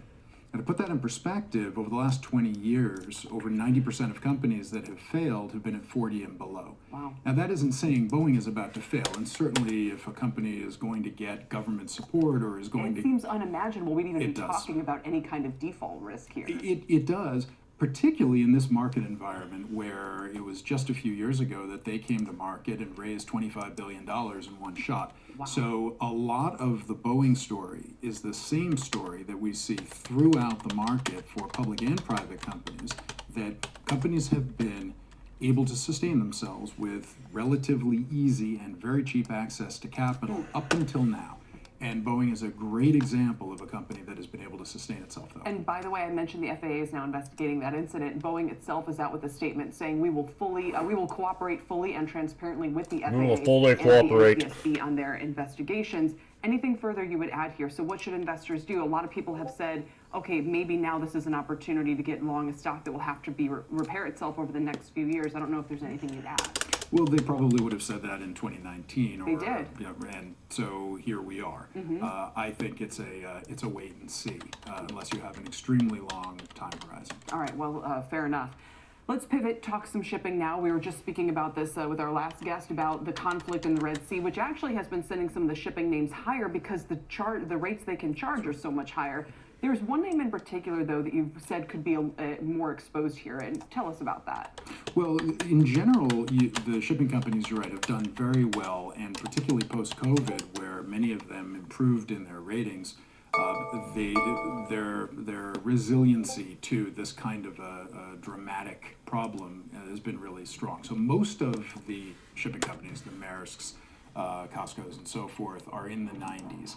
Zinn is lower. Zinn's in the 30s, and SPX. it's a combination of indebtedness, combination of lack of profitability, and I look at the shipping industry, and really what I see today isn't so much the problems with those entities; it's the problems with the entities they're serving, because they are in the supply chain of so many companies. Does Magnificent want to feel like giving any grades out today? Inflation and a bunch of other things that could be affected negatively by this. So again, a bit of a warning sign in the pipeline here. I also want to mention on the U.S. consumer front, you guys have done some good research lately, kind of looking through a lot of the middle market firms, trying to figure out what is going on with the health of the consumer, or by proxy, the health of the economy. You were partnering with Marblegate on this in particular. What did you learn? I know there's one name in particular quite bullish on. Just give us a sense of that and some of the other results you have. Well, first of all, the Marblegate work that we did, they are a $3 billion investment manager focused on restructurings in the Good job, Mikey. Based in Greenwich. We've had a long-term relationship with them, and they used our data, anonymized, all the private companies that we rate for our supply chain clients and public companies that we rate, and together we looked at middle market companies, which of course are mostly private. Only. And then we compared those against the Russell 3000. $750 million is the cutoff. And the things that we saw were a very stark difference in the way those companies have performed over the last few years. To wit, smaller middle market and private companies are down on an operating profit basis by 20%, where the larger public counterparties are up 20%. Incredible. On a net profit basis, which of course is taking into account the funding costs that they're all having to incur, they're down 80%, while publics are up 30%. Leverage is up 62%, and the big companies, it's down by 14%. So this is a picture of a sector that private companies that are under a lot of duress. And the ones benefiting, I'll just go ahead and put everyone's favorite, Lululemon comes out in our last 5 seconds here looking pretty good. Lululemon, rated in the 90s, is doing really, really well. And I think the rate differential, again, highlights why we're seeing such struggles among some of these smaller players versus the big guys. Jim, thanks. It's good to see you again. It's good to see you too. Appreciate your Thanks, time. Kelly. James Gellert from Rapid Ratings. That does it for the exchange, everybody. Tyler's getting ready for Power Lunch. It's on the other side of this quick break.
Now what just happened? That's done that again.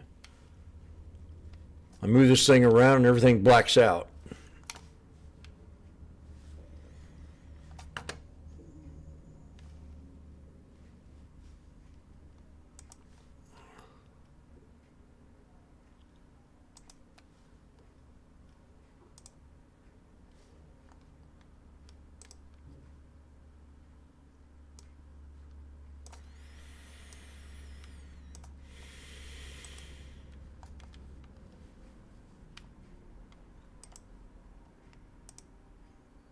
There's my 1,000. I'm going to get out of it.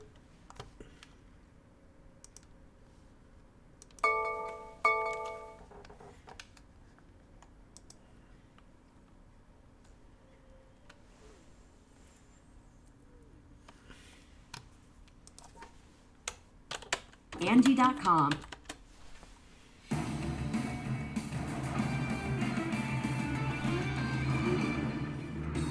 Welcome to Power Lunch, everybody. Alongside Kelly Evans, I'm Tyler Matheson. Stocks coming up, stocks falling today after rate cuts are coming soon. That narrative takes a hit thanks to hotter than expected inflation data. The consumer price index rising 0.3% from last month and 3.4% from last year. A smidge higher than expectations, but that's all it took.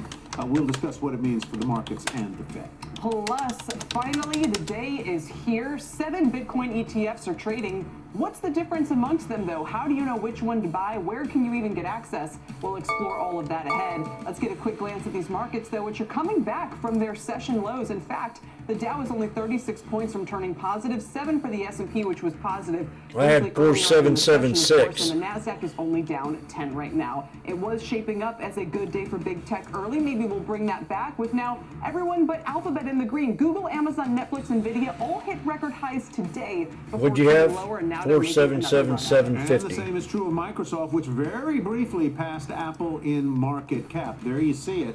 Apple back on top now at 2.881 trillion versus the market cap of Microsoft at 2.86 I got it right off this here thing here. And such a sign of the times Yep. and the rise of AI. We start with the markets today after that hotter inflation report, which was putting pressure on stocks. Investors have to figure out how this will all impact the Fed and earnings and you name it. Our next guest has been quite cautionary, saying the lagged impact of the Fed's tightening will continue to weigh on the market more. That's the broadly shoulder and line. on the business cycle. Let's bring in Michael Kantrowitz. He's Chief Investment Strategist Honey, at Piper Sandler. I Welcome love to you so much, but Jimmy's got to speak.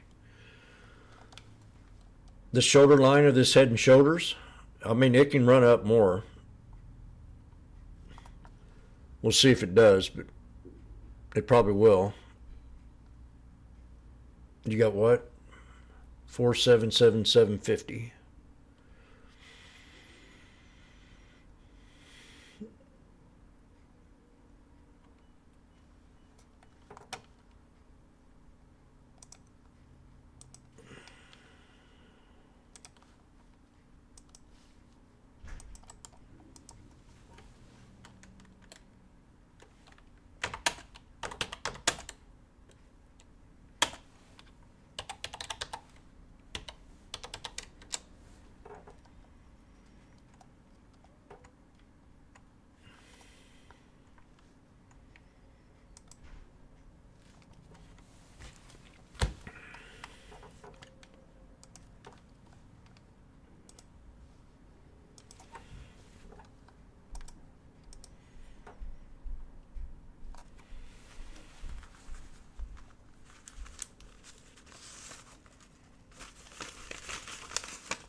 That wasn't good.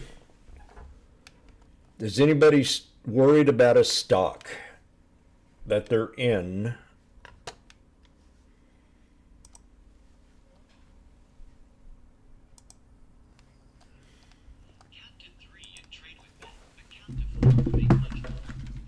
I missed that. Repeat.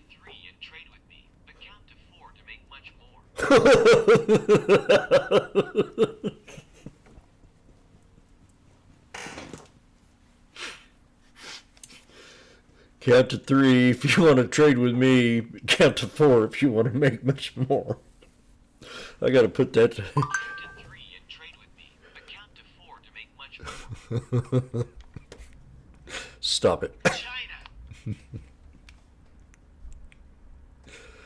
Woo.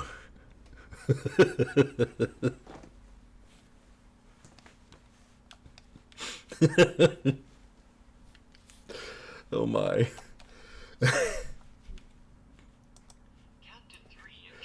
I can't take. Stop it. Woo! I don't know if you people on YouTube can hear that. I'm going to have to get to where I can. We want to get more people on the microphone, that's for sure.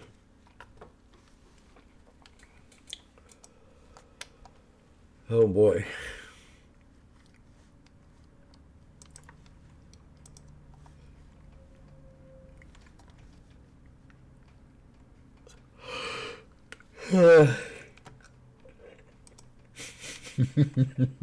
Jobs really decline, and companies can either hoard labor or and suffer on margins and keep prices high, or they're going to have to cut their prices to maintain market share. And one of the things that you've really been emphasizing over the past year is quality. So it's kind of whatever you think of the Fed, whatever you think of you have to stick with quality. Yeah. On that front, we're about to head into earnings season, which is a key time we often differentiate between who's got that quality and who doesn't. The banks start tomorrow, for instance. Yeah. Anything you're picking up there in terms of where we might see some negative surprises? Yeah, it's the earning backdrop that keeps me more staying away from some of the real high-risk recovery trades that certainly worked in November, December as we got relief from bond yields, but I don't think are going to continue working to start the year. We've already seen the Russell pull back quite a bit and a lot of the winners from that period. So I think that comes back to earnings.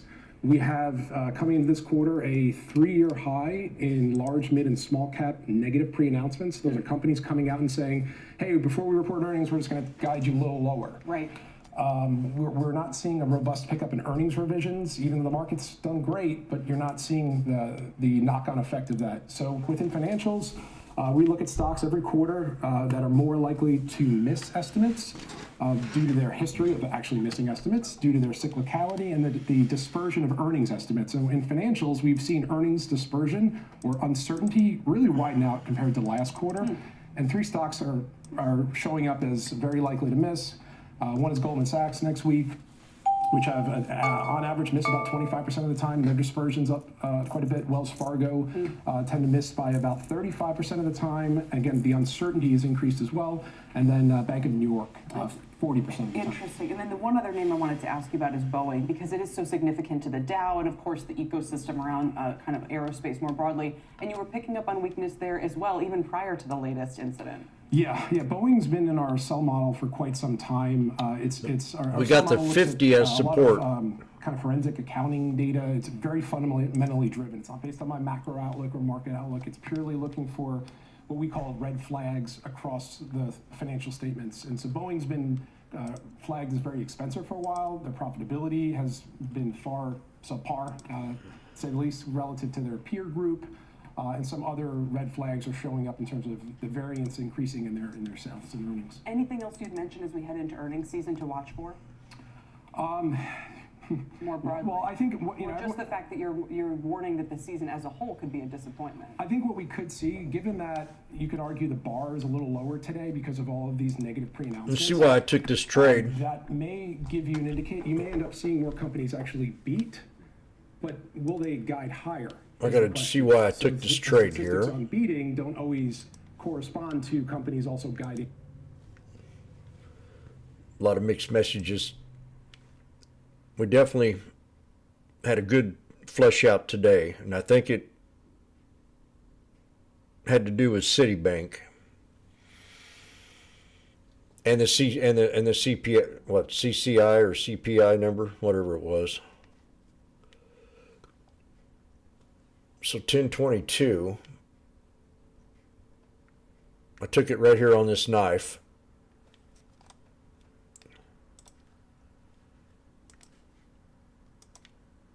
That was definitely the beginning of the left shoulder to the right. We got two engulfing candles, inverted hammer. I don't know what you'd call that, but I know what I'd call that.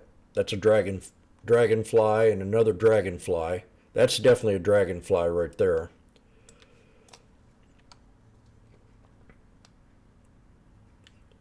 And then the body of that candle held above the dragonfly. And we stair-step, I'm not stair-step, but just regained respect on the way up. Then we fell back down. So that's your left shoulder. And that's your right shoulder. So you draw a trend line.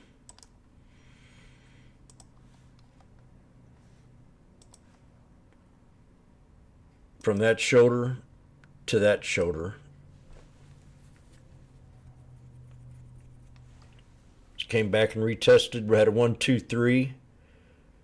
If you want to trade with me, but if you had a 4, you can get more.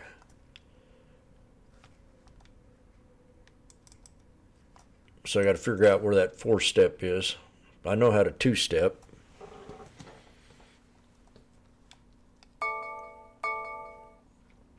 Looks like another big old head right here. So today was definitely patience. We went from 4,798, so we dropped $40, which really used to do that with the Tesla. Now I do have concerns about how the bears are going to take this news on Tesla with Hertz, and how it does the entire sector.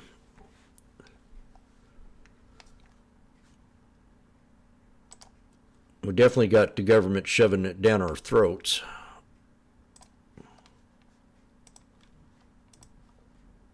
So pull up the yearly chart. We broke the 200, which that means we lost respect. The pivot point on the yearly is right about in here somewhere. Right around that 207 and 210. I think I already called that out in a previous video, but it might have been milked up with definitely other trades.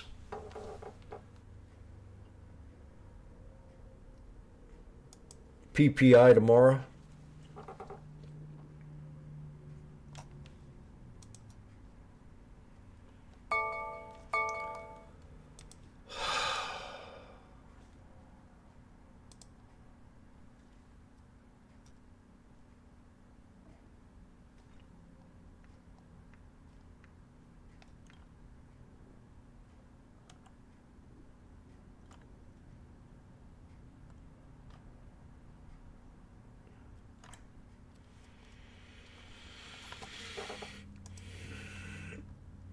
Thing that it does, Tyler. Back over to you. That's amazing. That item alone, that line item alone, as Kelly has pointed out, is going to be, if it is not already, the largest single item in the federal budget as we look at our new fiscal future.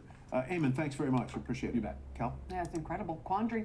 Coming up, more tech firms trimming staff, leaving many to I haven't wonder done a whether Tesla the video Mag in a 7 is while. all that magnificent. But is this new strategy of consistent efficiency Thought I had one actually in driving here. the names higher? Power Lunch will be right back. There it is. Right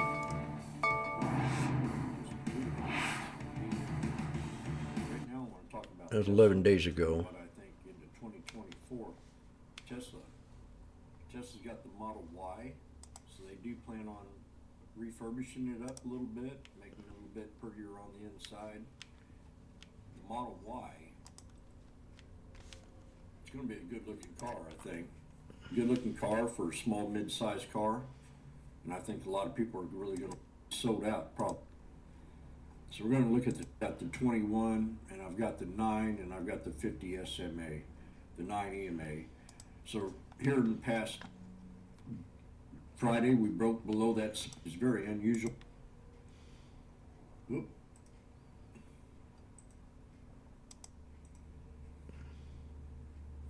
And the other trend line is going to be right in here. We got a gap. So we're going to make sure we get that trend line in. And that's going to be your low, low, low support. So if this thing gets down to around 220, you want to see that thing hold. Definitely want to see it hold above the 200. When it comes down, if it does start to pull back. Now there's a long little Darvis box right here to the right. We're going to flag that in. It's going to be inside of that gap, I think.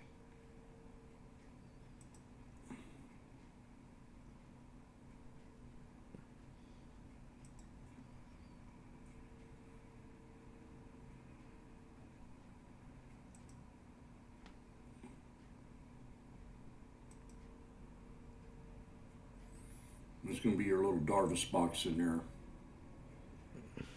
This is the bottom trend line support. We're going to run a price line all the way across. And that's where we want this thing to hold if it does pull back. And that's going to be right above the 50 SMA. Right around 332.50 area. Pretty much right on that spot. 332.50. Is going to be your solid support. If that stays above the 200, that'll be a blessing. Your first support is going to be right here on top of this gap, and we're going to go ahead and draw a price line across that. That's right around 242.39. Resistance to break is going to be this here gap up in here, this shoulder line. We're going to go ahead and draw a price line right there.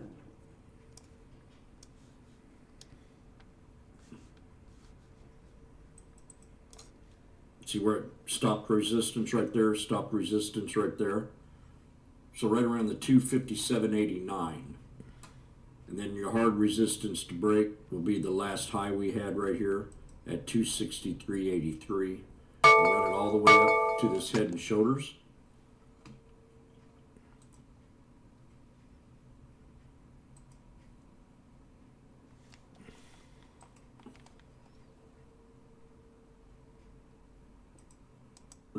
By sometime here next year.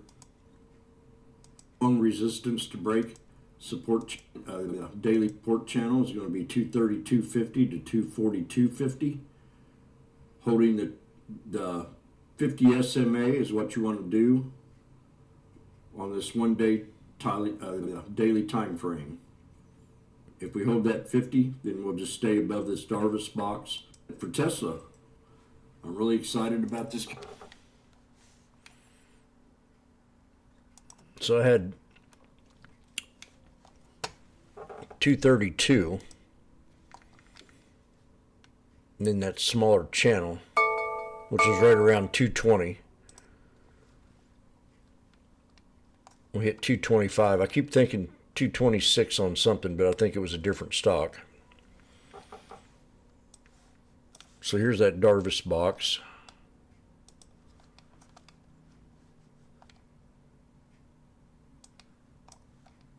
We broke below the 200.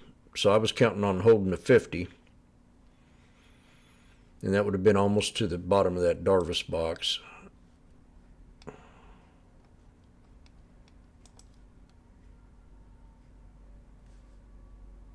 And that makes a lot of sense right there. A little bit higher.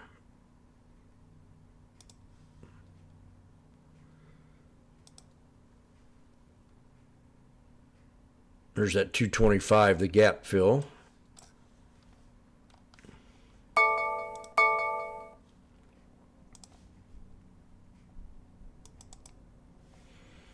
Which it landed right on today. So that needs to hold, but this news could bring it down to another candle, I think. It gives that uncertainty expectations. 220. Then you got another gap right there with a bottom line support no lower than 210. And that'll be the shoulder lines of this head and shoulders. So we'll see if we hold this. I wouldn't go long in it because we're under the 200. I'd get brave if it got above the 200. I'd scalp it to the 200. Day trade it.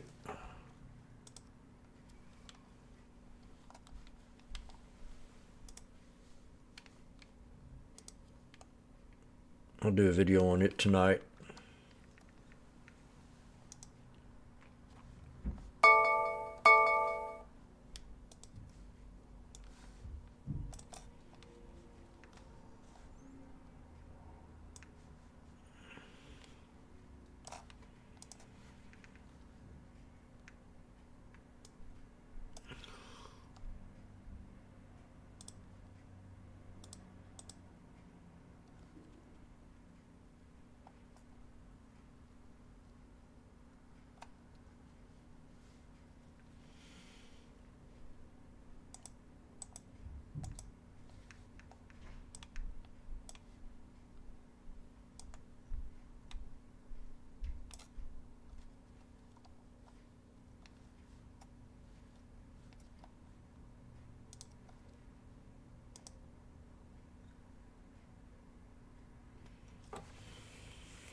But still, regulators will probably take a look at it. Now, what's really important here is that we've seen all these deals in the energy patch so far, and what's driving all of these is very specific acreage. So in the case of Exxon and Pioneer, Exxon wanted Pioneer's Permian acreage. In the case of Chevron and Hess, it was all about Hess's Guyana assets. So with this deal, Chesapeake is looking to expand its footprint in Haynesville. So you can see on this map, that's in East Texas and Western Louisiana. And the reason why that region specifically is so important is because it's right next to where the LNG export facilities are. And so that's what Chesapeake is betting on here. Southwestern also has assets in the Utica and Marcellus regions. That's in Appalachia, up in the north, where Chesapeake is also drilling. And so it's a strategic play that the avenue of growth here is going to be in LNG, and that's why South Chesapeake wants a bigger footprint in Haynesville. So the thinking right now, or at least what I'm sensing from what you're saying, is that while regulators will certainly look at this, it's almost their obligation to, the end result in terms of market share of this combined entity would not be that great. That's right. It'd only be about 7 to 8% of total U.S. production. And so that's not that big of a market share. It's not a big enough block. Who would still be bigger? Sorry? Who would still be bigger in terms of acreage or whatever? Well, so they'll be the biggest. They'll be the biggest. Yeah, Okay. So they'll leapfrog EQT to become the biggest. So that certainly means that this deal And yet will it's be more still closely only followed. 7 or 8%. Exactly, but it does follow on this phenomenon that the bigger players are getting even bigger. And so they now have a much bigger portion of the pie, not just in nat gas, but in oil as well. And so that is a theme that's playing out, and with predictions for even more deal activity throughout the course of this year, that could be something that gets a little bit of a closer look. I remember we asked Toby Rice about the speculation when he was on a few months back, and I forget his exact answer. How would you feel about no longer being the #1 player? And I think he said it wasn't as important to be the biggest as it was to be the best. Yeah, and so if it does drive efficiency across the industry, it's good. They say $400 million in efficiencies for this Chesapeake Southwestern deal, so they're banking on that. That's the other thing, is that you want strategic acreage and then also synergies so you can cut costs. Right. Pippa, thanks. Pippa, Stevens, we appreciate it. All right, let's go to Bertha Coombs now for a CNBC News update. Bertha. Hi, Tyler. Donald Trump had his 5 minutes in court, and now he's getting out, even before the proceedings are over. The former president said he'll hold a press conference in the next few minutes at his Wall Street property, which will fall during the state attorney general's closing arguments.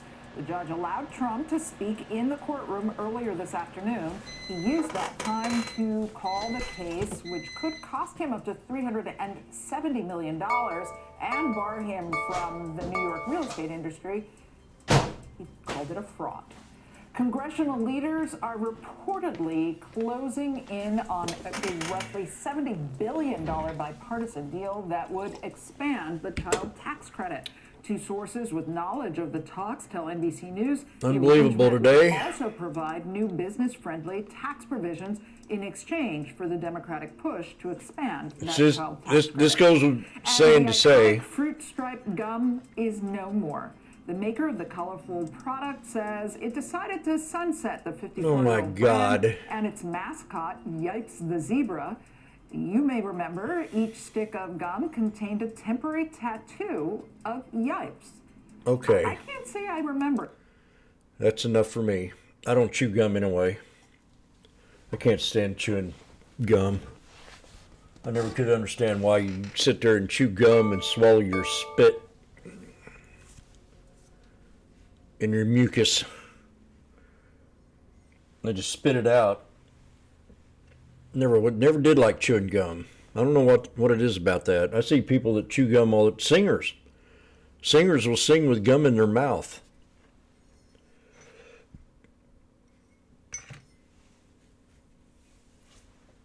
I wasn't a gum chewer. What do I like to chew? I remember one day we had this little theater in high school, and we'd go and watch these videos back in the 70s, late 70s, 78, my freshman in 77, 76, 75, 76. I got my driver's license in 77. So we go to the little theater, my grandpa chewed that big twist. And I said, so all of us guys sat in the front row and we took a big chew of this big twist, chewing tobacco, if you remember what it was like. And we all got sicker than a dog. We acted like we were drunk. And I said, Mom, I took Grandpa's big twist this morning to school and chewed it and got real sick. I never chewed tobacco ever again.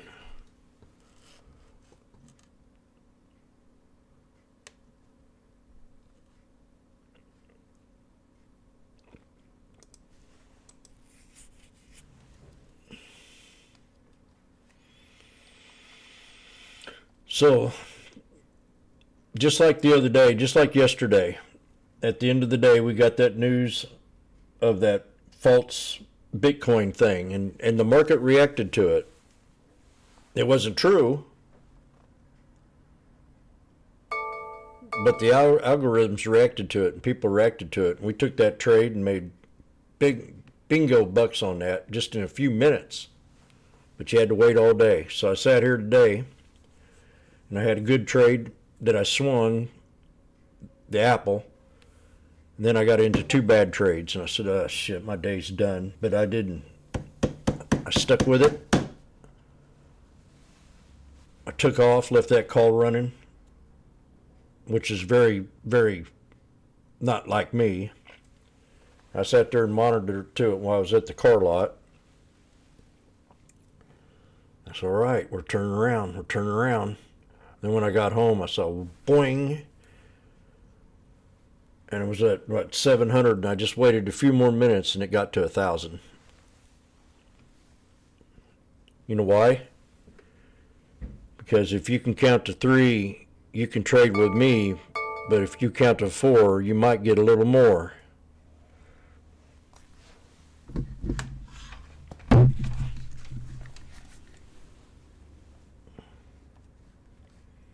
That gave me goosebumps, Mike. That gave me goosebumps.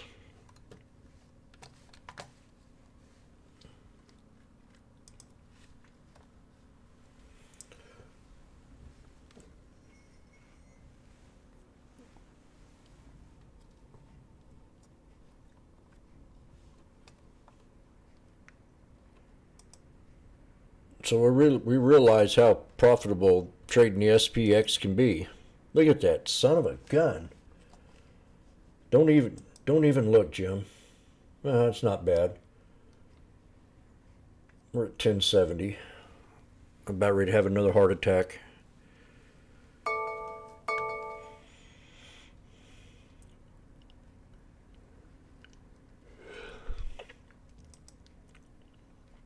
The market's very bullish. These people are very bullish right now. I don't think it matters anything into this election year. We've heard it. They've said that election years are pretty good. Usually because they don't spend money. It used to be back in the old days, election year were good because they didn't spend money. They didn't use it as a bribery. But times have changed. It was always good back then, election, because they knew that people weren't spending much. They were out campaigning. But we got a president that ain't campaigning. He sits in his basement. It's weird. I mean, we got Donald Trump that's not participating in debates because he don't want to hear the rhetoric. He's not part of the swamp. There goes you, 11:30 now. I'd have to pick DeSantis over Haley because she's a flip-flopper.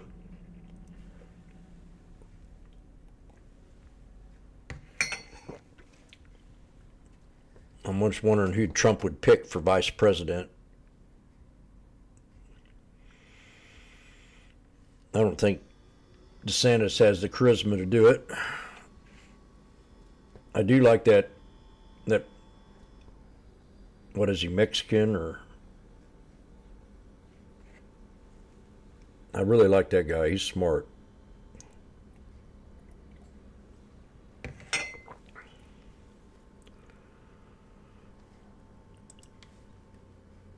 $40,000 or $50,000 to buy a Bitcoin. Yeah, this is the beauty of the way it's set up now, and why a lot of people are in favor of Bitcoin ETFs. This is a safer, cleaner way to own it. It transformed gold 20 years ago. You and I were. So we got BITB. Gold ETF in 2004. A lot of people used to own gold and gold. Does anybody got the ETFs yet? Basement, and all of a sudden, you didn't have to do that. There was. We might have to have a special watch list for that one. On with the Bitcoin ETF, there's now a custodian. Coinbase is the custodian for a lot of this. BITB. They're the ones that are responsible. If you don't forget your passport, you don't lose it, they hold it for you. So that's the key here. I would just say the big question for today, for all of us who watch this, was there a lot of interest? And there actually is. There is considerable numbers here. I see almost $4 billion in trading that's been going on here, and there's some winners already. Grayscale, as Kate mentioned, is obviously the big one because they're converting an existing fund there, $27 billion. Here we go. Look at iShares.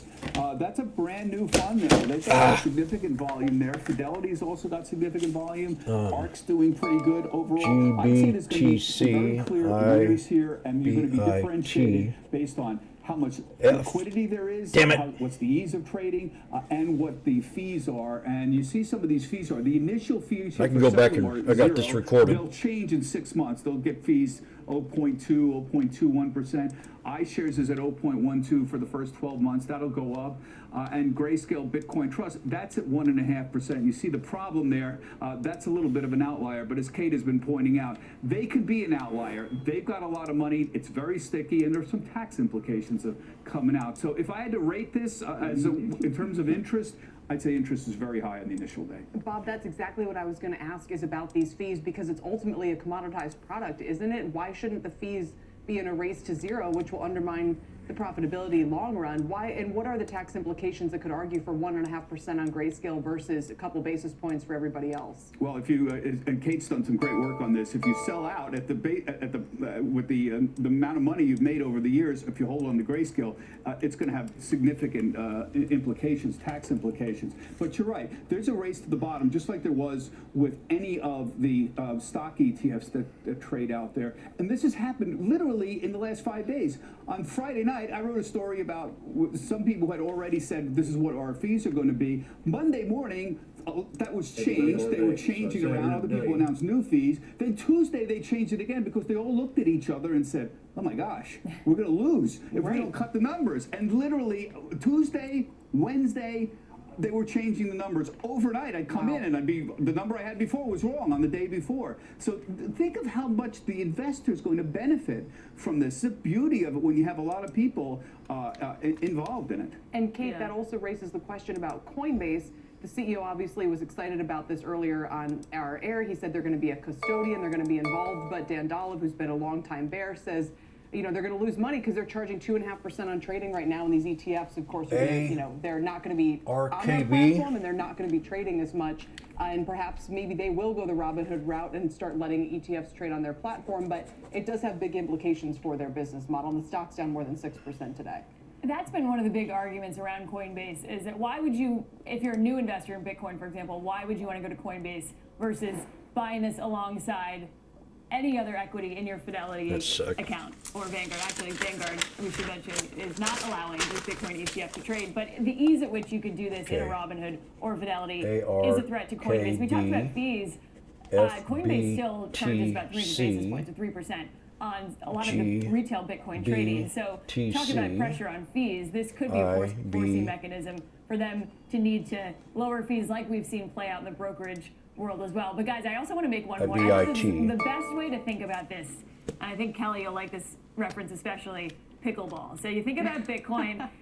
Bitcoin and this ETF is like pickleball getting added to the Olympics. So it's got a lot of momentum. People like to play pickleball. It's kind of this divisive thing. You've got these country clubs saying, hey, it's too loud.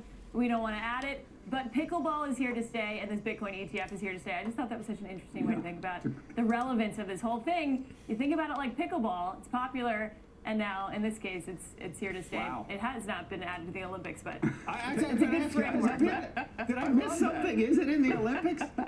Pickleball in the Olympics. Hey, one real quick thing. People are asking me about why don't they track Bitcoin right now? Because the prices are all over. These are new products except for Grayscale. And so there was a reference price that the company started, just like an IPO. They pick a price, they're going to do it. And don't worry about it. In the next few days, these products should track Bitcoin. If they don't, there's going to be a problem. And so just don't use the prices today. The reference prices don't mean that much of what we're doing today. Let's start tracking that as of tomorrow. That's interesting. We are out of time, but there is so much. I don't know how we liken this to the pickleball analogy, but Hester's dissent, the questions that we had, 5 years ago when they denied these ETFs about, where the pricing is coming from, some of the platforms that they're citing and all the rest of it. This story will go on, but we'll leave it there for now. Thank you both very much. We appreciate it. Bob Bassani and Kate Rooney. Taiwan's elections could have an impact around the globe for investors, businesses, even our relations with China. We will discuss what's at stake there when Power Lunch returns.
Kelly.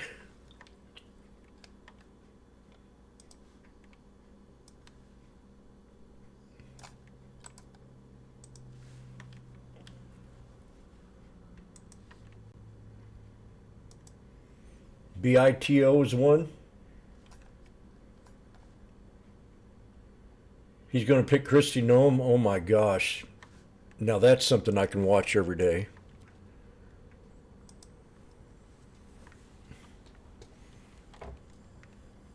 That's someone I can watch every day. I think that girl from Arizona is a little bit too feisty to be.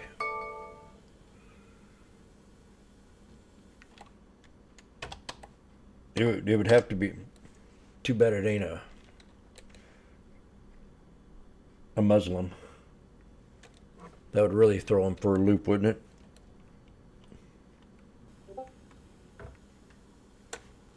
You see how they pick on his wife, and she's a foreigner, an immigrant, a legal immigrant, but it'd have to be someone that's illegal.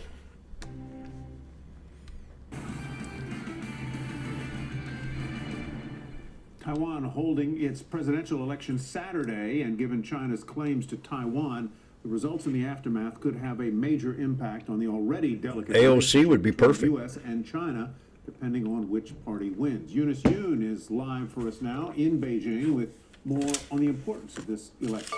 Eunice. She handled the border crisis so well. Well, Beijing is framing this Saturday's vote as a choice between peace and war. There are three candidates. The front runner is the ruling party's Lai Ching-te, also known as William. Beijing has described him as an extreme danger. The Xi Jinping government perceives him and the DPP, his party, to be pro-independence. And since the Chinese Communist Party insists that Taiwan is What's that one from Mark? And not an independent Kathy Woods? country, they see BITO. him as a threat. Now, his two main opponents, especially his main rival, Ho Yo-i of the KMT, are perceived by Beijing as safer and more likely to maintain the status quo, even though the difference between the parties isn't really very different. So for investors as well as U.S. businesses, if Lai wins, which of course is expected, then they could expect that Beijing will maintain a very hostile stance.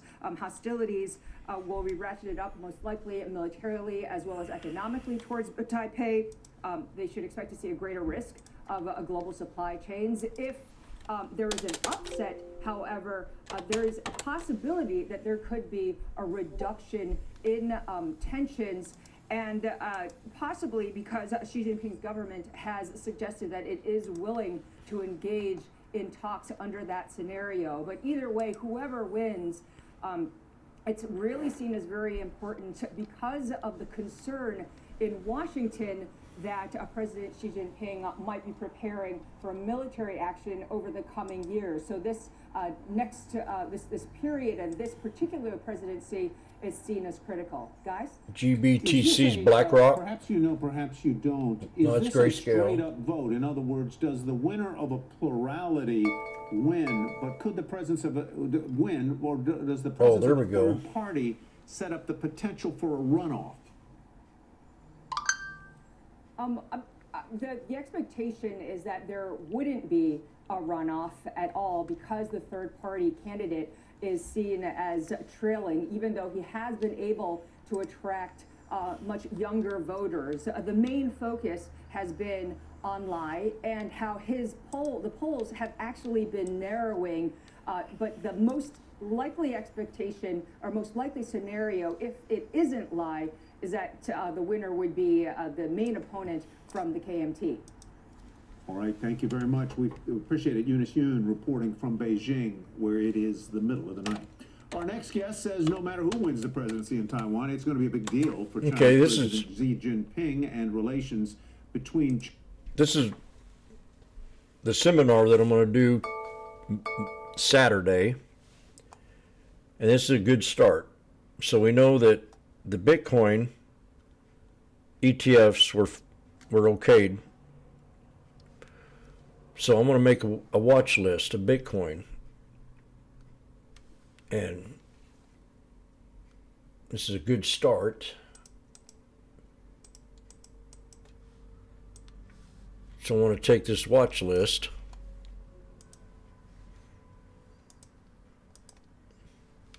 If I can find it. Come on, you freaking it.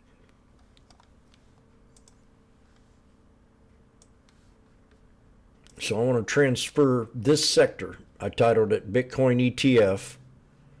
And I'm going to put this sector in here, all these little tickers that were finalized today. We got, for you people on YouTube, you can write these down, create you a watch list, or in the room.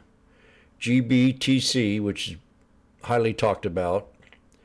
Then we got BITO, which is the Kathy Woods with the highest volume. BTCO. Let's just go down the row here. I don't see Kathy Woods in here.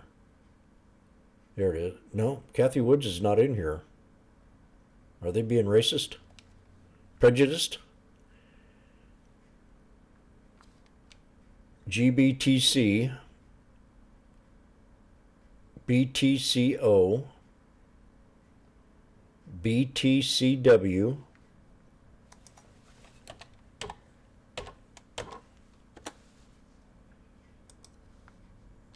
BRRR,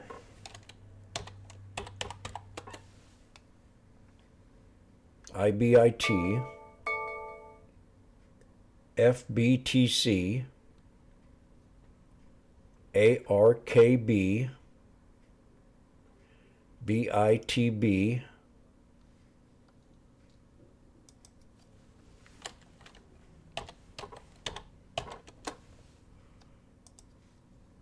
and DEFI.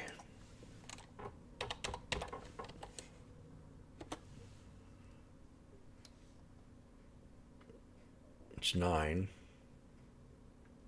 It's 9. I'm missing one. GBTC, BTCO, BTCW. That's the one. There it is. BRR, IBIT, FTV, ARKB, BITB.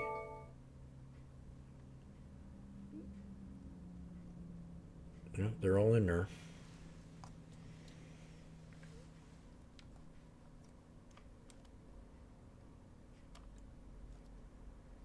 Do I still play Riot? I used to a lot. Remember them days when I played Riot?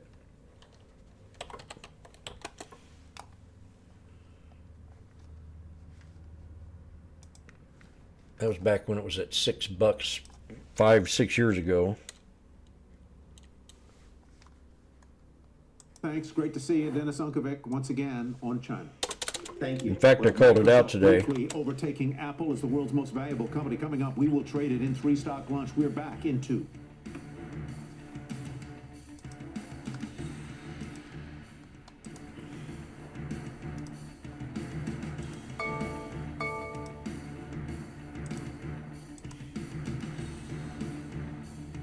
In 2017, and I think he even played it before then.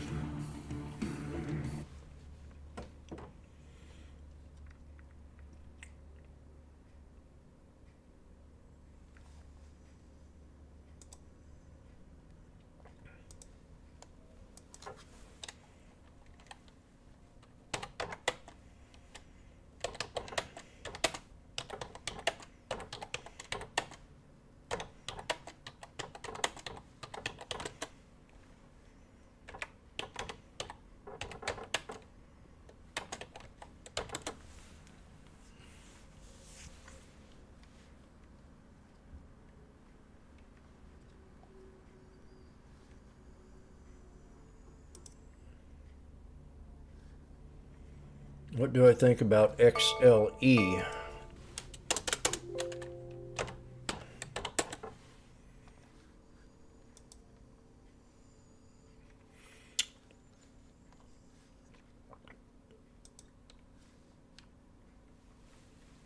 Energy Select ETF. This is why I've got XLE charted out. We've got us a little flag going and we're at the bottom support. So I think it needs to hold 81.18 for sure. 81.30, somewhere in that area. It needs to hold or it can drop down farther. For right now, it's on a trend. It's at the bottom of the trend. Now, what do I think about energy? I think we've had a very light winter. And the only thing I think can bring this up probably will be more conflict in the Red Sea and the Middle East. Right now we're at support. I always find energy to be a good trade when Democrats are in office and control the White House, because they're so anti-war against energy. When Republicans are in the White House, it has a tendency of falling back and not being so reverent.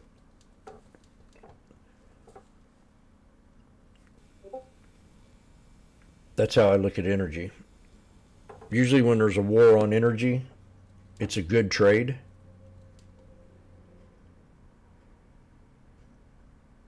Sit.com.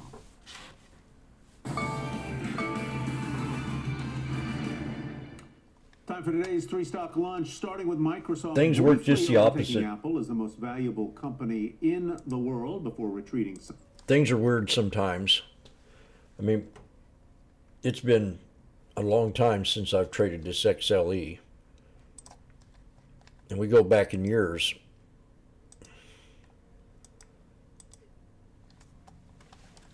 Anytime there's a Democrat in office, this thing will fly. We did have a nice little run here. Then when Obama took office, boom. Then Trump took office. It fell down. And we were energy dependent. So when we depend on the world of energy, other countries, we always have a tendency of bouncing.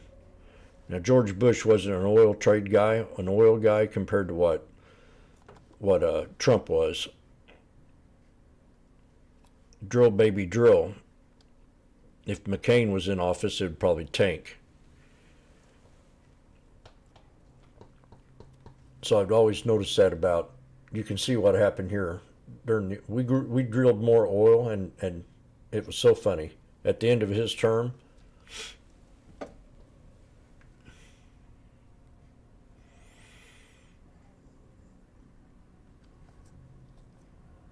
wonder why it fell off right there.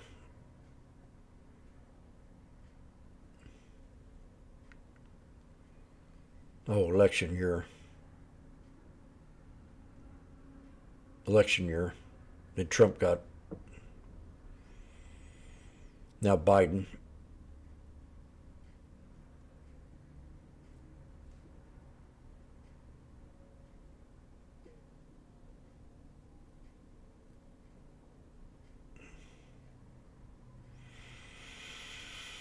I wouldn't be too ambitious at these levels.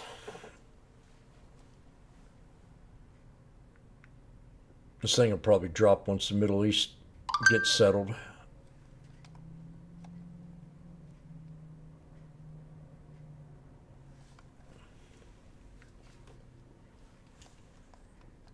I don't know if you heard me or not. Are you on voice? Yep.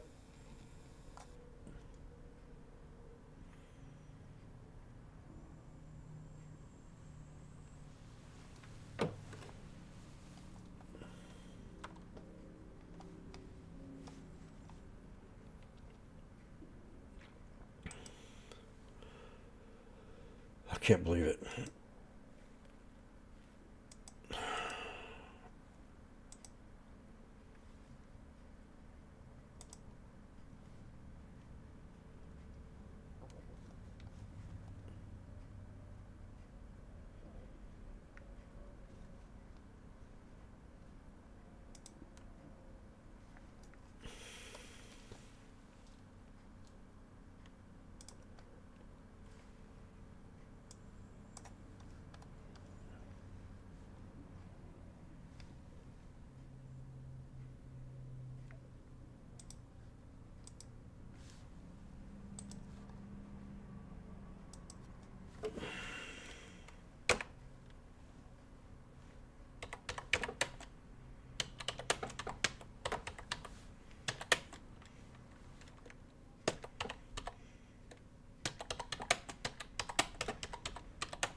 Didn't Lucid have some bad news today?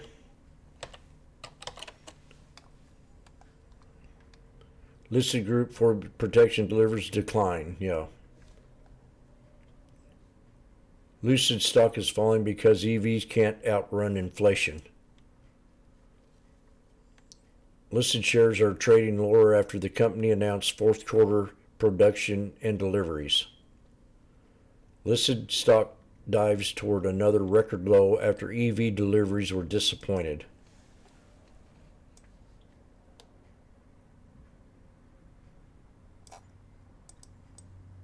So stay away from Lucid.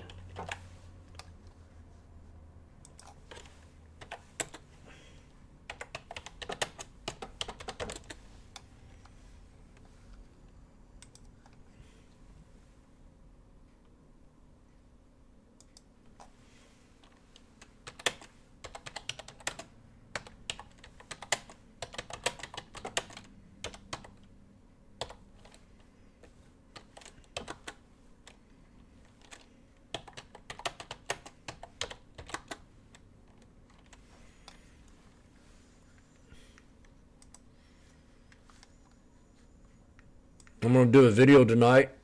What the heck? Is this pinned?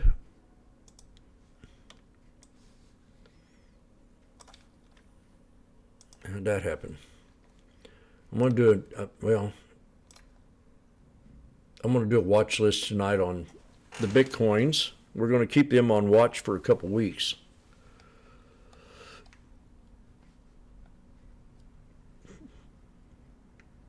This BITO, that's the Woods one.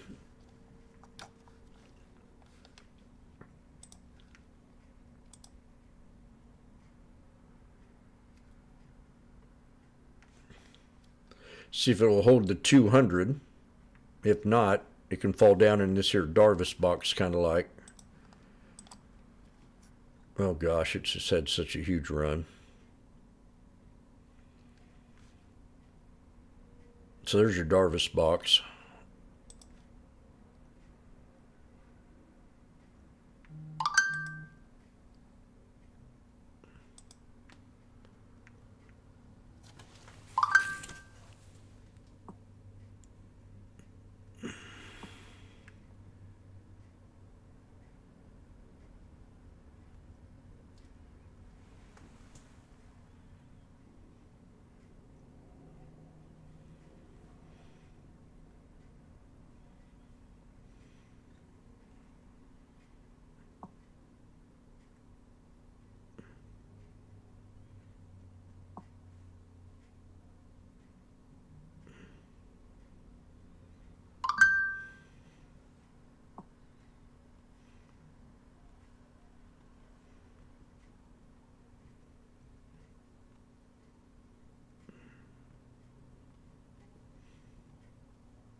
From its old record high, that sits near the 4,800 mark. With an hour left in the session, big growth names continue to bolster. The Russell 2000 is what they've been pumping. And the Bank Spider, KBE. Continue to struggle after their strong fourth quarter rallies. The Treasury market took the CPI release in stride. Yields moderately lower across the board, even as some Fed officials refuse to ratify market expectations. KB banks can drop. Soon. We got a bull flag. Has the sluggish start for most stocks in 2024 lowered the bar helpfully entering earnings season, or is it a warning that an economic soft landing featuring a friendlier Fed cannot be taken for granted just yet? Let's get into all that with Liz Ann Saunders, Charles Schwab Chief Investment Strategist. Liz Ann, great to see you. Hi, Mike. Nice to see you too. So, yeah, I guess the real simple story of how stocks have held up as well as they have for a while now is inflation coming down faster than the economy has weakened. How did today's data of last Friday's jobs numbers, how do you feel that all works together in terms of setting expectations for the markets and the economy this year? Well, obviously it was a little bit hotter than expected.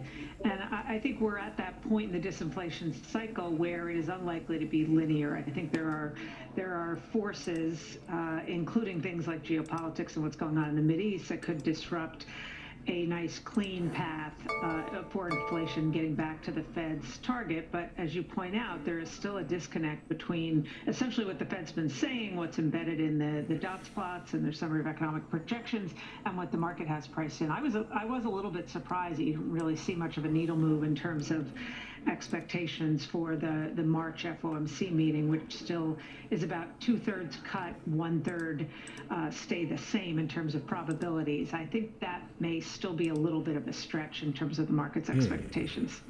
Yeah, it's interesting. We obviously a couple of months till that March meeting. We do have the PCE report, which is where the Fed's actual inflation target is reflected, and that comes in a couple of weeks. Folks looking at the CPI number saying maybe it translates to a little bit of a softer PCI number. But all that being said, how much do you think the priced expectations in the Fed funds futures market really reflects what most investors want to see and expect to see, as opposed to it just being, kind of, somewhere along the spectrum of possibilities? How much does the stock market rely on deep Fed rate cuts this year, perhaps?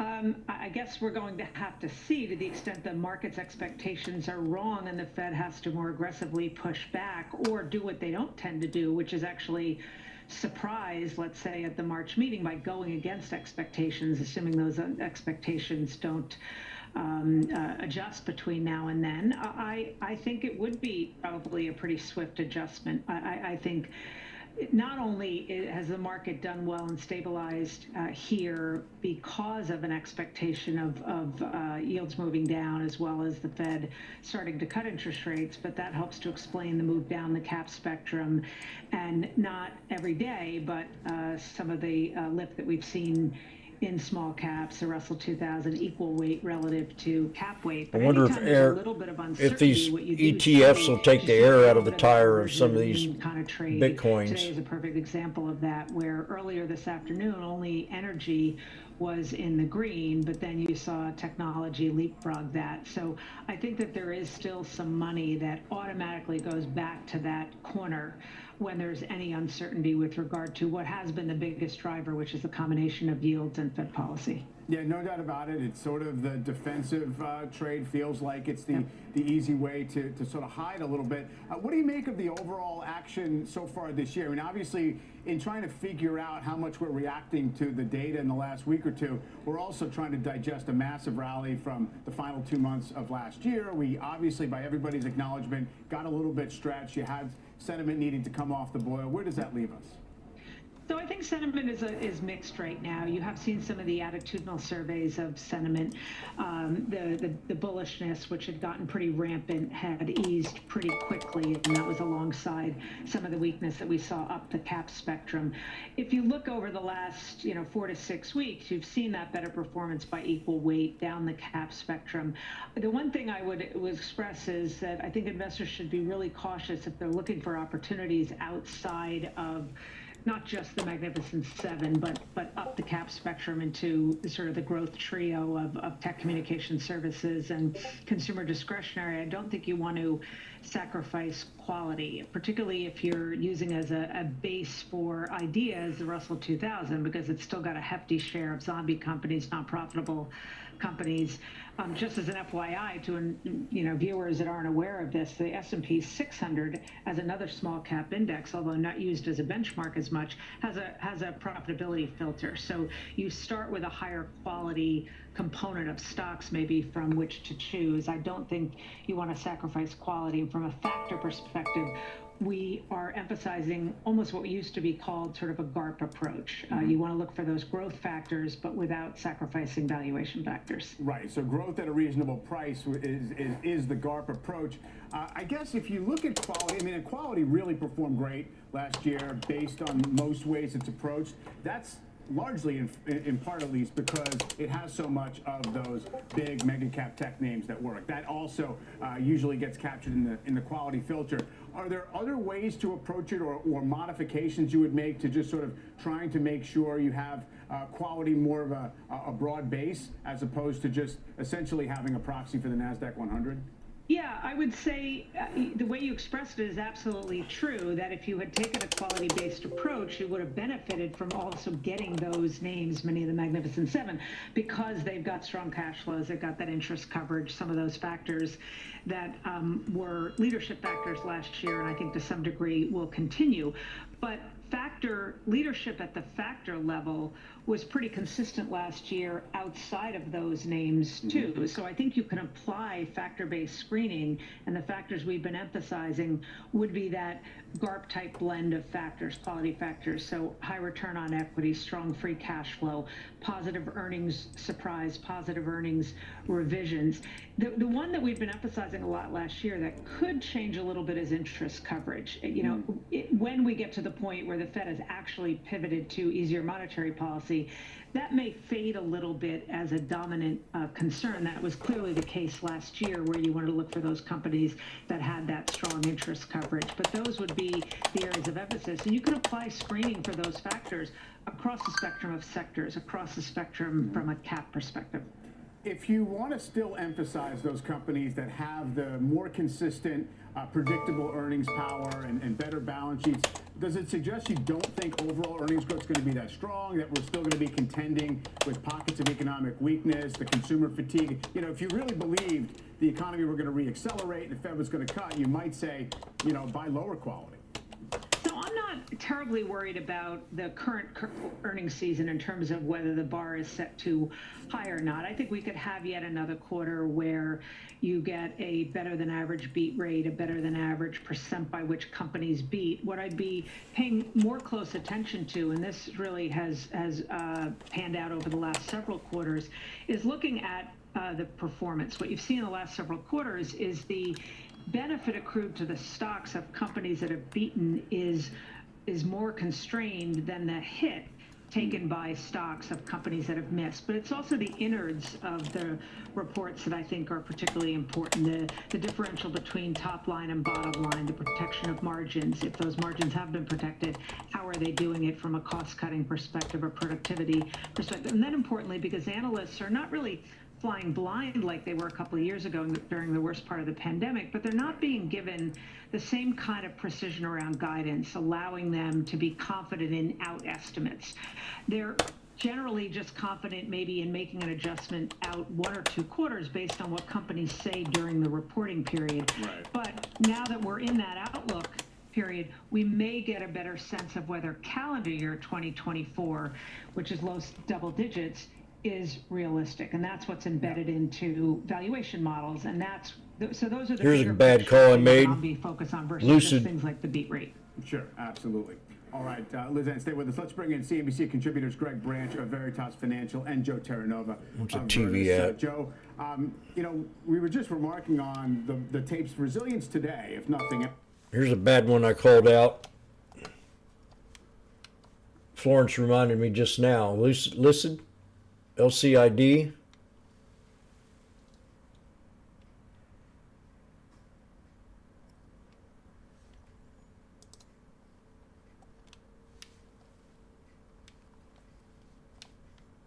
I called it out because of the on the 29th, 28th,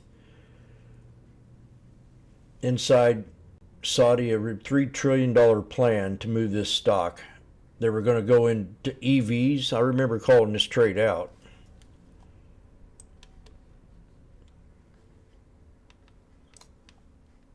Boeing, in 2024, I said it was going to go to 609 for a long swing, and it's done nothing but go down. And then news came out today talking about production being down. The shares trading lower after the company announced fourth quarter production and deliveries. The stock's falling because it can't outrun inflation.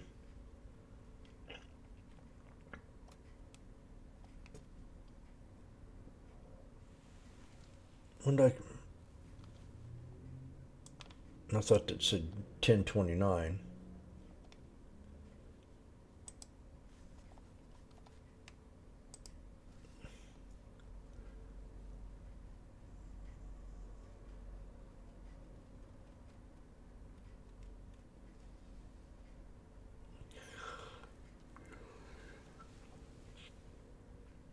I think I got excited because they're going to put $3 trillion in the EV car industry, and they had Lucid listed.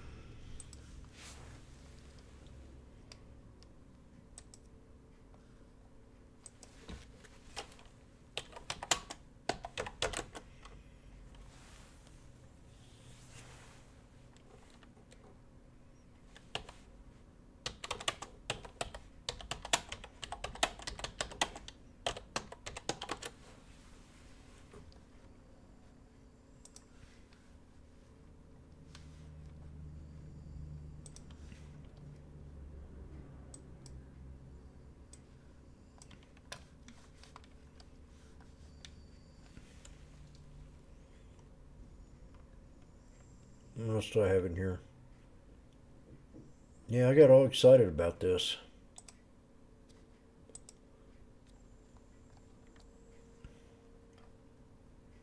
Inside Saudi Arabia, $3 to move past oil. So I thought this was going to be a good catalyst to raise this stock up inside Saudi Arabia's 3 trillion. When I saw 3 trillion plan to move past oil.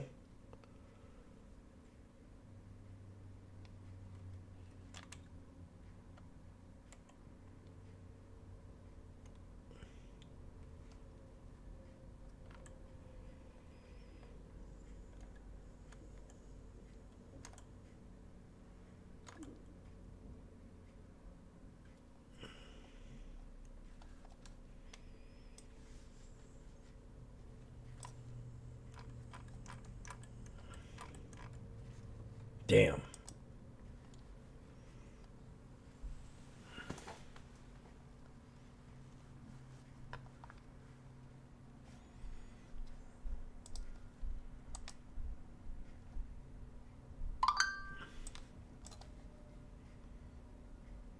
It needed to hold 375. It's an all-time low.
NVIDIA had a nice little pull run back up.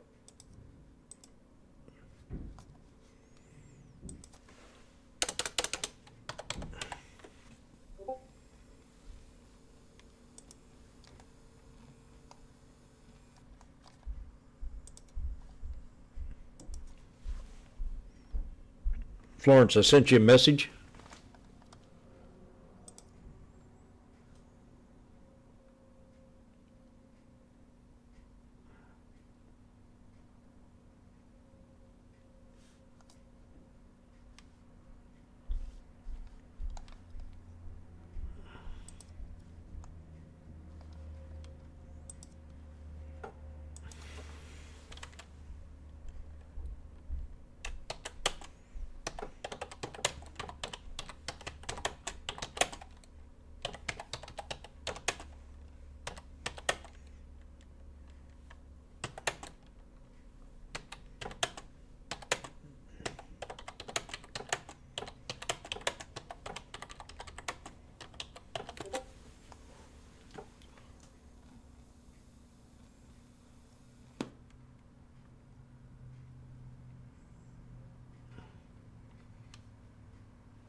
Dang, it's a straight down trip.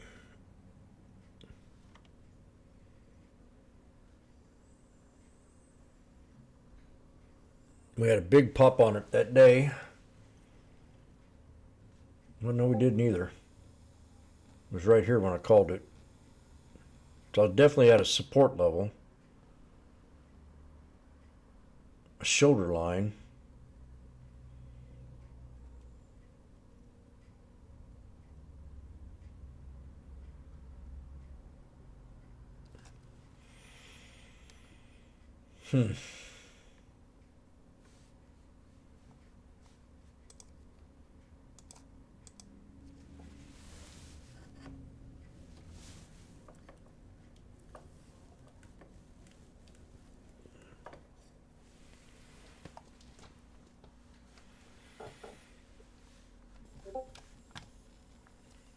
Let's say.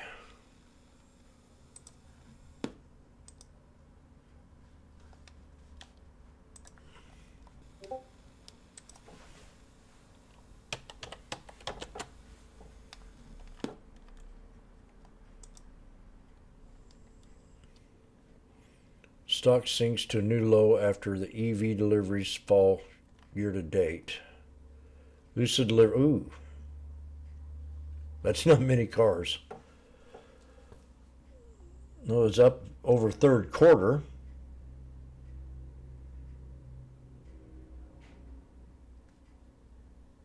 They're still down from the peak of 2022.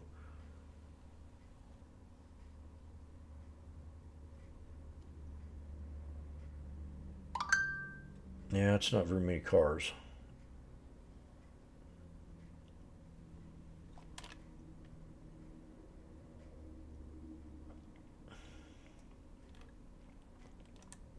I think I mentioned it the other day that it didn't sound good.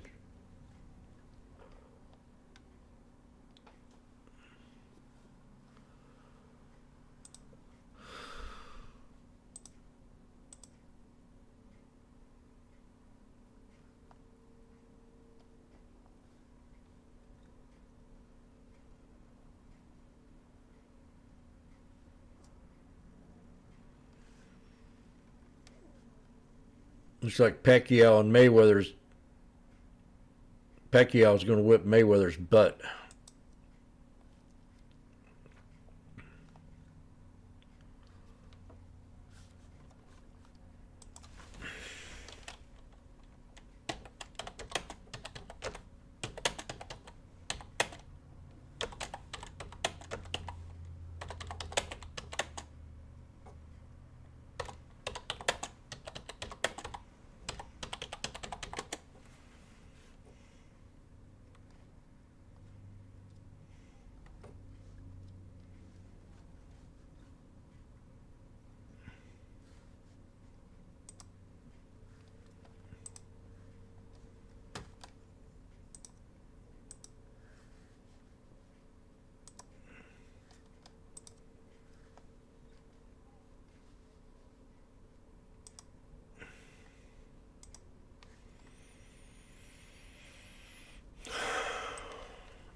So we got a few more minutes left. We bounced back there and all that drama.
Hmm.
What's going on?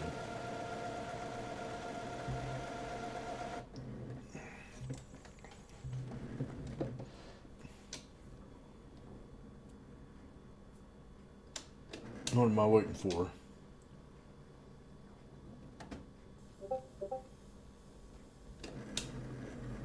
Very strange.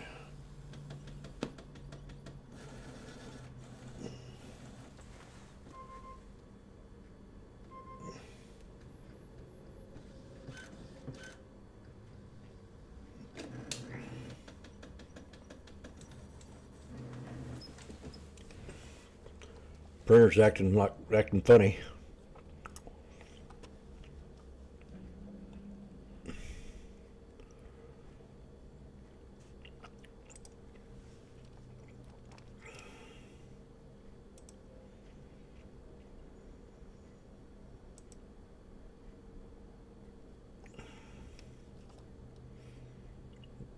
Mara has over 200 million in volume.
So Mike, set this up in terms of what we heard from Citi and also what it just reflects about the remaking of the bank and I guess even greater transparency about the business.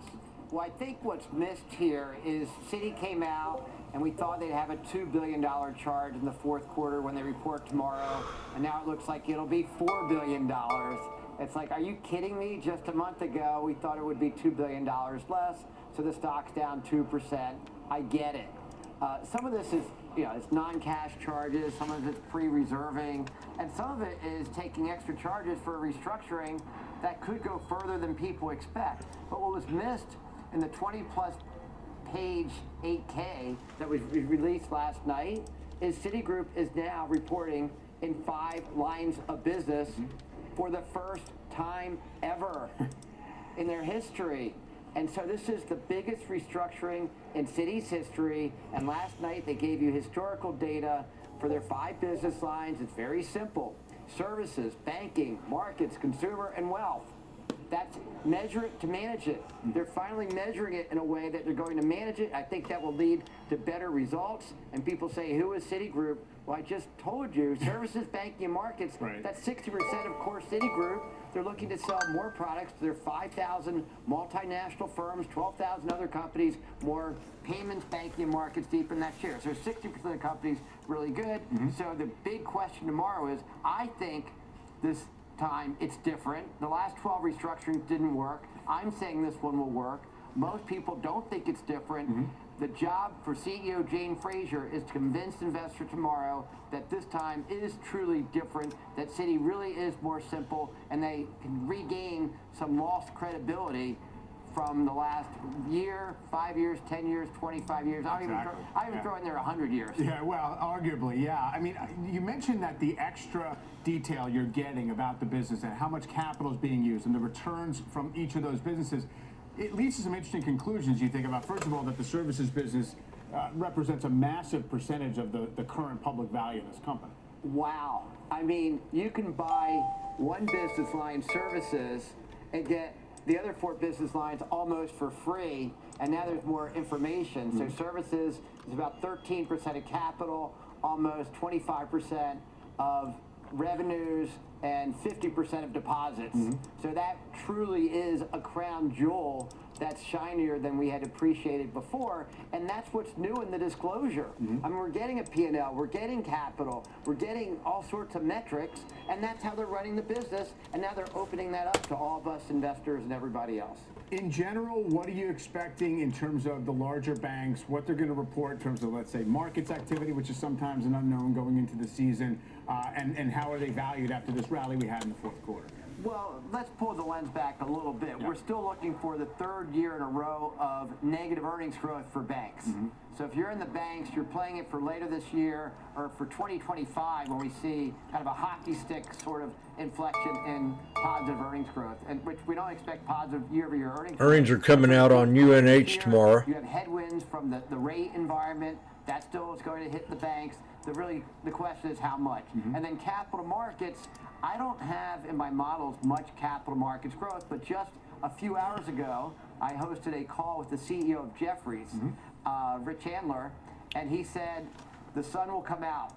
He didn't say tomorrow, but he said the sun will come out just like Annie.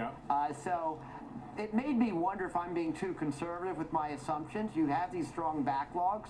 And the CEO of Jefferies said to us earlier is that these backlogs now seem more likely to be executed given the pent-up demand from private equity, the dry powder, strategic buyers who are doing well. Holman said a triple bottom on the weekly 3 years. A lot of liquidity, leveraged finance markets are and it's held pretty well. It'll be interesting to see what the banks say about capital markets. Off that 200, so that's pretty solid. And then not much. 3 black crows. Mid-size or just sub the top size investment bank that has a good window on a lot of that stuff. Well, it's a window that we got one day before the banks report. Yeah, exactly. So they report a little before, right? And they reported earlier this week. So I'd say it's a tough revenue year. So it's really a lot comes down to costs and the guidance on the costs about what they're doing with costs and technology, AI, and really return on innovation. Not just how much are you spending, what kind of returns are you getting? All right, Mike, appreciate it. We'll catch up with you after they report the numbers. Mike Mayo. All right, tomorrow, don't miss City CFO Mark Mason after that company reports results. That is right here on Closing Bell at 3 p.m. Eastern Time. Up next, we're tracking the biggest movers as we head into the close. Christina standing by with those. Hi, Christina. Well, we have rental car company Hertz dumping electric vehicles for gas-powered cars. I'll explain why that's having an impact on Tesla. We also have other Tesla breaking news. I'll have all the details after this short break. Oh boy. Wonder what they're going to say now.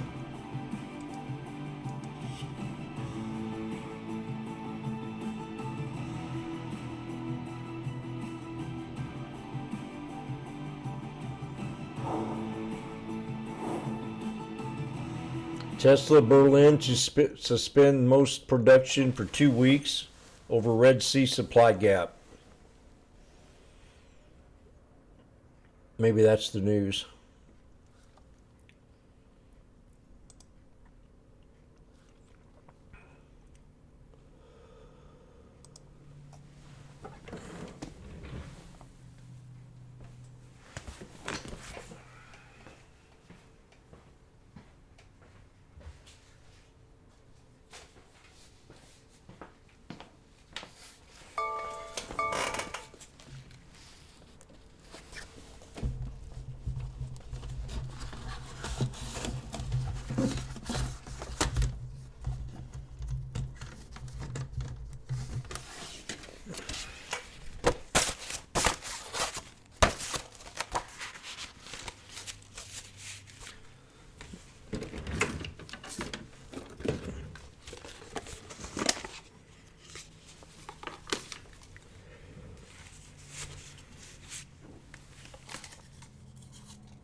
I'm going to take me a vacation here soon. I need one real bad.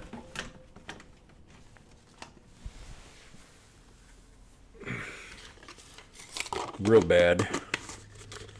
I've grown myself nutty here last month over this car.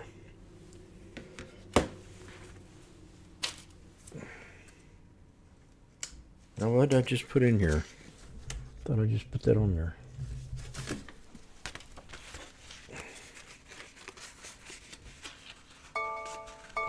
Can't believe it.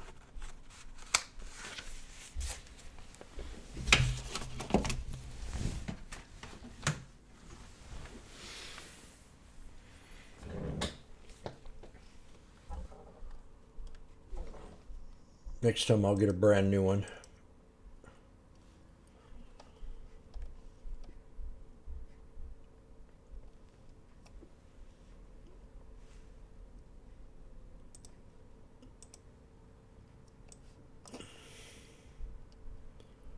I don't even want to look at this one.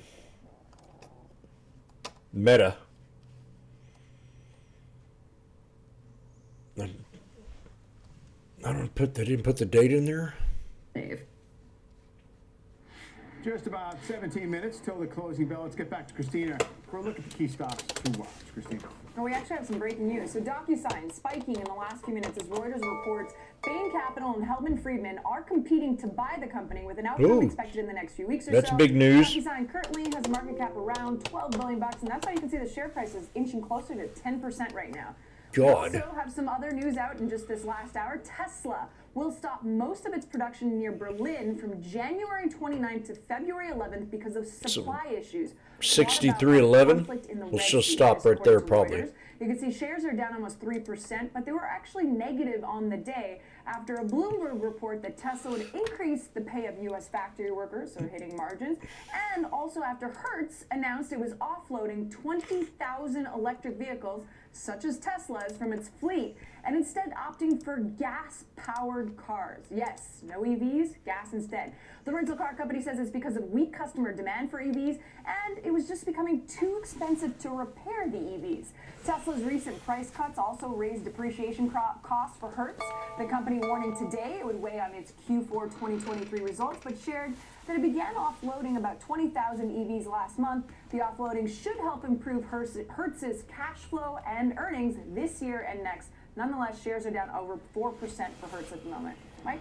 Christina, thanks so much. Boy, DocuSign news interesting. Private equity loves software, so we'll see if that comes together. Private equity loves everything, though. That's true. They have plenty of ammo. All right, coming up, drilling down on today's mega deal, Chesapeake Energy and Southwestern agreeing to merge. All the details on that tie-up and what it might mean for investing in the energy space ahead. Closing bell. I'll be right back.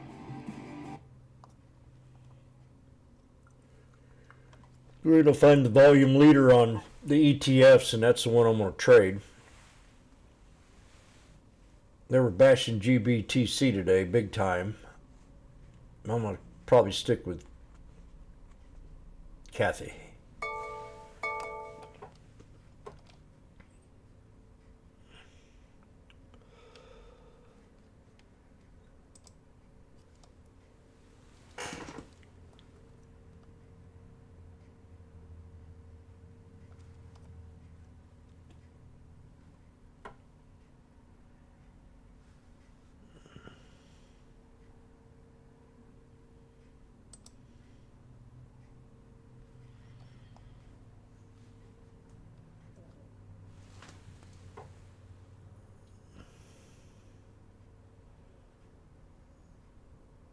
Dang, what kind of computer is that?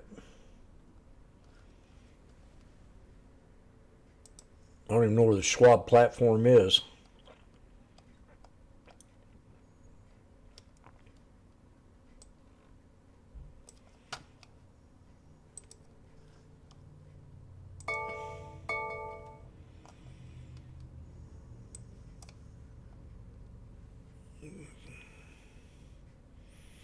Yeah, Tesla might come down more, so I'm not gonna invest in Tesla yet.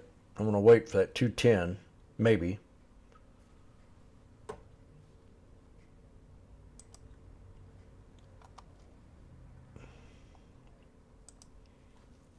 I got 59.38 for Daku.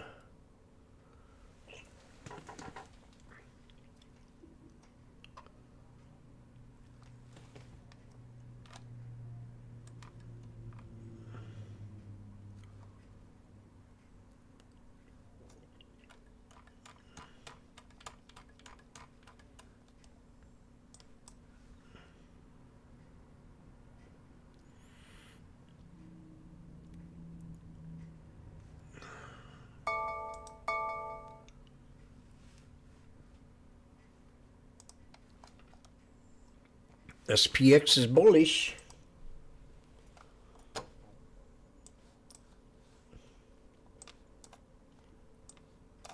I've had a good trade in today, so I'm going to not do much.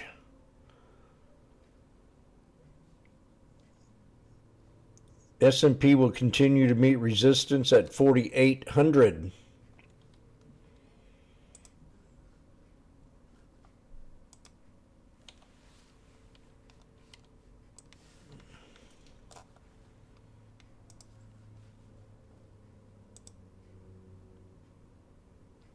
Again, because there we are. The all-time high, closing high, is 47.96. So keep your eyes there. Got to watch that closely over this final stretch here.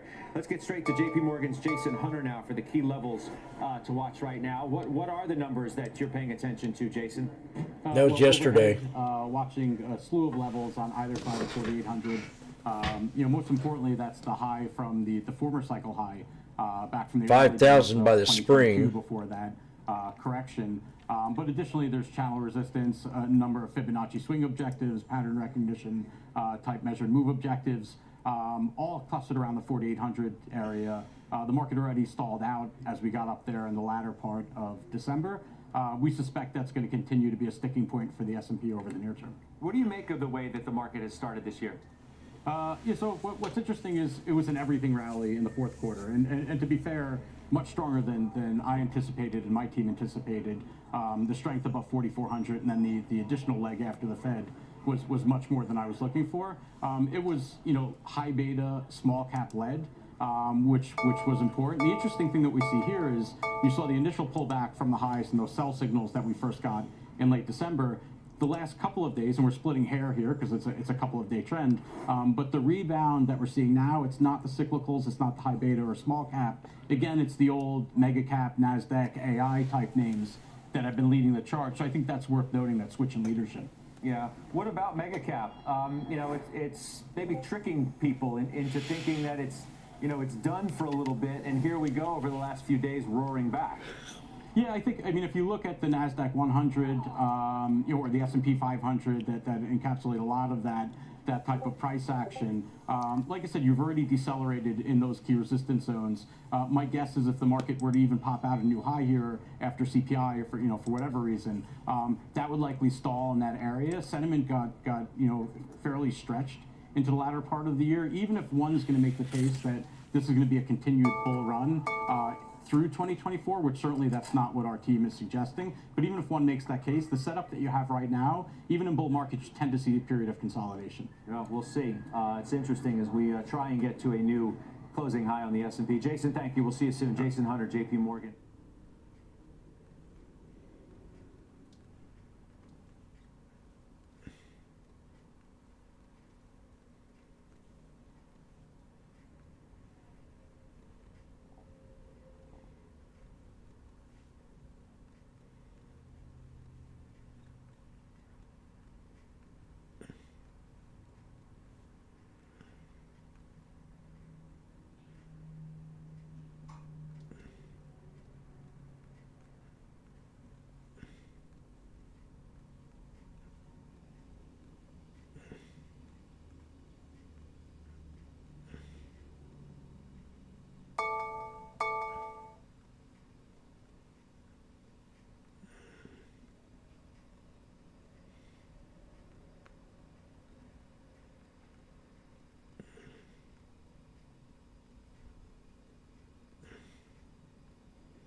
Mr. pulled back to support. This had a real good run. And we filled the gap today. And I'm wondering what this thing's going to do. Kind of like sell into the news kind of deal.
So I'm going to start posting earnings. I got an earnings update room.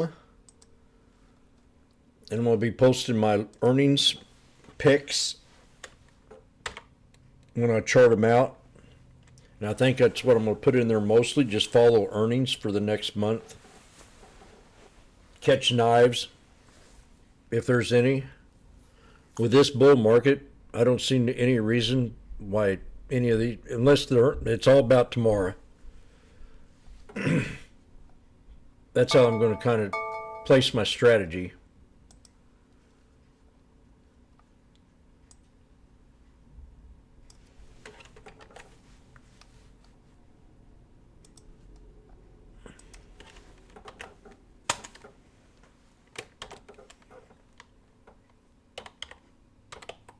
So people, if you want to watch in there and watch them earning updates, that's where I'm going to put my, I'll post if it's a scalp or a swing. Now Apple was a good one when it dropped back and hit that 180.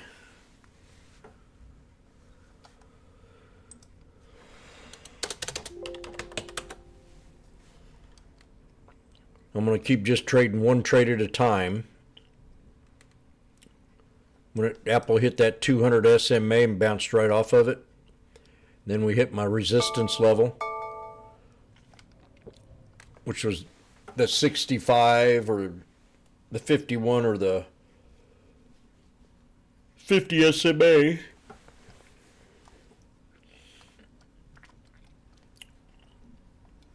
So this can hit that resistance, pull back some, and then bounce back up.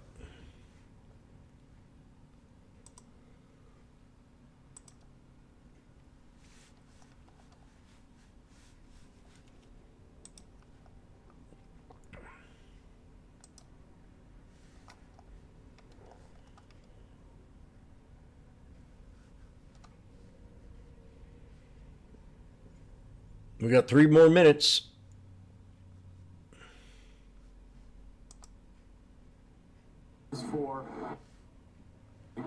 Let's get to Pippa Stevens with more on this pretty big natural gas industry deal, Pippa.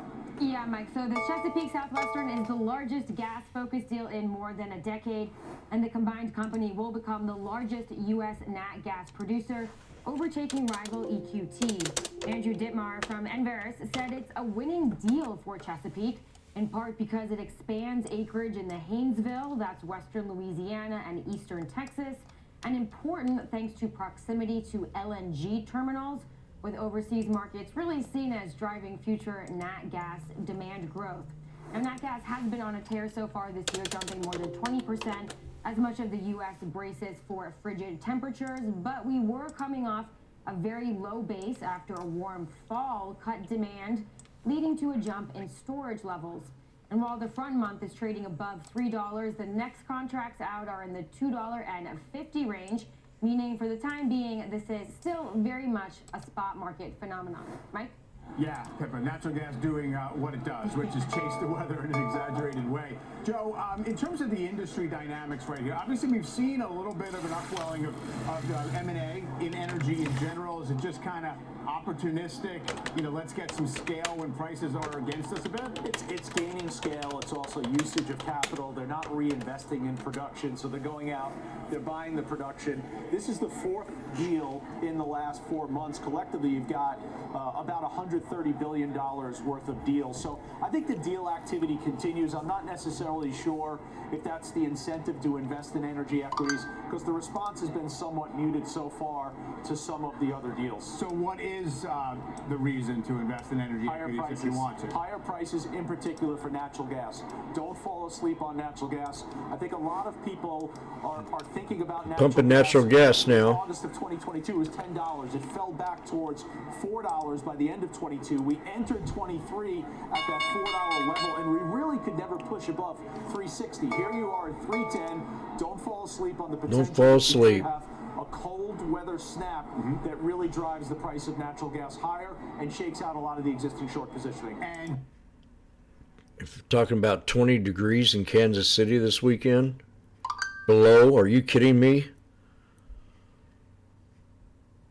We had 40 below last year and everything that I had outside that was plastic cracked.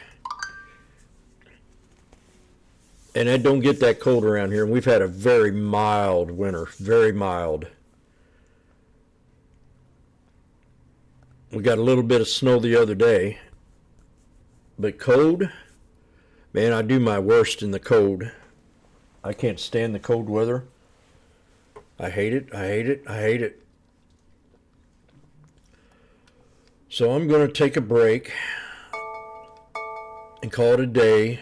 Is there anybody on YouTube that wants me to do a video of a stock that you're down in and you need help with?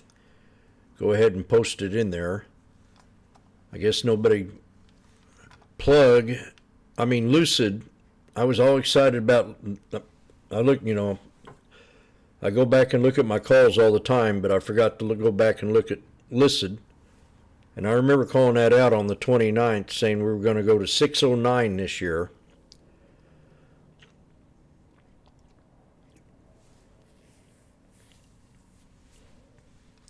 And we've done nothing but pull back ever since. And then the numbers came out today. So I called it right here off that news article, thinking that putting $3 trillion into Saudi Arabia and getting and walking away from oil and was part of this here deal. And it done nothing but tank. So I don't know if I could still say I'm long with it to $6. I called it out right around 420 something, and we're down 90 cents. So the only thing that this has got to do, it's got to break the 50, and this is a new low. So I'm kind of dumbfounded. I ain't got nowhere to go below that. So I'm going to pay real close attention to this tomorrow and see if we can put some Bobo power in it to move it up. But it's got to break the 50. If it breaks the 50, we get a nice little pop. But right now, I don't know. I wish I'd have never called it, because I really don't have high hopes for this company anyway. But I have worse hopes.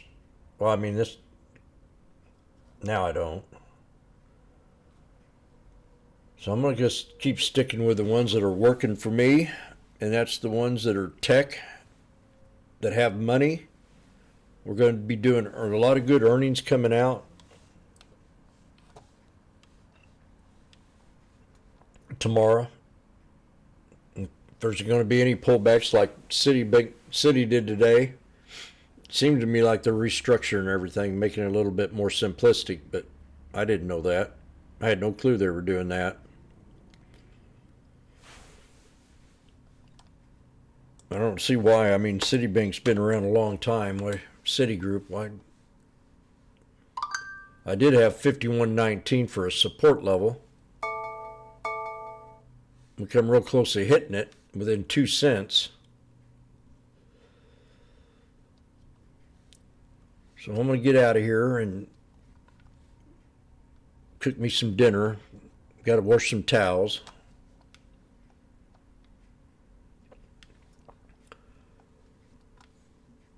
It seems like I do my best trading when it comes to the SPY and the SPX for now, because we're at these high levels. So I just get a little bit confused sometimes, but I can trade them real easy.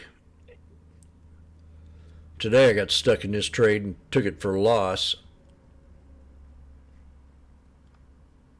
but then waited and paid it. It paid off at the end of the day. Traded this two engulfing candles. Got in it right there, and then it pulled back on me again. And boom! Created an inverse head and shoulders.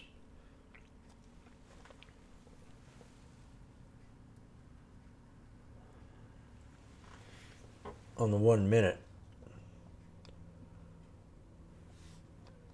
So we'll get in here tomorrow and do the same thing again. Today was definitely a day of patience until we started turning around. These guys are very bullish in this market. no matter what. Like they said, it's the geopolitical things that's only going to bring this thing down. I wouldn't worry about it. Our Secretary of Defense was absent for almost a week without nobody knowing about it, and it's just weird. Just very weird. And then the one below him is off in Puerto Rico. It's like me going on vacation and boss says, "Hey, Jim, we got 100 picture frames we got to get out next week. I hope you got everything ready." I ain't worried about it. I'm going to take a week off.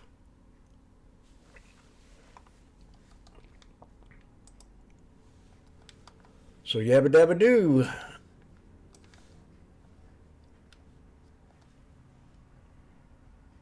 Okay, are you still my favorite spy trades?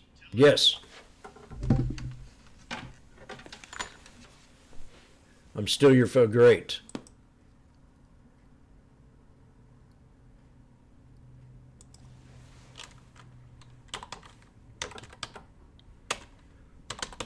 Did you trade the SPX with me today?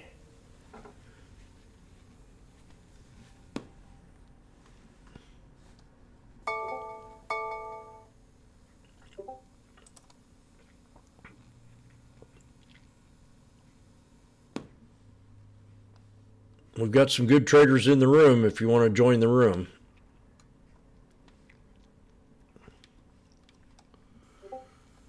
And I'll get on out of here. I'm going to watch my little videos, my little movies while I do my laundry.